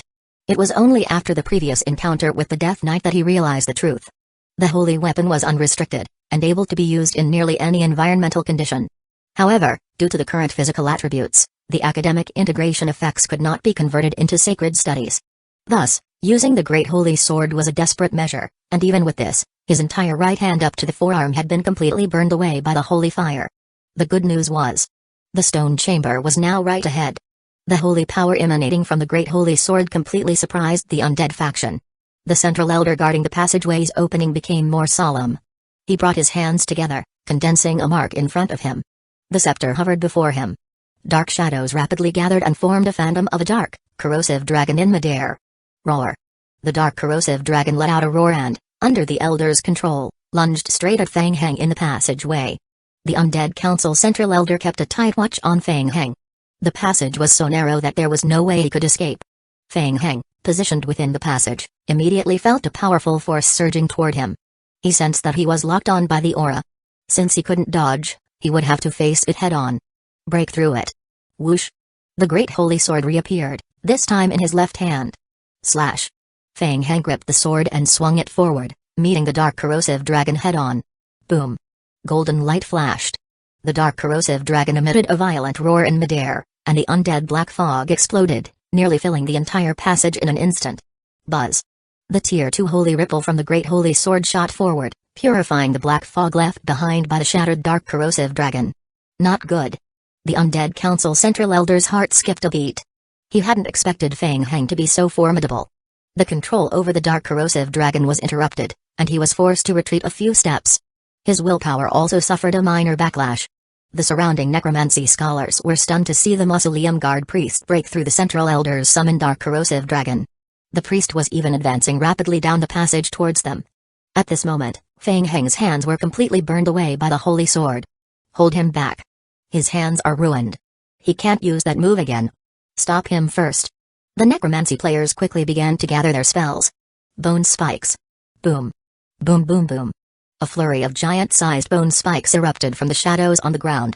Almost instantly, the physical giant-sized bone spikes completely blocked the exit of the passage. Fang Heng looked at the layers of giant white bone spikes that had appeared before him, a trace of disdain flashing in his eyes. That was all? Chapter 2434 Failure Whoosh. In the next moment, the guardian priest of the mausoleum spun rapidly in midair, transforming into a black phantom draped in a long robe. Death God state. Whoosh. In the Death God state, Fang Heng's body directly pierced through the layers of massive bone spikes in front of him. A thought flickered through Fang Heng's mind. It was a peculiar state, quite different from entering a secondary space projection, but with some similarities. The Death God's form seemed to be impervious to physical dimensions, allowing him to swiftly pass through the densely packed bone domain. The onlookers in the cave watched in silence as the passageway, entirely sealed by the white bones, fell into a brief stillness. They were on edge. Blocked? Kai. In the next instant, a formless black figure emerged from among the tightly obstructing giant bone spikes. The broad black robe obscured the figure, and its face was hidden beneath the hood, but the weapon revealed beneath the robe was strikingly apparent. The Death God's scythe. A necromancy instructor's pupils constricted, and he exclaimed, "Be careful. It's the Death God."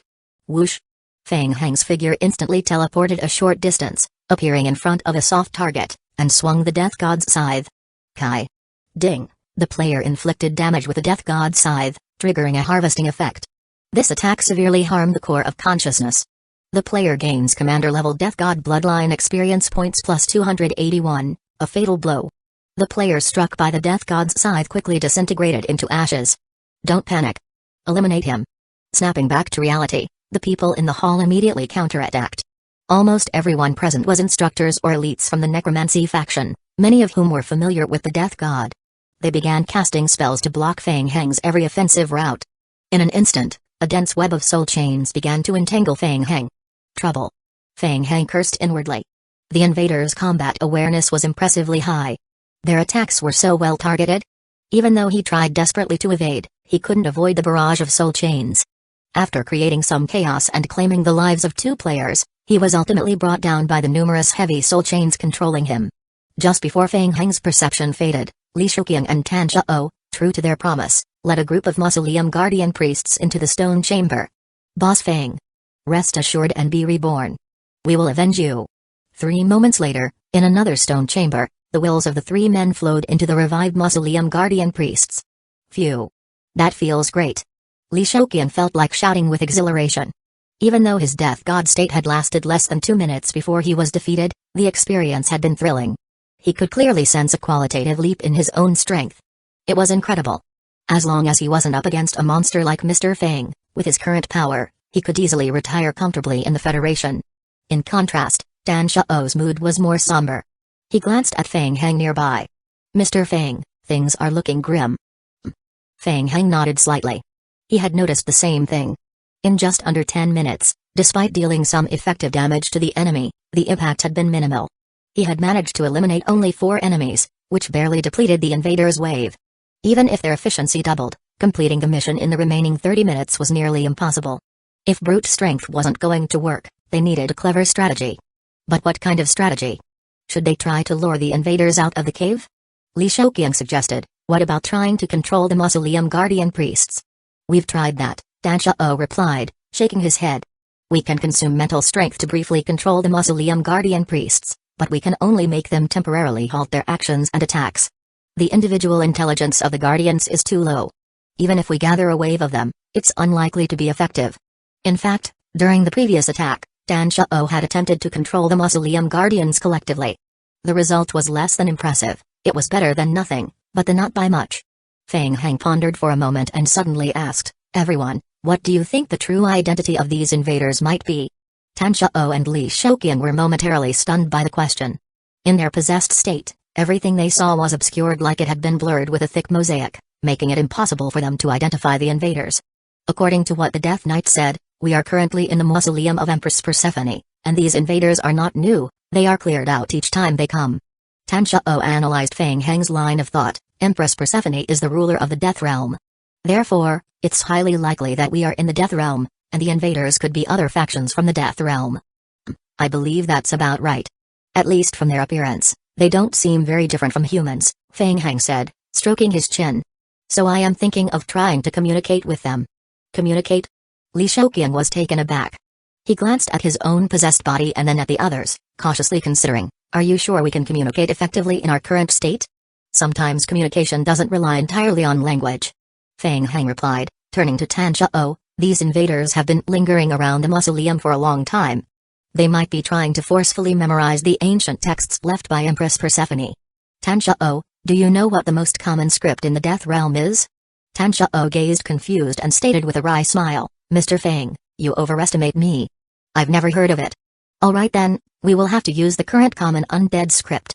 What's the most commonly used writing in the undead faction? Ah, I know that.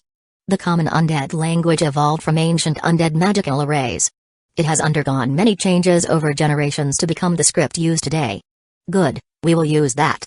Feng Heng then raised his hand and lightly pointed at the stone floor of the chamber. Bang! A stone slab on the floor was immediately lifted and floated towards them. Engrave the text onto it. Was that even possible? Li Shouqiang glanced at the blurry floor and said, can the text written on it be seen clearly? It's not for us, it's for the invaders. Li Shouqiang nodded, understanding the logic. Tan Zhao smiled dryly and said, alright, I will give it a try. Mr. Feng, what should I write? I will dictate, And you can write. Got it. Danzō extended his finger and touched the stone slab. Mr. Feng, you can begin now. I am ready.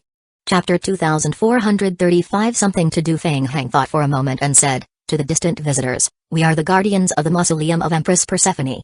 We mean no hostility towards you. The Frostbone Dragon's state is unstable, and we need to conduct an immediate inspection, otherwise, the entire mausoleum will be damaged. Danzō traced his finger across the stone slab, using necromantic power to etch the text into the surface according to Feng Hang's instructions. Li Shaoqian, still uncertain, asked, Mr. Feng, do you really think this will work? I don't know, we will have to try. Feng Hang replied, then scanned the surroundings, his gaze settling on several tattered, corroded white cloths in the corner of the stone chamber. And take that with us. Let's go. In truth, it was the time constraint that had forced Feng Hang into this decision. According to the Death Knight, these intruders came to the mausoleum to seek knowledge inscribed on the coffin by Empress Persephone. They likely wouldn't want to see the mausoleum destroyed. So, there was a chance. In the Frostbone Dragon mausoleum, the undead faction had just finished clearing out the mausoleum guardians and priests who had intruded during the chaos, restoring order. Fortunately, the disturbance had not affected the two undead council central elders who were focused on condensing and inscribing textual information. The remaining guardians and priests were stationed at the passage entrances, keeping them out of the way. The central elder who had been heavily injured had retreated to rest in the back. Teacher, what was that death god we saw just now? Jiziobo, seeing a death god for the first time and intrigued by the divine great holy sword it wielded, approached the injured central elder, Timer, with questions. The death god is an enforcer of the death realm, maintaining its normal operation. It is said that in the prosperous era of the death realm long ago, the number of death gods was countless, Timer said, shaking his head slightly. But with the disappearance of Empress Persephone, the number of death gods gradually decreased. In recent centuries, they have become quite rare. Feudal Lord Donnie, overhearing their conversation, couldn't help but interject, what exactly do you mean by maintaining the normal operation of the death realm? It refers to reincarnation. When humans die, their souls are drawn into the death realm, where they languish in the swamp of reincarnation until their consciousness is completely scattered and absorbed by the death realm, falling into reincarnation. Timer explained calmly, however, as humanity has gradually mastered divine powers, our souls after death are often influenced or controlled by various special forces, or protected, or detained, preventing them from being drawn into the death realm. Jiziobo raised his eyebrows and said, are you referring to the resurrection techniques of the Holy Realm? Feudal Lord Donnie also looked at Timer with a questioning gaze. Undoubtedly, the Holy Realm was renowned for its proficiency in resurrection magic. The players believed that strong beings from the Holy Court could be resurrected countless times after death because their souls were protected by special powers and the Holy Realm, thus not being dragged into the death realm for reincarnation. And because the undead faction also could control the souls of the dead and counteract the Holy Court's resurrection techniques, they were feared by the Holy Court. Indeed, the Holy Realm is one such example. Many talented races and scholars, such as elves, vampires, and practitioners of alchemy, mysticism, elemental science, and natural science, including us necromancers, can't temporarily preserve souls after death, remold the body, and resurrect the soul upon the flesh. Timer nodded and added, for the death realm, such methods disrupt the normal cycle of reincarnation. Death gods exist to ensure the proper functioning of reincarnation. You must understand that thousands of years ago, using resurrection abilities was far from simple. Resurrections would attract the attention of death gods, and one mistake could result in the death of both the resurrected and their companions. However, with the disappearance of Empress Persephone, the number of death gods has been declining year by year. Now, resurrection has become quite easy. Feudal Lord Donnie and Jiziobo were hearing such secrets for the first time. The decline of death gods is related to the disappearance of Empress Persephone. Elder Timer glanced at Feudal Lord Donnie and shook his head, we're not sure, but we believe it's connected to the Holy Realm. The Central Council has received some reports that the Holy Realm has been involved in actions to hunt death gods. Most people desire resurrection, so they try every means to eliminate the troublesome death gods when attempting to revive. From the records we've recently obtained in the mausoleum, it appears that a significant portion of the soul power returning to the death realm for reincarnation was absorbed by the death realm, becoming part of its strength. However, as reincarnation becomes increasingly disrupted, the power of the death realm is also affected. The strength of the death realm has been declining year by year, though this decline is very slow. We don't know what might happen when the power of the death realm diminishes to a certain level, but the Undead Council is very concerned. As they were discussing, Jiziobo suddenly seemed to see something strange. He rubbed his eyes and gently nudged Elder Timer, Teacher Timer, what's that over there? The group turned to follow Jizobo's gaze. At the end of the passage, a mausoleum guardian priest was approaching them slowly, holding a white flag aloft. Even more peculiar was that the scattered mausoleum guardians who had been appearing at the passage were now being blocked by two other priests stationed at the passage opening, effectively sealing it off. The scholars in the cavern were momentarily stunned by this unusual sight. What's going on? The necromancers watched as the three mausoleum guardians moved closer, their confusion apparent. They all turned to the central elder with questioning looks. The central elder, Timer, was equally baffled by this strange development. "This is odd," Timer murmured. "Do mausoleum guardians even surrender?" But the thought struck Timer that they might not need to surrender. In the mausoleum, their willpower and mental strength were restored very slowly. They would likely have to withdraw after a day or two due to exhaustion. "Elder Timer, what should we do?" one of the scholars asked. "Let's hold off on taking any action for now," Timer said, frowning as he continued to observe the peculiar priests, unsure of what to make of the situation. At that moment, Jizobo suddenly shouted, "Look! The stone slab!" The group turned their gaze to where Jizobo pointed and was met with astonishment. "What's that? Stone slab?" There was something engraved on it. Chapter 2436 words. One of the mausoleum guardian priests was holding a large stone slab in his hand. On the stone slab, something was faintly engraved. It looked like writing. As the three mausoleum guardian priests got closer to the passage opening, everyone gradually made out the content engraved on the stone slab. Writing. It was indeed writing. And it was in a language used by undead bodies in modern times. As they made out the content of the writing, a look of horror appeared on everyone's faces as if they had seen a ghost. "Do not act recklessly." Elder Timer's brow furrowed deeply. Something was off about these three mausoleum guardian priests. According to the understanding of the undead faction, they believed that the guards in the mausoleum were undead creatures revived under the eternal servitude of Empress Persephone, and therefore, were not supposed to possess high intelligence. However, the three mausoleum guardian priests before them were clearly different. The content of the writing on the stone slab was even more alarming. The Frostbone dragon was in an extremely dangerous state? The entire mausoleum was about to explode. Was this for real? Timer was uncertain but dared not take the risk. If what was written was true and Empress Persephone's mausoleum really did explode, it would be a tremendous loss for the entire necromancy faction. But Timer glanced briefly at the coffin. The sarcophagus where the Frostbone dragon was supposed to be sleeping was intact, without any sign of disturbance or aura. It seemed completely normal. In contrast, the three mausoleum guardian priests appeared very suspicious. There was something wrong. In the stone chamber, except for a few scholars who were deeply engrossed in recording the mausoleum's inscriptions, almost everyone else had their attention focused on the three guardian priests. The three mausoleum guardian priests proceeded with deliberate pauses, moving slowly until they entered the domain of the cavern. Feng Heng watched as the invaders remained stationary, seemingly hesitant, and felt a bit more at ease. He stepped closer to the center of the cavern. At that moment, one of the invaders, whose body was surrounded by intense flames, blocked his way. Feng Heng frowned. He could guess that the invader must have said something to him, but in his current state, under the influence of willpower, he could not hear what was being said. Helpless, Feng Heng could only raise his hand to his ear and wave his hand. Timer stared fixedly at Feng Heng. Everyone was astonished by Feng Heng's gesture. He was actually able to communicate using body language. A major breakthrough of epic proportions. Timer's mind raced, and he quickly switched to sign language to communicate. However, all Feng Heng could see were flickering blue flames, making it impossible for him to discern Timer's movements. Timer made several gestures over there, but seeing that the mausoleum guardian priests in front of him remained unresponsive, he felt a heavy sense of discouragement. The progress in communication was very limited. Feng Heng frowned, looking at the blue flame phantom blocking his path. He realized that this approach wasn't working, so he waved his hand again. Bang! A stone slab on the ground was once again lifted into the air by Feng Heng and floated towards him. Danzō, write what I said. Hearing this, Danzō quickly extended his hand and inscribed the text on the stone slab as directed by Feng Heng. He then displayed the stone slab in front of the invaders. The members of the necromancy faction were astonished by the actions of the three mausoleum guardian priests. "We do not intend to be enemies with you. We are willing to engage in peaceful communication, but time is of the essence. Please give me 5 minutes, and I will prove everything I have said." Feudal Lord Donnie read the text aloud. Looking at the mausoleum guardian priest controlled by Feng Heng, she had a strange feeling, as if she had seen him somewhere before. Seeing that the time was running out, Feng Heng, disregarding everything else, took decisive steps toward the central sarcophagus. "Elder Timer?" Central Elder Timer kept his eyes fixed on Feng Heng and ultimately raised his hand to stop everyone from taking action against the priest. Wait a moment longer. Let's see.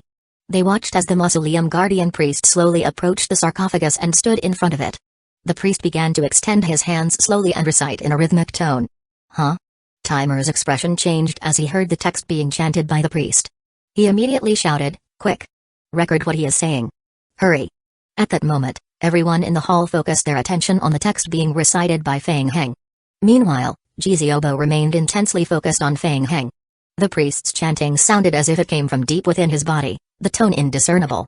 The odd rhythm made Jiziobo feel something was off, a strange, indescribable feeling. Li Shouqiang and Tan Shao stood anxiously behind Feng Heng, their hearts in their throats. Unbelievable. Could this trick actually work?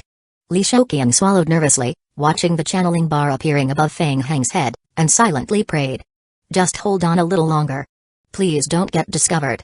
At the same time, a game hint appeared on Feng Heng's retina. Ding. The player is performing a prayer chant. Ding. The current chanting requires 3 minutes. Please ensure that this status is not interrupted, or the chanting status will reset. At this moment, no one in the Great Hall disturbed Feng Heng. The entire stone chamber was eerily quiet, with almost everyone holding their breath, focusing on recording the content of Feng Heng's chant. Only the occasional sounds of fighting could be heard from the stone door entrance on the other side. After 2.5 minutes, Feng Heng's tone suddenly changed, becoming sharp and piercing. At the same time, a faint glow began to emanate from the central sarcophagus. The sarcophagus began to shake slightly, uncontrollably. Several necromancy instructors, who had been immersed in memorizing the text of the sarcophagus, were abruptly pulled out of their trance. They quickly became alert and looked at the chanting mausoleum guardian priest, their eyes reflecting their astonishment. What was happening? As they regained their composure, they heard the prayer being chanted by the guardian priest. Their hearts skipped a beat, and they glanced at the others who were recording and quickly resumed their focus. As time ticked away, Li Shouqiang watched as the long channeling bar above Feng Heng's head gradually reached its end. Ding! Player Feng Heng has completed the chant. It worked. Li Shouqiang felt a surge of joy. At the same time, Feng Heng stopped chanting. Was it over? The crowd turned their heads to look at Feng Heng as the priest finished chanting and stopped. Feng Heng remained still, intently watching the sarcophagus. The sarcophagus ceased its slight trembling and returned to calm. Buzz. Buzz. Huh? The crowd heard a strange sound and turned their attention to the central sarcophagus. Whoosh. In the next moment, the sarcophagus was suddenly thrown open, and a phantom slowly began to materialize above the broken sarcophagus. At first, it was just a soul recently awakened from slumber, its form gradually solidifying from the void. Frosty breath spread out from the sarcophagus. Chapter 2437. Witnessing the scene was like witnessing a miracle as everyone present in the Great Hall focused intently on the Frostbone Dragon being awakened in the center of the chamber. Elder, is that the soul of the Frostbone Dragon? Yes. The Central Elder Timer gazed at the Frostbone Dragon and said, "Don't rush, let's observe a bit longer." Before his words had fully left his mouth, a grayish aura manifested in front of the priest. Whoosh! As the soul of the Frostbone Dragon began to solidify, it was drawn by a grayish force toward a bone shrine that had materialized in front of the mausoleum guard priest. Whoosh! That was. In almost an instant, everyone's expressions changed dramatically. What? The Shrine of Bones. What was happening? Countless gazes fixed intently on the guardian priest who controlled the Shrine of Bones. Who exactly was he? In the undead faction, only a handful of people knew about the Shrine of Bones being in Feng Heng's possession. Even some elders of the Undead Council were unaware. Jiziobo, seeing the Shrine of Bones, suddenly realized and focused intently on the mausoleum guard. A thought crossed his mind. Whether it was the Great Holy Sword seen earlier or the Shrine of Bones, both had an inseparable connection to Brother Feng. Could it be that the controller behind this mausoleum guard was Brother Feng? Whoosh! Before anyone could react, the Frostbone Dragon was absorbed into the Shrine of Bones held by the mausoleum guard priest. Realizing something was amiss, the Central Council elders immediately turned their attention to Feng Heng, who was controlling the Shrine of Bones. Who are you? Whoosh! Whoosh! In an instant, several soul chains shot toward Feng Heng, aiming to restrain him. Strangely, the mausoleum guard priest made no attempt to dodge or block the attack, allowing his hands and feet to be tightly bound by the soul chains. Hints appeared on Feng Heng's retina. Ding! The player has sealed the Frostbone Dragon's soul with the Shrine of Bones. Mission conditions are met. The player may choose to exit the current environment. Ding! The default role is Team Captain. Do you wish to exit? Mission complete. The Shrine of Bones was retracted. Fang Heng thought to himself, exit. In the next moment, the three elders who had bound Fang Heng with their soul chains realized something was going wrong. The mausoleum guards, who the soul chains had tightly wrapped, began to stiffen and gradually turned into stone statues. Bang! Bang! Bang! 3 stone statues of mausoleum guardian priests exploded one after another before everyone's eyes, leaving only a pile of stone debris on the ground. This. Everyone couldn't help but glance at each other. What was going on? Jiziobo's heart pounded wildly, and he couldn't help but turn his head to look at Feudal Lord Donnie. Feudal Lord Donnie also frowned deeply. Shrine of Bones. Could it be him? The room fell into an uneasy silence. The events that had just transpired were too bizarre. Oh no. Suddenly, a necromancy instructor had a thought and said, Elders, Panos was just attacked by the Holy Court. Is it possible that someone accidentally triggered the Death Knight's seal and came here through the Death Knight's base? The Central Elder's brows furrowed deeply upon hearing this. Indeed, it was highly possible. Thus, those they had encountered earlier were likely chosen by the Death Knight. If that was the case, it made sense that they could use modern necromancy language unscript.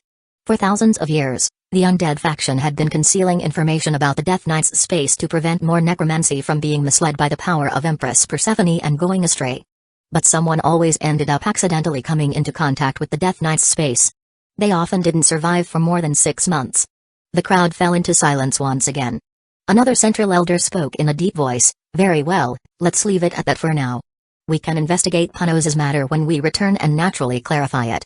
For now, although the Frostbone Dragon has been taken away, the inscriptions left on the mausoleum are still here. They should be enough for us to study for a while. Continue. Jiziobo, listening to their discussion, felt even more anxious. Panos? Wasn't Brother Fang in Panos right now? It was clear now.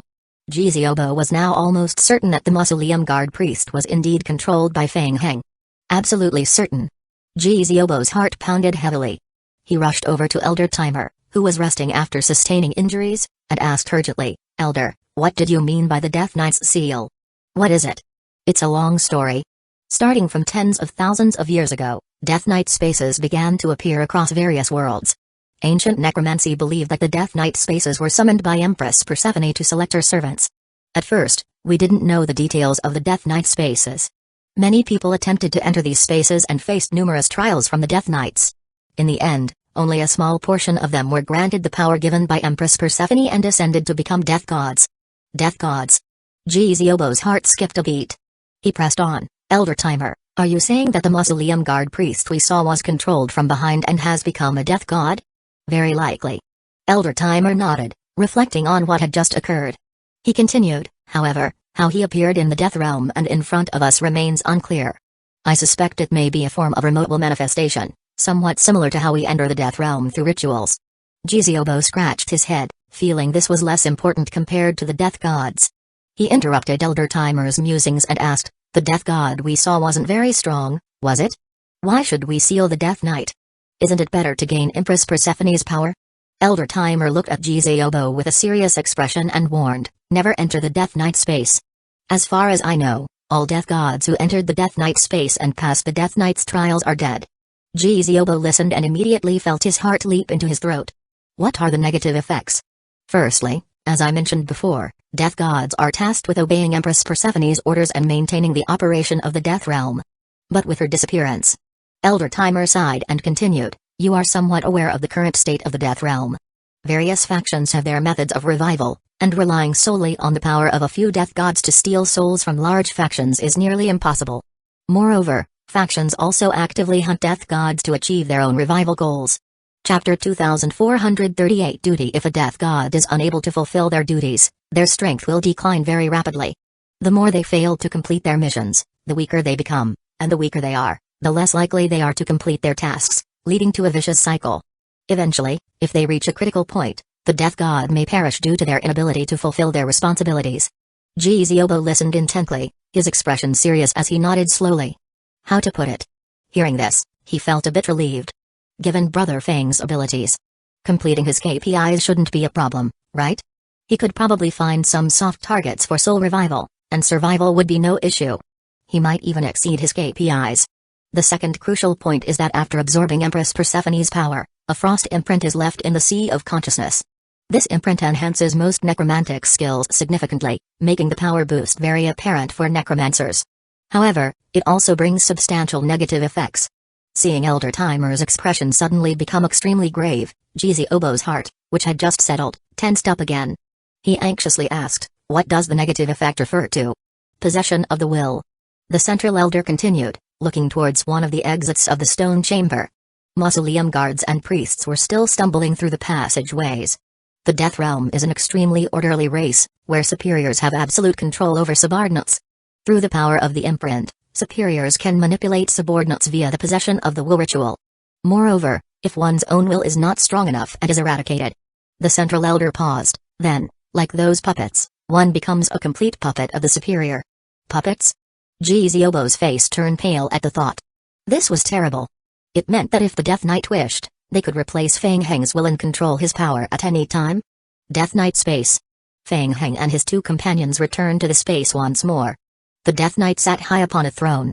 At this moment, the dark space was filled with dark golden cracks, which made Li Shoqian's heart pound with fear, feeling as though it might collapse at any moment.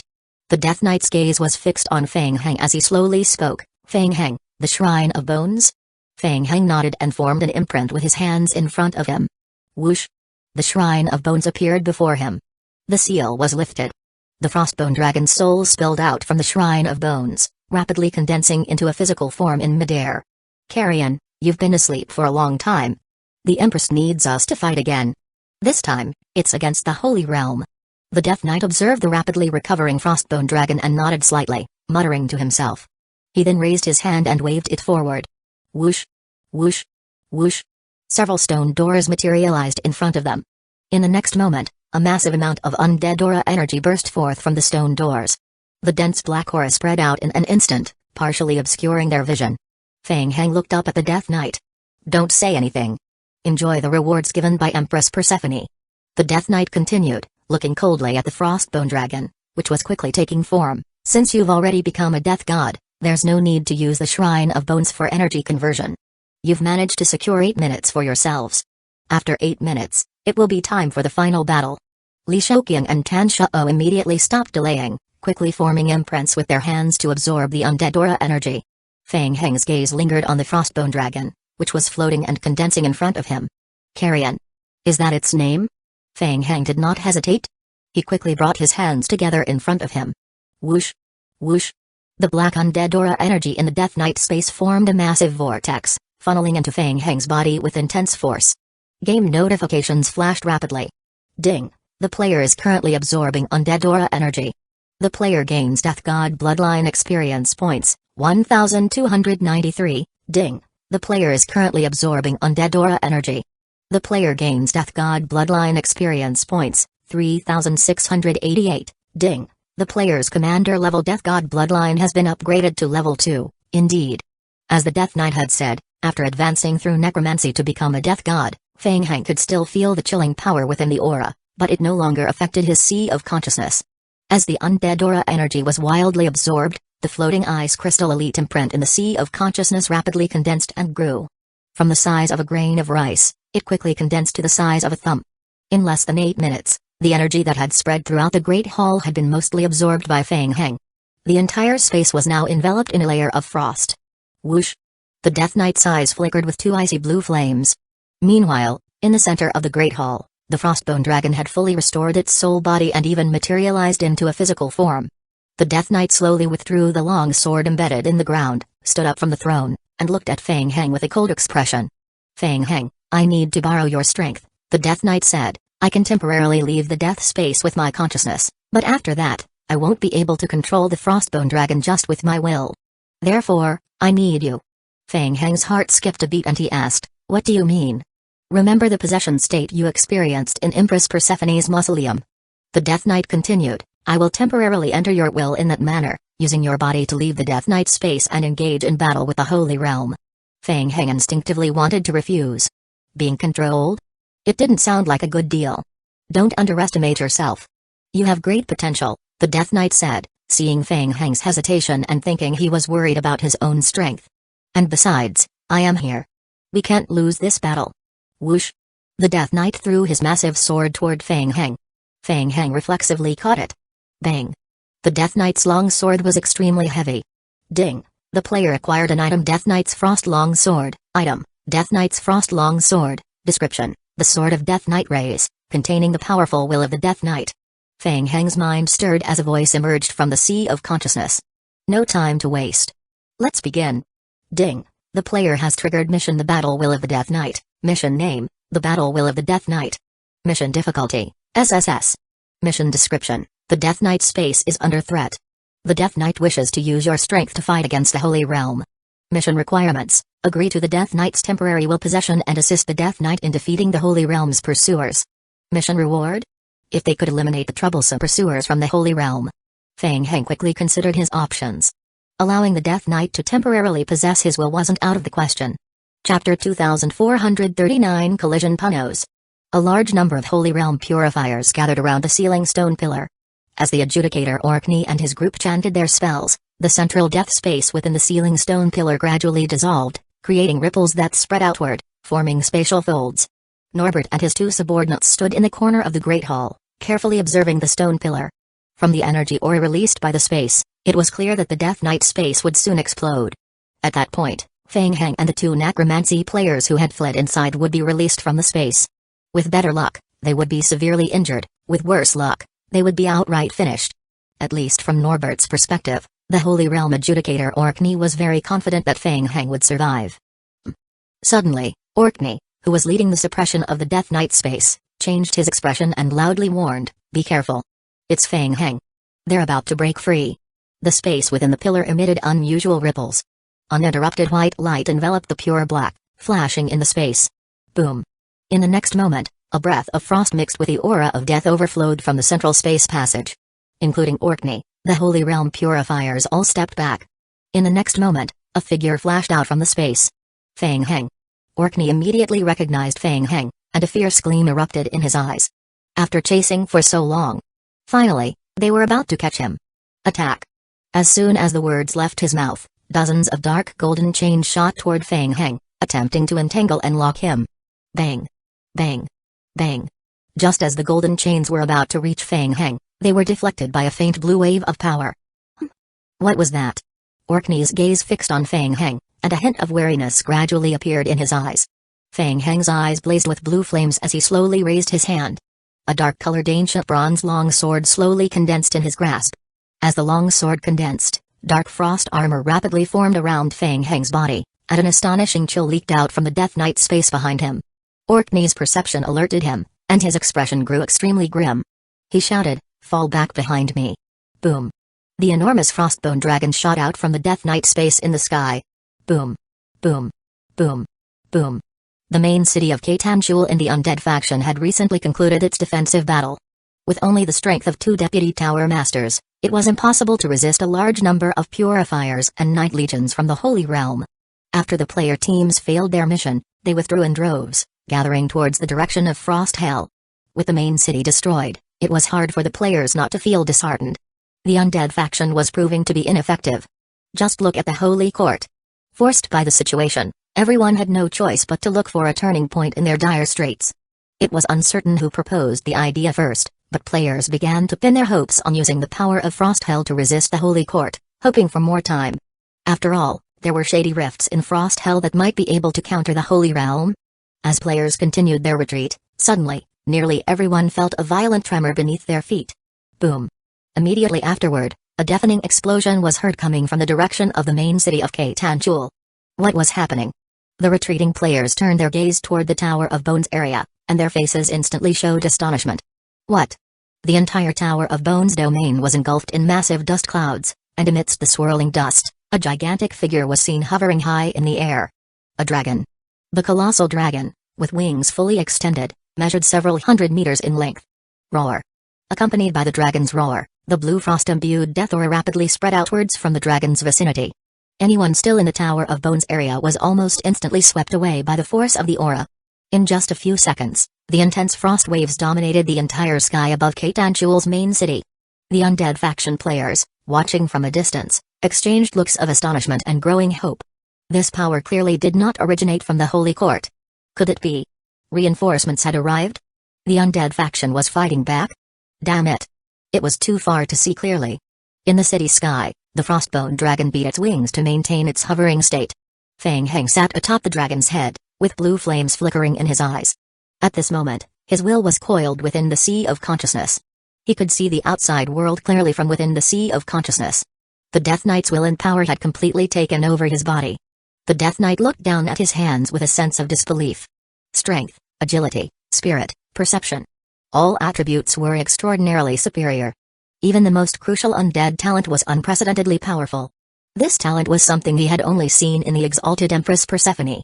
No. It was even stronger than that of Empress Persephone. Frostbone Dragon.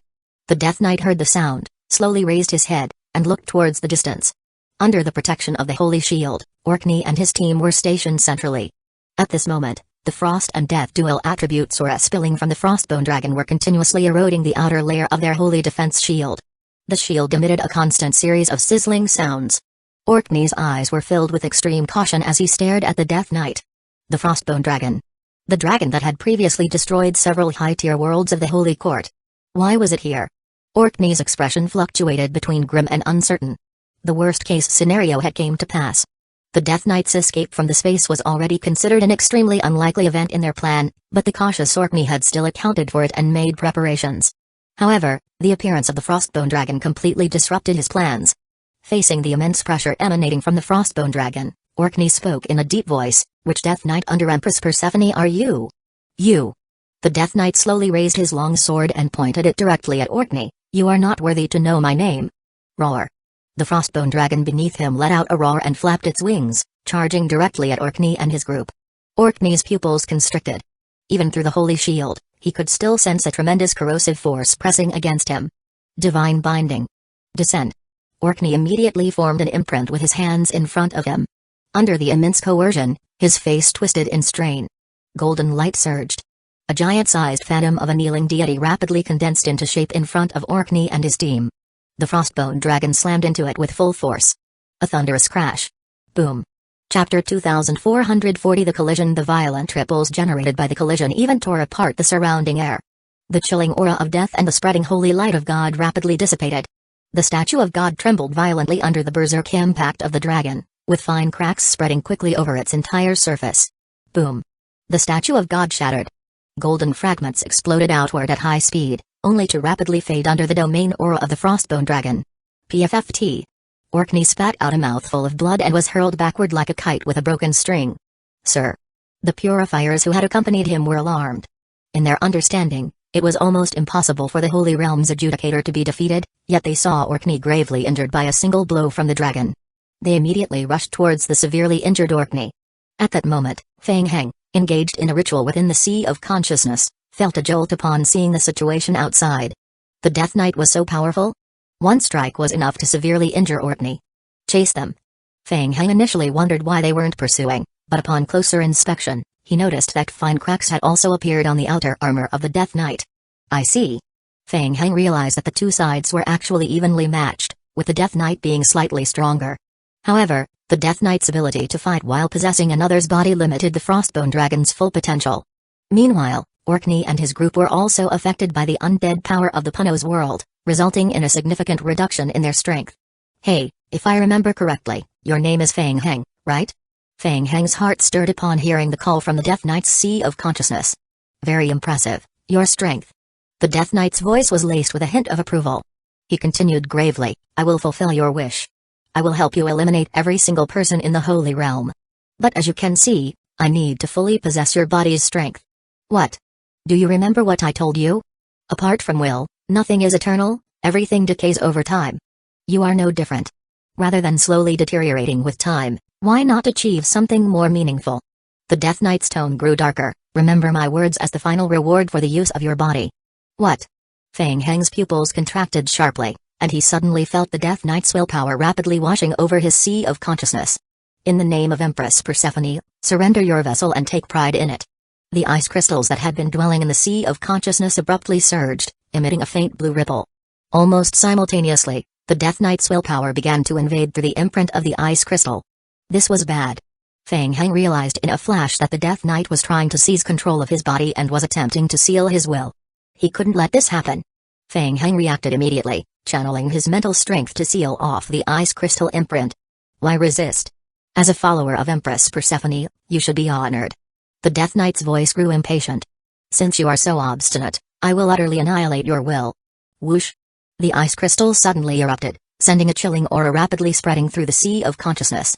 Feng Heng's heart sank. With the enhancement of dimensional strength, his willpower was considerable, but compared to an ancient entity like the Death Knight, it still fell short. The difference was fundamentally on a different scale. There's no choice, fight it out. Even if he didn't want to, he had no other option. If his will were destroyed, he would become one of the undead puppets in Empress Persephone's mausoleum. Feng Heng immediately mobilized his willpower, charging it toward the ice crystal's will. Still trying to resist? Wait. What is that? Just as the Death Knight was about to annihilate Feng Heng's will, he experienced an intense shock the moment their wills made contact. What? That power. The Death Knight's willpower nearly shattered upon contact with Feng Heng's willpower. An overwhelmingly potent, relentless will that even the Death Knight could only look up to. The eternal will born from the deepest abyss. A force that fundamentally could not be destroyed. Could it be that he was a demonic seed? The Death Knight's mind raced, suddenly terrified, and his will desperately tried to withdraw from Feng Heng's sea of consciousness. Whoosh! In the next moment, before the Death Knight could utter another word, the Death Knight's will was completely annihilated by Feng Heng's willpower. High above, atop the dragon's head, Feng Heng's eyes suddenly snapped open. The armor covering him disintegrated into ashes. Whoosh! Feng Heng took a deep breath, quickly regaining control of his body. Damn it! The Death Knight. Just as he returned to his senses, Feng Heng's heart raced wildly. He had come dangerously close to disaster. At the last moment, his strong will had managed to turn the tables and eliminate the Death Knight. Now, Feng Heng began to realize why the undead faction had chosen to seal the entire Death Knight space. It was likely to prevent necromancers from being deceived and possessed by the Death Knight. It was sheer luck that the Death Knight had run into him. The power of the demonic seed. Feng Heng gave a self-deprecating smile. Regarding the concept of eternal will, the Holy Court had made countless attempts, both in sealing and killing, but the demonic seed could always resurrect. Wasn't it just the so-called eternal will the Death Knight had babbled about? Wait a minute. In other words, Feng Heng pondered, stroking his chin. If he could find a way to eradicate the will of jealousy, could he completely eliminate jealousy itself? Or, at the very least, if he could weaken its will? While lost in these thoughts, Feng Heng suddenly felt a jolt. What? The frostbone dragon beneath him had sensed something and began to become agitated. This was bad. Carrion. Feng Heng shouted, Carrion, calm down. Calm down, I am one of you. Roar. The frostbone dragon ignored Feng Heng's plea. Without the Death Knight's control, it immediately sped away into the distance. In the high altitude, Feng Heng felt himself rapidly flying forward, the intense wind pressure making it difficult to breathe. Damn it. What to do? The frostbone dragon had clearly lost control. The Death Knight hadn't taught him how to control the dragon, and with his current strength, he was incapable of commanding the frostbone dragon. Should he use beast taming? No way. Feng Heng quickly dismissed the idea. With his mid-tier beast taming skills, controlling the frostbone dragon was out of the question and would likely provoke its resistance. In its current state, the frostbone dragon would see him as nothing more than a nuisance and completely ignore him. What now? Chapter 2441 Obliteration Katamshul City. Just from the clash between the frostbone dragon and the Holy Realm Adjudicator Orkney, over half the city had been reduced to ruins by the residual force of their confrontation. In a corner of the city, several Holy Realm purifiers were carrying the severely injured and unconscious Orkney out of the debris. Carolina quickly checked Orkney's condition, her eyes showing a deep concern. How is the Adjudicator, sir? Not well. Carolina gently shook her head. The Death Knight's powerful strike, controlling the frostbone dragon, had inflicted severe damage on Orkney, even leaving necromantic scars on his body. The scars were continually harming him. The situation was dire. On top of that, they still had to deal with the Death Knight. With the Adjudicator severely injured, they were certainly no match for the Death Knight. Sir, the Death Knight just left with the frostbone dragon. We noticed that the Death Knight's space was contracting and disappearing. Additionally, we recently detected the presence of the Death God near the Death Knight's space. The situation was too chaotic at the time, so we didn't have a chance to pursue it. Carolina had an inexplicable feeling. The Death Knight left? It seemed like the perfect opportunity. Why would he choose to let them go? Was there some special situation? The contraction of the Death Knight's space and the sighting of the Death God. Could it be that the Death Knight was also severely injured in the battle and could no longer continue? Never mind. With their current capabilities, they couldn't chase the Death Knight or the Frostbone Dragon. First, They needed to protect the adjudicator. Purifier Carolina collected her thoughts and said solemnly, "The adjudicator is seriously injured. You escort him away first. We will handle the remaining matters here." "Yes." Meanwhile, Fang Heng was being hurried through the sky by the Frostbone Dragon. Fang Heng's mind raced. What to do? That. In a moment of desperation, Fang Heng had a sudden flash of inspiration. Yes. The prayer. Fang Heng firmly grasped the protruding scales of the Frostbone Dragon and began to chant the incantation prayer. The prayer taught by the Death Knight. It was supposed to awaken the Frostbone Dragon from its slumber and keep it calm. No matter if it worked or not. It was worth a try. As Fang Heng chanted the prayer, the Frostbone Dragon's flight gradually slowed down, and it seemed to calm down a bit. Good. Fang Heng continued to recite the prayer repeatedly, and as the Frostbone Dragon settled down, he quickly focused on forming an imprint in front of him. Whoosh! Shrine of Bones buzz. The Shrine of Bones emitted a faint ripple. Whoosh! In the next moment, the Frostbone Dragon, in its soul form, was instantly drawn into the Shrine of Bones without any resistance. Phew! It worked. Fang Heng sighed with relief as he descended from the sky. He quickly adjusted his body, transforming into bat form, and then gently landed on the ground. Immediately, a series of game hints appeared. Ding! The player Fang Heng has successfully obliterated the Death Knight's will. The player gains 3 Holy Spirit Crystal. Ding! The player has completely defeated a demigod-level creature. Contribution points, 100%, over 90% kill rate. Rewards are additionally enhanced. First kill of a demigod-level creature on the new server. Rewards are additionally enhanced. Cross-tier kill. Rewards are additionally enhanced. The player receives 200,000 King of Gods points as a reward. The player can choose one of the following rewards. Reward 1. The player can choose one Mastered Bloodline, Skill and Discipline to upgrade to mid-tier level. Reward 2. The player will randomly receive 2 AS plus level skills. Conflicting skills cannot be obtained. Reward 3. The player will receive a large number of experience points for a randomly chosen Mastered Discipline, Bloodline and Skill. Reward 4. Obtain the item Death Knight's Will Mask. Item, Tier, Epic. It actually ended up completely killing the Death Knight and earning a reward? It was unexpected that the Death Knight was a demigod-level life form. Fang Heng looked at the 3 yellow glowing crystals resting in his hand. Level Up Crystal. It was a level up crystal never seen before, of a higher level than the Rainbow Crystal. Upon reflection, the Death Knight had almost limitless revival ability. If it hadn't been unlucky to encounter a more powerful demonic seed behind him, he probably wouldn't have been defeated so easily. Fang Heng first examined the attributes of the Holy Spirit Crystals. Item, Holy Spirit Crystal. Description, a crystallized product of pure purification, used to enhance player levels. Description, Holy Spirit Crystals can be converted into 5,000 Rainbow Crystals of the current level. Tier 2 converts 500, Tier 3 converts 50. So many. Fang Heng's pupils contracted sharply. It was clear that Holy Spirit Crystals were evolution crystals required for higher tiers. He decided to keep them for now. Getting Holy Spirit Crystals was a pleasant surprise, and he didn't have an urgent need for leveling up at the moment. Even if he leveled up and got a zombie clone, he wouldn't have extra King of Gods points for evolution. Besides, he could still farm Rainbow Crystals at the current stage, though the Holy Realm Pursuers were troublesome, and he hadn't had time. He would keep the Holy Spirit Crystals for future use. It would be harder to obtain them when he reached higher tiers, so it made sense to save them for later. As for the optional mission rewards, Fang Heng quickly considered the choice between Reward 4's item and Reward 1's skill upgrade. After a brief hesitation, he chose Reward 1. The optional reward item didn't have detailed descriptions, only a name. Based on past experience, Fang Heng thought that epic tier equipment effects were generally mediocre and had a high chance of being useless. It was better to choose the skill upgrade he needed most right now. Ding! The player has chosen Reward 1.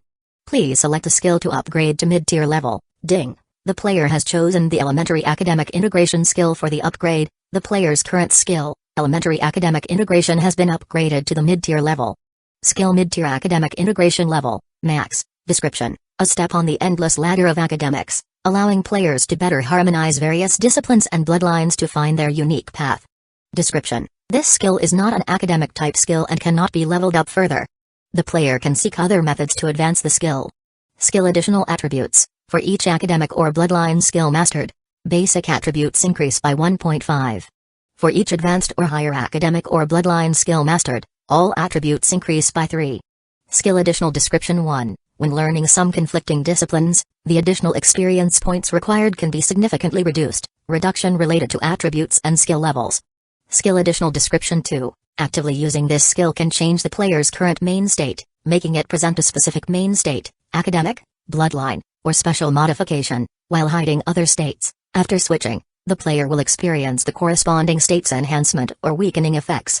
Description: hidden states. Additional attributes still apply. A very small number of hidden state skills may be unusable.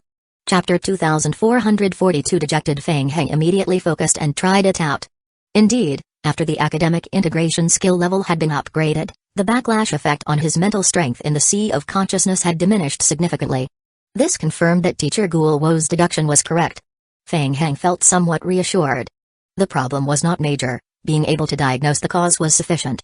At that moment, his mental strength was already able to operate at 80% efficiency without being affected by the backlash. It was already quite good.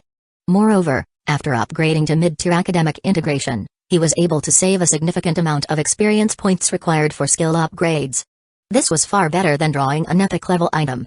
While he was thinking about this, a game hint reappeared. Ding! The player has completed mission The Battle Will of the Death Knight. Ding! Mission publisher's current will have been extinguished. The player has lost the reward recipient, and the reward has been cancelled. Ding! The player has received 10,000 King of Gods points as compensation. Ding! Game evaluation. Due to the player's actions, the player has successfully inflicted serious injuries on the Holy Realms Pursuit Team. The Holy Realms Pursuit Team will pause their pursuit of the player, TSK. Seeing the latest game notifications, Feng Heng scoffed disdainfully and shrugged. At present, although the Death Knight was dead, the crystallized ice shard in his Sea of Consciousness remained. It appeared quite unstable. According to what the Death Knight had said, in the Death Realm, lower ranks were always absolutely subordinate to higher ranks.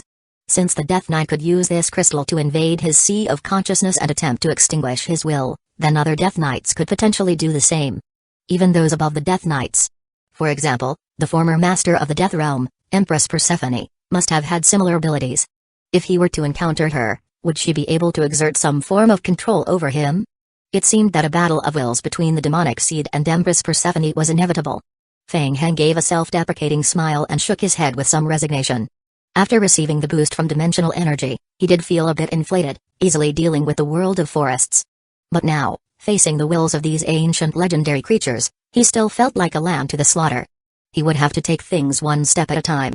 At least Feng Heng thought that since Empress Persephone had been missing for so long, the problem might not be severe. Compared to that, the demonic seed of jealousy in the Sea of Consciousness was a much greater hassle. At least this ordeal didn't seem entirely futile, as he had gained the advancement of the Death God bloodline, although it was a more dangerous version.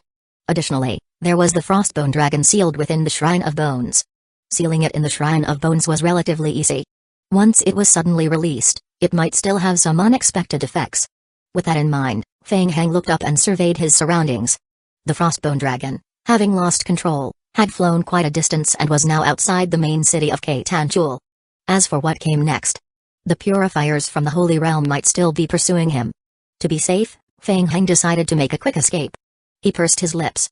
Feeling disgruntled about being chased and harassed by the Holy Realm, he couldn't help but feel a bit frustrated at the thought of just running away like this.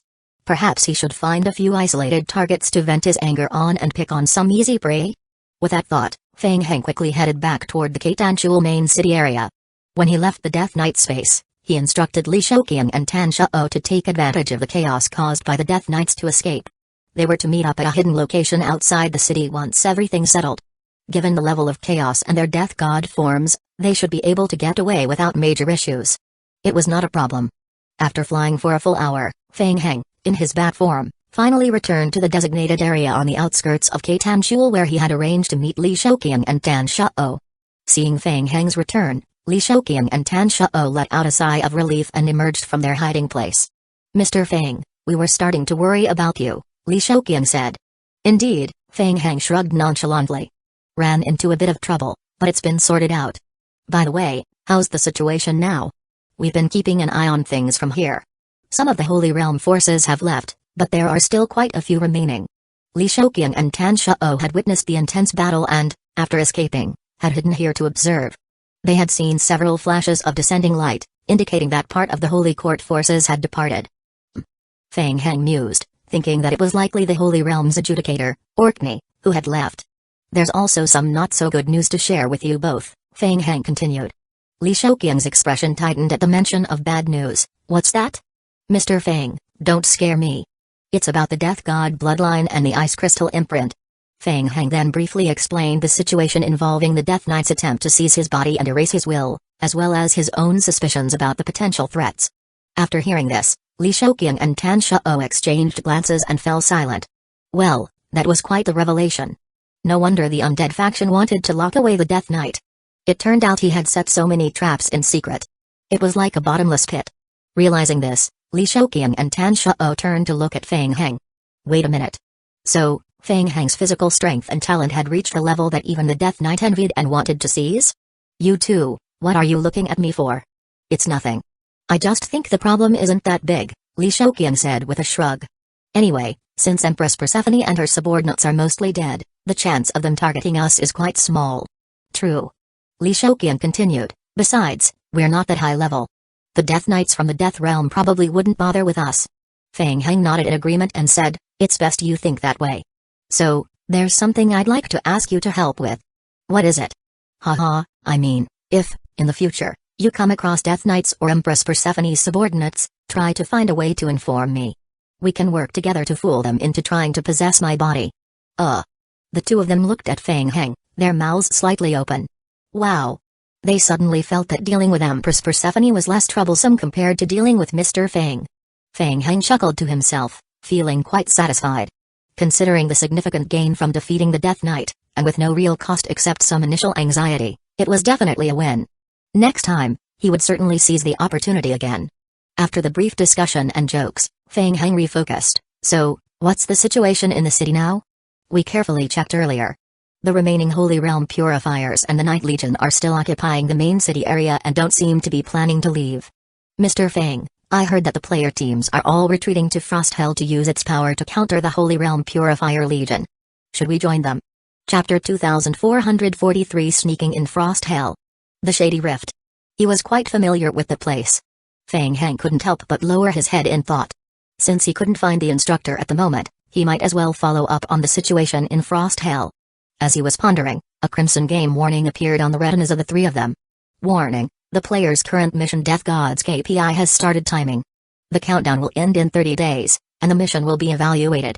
Failure to complete the mission will result in severe penalties. Please proceed with caution. Seeing the mission hint, the three fell silent once again. Due to the differing bloodline levels of the Death God, their mission targets were also different. Fang Heng's KPI was clearly the most severe.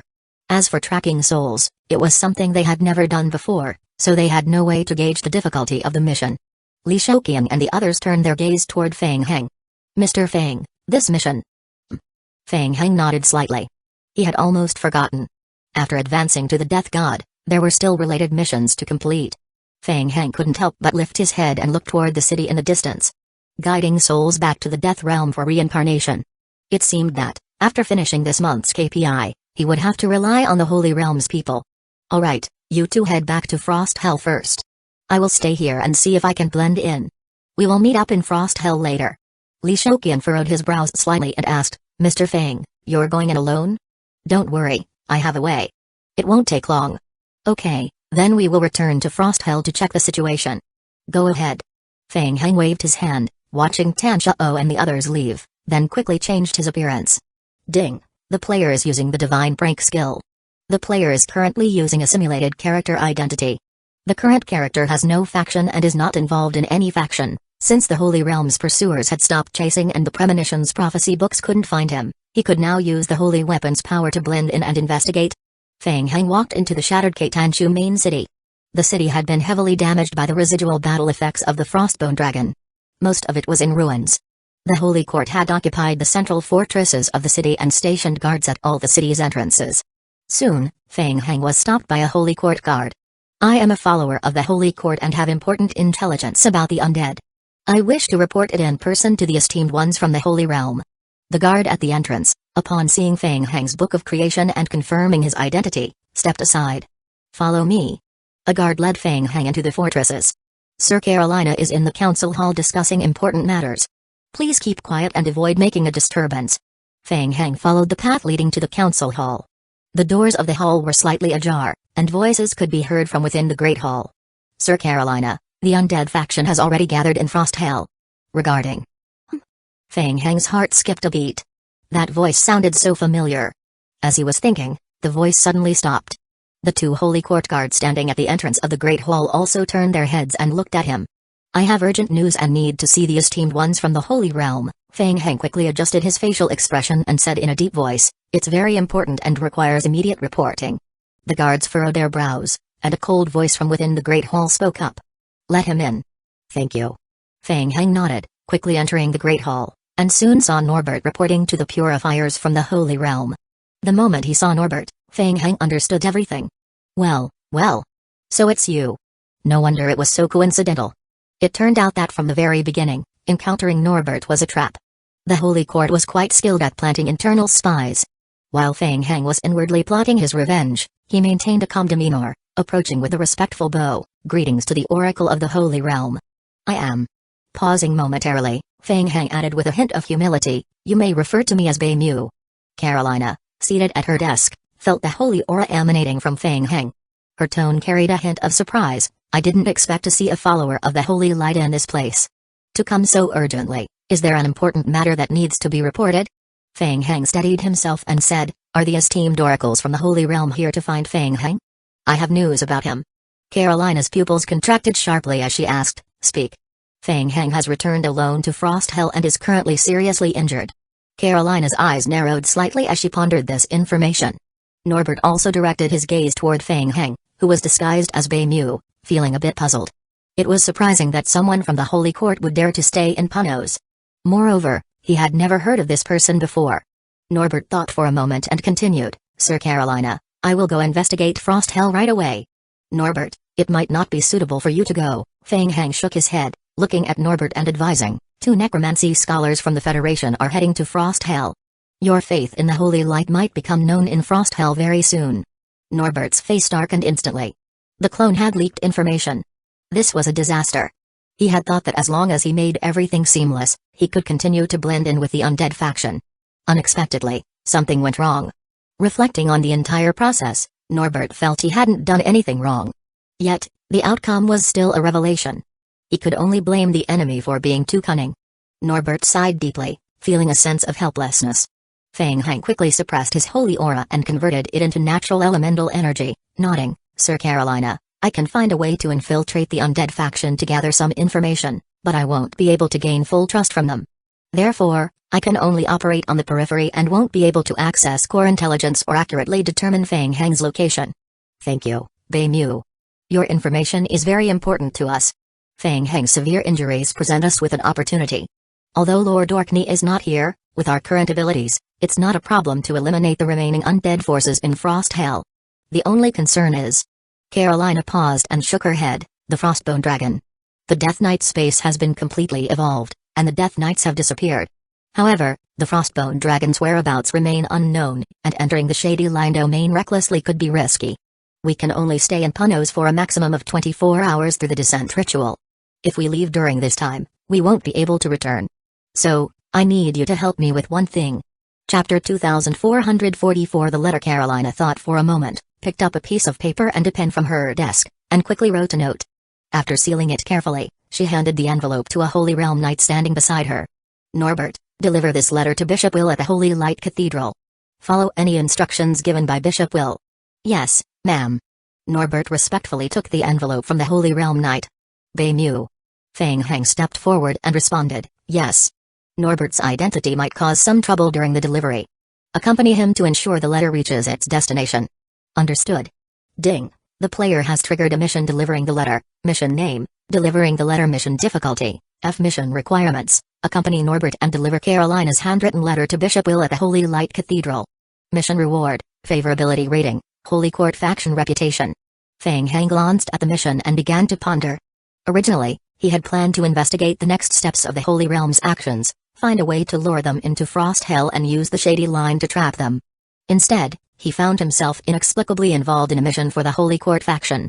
Carolina waved her hand, and a dark golden teleportation gate appeared in front of them, floating in midair. Do not delay. Go and return quickly. Yes, ma'am.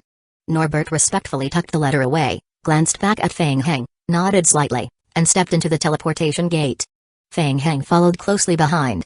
Ding. The player has entered an advanced game world land of holy radiance. As they stepped through the teleportation gate, Feng Heng's vision gradually adjusted to the surroundings. He felt bathed in warm, radiant sunlight. Land of Holy Radiance. One of the high-level game worlds of the Holy Court, serving as a major base of operations. Despite Norbert's covert allegiance to the Holy Court, his background in necromancy made him uncomfortable in this environment. Let's go. We need to deliver the letter to the Holy Light Cathedral.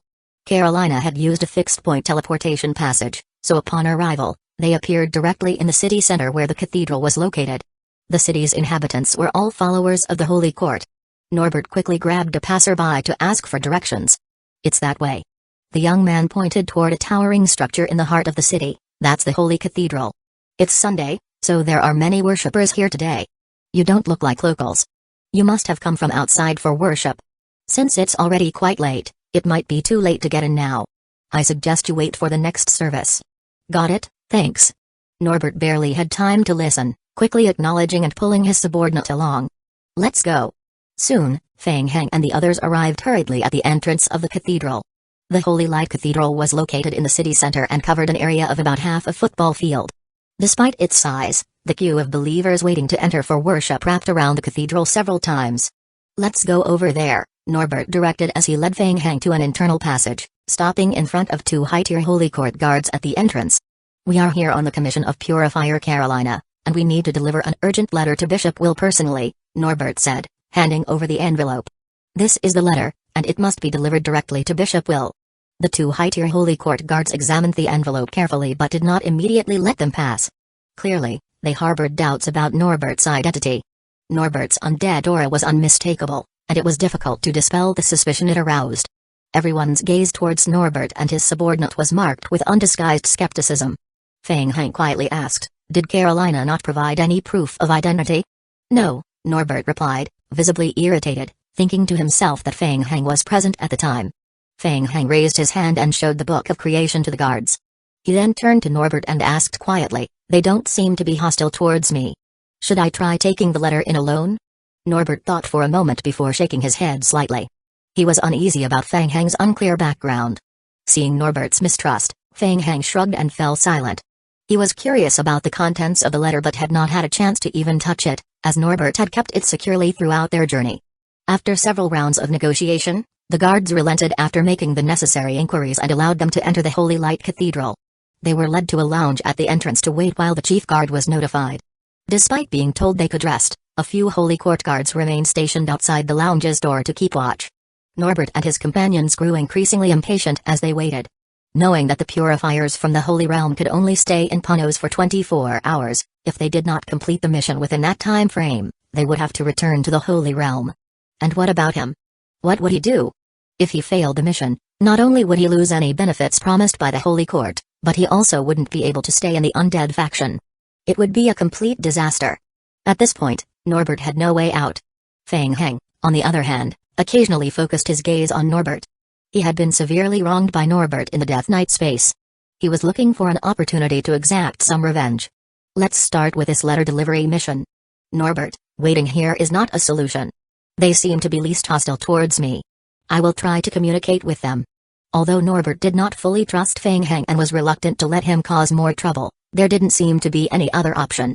Desperate times called for desperate measures, so he decided to let Feng Heng try. What if it worked? Alright, just be cautious. Feng Heng stood up and walked towards the door. The door creaked open. The two Holy Court guards stationed outside the door looked at Feng Heng as he stepped out from the wooden door. "Ah, it's fine. I was feeling a bit bored and thought I'd get some fresh air." "Don't mind me, continue with your duties." Ignoring the guard's gaze, Feng Heng waved his hand dismissively. After waiting at the door for a full 2 minutes, Feng Heng turned around and returned to the room. This time, however, Feng Heng held a compound eye of Hellfarim in his hand behind his back. At the same time, the omniscient eye appeared in his right pupil. "Everyone, I am the assistant responsible for the Holy Light Cathedral. Are you here to see Bishop Will?" Norbert immediately stood up and said, "Yes, that's us." In the eyes of Norbert and his two subordinates, Feng Heng's appearance and attire had undergone a significant transformation. Feng Heng continued, "May I ask what the matter is?" "We have an urgent letter from Purifier Carolina of the Holy Realm, and we need to deliver it personally to Bishop Will." Chapter 2445 triggered. Where's the letter? I need to perform a routine inspection. This is the letter. Mission item, letter, description, letter, mission item. Feng Heng took the letter from Norbert and quickly began his inspection. The envelope bore the unique seal of the Holy Court, but with his current abilities, he could easily open it. Resealing it properly would be quite a hassle and would likely be detected. No matter. A faint glow appeared in Feng Heng's palm as he swiftly broke the seal and, in front of everyone, opened the envelope to quickly read the letter. The contents of the letter were actually very straightforward. To deal with the soul of the Frostbone Dragon, Purifier Carolina sought to temporarily borrow a holy weapon from Bishop Will of the Holy Court. The Frostbone Dragon was powerful, but since it was merely a soul body, the Holy Court had methods to specifically counter it. So this was the reason. Carolina was quite wary of the Frostbone Dragon and wanted to obtain a targeted holy weapon before taking action. However, Feng Heng's brows furrowed as he reached the final paragraphs. Carolina expressed concern that Feng Heng might remain deep within Frost Hell for an extended period. To handle the extreme cold of Frost Hell, they also sought to borrow a holy weapon from Bishop Will called the Warm Sun Gemstone. Interesting. Feng Heng nodded quietly to himself. He had to admit, Carolina had prepared quite thoroughly. If she had indeed managed to get her hands on the Warm Sun Gemstone, it would have caused significant trouble for him. Unfortunately, he had intercepted her plans. Feng Heng squinted, using his mental strength to erase the last paragraph of the letter. Norbert and his companions' eyes grew hazy once more. From their perspective, the bishop's assistant was merely flipping through the letter repeatedly, seemingly searching for something. Seeing that the Hellfarum compound eye was about to lose its effect, Feng Heng swiftly resealed the letter and returned it to Norbert. I understand. I will report to the chief guard, and he will return soon. Without waiting for Norbert's reaction, Feng Heng left the lounge again. Upon exiting the room, Feng Heng saw the two guards outside casting inquiring glances at him. He waved his hand and explained with a smile, "Don't mind me, I just needed some fresh air." Norbert had been waiting in the room for over half an hour. It felt more like imprisonment. As his patience was wearing thin, the chief guard of the Holy Light Cathedral finally arrived in a hurry with a group of people. Bishop Will is currently occupied with very important matters. You will need to wait. He will return as soon as possible once his work is done. Wait? All these layers of checks, did they really think they were fools? Norbert was already extremely frustrated after countless inspections on the way. He held back his anger and said sternly, "Please expedite this. This is a mission issued by the Holy Realm and it is very urgent. Haven't you received any notifications? We have already reported to Assistant Officer Mona, and she will arrange for you to meet as soon as possible." Assistant Officer Mona is not the bishop. I need you to report directly to the bishop. Calm down, you will see the bishop. The chief guard spoke coldly. He was also suspicious of Norbert and his group, especially because of the undead aura surrounding them. It was all too obvious. Feng Heng, however, was not in a hurry at all. After waiting a few more minutes, he suddenly had an idea and looked up at the chief guard, asking, "May I go out and take a look around? I've long admired the Holy Light Cathedral and now finally have the chance to visit. I've always dreamed of praying in such a holy place. May I?" "Of course." The chief guard, satisfied with Feng Heng's piety, nodded and stepped aside. Among all the people, Feng Heng seemed the most pleasant and convincing. He looked like he was truly sent by the divine. Norbert furrowed his brow and whispered, "Beimu, what are you doing?" "It's nothing. Just a bit of prayer." "It's an honor to pray in the Holy Light Cathedral as a follower of the Holy Court," Feng Heng replied casually. Norbert was left both baffled and irritated. "Seriously? You're here for a mission and acting like this is a holy pilgrimage?" Norbert could only respond, "Don't delay. We need to leave as soon as we've seen Bishop Will." "Of course, no problem." Feng Heng smiled inwardly, glancing at the sage's crown in his backpack before leaving the side hall. The chief guard watched as Feng Heng went to the main hall for his prayer and signaled a subordinate to follow him. Turning back to Norbert and his companions, the chief guard said with undisguised skepticism, "As followers of the Holy Light, you've come to the Holy Light Cathedral but haven't shown any interest in prayer? I really doubt your identities." Damn. Norbert and his companions felt an urge to spit blood upon hearing this. And unfortunately, they had no way to refute it. The seed of doubt had been planted from the beginning, and now it was still taking root and sprouting under Feng Heng's unintentional actions. Norbert was fuming internally but knew that arguing with the guards wouldn't help. He decided to keep his mouth shut. It was better to save his breath for when he met Bishop Will. Then, everything would be clarified, and there was no need to waste words with the guards. The chief guard smirked slightly. He had noticed Norbert's frustration and interpreted it as a sign of exposed pretense. Meanwhile, Feng Heng, under the discreet watch of a holy court guard, arrived at the Great Hall. Today was a day of prayer. A large number of believers were gathered in the Great Hall, fervently praying. Feng Heng, having taken an internal passage, avoided the long lines outside and entered the hall with ease. In the center of the Great Hall, a statue of God radiated holy light. As the prayers of the people filled the space, the radiance slowly spread, forming countless specks of light that descended upon the worshippers. Feng Heng found a good spot facing the statue. Here we go. Praying was a pretense, the real task was to complete the mission. Feng Heng subtly activated the sage's crown in his hand. Buzz.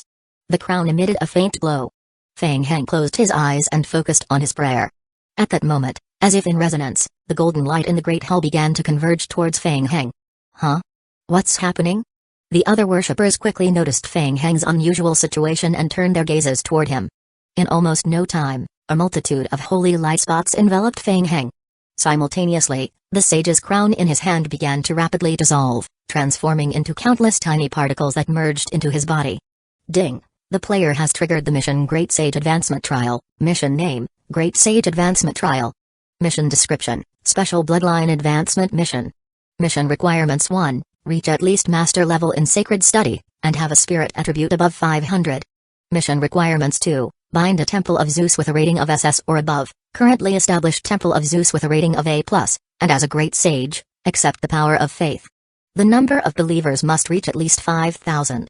Mission requirements 3. The player must seal at least 3 monsters of SS level or above and perform monster sacrifices within the boundaries of the Temple of Zeus. Additional description, if the player dies, this mission will default to failure, and the sage's crown will be dropped. Chapter 2446. Take it slowly. Feng Heng had quickly and carefully read through the mission description, his brow furrowed in concern. The Great Sage of the Holy Quartz bloodline. It seemed very similar to the Death God bloodline of the undead faction. Undoubtedly, the Holy Quartz bloodline advancement was far more challenging. First, there were the rigid requirements. He had not yet reached the master level in sacred studies. To elevate his academic disciplines, he would need to find another method. In comparison, leveling up in academic disciplines was relatively straightforward. After that, he would need to upgrade the Temple of Zeus to SS level and gather at least 5,000 believers to absorb the power of faith. These tasks could be approached gradually. As for the final step, finding and sacrificing an SS-rated monster, that was too difficult. It was giving him a headache just thinking about it. He could only take it slowly. Feng Heng thought, slowly opening his eyes, and suddenly felt a stirring in his heart. At that moment, everyone in the Great Hall was looking at him. What was going on? Feng Heng then realized that in the Great Hall, the divine light beam was shining solely on him. Moreover, due to the influence of the Great Sage's crown, holy ripples were continuously emanating from him. The believers gathered around, kneeling and praying to him. The chief guard, who had met him earlier, also received the news and arrived with several guards. Seeing Feng Heng, a look of surprise appeared in his eyes. He had been mistaken. He hadn't expected this guy to be favored by the divine. Sir, several guards came through the crowd and bowed to Feng Heng. If convenient, Bishop Will wishes to see you. Such a good turn of events. Feng Heng glanced at the guards, thought for a moment, and nodded, yes, of course. Since the advancement mission had been triggered, it no longer made sense to stay. By the way, my companions. Their identities have not yet been confirmed. I will have them wait outside. All right. Soon, Feng Heng, under the escort of several guards, entered Bishop Will's lounge. Archbishop Will stood up from his chair to greet him, wearing a warm smile as he looked at Feng Heng. Beimu, it has been a long time since the Holy Light Cathedral has seen a divine favored one. It is an honor for our cathedral. A divine favored one. Feng Heng silently mused to himself. This was the second time he had heard this term. What did it mean? It wasn't important. Feng Heng quickly dismissed the thought and continued, Archbishop Will, I am here on behalf of Sir Carolina, the purifier of the Holy Realm, to deliver a letter to you. Yes, my guards have informed me. However, I am curious why the letter was not in your possession but was instead handed over to outsiders researching necromancy. My chief guard informed me that they seemed quite unusual. Feng Heng inwardly smirked. The reason he was involved in this mission was precisely because Norbert and his group practiced necromancy. It was understandable that they would be suspected. After all, they were the insiders. I am not sure about that. The situation was urgent, and Sir Carolina may have entrusted the letter to those individuals for their strength in undead detection. However, Feng Heng paused, frowning as he added, before I left, Sir Carolina did warn me to be cautious. Humphrey. I knew it. The chief guard showed an expression of knowing. Archbishop, I had a feeling something was off when I saw them. I will bring them in. Very well. Until we get to the bottom of this, control your temper, Chief Guard. Understood. Soon, Norbert and the others arrived at the lounge under the Chief Guard's escort. When they were in the lounge earlier, they had heard a commotion outside but were not sure what was happening. The Chief Guard had left in a hurry, and they were brought here afterward. In any case, Norbert and the others were still confused. They found it strange that Beimyu had arrived before them. Wasn't he supposed to be praying? Norbert exchanged a glance with Beimyu, seeking an explanation. Unfortunately, the other party did not respond. Norbert concealed his suspicions and handed the letter to the Chief Guard, nodding as he reported to Bishop Will. Bishop Will, this is the letter from Sir Carolina, the Purifier of the Holy Realm. I was sent to deliver it to you. Bishop Will took the letter from the Chief Guard and examined it, his brow furrowing. Something was off. The letter showed signs of having been opened. Normal people might not notice, but he could discern it immediately. Instead of inspecting the letter right away, Bishop Will looked up and asked, "Thank you for your hard work. Did you encounter any trouble on the way?" "With the Holy Light's favor, we had good fortune." "What? So the letter was with you the whole time? It was not seized by outsiders?" "Yes, we escorted the letter all the way here." "And no one else touched it?" Norbert found Bishop Will's questioning peculiar. Why was he asking this? Is this question so difficult to answer? "No, not at all," Norbert nodded. "Aside from your guard's inspection, no one else touched it." "Good, you were very cautious. Carolina did not misjudge you." Bishop Will nodded appreciatively and slowly broke the seal on the envelope, casually asking, "Do you know what the letter says?" "Sir Carolina instructed me to deliver the letter directly to you. Without Sir Carolina's permission, I would not dare open it myself." "Very well." As Bishop Will opened the envelope and began reading carefully, his expression grew serious. When he reached the last paragraph, his brow furrowed deeply. After a moment, Bishop Will slowly set down the letter and asked, "Did Sir Carolina mention anything else?" "No. Sir Carolina only instructed me to deliver the letter to you personally. Anything further is to be handled according to your arrangements." Bishop Will's expression hardened as he said in a deep voice, "Take them away and interrogate them thoroughly." "Yes, sir." The Chief Guard, with a cold smile, immediately took Norbert and his companions away for detention. Norbert was horrified. What was going on? He had not expected Bishop Will to turn against him after reading the letter, immediately shouting, "Bishop Will! This must be a misunderstanding." Bishop Will said nothing, only watching as Norbert and his companions were dragged away by the guards. Norbert remained confused and stunned. What went wrong? What did the letter say? And why were only he and his two subordinates taken away? Where was Beimyu? In the lounge, Bishop Will, with a somber expression, turned to Fang Heng and said in a deep voice, "Fang Heng, as Sir Carolina suspected, these three practicing necromancy likely had ulterior motives and opened the letter secretly midway." Chapter 2447 Tampering. Fang Heng raised an eyebrow and feigned surprise, then cautiously asked, "Lord Bishop Will, are you sure the content of the letter is genuine? Could it have been altered by them?" "You guessed correctly. They did erase a part of the letter's content.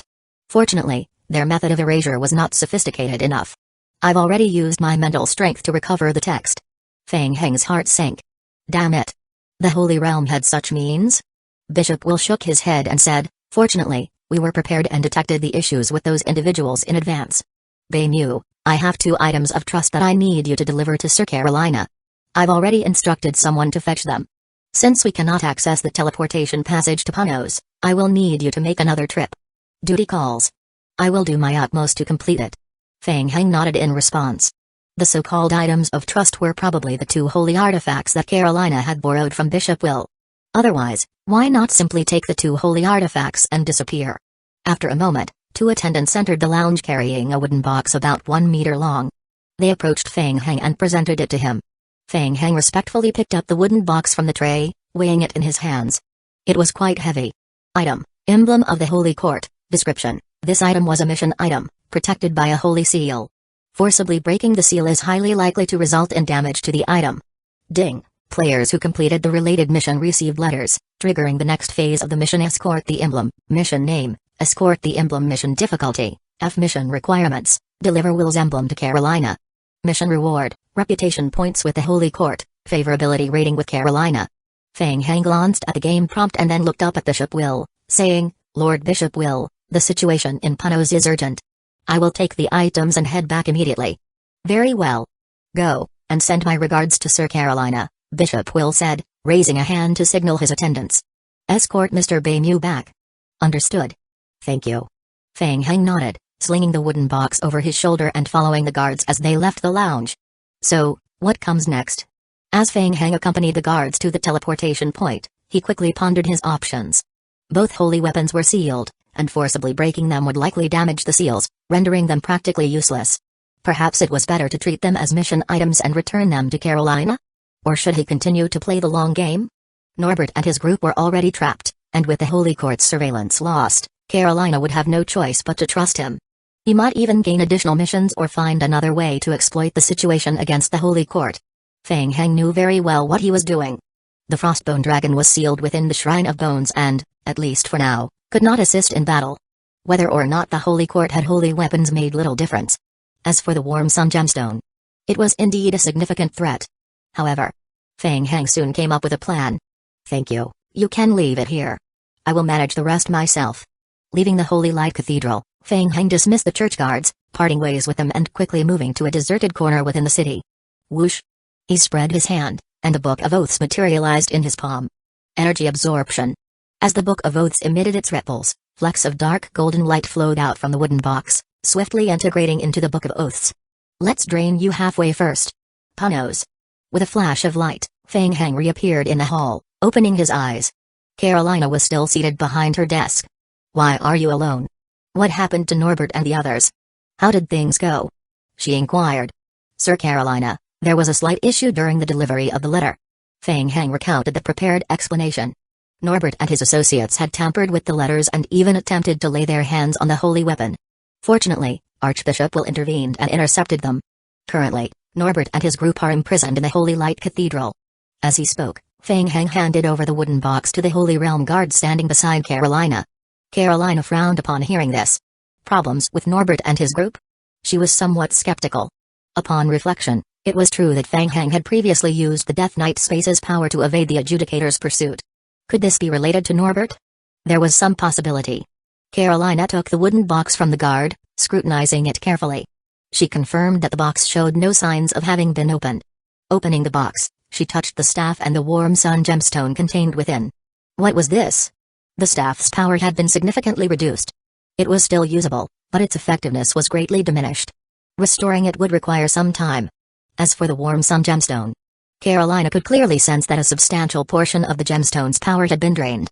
This reduction led to a significant decrease in the gemstone's duration and effectiveness. Fang Heng cautiously asked, Sir Carolina, is there any impact? Carolina set the holy weapon aside and looked up, saying, the impact is minor. With the assistance of the holy weapons, we still have the means to deal with the Frostbone Dragon. Since Norbert can no longer assist, you will need to enter the Frost Hell domain to gather information on Fang Heng.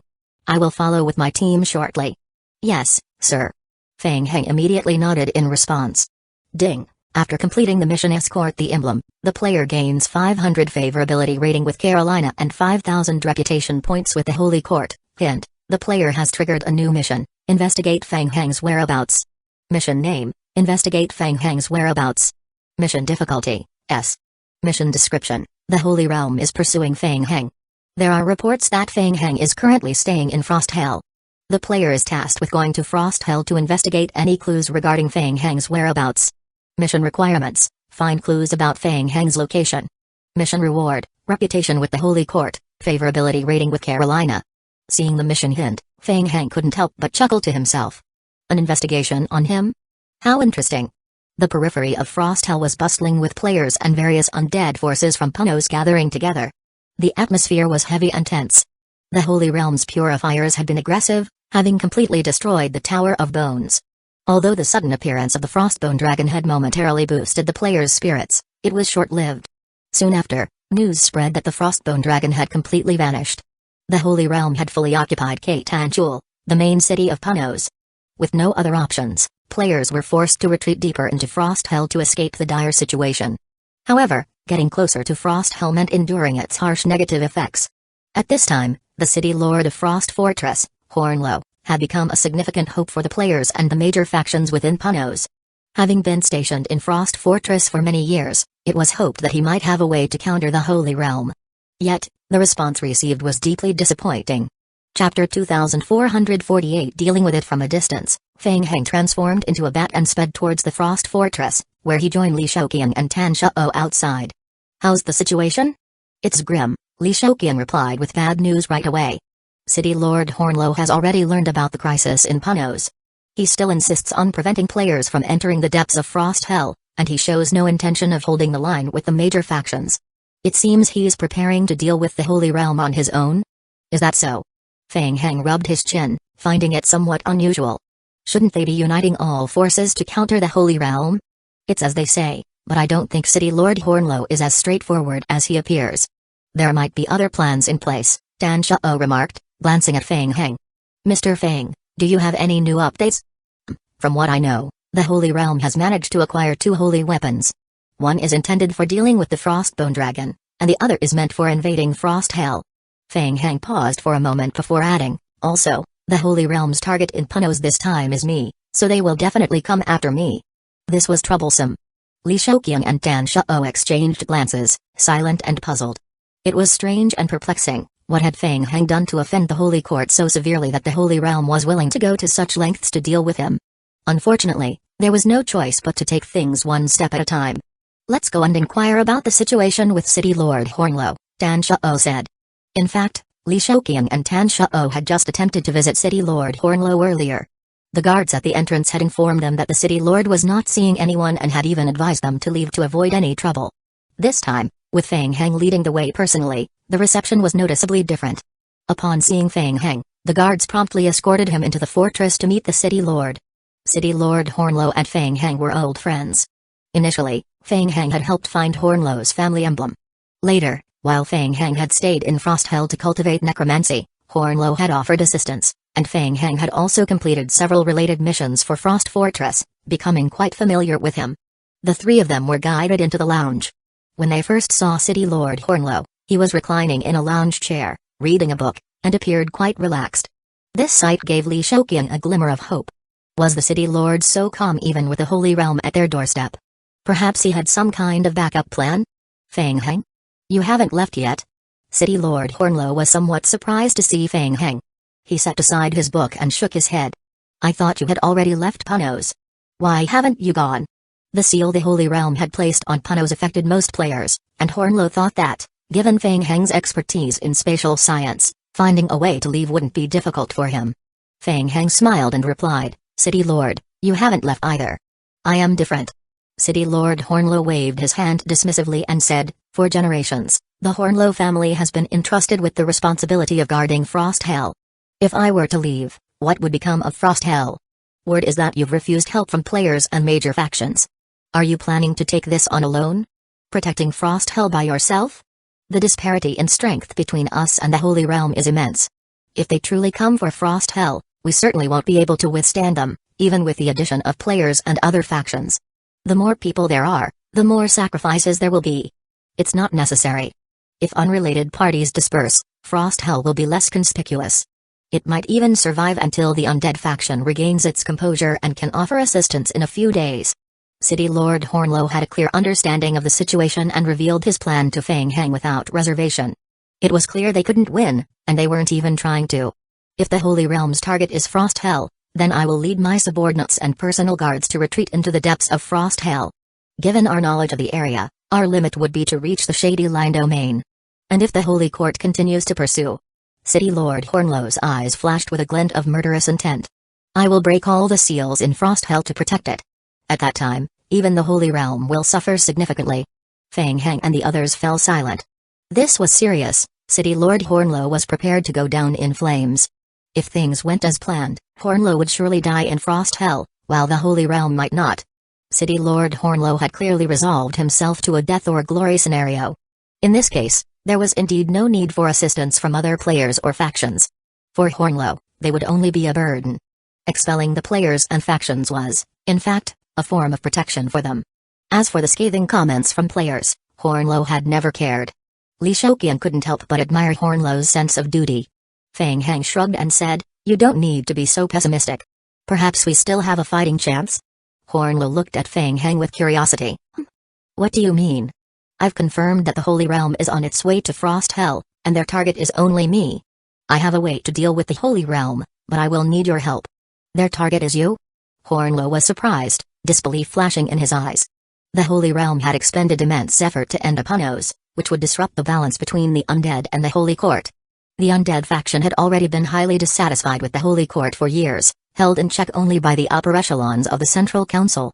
Now, with the Holy Court's proactive attack on Apunos, even the Central Council might not be able to contain the fallout. Unless the Holy Court was willing to make concessions to calm the undead faction's resentment. And all this effort from the Holy Court was just for Fang Heng? Hornlo asked, "What exactly did you do to the Holy Court?" "Well, quite a lot." Fang Heng shrugged. "For example, the Saintess Fiona, the demonic seed, and destroying one of the Holy Court's advanced game worlds." "Alright, I suppose you're not afraid of me kicking you out," Hornlo said.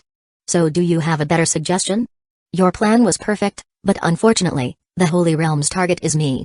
So the bait can only be me this time," Fang Heng shrugged. "Sorry, City Lord, but it seems the chance to be a hero can't be given to you this time." "Ha," Hornlo smiled, as if anyone wanted that chance. Chapter 2449 Taking the Bait Outside the Domain of Frost Hell. The Holy Realm's knights had arrived over 10 minutes earlier and were stationed around the perimeter, maintaining vigilance. Soon, Fang Heng encountered the purifiers who had followed closely. "Lady Carolina," Fang Heng quickly approached and reported, "I have just entered Frost Fortress and confirmed that Fang Heng recently entered Frost Hell to hide. He seems to be using the unique environment of Frost Hell to impede your pursuit." Carolina looked up at the large fortress established in the distant city and asked, "Is the information accurate?" "Absolutely certain, there's no mistake." The commander of the knights also approached and reported, "The scouting teams I sent out have returned. According to their findings, the guards outside Frost Hell are currently very lax." "Lax?" A hint of suspicion appeared in Carolina's eyes. Had the undead given up? It was possible, considering that the main city of Apunos, Katanchul, had already fallen. Nearby, another Holy Court guard arrived hastily, kneeling to report, "Lady Carolina, we have just completed a communication with the Holy Realm. Lord Orkney, the adjudicator, has returned to the Holy Realm and is out of danger. Additionally, the Holy Realm has confirmed that Fang Heng is still in Apunos. However, due to some special forces, the Holy Realm's current positioning of Fang Heng is very vague. The area they have specified is quite large, but it can be confirmed that Frost Hell falls within the range defined by the Holy Realm." Carolina nodded slightly. It seemed that the intelligence provided by Baimu was highly reliable. Fang Heng, standing nearby, maintained a neutral expression but was inwardly cursing. The Holy Realm's positioning issues were troublesome, but he was fortunate to have the Holy Weapon's protection, which significantly mitigated the effects. After a moment, Fang Heng continued, "Lady Carolina, from what I know, City Lord Hornlo has dispersed all the players and major factions from the fortress. It seems he is unwilling to involve himself in the Holy Realm's invasion of Apunos. Moreover, Frost Fortress's defenses are currently extremely weak, almost reduced to an empty city." "Have they given up?" Carolina muttered to herself. Indeed, given their grand approach, the undead faction had likely gotten wind of the situation. City Lord Hornlo might have decided to abandon the fortress, considering it was impossible to resist. It made sense. Fang Heng, aware that the shady line Zora in Frost Hell could have a significant impact, had deliberately hidden deeper within the fortress. But so what? Did they think he could be caught so easily? "Walter, take a team to capture Frost Fortress. The rest will follow me into Frost Hell to continue tracking Fang Heng's whereabouts." "Yes." With time of the essence, Carolina immediately split her forces, sending one group to the perimeter of Frost Hell and leading the rest into the depths. She took the bait. Fang Heng watched as Carolina led the main force into the periphery of Frost Hell, murmuring to himself as he followed. With the seals and the great holy sword that originally kept the shady line in Frost Hell removed, the chilling aura in Frost Hell was even more intense than when he had first arrived. Frost and Death's aura continuously assailed the Holy Realm team. Even with the Divine Holy Shield active, the team was significantly affected. Carolina opened her hand, and a warm light immediately dispelled the surrounding cold. Fang Heng looked at the light. It was the Warm Sun gemstone. The power within the gemstone had been greatly diminished by the Book of Oaths, theoretically reducing its effectiveness, and it should only last a short time before becoming completely ineffective. It was strange. It seemed that the power within the Warm Sun gemstone was even stronger than when it was last given to Carolina. It was likely that Carolina had used some method to temporarily restore part of the gemstone's power. This was problematic. Carolina signaled 3 of the Holy Realm's purifiers to guard the gemstone together and gathered them in the center of the team. It was worth noting that Carolina, anticipating the rugged and narrow terrain of Frost Hell, had brought a team of just over 100 people, half of them Holy Realm Knights and half purifiers. The remaining Holy Realm Knights were led by Walter, who was tasked with the full assault on Frost Fortress. After clearing out Frost Fortress, Walter would hold the exits of Frost Hell to prevent Fang Heng from finding another chance to escape. To capture Fang Heng, Carolina was constantly strategizing, trying to close any possible loopholes. For safety's sake, she even borrowed the Warm Sun Gemstone, which counteracts the effects of Frost Hell, from Archbishop Will. The team continued advancing. Fang Heng's gaze lingered on the Warm Sun Gemstone within the team. Pretending to be struggling with the cold, he moved a bit closer to the gemstone. The holy attribute of the gemstone allowed it to emit a gentle light that dispelled the severe cold. Fang Heng squinted slightly, pondering in his mind. He needed to come up with a plan to deal with it quickly, or it would cause significant trouble. As they ventured deeper into Frost Hell, the ice bones began to reanimate. Drawn by the holy light's power, the ice bones swayed and approached. Carolina showed no sign of slowing down and continued forward. In the mid-tier game world, the ice bones were already considered formidable, but they were insufficient against the Holy Realm's forces. The purifiers unleashed several holy punishments, causing the ice bones to explode one after another. The team advanced almost effortlessly. As they delved deeper, the surrounding cold energy grew increasingly intense. Fang Heng's mind suddenly stirred. He realized that his ability to withstand the cold energy had significantly improved. Strange. Just yesterday, when he was cultivating in the Frost Hell region, he could clearly feel the intense frost aura. But today, upon re-entering, he no longer felt that biting cold sensation. What was going on? If he considered the differences between the two times. That's right. The ice crystal. Fang Heng suddenly recalled that this was likely related to the ice crystal imprint of Empress Persephone in his Sea of Consciousness. Thinking carefully, according to the information from the mockbooks, the source of the Shady Line was the Death Realm, and the Shady Line aura had both frost and undead attributes. It was even highly possible that the source of the Shady Line was related to Empress Persephone. At least for him, this was excellent news. The reduced impact of the Shady Line aura greatly increased the success rate of his subsequent plans. While he was contemplating, a knight squad rushed from behind and joined the main force.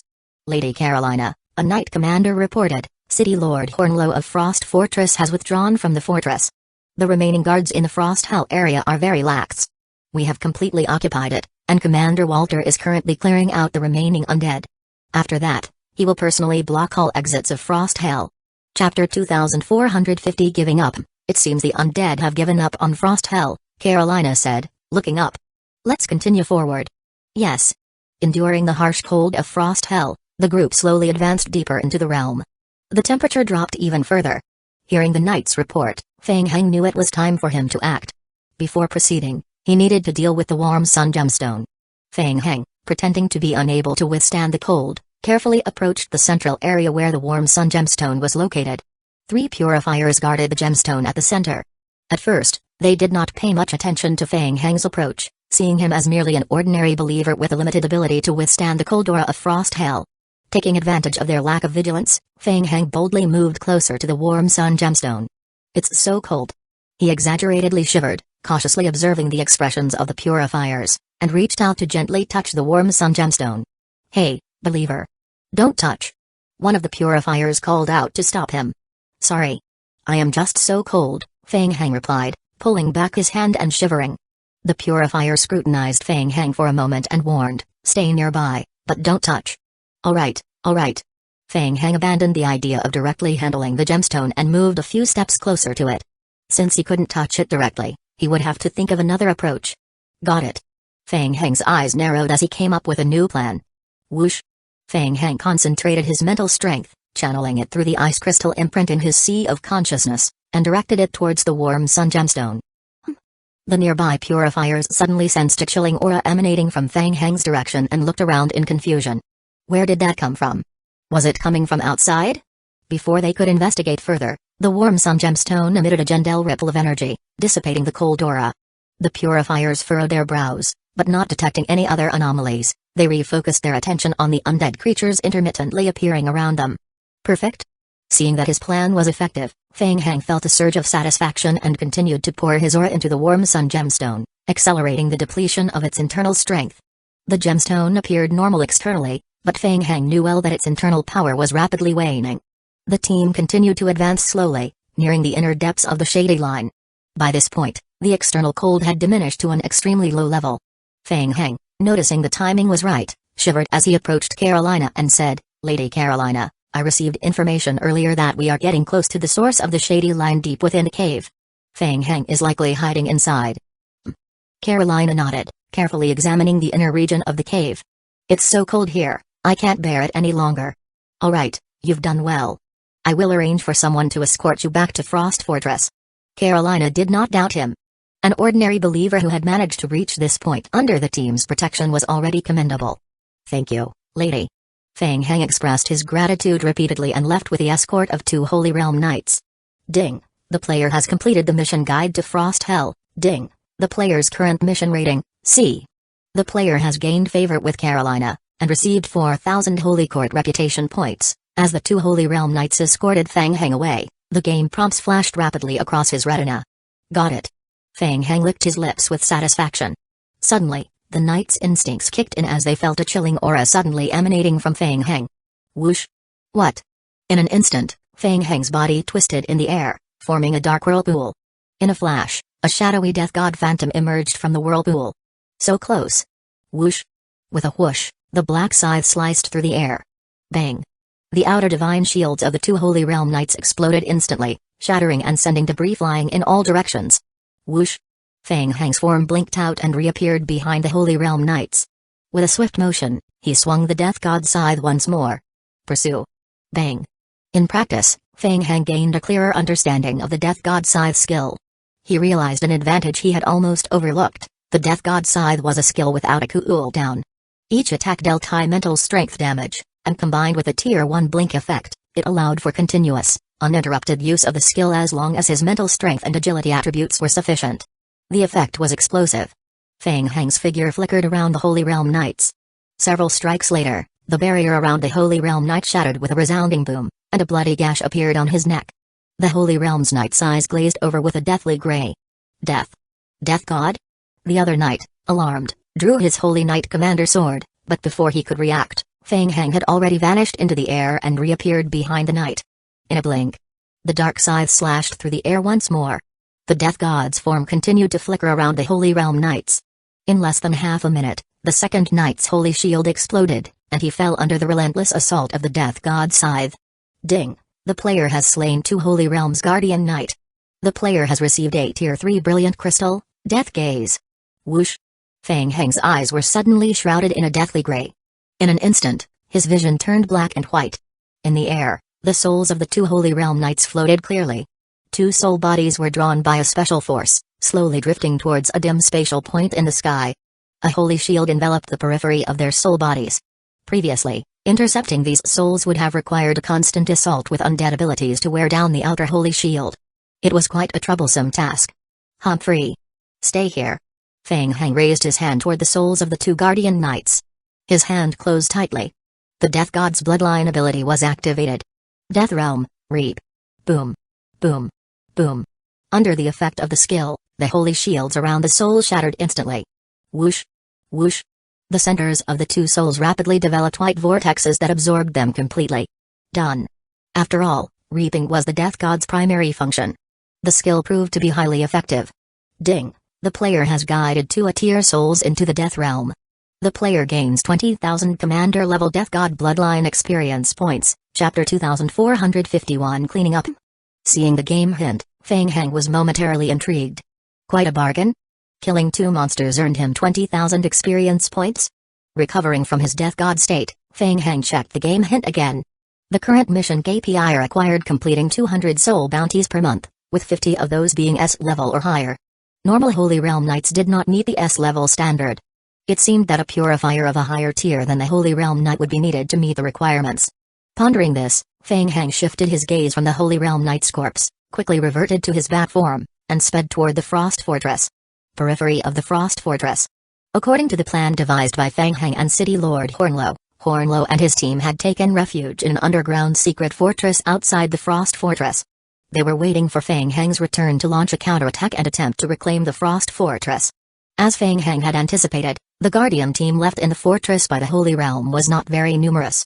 Besides a large team of knights, only 1 purifier was assisting them. When Feng Heng returned and gathered his forces, City Lord Hornlow immediately ordered his subordinate team to counterattack the Frost Fortress. Let's go. Time to rack up the KPIs. Fang Heng called out to Li Shouqiang and Tan Shao, and the three of them transformed into their death god forms, blending in with Hornlow's subordinate team to launch the counterattack on the Frost Fortress. Hornlow's subordinates were elite soldiers, but even they faced some difficulty dealing with the Holy Realm Knight squad. No matter. The Lickers would lead the charge. A large number of Lickers, hidden under thick snow, crawled out and began their assault on the fortress. Walter, who had just finished clearing the Frost Fortress and was preparing to secure the Frost Hell, had just left the city when he spotted the Licker swarm emerging from the distant white snow. What? Walter's face showed astonishment. A swarm of Lickers? Was it Fang Heng? He had already ventured deep into the Frost Hell, hadn't he? How could he appear here? Had he escaped again? Walter's face grew serious. The Holy Realm Knight squad left in the fortress numbered over 300. Just a swarm of Lickers. The Holy Realm Knights could only unleash their full potential while charging on their divine warhorses, but the terrain within the fortress didn't allow for such charges. Therefore, the best choice was to confront them outside the city. Brinda, you stay here. I will take my men and deal with them. Walter nodded to a Holy Realm Purifier in his team and raised his Knight Commander's spear high. Charge. Walter led the charge, and his subordinate Knight Legion plunged into the red tide of battle in an instant. The frenzied warhorses trampled into the Licker swarm, carving a bloody path forward. Blood splattered onto Walter's face, and his expression grew even more serious. Before coming here, they had been informed that they might encounter a Licker swarm controlled by Fang Heng, and they had prepared thoroughly. All the Knight Legion's rune-imbued long swords had sealing effects to counter the Licker's regeneration abilities. However, they found out during the battle that the strength of the Lickers was higher than what the intelligence had reported. They were tougher to handle. The Holy Court's latest data on Lickers was updated just over a month ago, but in such a short time, the Licker swarm had apparently grown stronger. The Knight squad's powerful charge allowed them to penetrate the Licker swarm for over 200 meters, but they soon found themselves mired and surrounded by a vast number of Lickers. This was bad. Walter had expected to cut through the Licker swarm with his team, but he hadn't anticipated the sheer number of Lickers and their strength, which was not inferior to his knights. The charge attack did not produce the anticipated results. It was too late to escape now. They could only endure. Holy Realm Knights were incredibly strong, even in mid-tier game worlds they could be considered boss-level entities, with each individual attack being highly potent. But the effect was still limited. The entire Knight Legion could only slowly wear down the Licker swarm. But there were so many Lickers, endlessly pouring in.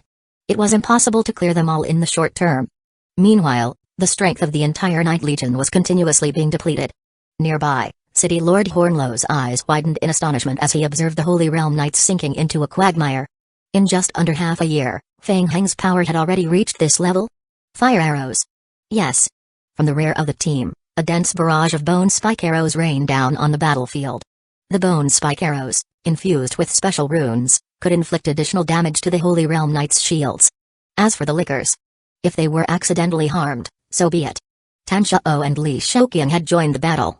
They had both transformed into their death god forms and were now roaming the edges of the battlefield, seeking out easy targets and attempting to harvest the nearly defeated Holy Realm Knights. The death god form was incredibly effective for ambushes. They could maintain a distance and use their death scythe skills to quickly strike and drain the Holy Realm Knight's strength. One strike and retreat, slashing once and then disappearing into the swarm of Lickers. It was quite effortless. Once the Holy Realm Knight's strength was sufficiently depleted, they repeated the old tactic, using their death scythe skills to harvest. Hey! Over there! After more than 10 minutes of attrition warfare, the Holy Realm team had lost a significant amount of mental strength. Some knights began to fall behind, resulting in casualties. Death gaze. In a world of black and white, the two immediately saw the souls of the Holy Realm Knights drifting slowly into the divine light spots. Li Shouqiang quickly raised his head and used his skill on the soul bodies. Death Realm Reap. With the skill's effect applied, the holy power protection layer surrounding the Holy Realm Knight's soul body shattered, and a small white light spot appeared at the center of the soul body, drawing the entire soul into it. Done. At this moment, Tan Shao and Li Shouqiang realized that no matter whether they had killed the Holy Realm Knights or not, as long as they successfully used their skills to guide the souls into the Death Realm, they would gain experience points. It was an excellent opportunity to rack up KPIs. The two immediately started to harvest vigorously. Meanwhile, Fang Heng had led a group of Lickers into the fortress and had locked onto the Holy Realm Purifier inside. Fang Heng. Seeing Fang Heng swaggering before him, the Holy Realm Purifier's eyes burned with wrath. Since you've come here, don't even think about leaving. You will be sealed in the Holy Realm forever. A dazzling holy light suddenly erupted from the purifier. Perfect? A one-on-one fight. Bang. Feng Heng showed no fear. The blood-red short blades behind him exploded instantly, forming a blood screen that blocked the holy light rays directed at him. 2452 success Kai. The blood screen was being seared by the holy light, emitting a continuous series of sizzling noises. The purifier gritted his teeth, staring intently at the blood screen. He poured all his energy into unleashing the divine light, trying to wear down the blood barrier. What? Suddenly, the blood barrier exploded with a resounding boom. Scattered blood formed dense lifeblood spikes that surged forward. At the same time, many lickers surged out from the castle entrance, rushing towards him. Holy light, shine forever. The purifier roared, pushing his holy power to its limits. A concentrated burst of holy light erupted, and dark golden divine brand patterns appeared on the purifier's body, with waves expanding outward from him. The dense lifeblood spikes dissolved in the expanding waves of holy light. Suddenly, a gray figure leaped out from behind the lifeblood. The Death God? A jolt of alarm struck the purifier's heart. In the next moment, the Death God vanished from his sight. Whoosh! The purifier felt a chill on his back. The Death God's scythe swept forward. Bang! The purifier's outer barrier quivered violently. Feng Heng. Turning around, the purifier saw the dense lifeblood spikes exploding continuously against the holy shield. Amidst the relentless attacks, the purifier couldn't find a chance to mount an effective counterattack. He realized with growing alarm that Feng Heng had completely locked him down, stripping him of any ability to take the offensive. He had no choice but to passively follow Feng Heng's assault rhythm, continuously being worn down. It was a battle of attrition now. The purifier channeled his holy power in the holy realm, focusing all his energy. He was determined to see how long Feng Heng could endure under the unceasing radiance of his holy light. It would be a test of who would falter first, Feng Heng or himself. Feng Heng, meanwhile, was pleasantly surprised at how well the combination of the Death God form and the vampire's lifeblood attacks was working. He decided to maintain the Death God form, applying relentless pressure. As for the continuous searing effect of the holy light on his body, it was easily ignored thanks to his skill, life diversion, and the undead properties restoring his vitality. Excitement gleamed in Feng Heng's eyes. Outlast him. He was confident he couldn't lose. The battle dragged on for a full 3 minutes. The purifier was utterly stunned that Feng Heng could endure so long under the persistent holy light. Whoosh! Feng Heng reappeared to the right of the purifier with a flash of the Death God's scythe skill, bringing his scythe down. Boom! The purifier's eyes widened with a trace of fear. The holy shield surrounding him finally couldn't withstand any longer and shattered with a resounding explosion. What? It's impossible. With the shield broken, the purifier's frail form under the holy realm was no match for a Death God's strike. Whoosh! Feng Heng used the Death God's scythe skill again, reappearing on the purifier's right side. The Death God's scythe swung forward. Whoosh! A dark mark appeared on the purifier's neck, and his body was pierced by countless dense blood-red spears. At the same time, Feng Heng shifted from the Death God form back to his normal state, his eyes turning black and white as he gazed upwards.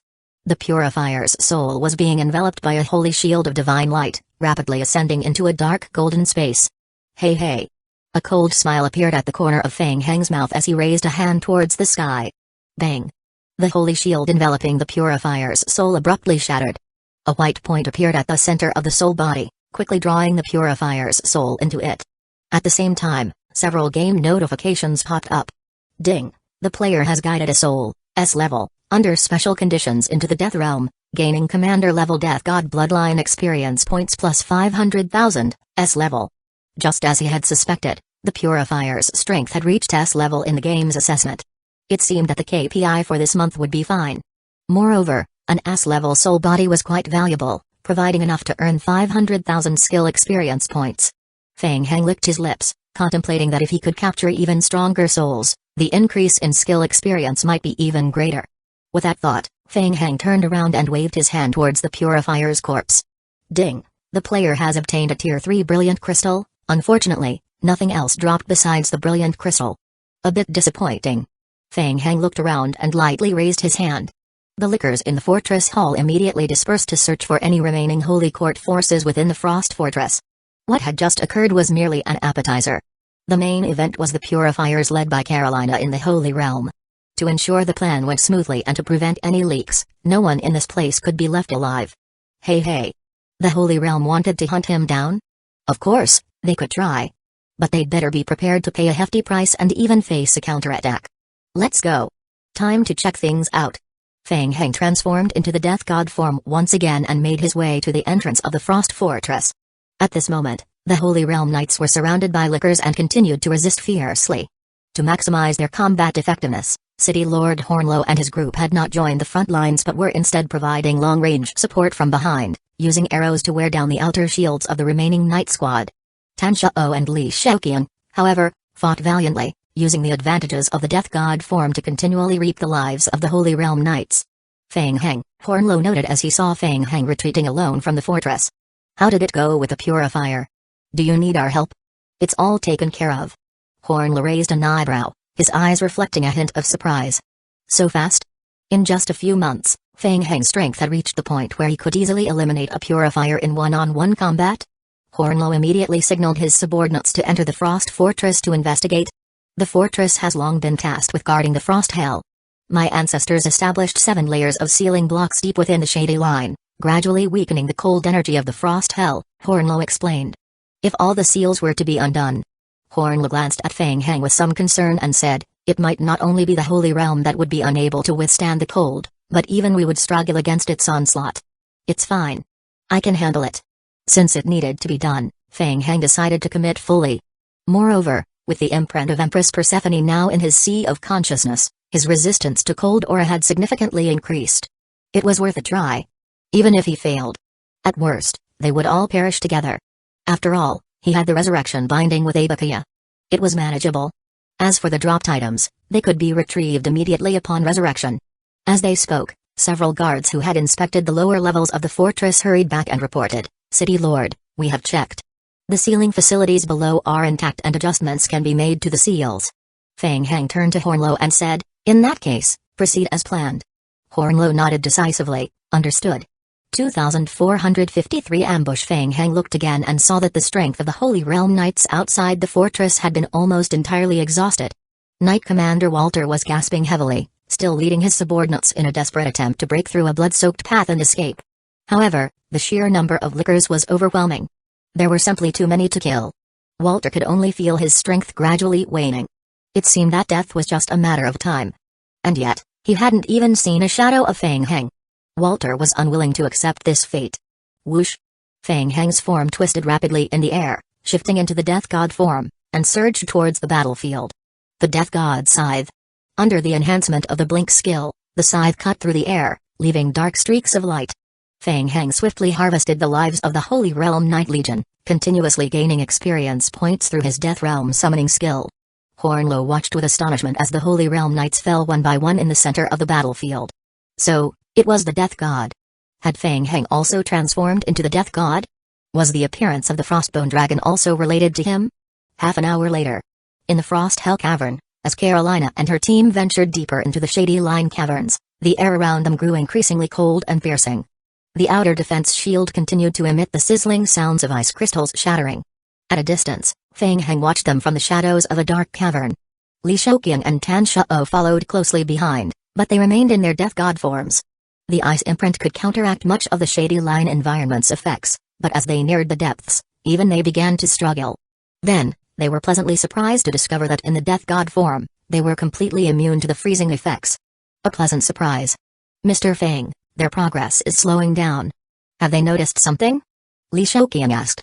Indeed, the Holy Realm's people are very cautious. Feng Heng nodded in agreement and said, I will find a way to lure them further into the source of the shady line. You two stay here and don't follow me.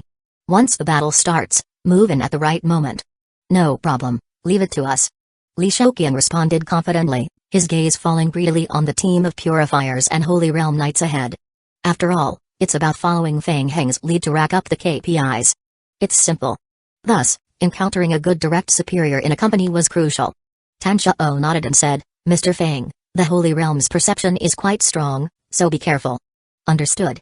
Feng Heng nodded and quickly maneuvered ahead. Carolina's team continued to cautiously advance, still unaware that the Holy Realm Knights stationed in the Frost Fortress had been completely wiped out by Feng Heng. With the assistance of the Warm Sun Gemstone, their team was not significantly affected.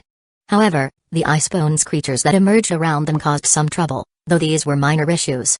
The main concern was that they had not yet found any trace of Feng Heng. Doubt began to creep into the minds of the team members. Sir, We haven't found any trace of Fang Heng. Is it possible he's already left? One of the purifiers suggested. Yes, that's a possibility, Carolina replied, her lips pressed together in thought, harboring her own suspicions. Another purifier added, considering the time, Walter should have secured all the entrances to the Frost Fortress. Fang Heng couldn't have escaped. The team's assessment of Fang Heng's strength was still based on their knowledge from 2 months ago, and no one had anticipated that Fang Heng had managed to annihilate the entire team occupying the Frost Fortress. Even someone as cautious as Carolina hadn't considered this possibility. As the team's pace slowed, Carolina looked ahead into the depths. The further they went, the denser the shady line aura became. They all felt immense pressure. Could Fang Heng withstand it? It seemed more likely that Fang Heng was circling them within Frost Hell. If that were the case, it would be troublesome. Carolina's mind sank with concern, and she couldn't think of a better plan at the moment. Let's proceed a bit further. Yes, ma'am. At that moment, the team suddenly detected an anomaly. Be careful. It's the lickers. With a swift motion, the lickers surged from the depths of the shady line, charging directly at Carolina's team. Here they came. It was indeed the lickers controlled by Fang Heng. The Holy Realm team sensed the gravity of the situation. It appeared their intelligence was correct, Fang Heng was indeed hiding deep within the shady line. The purifiers swiftly initiated their counterattack. They invoked the Book of Creation, unleashing divine light beams that struck the lickers with precision, sending them flying. Carolina's face grew tense. Just as the rumors outside had suggested, the lickers controlled by Fang Heng were extremely difficult to deal with, stronger than she had anticipated, at least twice as powerful. Was it due to the demonic seed's influence? Despite their ongoing battle, the Holy Court team was still in peak condition. They continued to drive the incoming waves of lickers back, repeatedly knocking them away. The frontline Holy Realm Knights used their runic long swords to limit the lickers' vitality recovery. The purifiers used their binding skills to trap the lickers in midair, sealing their strength before killing them. Combined with continuous holy purification effects, the lickers' life recovery ability was effectively suppressed. Fang Heng observed from the shadows, noting the effectiveness of the countermeasures against his lickers. While the undead and powerful attributes still had some impact, they were no longer invincible. Furthermore, the Holy Realm team was well prepared, with skills specifically designed to counter the lickers. Therefore, he needed to use the terrain to weaken them further. Fang Heng retreated into the shadows, quickly moving to a new position. After a wave of attacks, the lickers began retreating towards the rear of Frost Hell. Sir Carolina, did you see that figure? One of the team members asked. Yes, Carolina replied with a nod. It must be Fang Heng. Be cautious, and let's continue the pursuit. The Holy Realm had invested significant effort to enter Punos to find Fang Heng, and now that they were this close, they would not give up easily. Carolina was extremely cautious. The team maintained their pace, carefully clearing the Icebone leader ahead before moving forward. They stopped again shortly after. Carolina looked up at a narrow cave ahead. Visible to the naked eye, the cold aura mixed with the shady line's chilling aura emanated from the cave. The biting cold clashed continuously against their divine holy shield, creating a constant series of impacts. A rift in the shady line? In front of the rift stood a solitary figure. As they approached, Carolina tried to make out the figure's face. It's Fang Heng, she declared. Fang Heng gazed coldly at Carolina and her team and slowly raised his hand. Chapter 2454 A Trap Whoosh. Whoosh. Whoosh. In the next moment, a massive swarm of lickers surged from the depths, flooding in from all directions, an overwhelming number of them. Due to the dense aura of the undead bones and the suppression of the undead aura within the space, the Holy Realm team's perception had been significantly reduced. Only now did they realize that the number of lickers hidden within the cave far exceeded their expectations. They had been ambushed. The swarm of lickers closed in on the team, overwhelming them in an instant. Carolina's brows furrowed as she assessed the situation. Fang Heng, is this your trap? Without hesitation, the purifiers unleashed their divine light beams. Boom. Boom. Boom. Boom. Large groups of lickers were blasted away, pushed back by the powerful holy beams. Carolina coldly surveyed her surroundings. No wonder Lord Orkney of the Holy Realm had exerted so much effort and still failed to capture Fang Heng. Indeed, he was difficult to handle. But it would end today. Carolina slowly raised her right hand. The holy light shone. Almost 50 purifiers from the Holy Realm team concentrated their mental strength, working together with Carolina to cast the holy light spell. In an instant, the intense holy light radiated outwards. Stimulated by the divine burn, the lickers charging forward were enveloped in a grayish mist and quickly incinerated by the holy light, letting out piercing screams as they were blasted backward. With a holy light illuminating the area, the others finally saw the figure standing at the entrance of the shady line source. It was Fang Heng. Fang Heng. It's over. Surrender and return with me to the Holy Realm to face judgment. Hee hee. Fang Heng's lips curled into a cold smile. This unsettling smile sent a wave of unease through Carolina. What did this mean? Did he have another trick up his sleeve? Before Carolina, Fang Heng's form had suddenly twisted into that of the death god. Boom. Boom. Boom. In the next moment, the cavern behind Fang Heng erupted violently with bursts of ice crystals. The ancient seals set by the Hornlow family over generations to contain the shady line had been completely undone in an instant. A piercing cold, accompanied by the aura of the death realm, surged from the passage behind, nearly filling the entire cavern. In an instant, the entire shady line domain was shrouded in a layer of frost. A massive amount of shady line aura poured out from the narrow opening, quickly forming an ice crystal storm within the cavern space. The frigid frost and death energy relentlessly battered the barriers maintained by the Holy Realm purifiers on the periphery. Within the holy barrier, the power of the warm sun gemstone was pushed to its limit, emitting a powerful light to resist the encroaching shady line aura from the periphery. Carolina raised her head, coldly staring at Fang Heng amidst the ice crystal storm. You lured us here simply to use the power of the shady line aura against us. Indeed, it's quite clever, but unfortunately, these schemes are futile against absolute strength. Carolina shook her head and said, Fang Heng, surrender is pointless. You can't escape. Fang Heng maintained his death god form. In this state, the erupting shady line aura had no effect on him. Hey, is that so? So confident? I'd like to see for myself. As he spoke, surrounded by the shady line ice crystal storm, the large number of lickers on the periphery charged towards the Holy Realm team once more. The lickers, affected by the shady line aura, entered a state of rigidity, their health point rapidly decreasing, and even their life recovery speed was partially hindered. Under the purifier's holy brilliance skills, large numbers of lickers were consumed at an accelerated rate. Carolina's attention remained firmly on Fang Heng. She didn't believe the number of lickers was infinite. Clear them all out. Fang Heng would have no way to escape. Suddenly. Whoosh. In the death god state, Fang Heng sped towards the right side of the Holy Realm team. Humphrey, seeking your own death. Carolina snorted coldly and raised her hand, ordering, maintain formation and clear out these lickers first. Yes. In his death god form, Fang Heng continued to flash and harass the periphery of the Holy Realm team. The actual impact of his actions was minimal. Carolina kept a close eye on Fang Heng's movements while discreetly sealing off any escape routes for him. They were not in a hurry. Once they had eliminated the troublesome lickers, they would deal with Fang Heng. He would have no way to escape. Suddenly, Fang Heng reappeared in front of a Holy Realm Knight. Death Scythe. A dark flash swept by. The scythe cut through the Holy Realm Knight's shield, causing a damage number in the hundreds of thousands to appear. Before the Holy Realm Knight could retaliate, Fang Heng's figure had already vanished. Running around like a headless fly? Fang Heng, you disappoint me. Are you too afraid to face me head-on? Carolina tried to provoke Fang Heng with her words. Hey, don't talk so grandly. If you have the guts, come out and face me one-on-one. Fang Heng's figure reappeared in front of another Holy Realm Paladin, and the Death God scythe struck again. Boom. The dark flash exploded once more. Fang Heng struck and retreated instantly, vanishing into the darkness. Carolina shook her head slightly.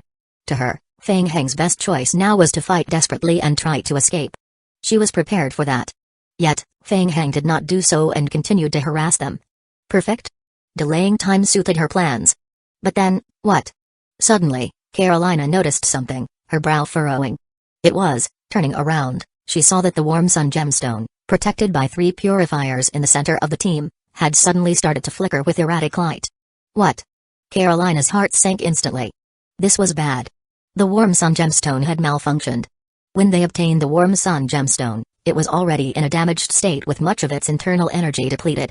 Carolina had expended considerable effort to temporarily repair it and had used a substantial amount of faith power to recharge it. Theoretically, the warm sun gemstone should have lasted for at least 3 more hours. Why? Crack, crack, crack, crack. Before Carolina could approach and examine it closely, the warm sun gemstone began to emit a series of crackling sounds, and fine cracks rapidly appeared on its surface. Bang. In the next moment, the warm sun gemstone exploded with a loud bang in the center of the team. Instantly, without the protection of the warm sun gemstone, the shady line aura that had condensed outside the barrier began to rapidly erode the outer defensive shield of the team. This was bad. The expressions of everyone changed slightly. Suddenly, The chilling shady line aura assaulted the team directly. Everyone felt a bone-chilling cold spread through their bodies. Without the warm sun gemstone, the Purifier Legion had to expend even more mental strength to maintain the defensive barrier. The situation had reversed dramatically. Now they had to devote all their energy to maintaining the defensive barrier, leaving most of their mental strength focused on resisting the shady line aura. At that moment, the power of the Holy Brilliance spell significantly diminished. Carolina's brow furrowed deeply as she kept a close watch on the death god hiding in the shadows nearby. Chapter 2455 Leveling Up. It was no coincidence. Feng Heng. He must have been behind it. But how did he manage it? Was the explosion of the warm sun gemstone part of his plan as well? Now the situation had reversed. They were the ones who were anxious. They needed to defeat Feng Heng before their mental strength was depleted. Otherwise, all their efforts would be in vain. However, with the weakening of the Holy Brilliance spell, the Lickers had an opportunity to exert their influence and get closer to the Holy Realm team to create disturbances. Hey! From a distance, Feng Heng, seeing the warm sun gemstone fail, let out a cold laugh and pulled out a bottle of Red Bull from his backpack, gulping it down. With the battle imminent, he needed to replenish his energy. Having already vomited from too much coffee, he switched to Red Bull. After downing a whole liter of Red Bull, Feng Heng glanced at the well-energized status in his game mission bar, slapped his cheeks, and looked toward Carolina and her team. Let's go. Time to fight. In his death god form, Feng Heng swung his death scythe again toward the periphery of the Holy Realm team. With a flash. Boom. Darkness exploded in front of the Holy Realm Knight. The effect was somewhat better than before. Feng Heng. The Holy Realm Knight, having blocked the attack with his shield, thrust his spear in retaliation, but Feng Heng had already retreated far into the shaded area, enveloped by the aura of the shady line. Continue. Wear down your holy power. Feng Heng understood clearly that in the shaded domain, not only could the Holy Court not restore their mental strength, but they were also losing it every second. He was not in a hurry. Each purifier of the Holy Realm was a boss-level entity in a mid-tier game world. Patience was required. Carolina watched as Feng Heng continued to flicker around the periphery, trying several times to strike directly at him. Unfortunately, Feng Heng's movements were like those of a phantom. He always evaded with a swift retreat, making him impossible to catch. Carolina watched as Feng Heng continued to flicker around the periphery, trying several times to strike directly at him. Unfortunately, Feng Heng's movements were like those of a phantom. He always evaded with a swift retreat, making him impossible to catch. Even when she finally managed to wound him, pursuing him was futile as a horde of Lickers surged forward to provide cover. In just a few minutes, Feng Heng was again active and disruptive on the periphery. Reluctantly, Carolina had no choice but to change her strategy. She decided first to clear out the Lickers and then focus on dealing with Feng Heng. Clear out the Lickers first. Understood. Not far off, Danzō and Li Shaoqian, observing the intense battle ahead, downed a bottle of coffee each. Just as Feng Heng had said, the Holy Realm's forces were temporarily stalled. The next phase was endurance. They needed to see if they could outlast the Holy Realm and wear them down. At least Mr. Feng seemed quite confident. Given the current state of the battle, they certainly couldn't join in yet, so they stayed nearby, waiting. It wasn't their turn to intervene just yet. The battle within the grotto lasted over an hour. The number of Lickers had decreased significantly. Feng Heng quickly withdrew from the combat zone and glanced at the game hints. Including the proliferators, the originally prepared 10,000 Lickers had been reduced to just over 500 by the Holy Realm forces. The Holy Realm's troops were indeed tenacious. Upon closer inspection, the holy power enveloping the Holy Realm was noticeably dimmed. It seemed they were also experiencing significant depletion. But it wasn't yet to the point of serious injury. Further attrition was needed. Well then. Feng Heng lowered his head and quickly opened the character attribute panel. Ding. The player currently meets the requirements to level up to level 43, 200 tier 1 rainbow crystals. Would you like to level up? Level up. Ding. The player's level has increased to level 43. Due to the player's talent skill, the player gains an additional 3092 zombie clones. Ding. The player requires 600 tier 1 rainbow crystals to level up to level 44, TSK. Not enough. Feng Heng quietly shook his head. Tier 1 rainbow crystals were not easy to obtain, they only dropped from killing certain elite Tree Spirit tribe members and Tree Spirit elders.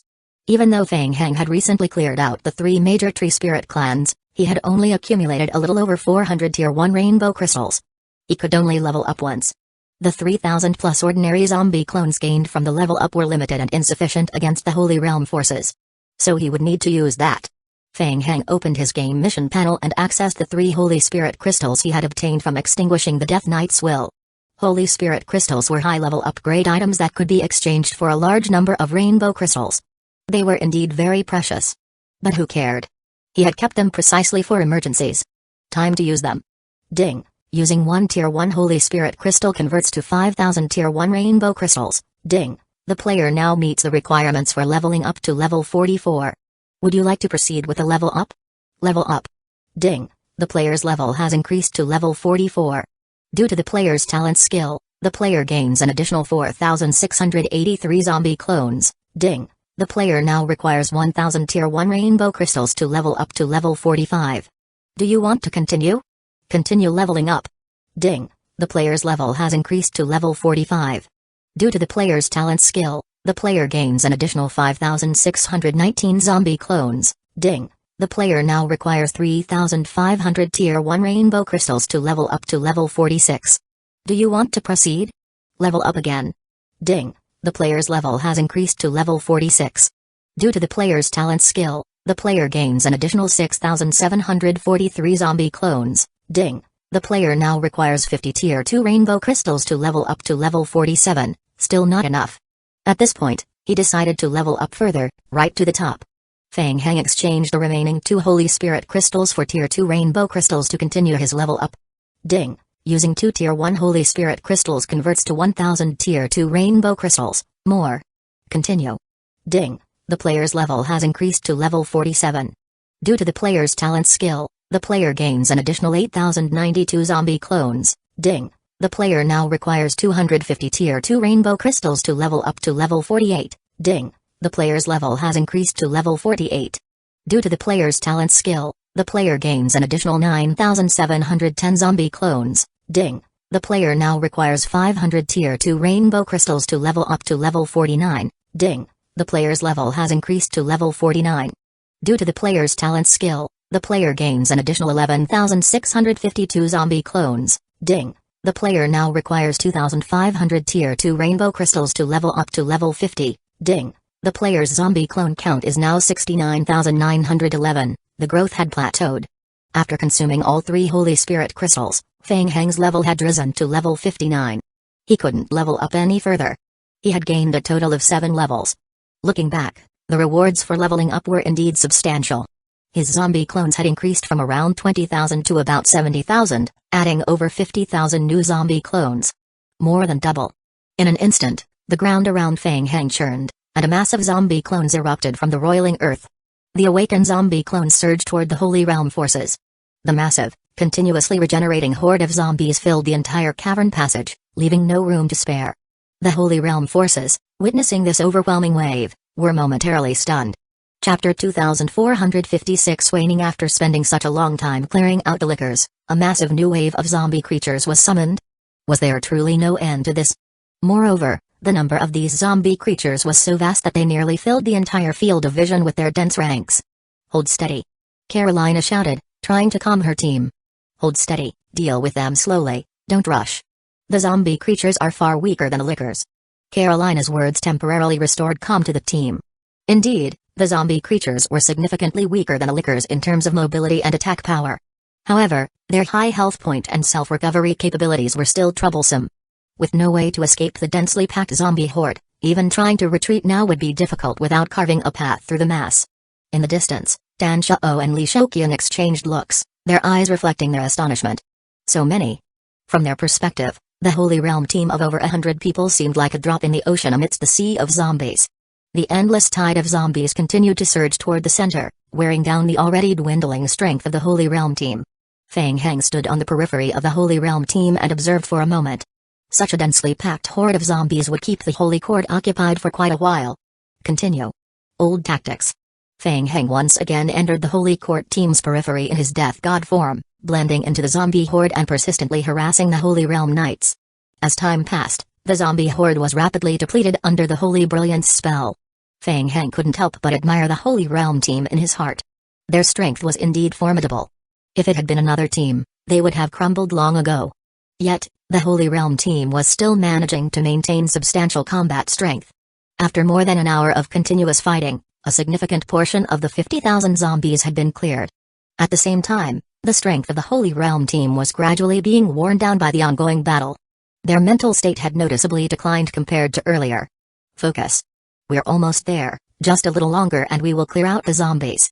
Carolina shouted to her team, keeping the majority of her attention focused on Feng Heng. Once the undead creatures were dealt with, Feng Heng would be the next target. He wouldn't be able to escape. Huh? What? Carolina's brow furrowed tightly. Suddenly, dark magic rays appeared around the spot where Feng Heng's death god form had just vanished. Whoosh! Whoosh! Whoosh! Liquors began to emerge from the magic rays. More? For the third time. Carolina locked her gaze on Feng Heng again, her heart sinking. Dark magic rays continued to manifest around Feng Heng. The Holy Realm forces, who had barely managed to hold on until now, were on the brink of breaking down upon seeing more liquors continuously emerging from the magic rays. How were these zombie creatures continuing to appear endlessly? Why could they not be killed? Feng Heng glanced indifferently at the game hints. Ding. The player's zombie clones, liquor form, have been resurrected. Ding. The player's zombie clones, liquor form, have been resurrected. As the level increased, the resurrection time of the zombies gradually decreased, now completing a revival in just under 2.5 hours. So, the sporadic appearance of liquors wasn't due to new summons by Feng Heng but was rather the result of automatic resurrection after the cooldown. Hee hee. Feng Heng wanted to laugh. How's that for coincidence? Just as his newly leveled up zombie horde was nearly cleared by the Holy Realm team, the 2.5-hour resurrection cooldown was completed, and the newly revived liquors immediately surged back toward the Holy Realm forces. It was perfectly timed. Right when the Holy Realm team was unable to completely clear the zombies. Victory was just within reach. This was truly a perfect cycle. Carolina concentrated her perception on the summoned creatures around her. Unlike the previous waves, this time the liquors summoned by Feng Heng were not in bursts but appeared in a continuous stream. There seemed to be no end in sight. Carolina had a strong intuition. Feng Heng still had reserves. He might even have some hidden tricks left. The Holy Realm team was being pushed to its breaking point. Despite the Holy Realm team's strong will and stable condition, a normal team would have collapsed under such relentless pressure. Feng Heng. Carolina stared at Feng Heng, who was now in his death god form, her eyes filled with deep weariness. Could they not do anything about him? Let's withdraw. Carolina commanded with a raised hand. This was a decision she made after thorough consideration of the pros and cons. Give up. After more than 2 hours of continuous fighting, under the influence of the shady line aura, the team's stamina and mental strength had been depleted significantly. Feng Heng summoned creatures couldn't be cleared out in the short term, and even if they continued to hold on, capturing Feng Heng would be impossible. It was better to retreat while they still had a chance. The Holy Realm team began to change their formation and retreat as ordered. Whoosh! In his death god form, Feng Heng reappeared at the team's periphery, swinging his scythe forward once more. Bang! The Knight of the Holy Realm, ever vigilant, raised his shield to block the attack. After taking his shot, Feng Heng retreated again, observing the retreating Holy Realm team with a sense of determination. Finally. Trying to run? Not so easily. Everyone here was staying put. A murderous glint appeared in Feng Heng's eyes. As the team withdrew, Feng Heng exited his death god form and quickly formed a seal in front of him. A summoning magic array appeared before him. Phantom Shadow Rat. A black shadow swiftly climbed onto Feng Heng's shoulder, puffing up its cheeks and releasing a thick, black mist. Whoosh! The mist mingled with the cold, deathly aura around them and rushed toward the Holy Realm team. Hiss, hiss, hiss. The outer defensive shield crackled loudly with the impact. Carolina turned back, her gaze cold as she watched Feng Heng obstructing their exit from the grotto. What's he up to? She realized Feng Heng had not left but continued to harass their team, even blocking their path and slowing their progress. Feng Heng. Did he intend to keep them here? Carolina's pupils contracted sharply, anger flashing in her eyes as she commanded, deal with him. Whoosh! Whoosh! Whoosh! Dense beams of divine light rained down on Feng Heng's position. Feng Heng's expression changed slightly. He couldn't retreat. This was the area most affected by the shady aura, the best battlefield for him. Facing the dense divine light beams, Feng Heng formed another seal in front of him. Skill, Eternal Tree Realm. In the next moment, thick vines and branches erupted from the ground beneath Feng Heng, rapidly extending and growing, creating a massive expanse of trees around him. Chapter 2457 Tree Ring Mark Feng Heng's figure quickly became shrouded within the lush forest. Boom. Boom boom boom.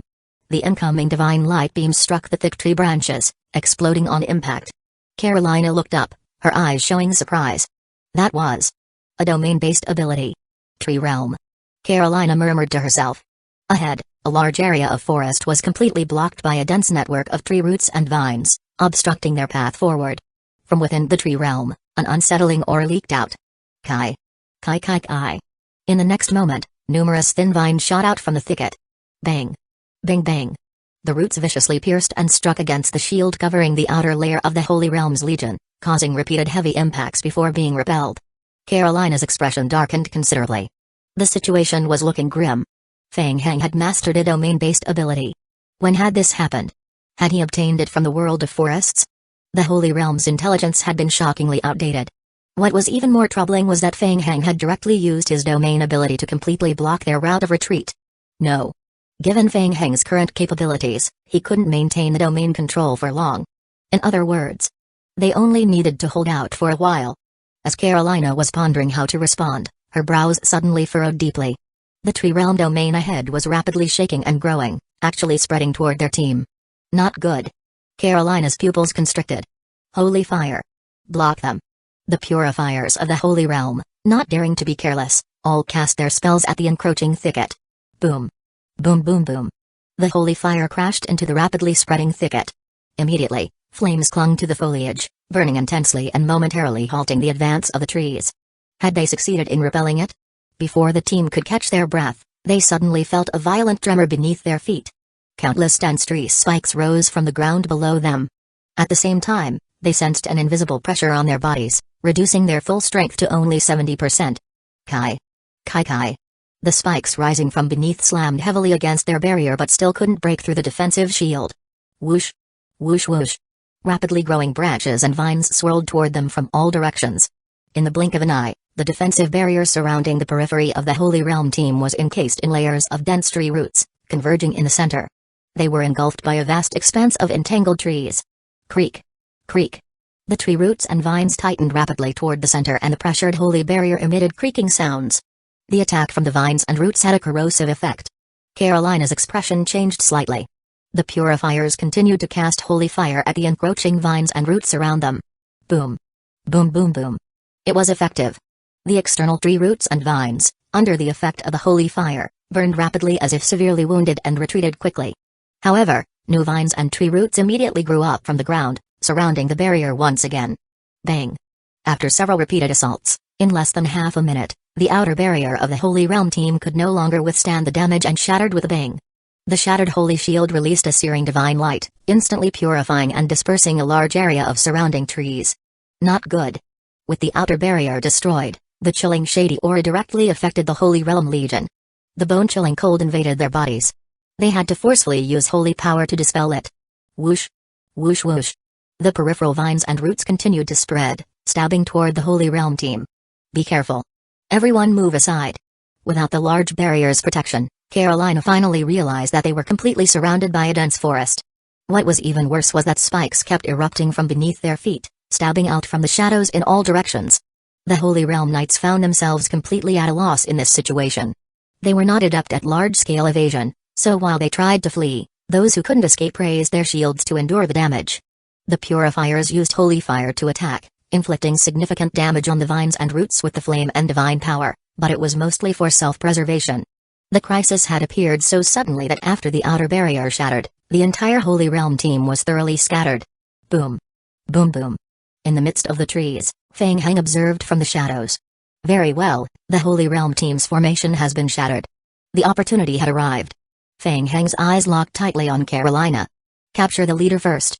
Take her down. Feng Heng lightly tapped his toes on the ground and, in his death god form, rushed rapidly toward Carolina.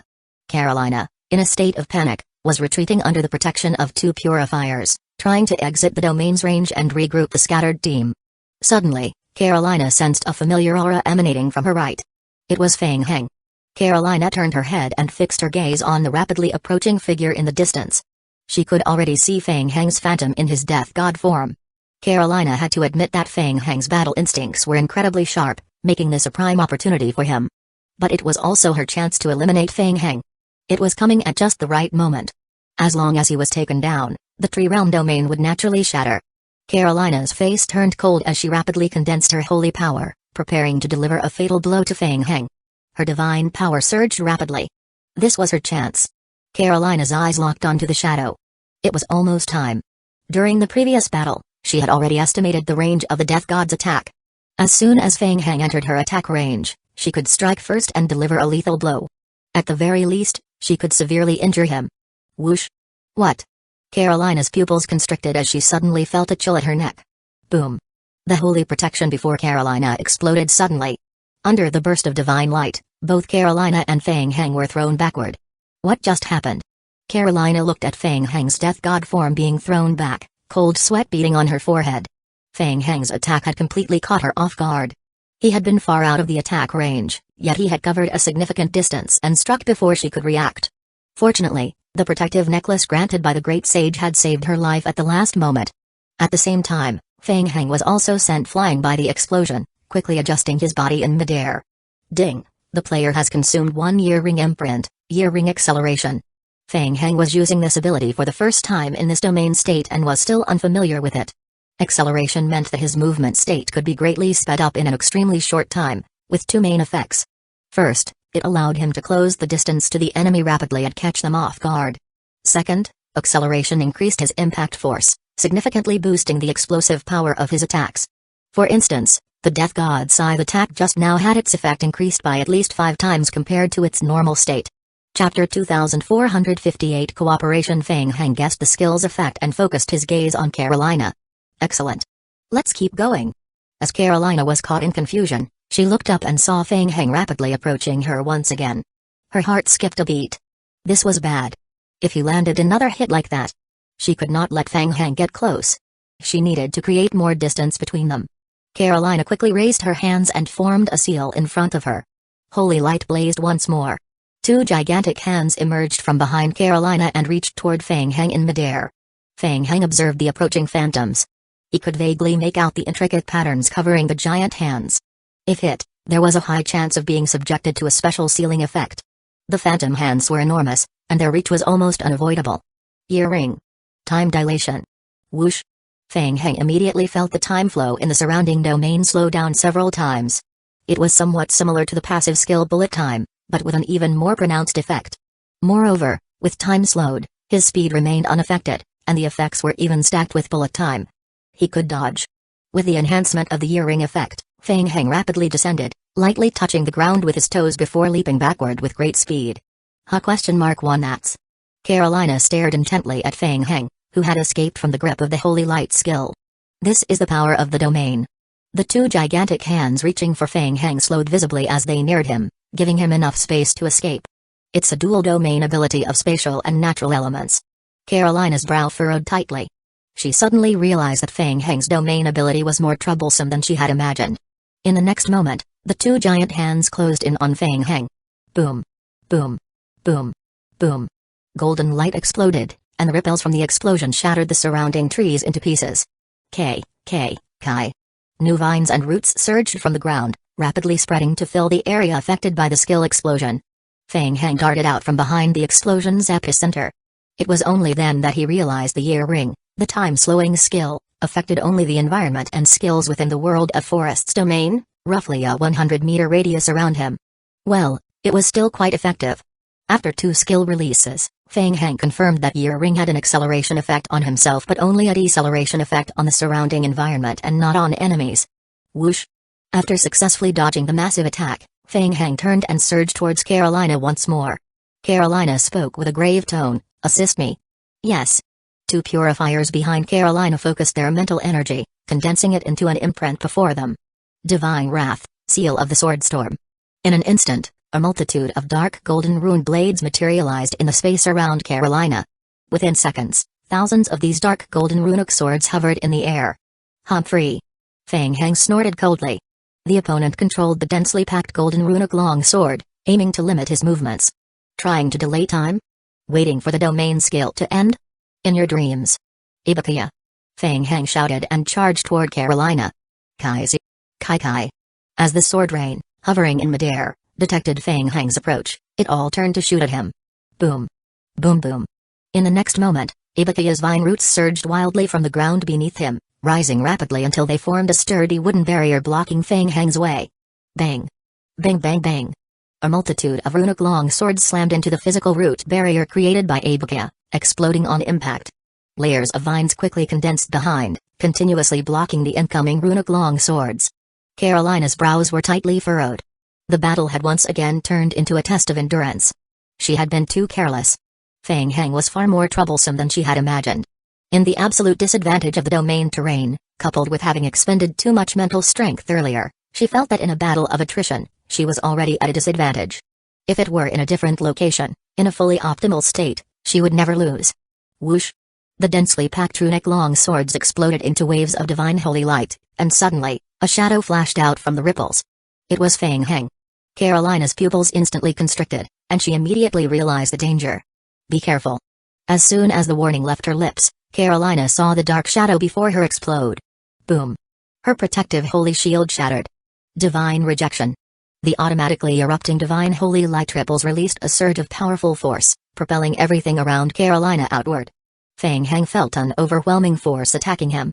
His body was uncontrollably thrown backward again. Lowering his head, he watched Carolina's figure recede, a cold smile appearing at the corner of his mouth as he raised a hand swiftly. Blood draw spear. Whoosh! The blood-colored short sword on his back exploded with a bang. Earring, acceleration. Kai. Kai kai kai. Puff. Carolina stood in place, spewing a mouthful of blood. Lady Carolina. The two purifiers behind Carolina showed expressions of fear in their eyes. In just a moment of distraction, Carolina was already covered in blood-colored spears. Blood spears? When did this happen? Carolina raised her head, looking at Feng Heng, who was rapidly retreating into the domain of the tree realm. The divine light in her eyes gradually faded as she struggled to open her mouth, trying to say something. Bang bang bang. The blood draw spears embedded in Carolina's body exploded with a boom. The burst blood rapidly flew away into the distance. Lady Carolina. The people of the Holy Realm, who were still battling the Shady Line Aura and Abakia's vine attacks, suddenly noticed Carolina's fall and cast their gazes toward her. What happened? How could the team leader have died just by turning around? Kai kai. Carolina lay on the ground as tentacle-like vines rapidly extended from the surface, trying to envelop and drag her corpse into the earth. Don't come closer. Damn it. The two purifiers who had been Carolina's personal guards desperately used a spell and divine touch to prevent her body from being dragged away. As for seeking revenge, Feng Heng had retreated after his strike, and they could no longer see his figure. Not far away, Feng Heng's pupils had taken on a grayish hue. In the stark world of death gaze, the soul body was particularly conspicuous. The soul left behind by Carolina slowly floated toward the divine teleportation passage, protected by holy power.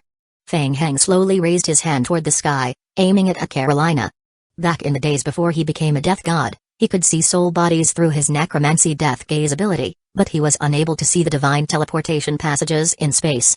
Chapter 2459 Gathering. At that time, he only knew that once the soul body was too far away, it would disappear and be recalled by the Holy Court. It now seemed that the Holy Court accomplished this recall through that teleportation passage. So, could that teleportation passage be destroyed? Never mind, he would test it next time. Carolina was someone he had expended great effort to kill, and she knew many of his trump cards. He couldn't let her come back to life. Soul extradition. Boom. The divine holy light protection around Carolina's soul body was shattered with a bang, and a dark light spot appeared in the center of her soul body, rapidly dissolving within. Ding. The player successfully extradited the soul body, S+, and the player receives 3 million experience points from the commander-level Death God bloodline. Feng Heng glanced at the game hint and nodded with satisfaction. Not bad, extraditing a high-level soul earned 3 million experience points. He just needed to grind a couple more to level up. Thinking about this, Feng Heng once again looked up at the dark golden teleportation space in the sky. The teleportation space gradually faded and disappeared after the soul was extradited. A strange teleportation space. He would test it next time when he found a softer target to test. With that thought, Feng Heng shifted his gaze and refocused on the Holy Realm army. Under the influence of Abakia, the Eternal Tree Realm had completely trapped the Holy Court members in place. The Holy Realm army had already expended a significant amount of mental strength and was affected by the shady aura. While they might have been able to make a last-ditch effort to escape in peak conditions, it was impossible in their current state. To make matters worse, a large number of lickers were climbing out of the dense underbrush and joining the battlefield. Feng Heng glanced at the game hint again. The Eternal Tree Realm skill could last for a full 20 minutes, and its mental strength consumption was fully controllable. It was much weaker compared to the ultimate skill Everlasting Moon, but it was more comprehensive, had a shorter cooldown, and could be used in coordination with Abakia. Abakia, let's continue. Taking advantage of the skill's remaining duration, Feng Heng transformed into Death God form and dove back into the battlefield. Ibukiya's vines continued to stab out from under the Holy Realm army, rapidly dividing the battlefield and preventing the Holy Realm team from regrouping. Feng Heng, in turn, moved in and out of the battlefield like a ghost, constantly seeking opportunities to weaken the enemy and find softer targets to exploit. He started with the Holy Realm Knights. In Death God form, Feng Heng quickly approached a Holy Realm Knight. Year Ring Acceleration. Whoosh! The scythe cut through the air, leaving a dark gleam. The Holy Realm Knight, busy dealing with the swarming lickers, suddenly felt a chill on his back. Boom! With one strike, the layer of divine holy armor around the Holy Realm Knight exploded with a loud bang, sending him flying. Boom! As the severely wounded Holy Realm Knight hit the ground, lickers from all directions immediately pounced on him. Ibukiya's roots quickly spread up from the ground, dragging the injured knight into the earth and swiftly digesting him. Feng Heng then raised a hand towards the sky. Bang! The holy light around the Holy Realm Knight's soul body exploded and was extradited into the Death Realm. Ding! The player successfully extradited the soul body. The player receives 10,000 experience points from commander-level Death God bloodline. Feng Heng glanced around again. The Year Ring's usage was limited, and it seemed a bit wasteful to use it on such easy targets. He decided to look for small teams gathered together as his next targets. Break up the enemy's teams. In the distance, Danzō and Li Shoqian looked at the area ahead, now shrouded in dark, dense foliage, exchanging worried glances. The forest was infused with a cold aura. Could it be the power Feng Heng obtained from the world of forests? The Federation had previously reported that Feng Heng had acquired extremely powerful abilities from the world of forests. Not only had he safely escaped the pursuit of the Holy Realm, but he had even destroyed an entire advanced game world with the help of the world of forests. Li Shoqian forced a wry smile. Given the dense foliage covering the entire area, they couldn't see what was happening from where they stood. Death Gaze.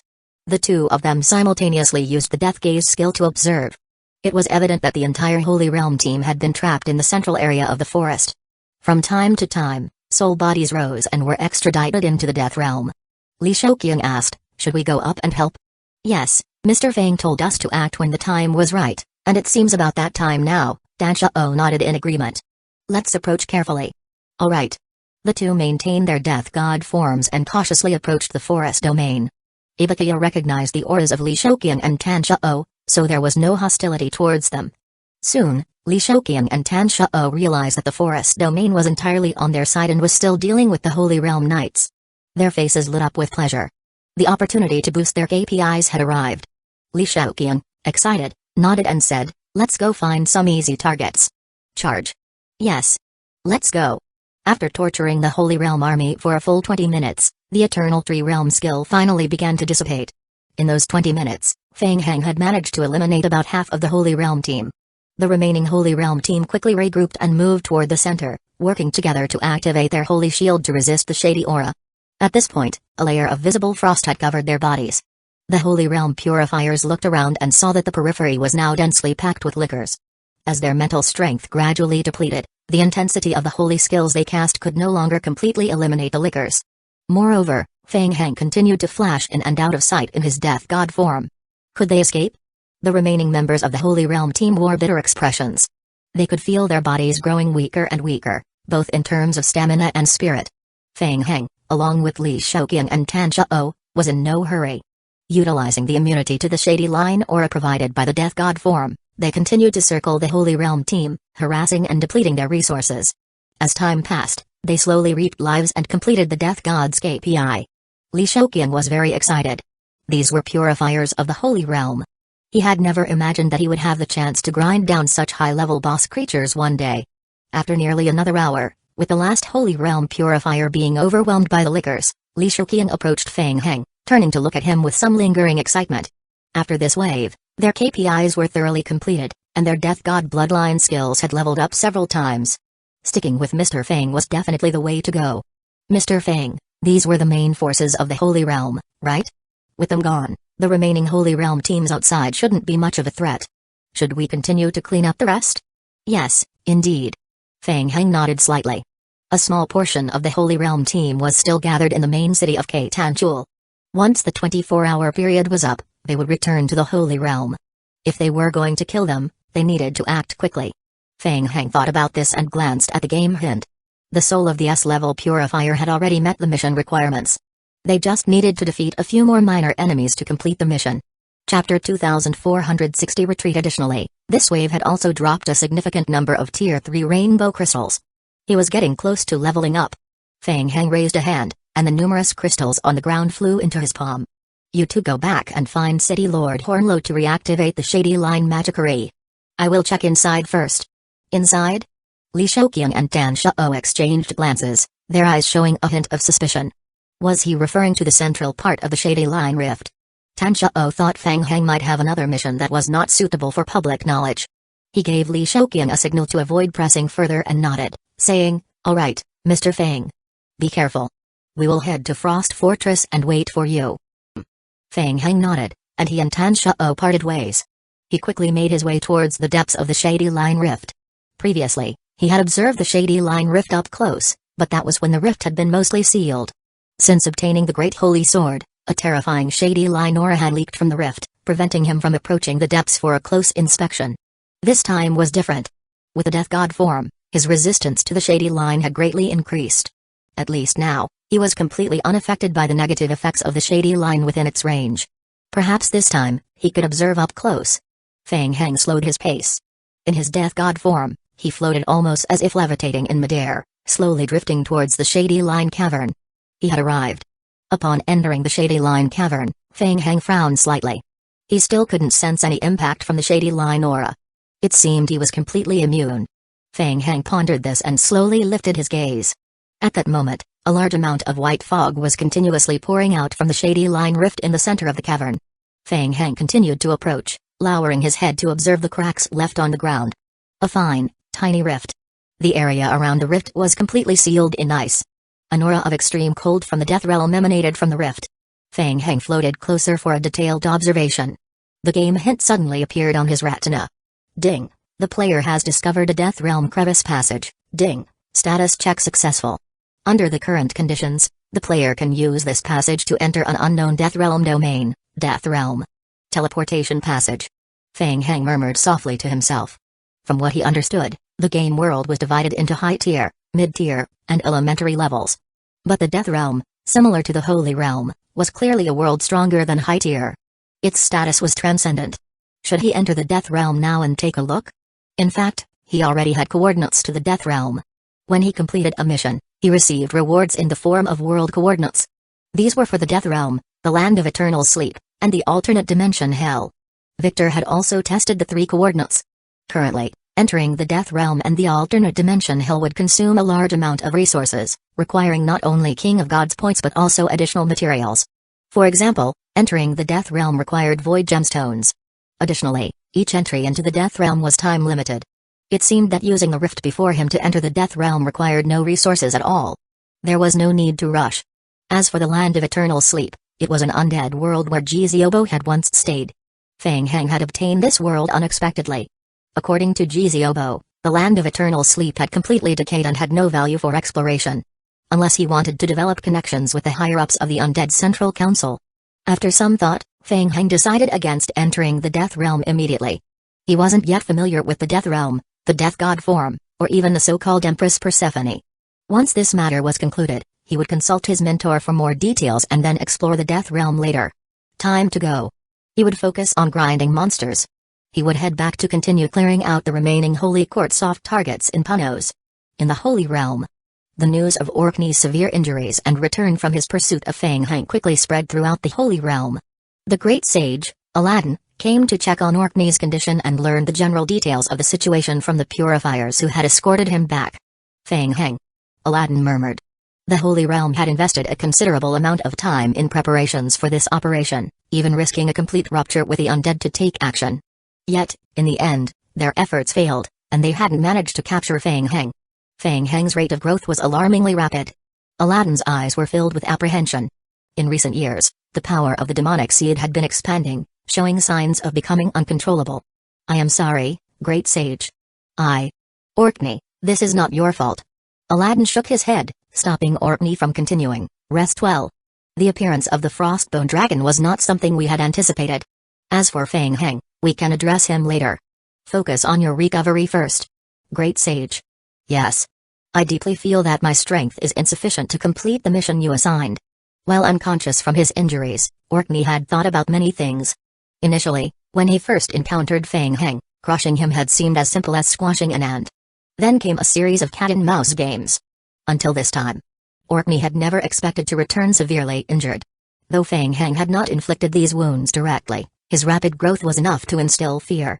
Orkney had a chilling premonition. He feared that the next time he encountered Feng Heng, even in a direct confrontation, he might not be able to defeat him. Orkney slowly lifted his head, a determined glint in his eyes. "Great sage, I request to undergo the Holy Light trial." In Panos. With Carolina leading the main force of the Holy Realm to be cleaned up, the remaining knights in the Tower of Bones domain were also swiftly defeated by the Lickers. Ding. The player has completed the mission expulsion. Ding. The player gains 2 million undead faction reputation points and partial favorability rating from necromancy NPCs. Ding. The blockade on Panos has been lifted. City Lord Hornlow of Frost Fortress began issuing new missions to start cleaning up the heavily damaged main city of Keitanchul. Next, they would simply need to wait for the Tower Lords to return from their exploration mission in the Mausoleum of Empress Persephone in the Death Realm, to begin the reconstruction of the Tower of Bones domain. Players were naturally elated to learn that the Holy Realm forces had been repelled. As for who had defeated the Holy Realm pursuit forces, most were left puzzled. Many assumed that Hornlow of Frost Fortress had used some hidden trump card. At this time, Feng Heng had already packed up and returned to the zombie apocalypse. City Lord Hornlow knew little about the Death Realm. Therefore, specific information would have to wait until the necromancy instructors returned for inquiries. According to past practices, the necromancy instructors would need at least a week to investigate ancient tombs. Feng Heng calculated the situation. After this incident, he had advanced his necromancy to the Death God bloodline, acquired a frostbone dragon with unknown uses, leveled up to 49, and gained a free passage to an unknown world. Most importantly, he had temporarily hindered the Holy Realm's pursuit forces, gaining a valuable window of time. Chapter 2461 Resting in peace. He wasn't quite sure how long Orkney would need to rest and recuperate. Recalling the situation from before, the Frostbone Dragon's wrathful strike had left a corrosive imprint on Orkney. It was estimated that he would need at least 2 or 3 days of rest. During this time, he planned to make good use of it. For instance, he had long wanted to study the disciplines of mysticism and astrology. He had even hired a tutor outside the game. Unfortunately, it wasn't possible to access these studies outside the game. He needed to learn them within the game itself. It didn't have to be too complicated, a mid-tier game world would suffice. With the omniscient eye, the difficulty of learning these 2 skills wasn't great, but gaining experience and leveling up would still require time. So, he immediately set out to study them. Also, there was. Feng Heng thought about Bei Mu. As a fellow demonic seed, Bei Mu had previously invited him to the White Abyss to make some preliminary arrangements concerning jealousy. Unfortunately, at that time, Feng Heng was constantly being tracked by the Holy Realm and couldn't get away. After evaluating the risks,